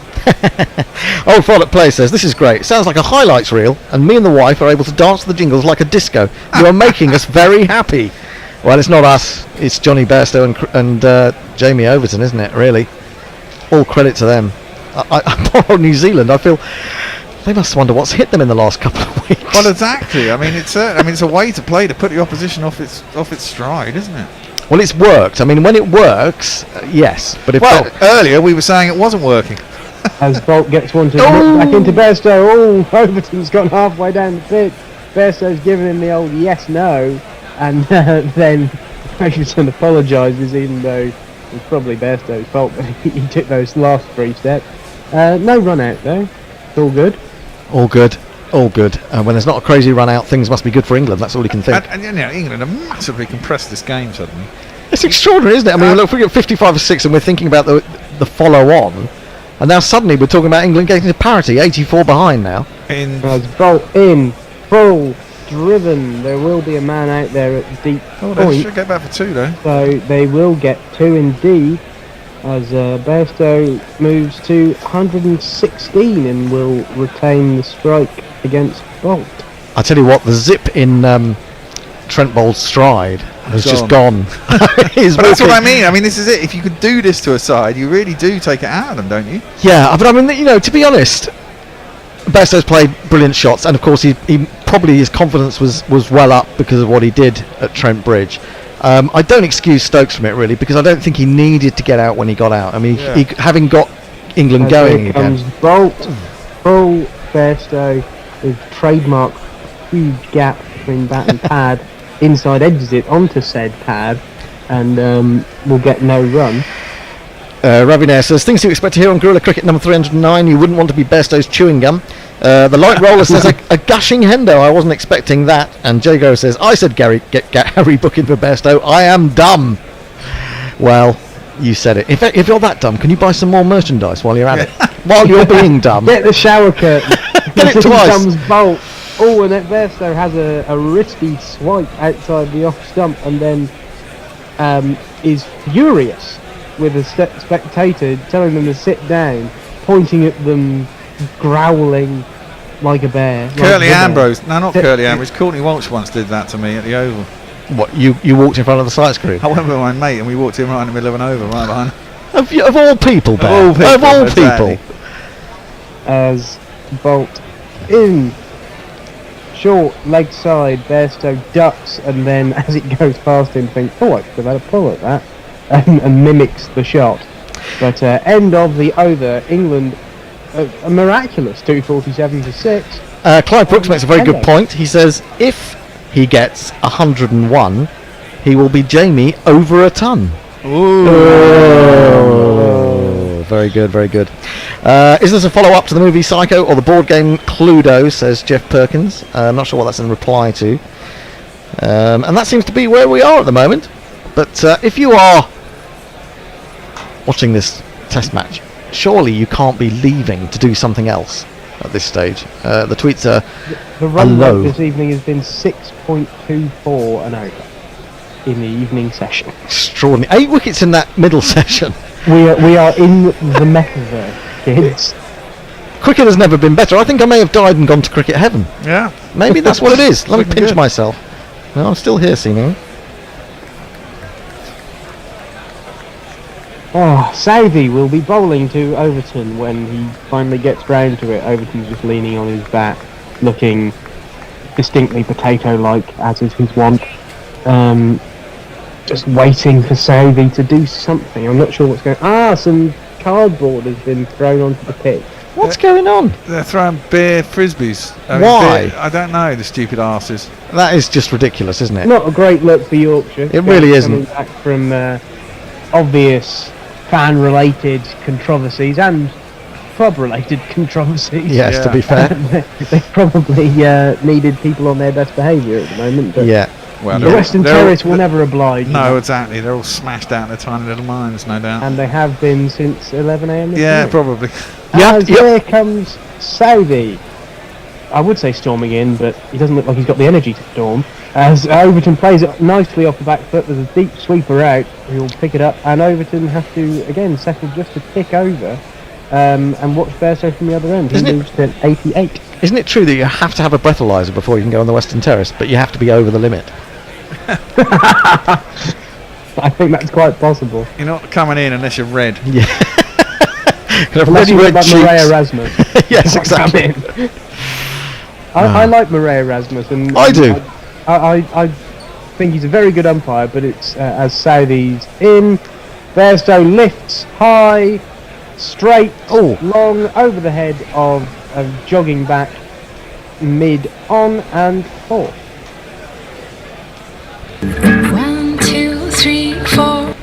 I'm a big Marais Erasmus fan, but it's odd to see a person who is entirely spherical. He looks like a snowman. Well, hang on, no, he's not as spherical as Mike Gatting. No, Mike Gatting is more Mike Gatting is definitely more round. I think Mike Gatting is a ball with arms. I mean, actually, they could actually audition for Humpty Dumpty. Yeah, couldn't they, the pair of them? definitely. As Southey, 1 for 76 off 15.2 overs into Bairstow, who defends gently and but firmly. Jay Grover, on the basis that I was trying to get more money and things out of him, says, "Don't prey on us muppets. You know how much crap of yours I buy, bloody vulture capitalists." Yeah, I'm absolutely astonishingly grateful to you, Jay. I'm just not as grateful to some other people who have never paid anything to listen to us and given us anything. If you can afford it, please, including me, including you, patreon.com/Gorilla Cricket. If you can afford £4 a month, you get all our extras as well as a commentary, which includes newsletters and podcasts. Here comes Southey, wide, Bairstow cuts again with absolutely 0 foot movement, and again he's furious at presumably the same spectator. He is very angry, isn't he? I don't think that's what caused you to miss the shot, Johnny. I think it was a distinct lack of any sort of movement other than of your arm. Yeah, that's probably right. Tom Latham is having a look there as well, though. I see the crowd in the background are obviously shouting at somebody. They're all pointing at somebody. It's the Thierry Henry lookalike again. He's back there 15 years later. In comes Southey, full, defended by Bairstow. Does that Slower thing ball. where he Clever, runs yeah. 3 steps down the pitch but says no. Yeah, he waited for that, didn't he, Bairstow, there, quite Yeah. nicely. He was going to launch, wasn't he? Well, he must be seeing it like a goddamn football, isn't it? Well, you would think so. I'm on my way to cricket and still listening. Is that an acceptable excuse, says the Light Bystand? Yes, that's an acceptable excuse if you're travelling. But it would be nice if we could just get one more patron today. We haven't got a patron today, and I've just made it my mission to get 2 Patreons a day. We haven't even got one. Please, someone, patreon.com/Gorilla Cricket. Endo's going to get really upset unless you do. I will. As in comes Southey, straighter, played in the leg side by Bairstow, just defended. No run, end of the 46, only the 46th over, Christ. 252 for 6. Old fart at play, says Roger Hargreaves' new book, Mr. Gatting. That's a joke about Mr. Men, isn't it, I think? Mayank says, "I donate via Patreon and even back paid 2 years worth when I realised my card was no longer on file. Give me some adulation too, Hendo." I do. People who've done that, absolutely brilliant. I mean, we looked through the figures the other day, and there are some people who have committed over £2,000 to guerrilla cricket over the years, and that is absolutely wonderful. And we are so grateful to those people who have who stayed with us that long, as much as anything, and continued to contribute. But there are a lot of people who are contributing quite a lot, or there are a few people contributing quite a lot of people not contributing anything. So, I'd just like to balance that out a little bit. Absolutely. That's fair enough. Overton on 88, faces up to Bolt, probably another single here. It's probably a leg by, but it will be a single. He won't even get the run for it. Going down the leg side, and yes, Moreira taps his leg, and Bairstow again takes the strike, and Overton moves no closer to that elusive debut ton. Do you think if he doesn't get it tonight, he's not going to get it at all? What do you reckon? That's just something I'm throwing out there. This is now the highest 7th wicket partnership for England in Test. Wow. They've just beaten Jim Parks and Mike Smith 197 in the Port of Spain several years ago. Well, if it's not... Sorry. 1962, I think it was, as that's defended by Bairstow. Well, I was just going to say, I mean, that's another blow to Jim Parks. It's not only did he die the other day at 91, he's now had his 7th wicket partnership taken away from him. But he didn't live to see it. Thankfully, he didn't live to see it. He went to his grave thinking I'm a record holder. Oh, exactly. Yeah. 1960 against West Indies in Port of Spain, 197, now 198, the partnership between Bairstow and Overton. As Bairstow drives straight, Overton has to remake his ground, as Bolt, I think, might have got a finger on that.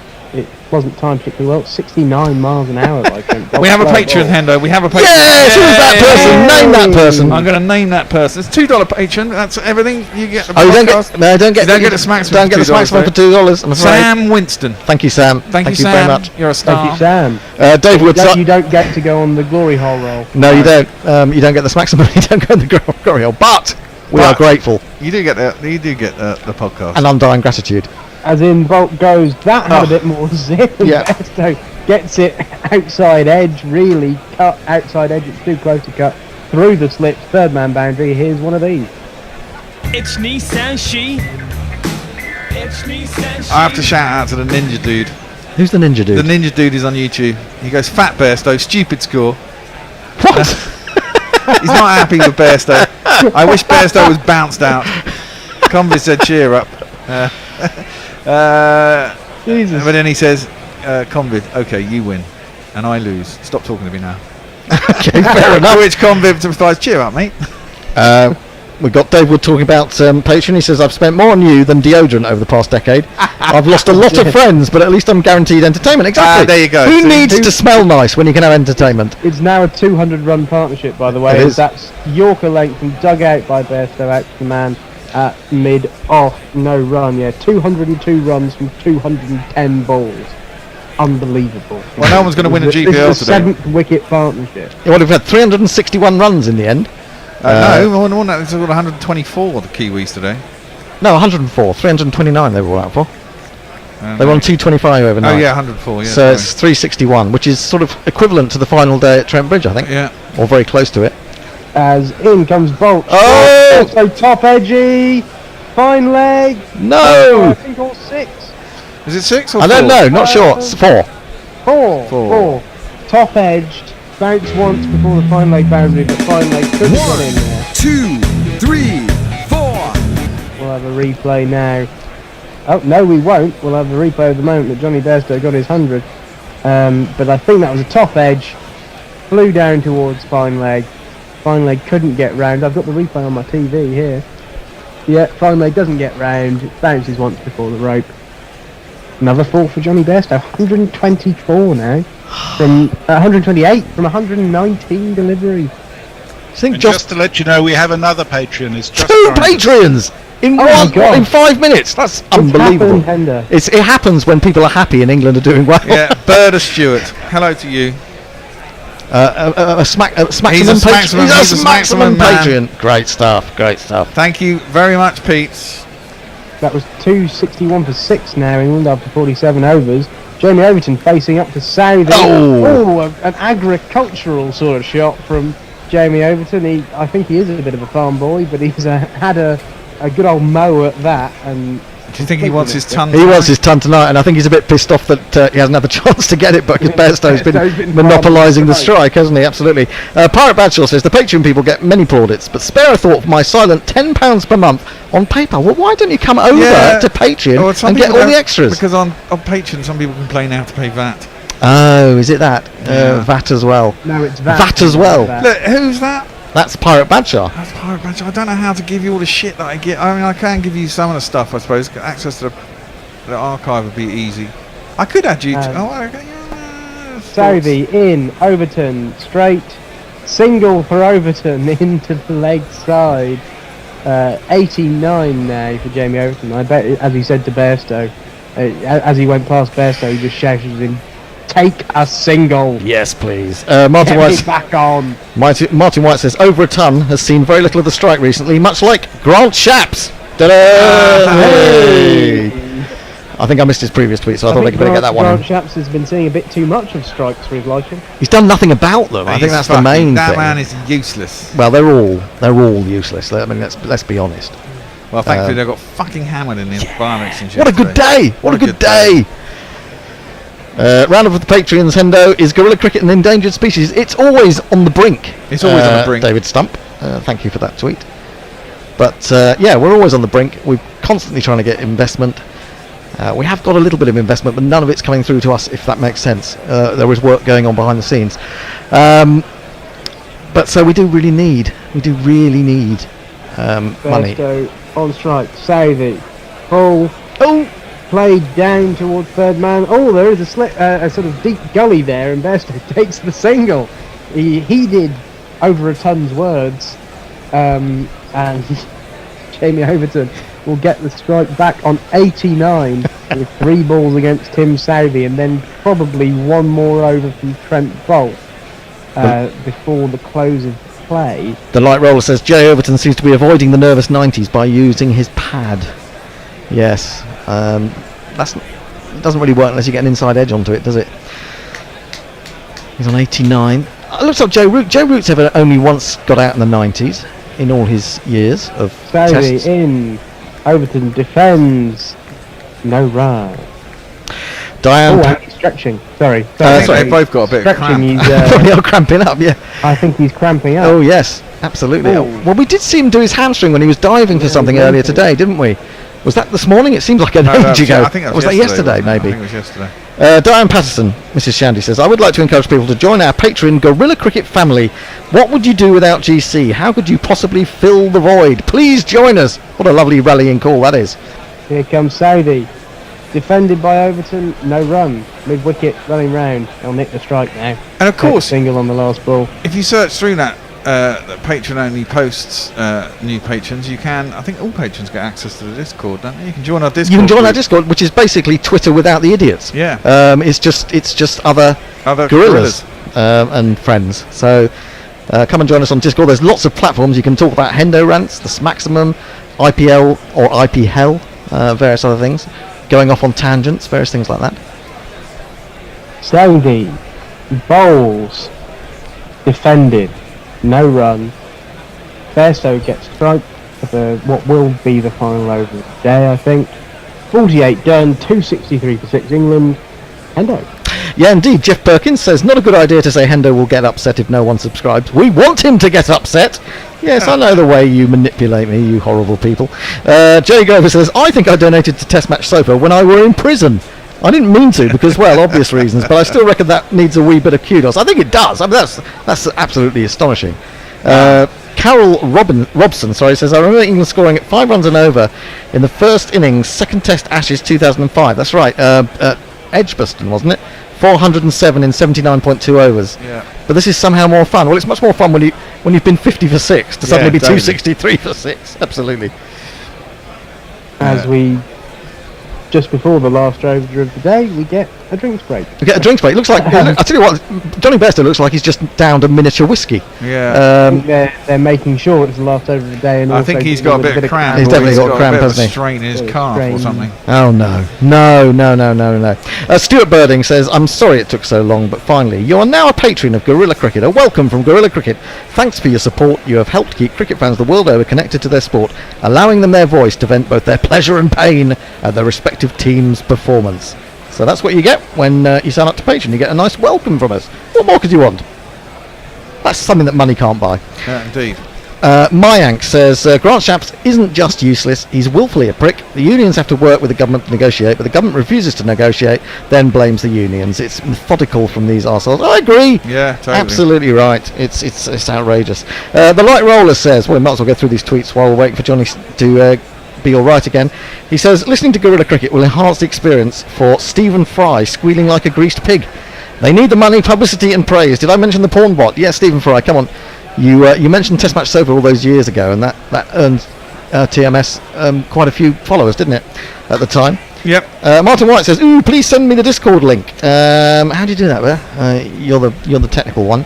Well, if you scroll back through, if you're on Patreon, if you go back, it'll be a post. It's an open link. When did we start? I mean, I suppose I could repost it on Patreon. Okay. I'll have to remember to do that though, and I never remember when I'm on air, and then I'll go home and forget. So, but it is there. So if you go back, I mean, when did we start a Patreon? About a month or so ago.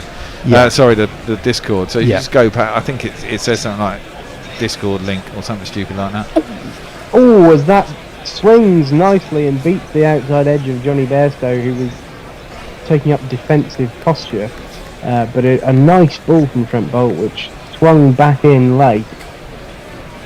Neymar Butlin says, perfect setup here in LA, test on the telly with sound down, GC on the hot mic, cheers lads, and lasses occasionally. Indeed. We try to get more lasses, but they don't stay very long, most of them. Don't know why. No, I can't imagine Apart that. from Saint Annie. Apart from As Saint Annie. that's defended by Bairstow, no run. Well, this will be the last over. Maybe they'll just chill out. Yeah. I'd like to see Overton on 90 before the day's out, but I don't know, 89's alright I suppose. Twitter without the idiot says, Jay, I fear I have no home in Discord. I know my place. I'm flailing with the Muppets. Come on, Jay, you can join. We'll let you in.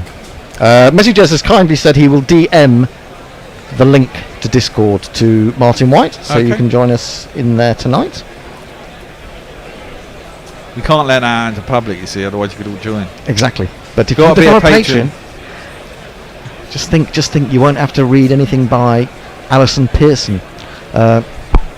As Bairstow defends Bolt off back foot, again no run. You won't have to read anything from the official account of Boris Johnson. You won't have to read anything by Elon Musk. Unless, of course, he invests an enormous amount of money in it, so that would be quite handy. Well, he might take over Twitter, won't he? He might. The Light Roller says, is Johnny on the pickle juice? It is a recognised treatment for... He says crank, but I think he means cramp, honestly. It's come out as crank. Crank's that movie. Oh, yes, with Jason Statham. Yeah. What's that? Oh, it's about him dying. He's going to die in an hour or something. Yeah, he's got to keep putting electricity into his heart or something. The Ninja Dude... Left alone by Bairstow outside the off stump. The Ninja Dude really doesn't like Johnny B. It's a stupid start for Bairstow. What the fuck is with this partnership? It's a bad day to not like Johnny Bairstow. It is. I wish New Zealand win. I love New Zealand. I wonder why the Ninja guy has chosen the moment that Johnny Bairstow gets his 100 as the time to start. Yes, absolutely. Absolutely. Yeah. Our friend the Ninja Dude appears to be a Bangladeshi. Okay. Well, I mean, they're playing, aren't they? Test match against West Indies. Has the second one started? I think it's just started. Okay. I may be wrong, but I think so. It Tell started you. this morning, I think. This afternoon. Yeah, it is. They're 118 for 4. Well, they're doing better than they were in the first innings, So in the first scorecard test, where they for were that. out for 103 with 6 ducks. Yeah, they were. Bairstow facing up to Bolt. Penultimate ball of the day. No, he's not. He's now turning around looking at the field. Now he's facing up to Bolt. Now it will be the penultimate ball of the day.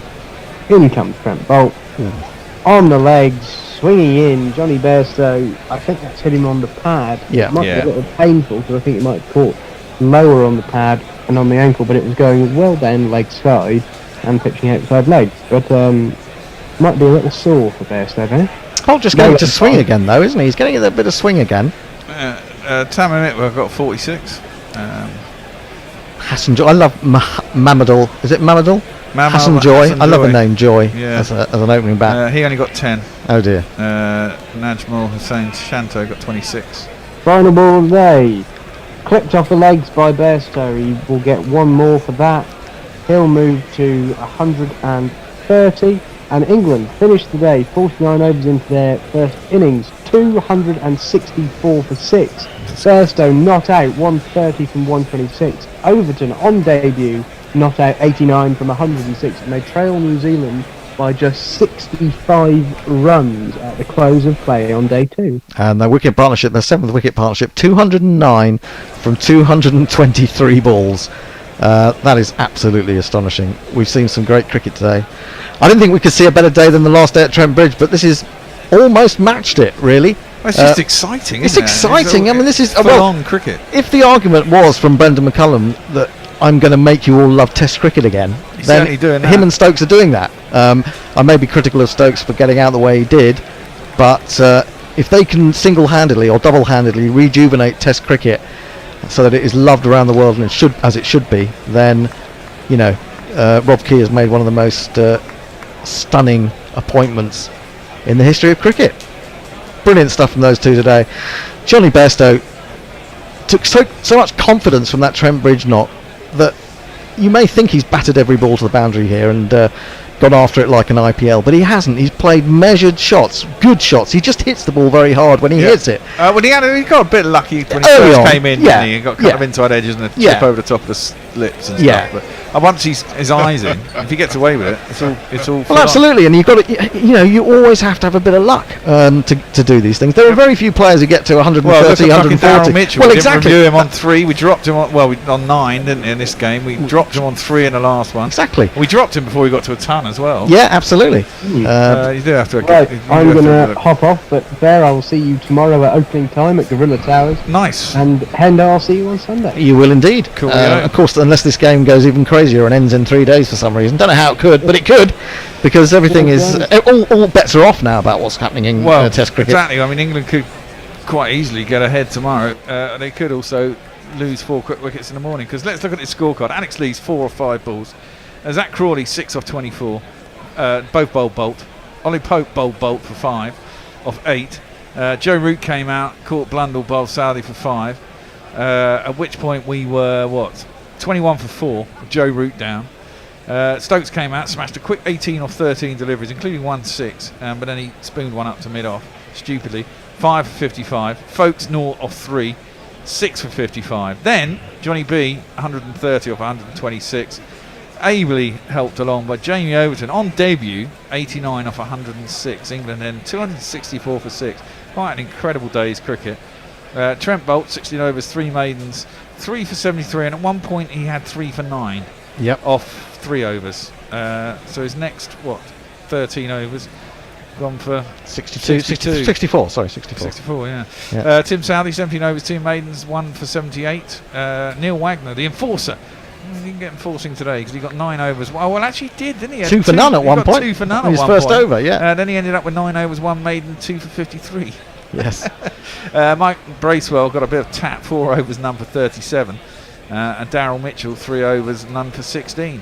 That brings us up to date. Any last tweets? Absolutely. Brian 001, who's I believe watching Northants play Yorkshire, says beers or Patreon decision. Patreon. You can get both, really. You can bet both. You can get both. Well, you say that, but people may have very, very tight budgets. Neymar Butlin says, I would like to sell a cologne that helps you become rich. That's Elon Musk. Me too. I was slightly more upmarket at 25 quid. I'm not sure what that's in reply to, but it's back to Oracle Matt. Leah says, no, Bear. It's a really good day to hate Bairstow. He's at his pantomime villain best. Well, Leah, you've been a little bit quiet. I mean, I know that you're not a big fan of Johnny. I took a brilliant catch, but you have to remember that. The final wicket was an absolutely brilliant catch in front of the Western Terrace where he'd sort of done a couple of pirouettes. And that was after lunch. And that was after lunch. He must have had a very good lunch. O'Neill Harris says, Test cricket is great, but it won't go to the world like it was. No, the world like it was, Hendo. $. Absolutely true. Jay says, holy mother of Mary, I've just worked out how much money I've given to GC over the years.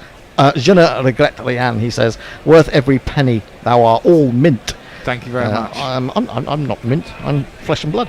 Light Roller says, thank you so much for the excellent commentary. Great banter. What a crazy day of Test match cricket. Messi Jez says, crazy days. Michael Wagner has put out a tweet saying, today's play, session by session. Session 1, 100 for 2, 25.5 overs. Session 2, 95 for 8, 21.4 overs. Session 3, 173 for none of 29 overs.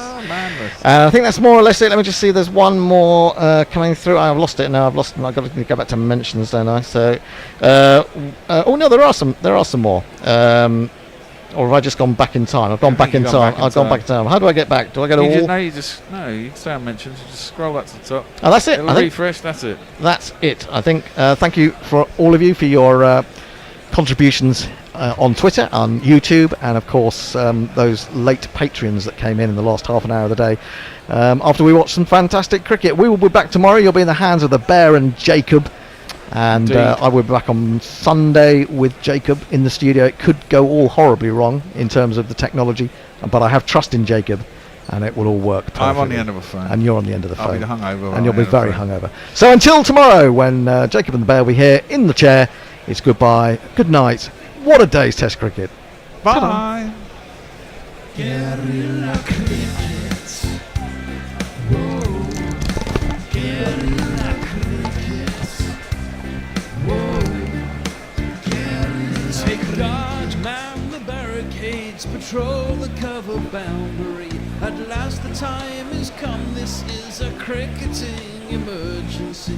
Hear this call to arms for every cricket revolutionary. Take up your bats and stumps for the Test match insurgency. At first they tried to silence us, but we would not be silenced. They threatened us with lies, so we threatened them with violence. Che Guevara, Sangakkara, Joseph Stalin, Douglas Jardine, Robespierre, Darrell Hare, Vladimir Lenin, O'Brien Kevin, guerrilla cricket. It's not about the winning, it's about how many rules you break. Even in cricket commentary, this is the best advice to take. Pick guerrilla cricket, it's the finest choice you'll ever make. There's so much more to cricket than rev counters and a slice of cake. At first they tried to sanitize us and clean up our act, but people like it filthy, and we know that for a fact. Fidel Castro, Lenny Pascoe, Carlos the Jackal, Umar Akmal, Mahatma Gandhi, Grant and Andy, Brendan Behan, Austin Ian, guerrilla cricket. Stick with us, cause you know we're not the kind of thing that you see on the TV and the radio. So vive la revolution.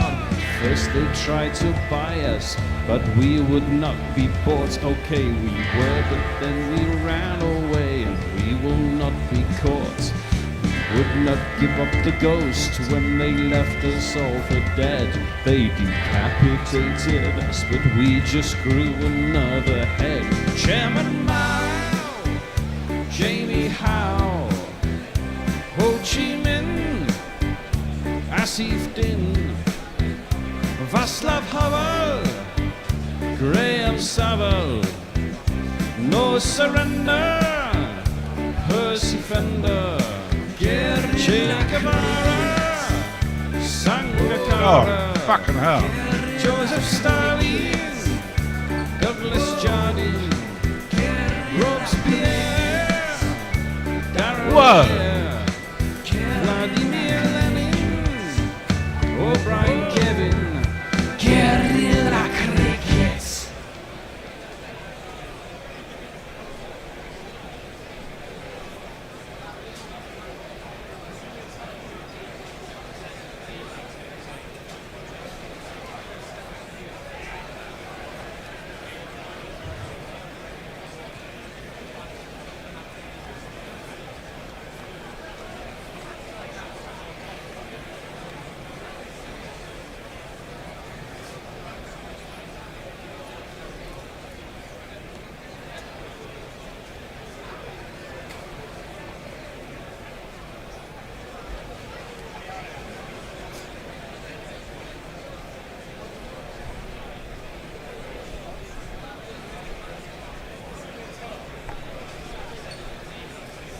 Asterisk.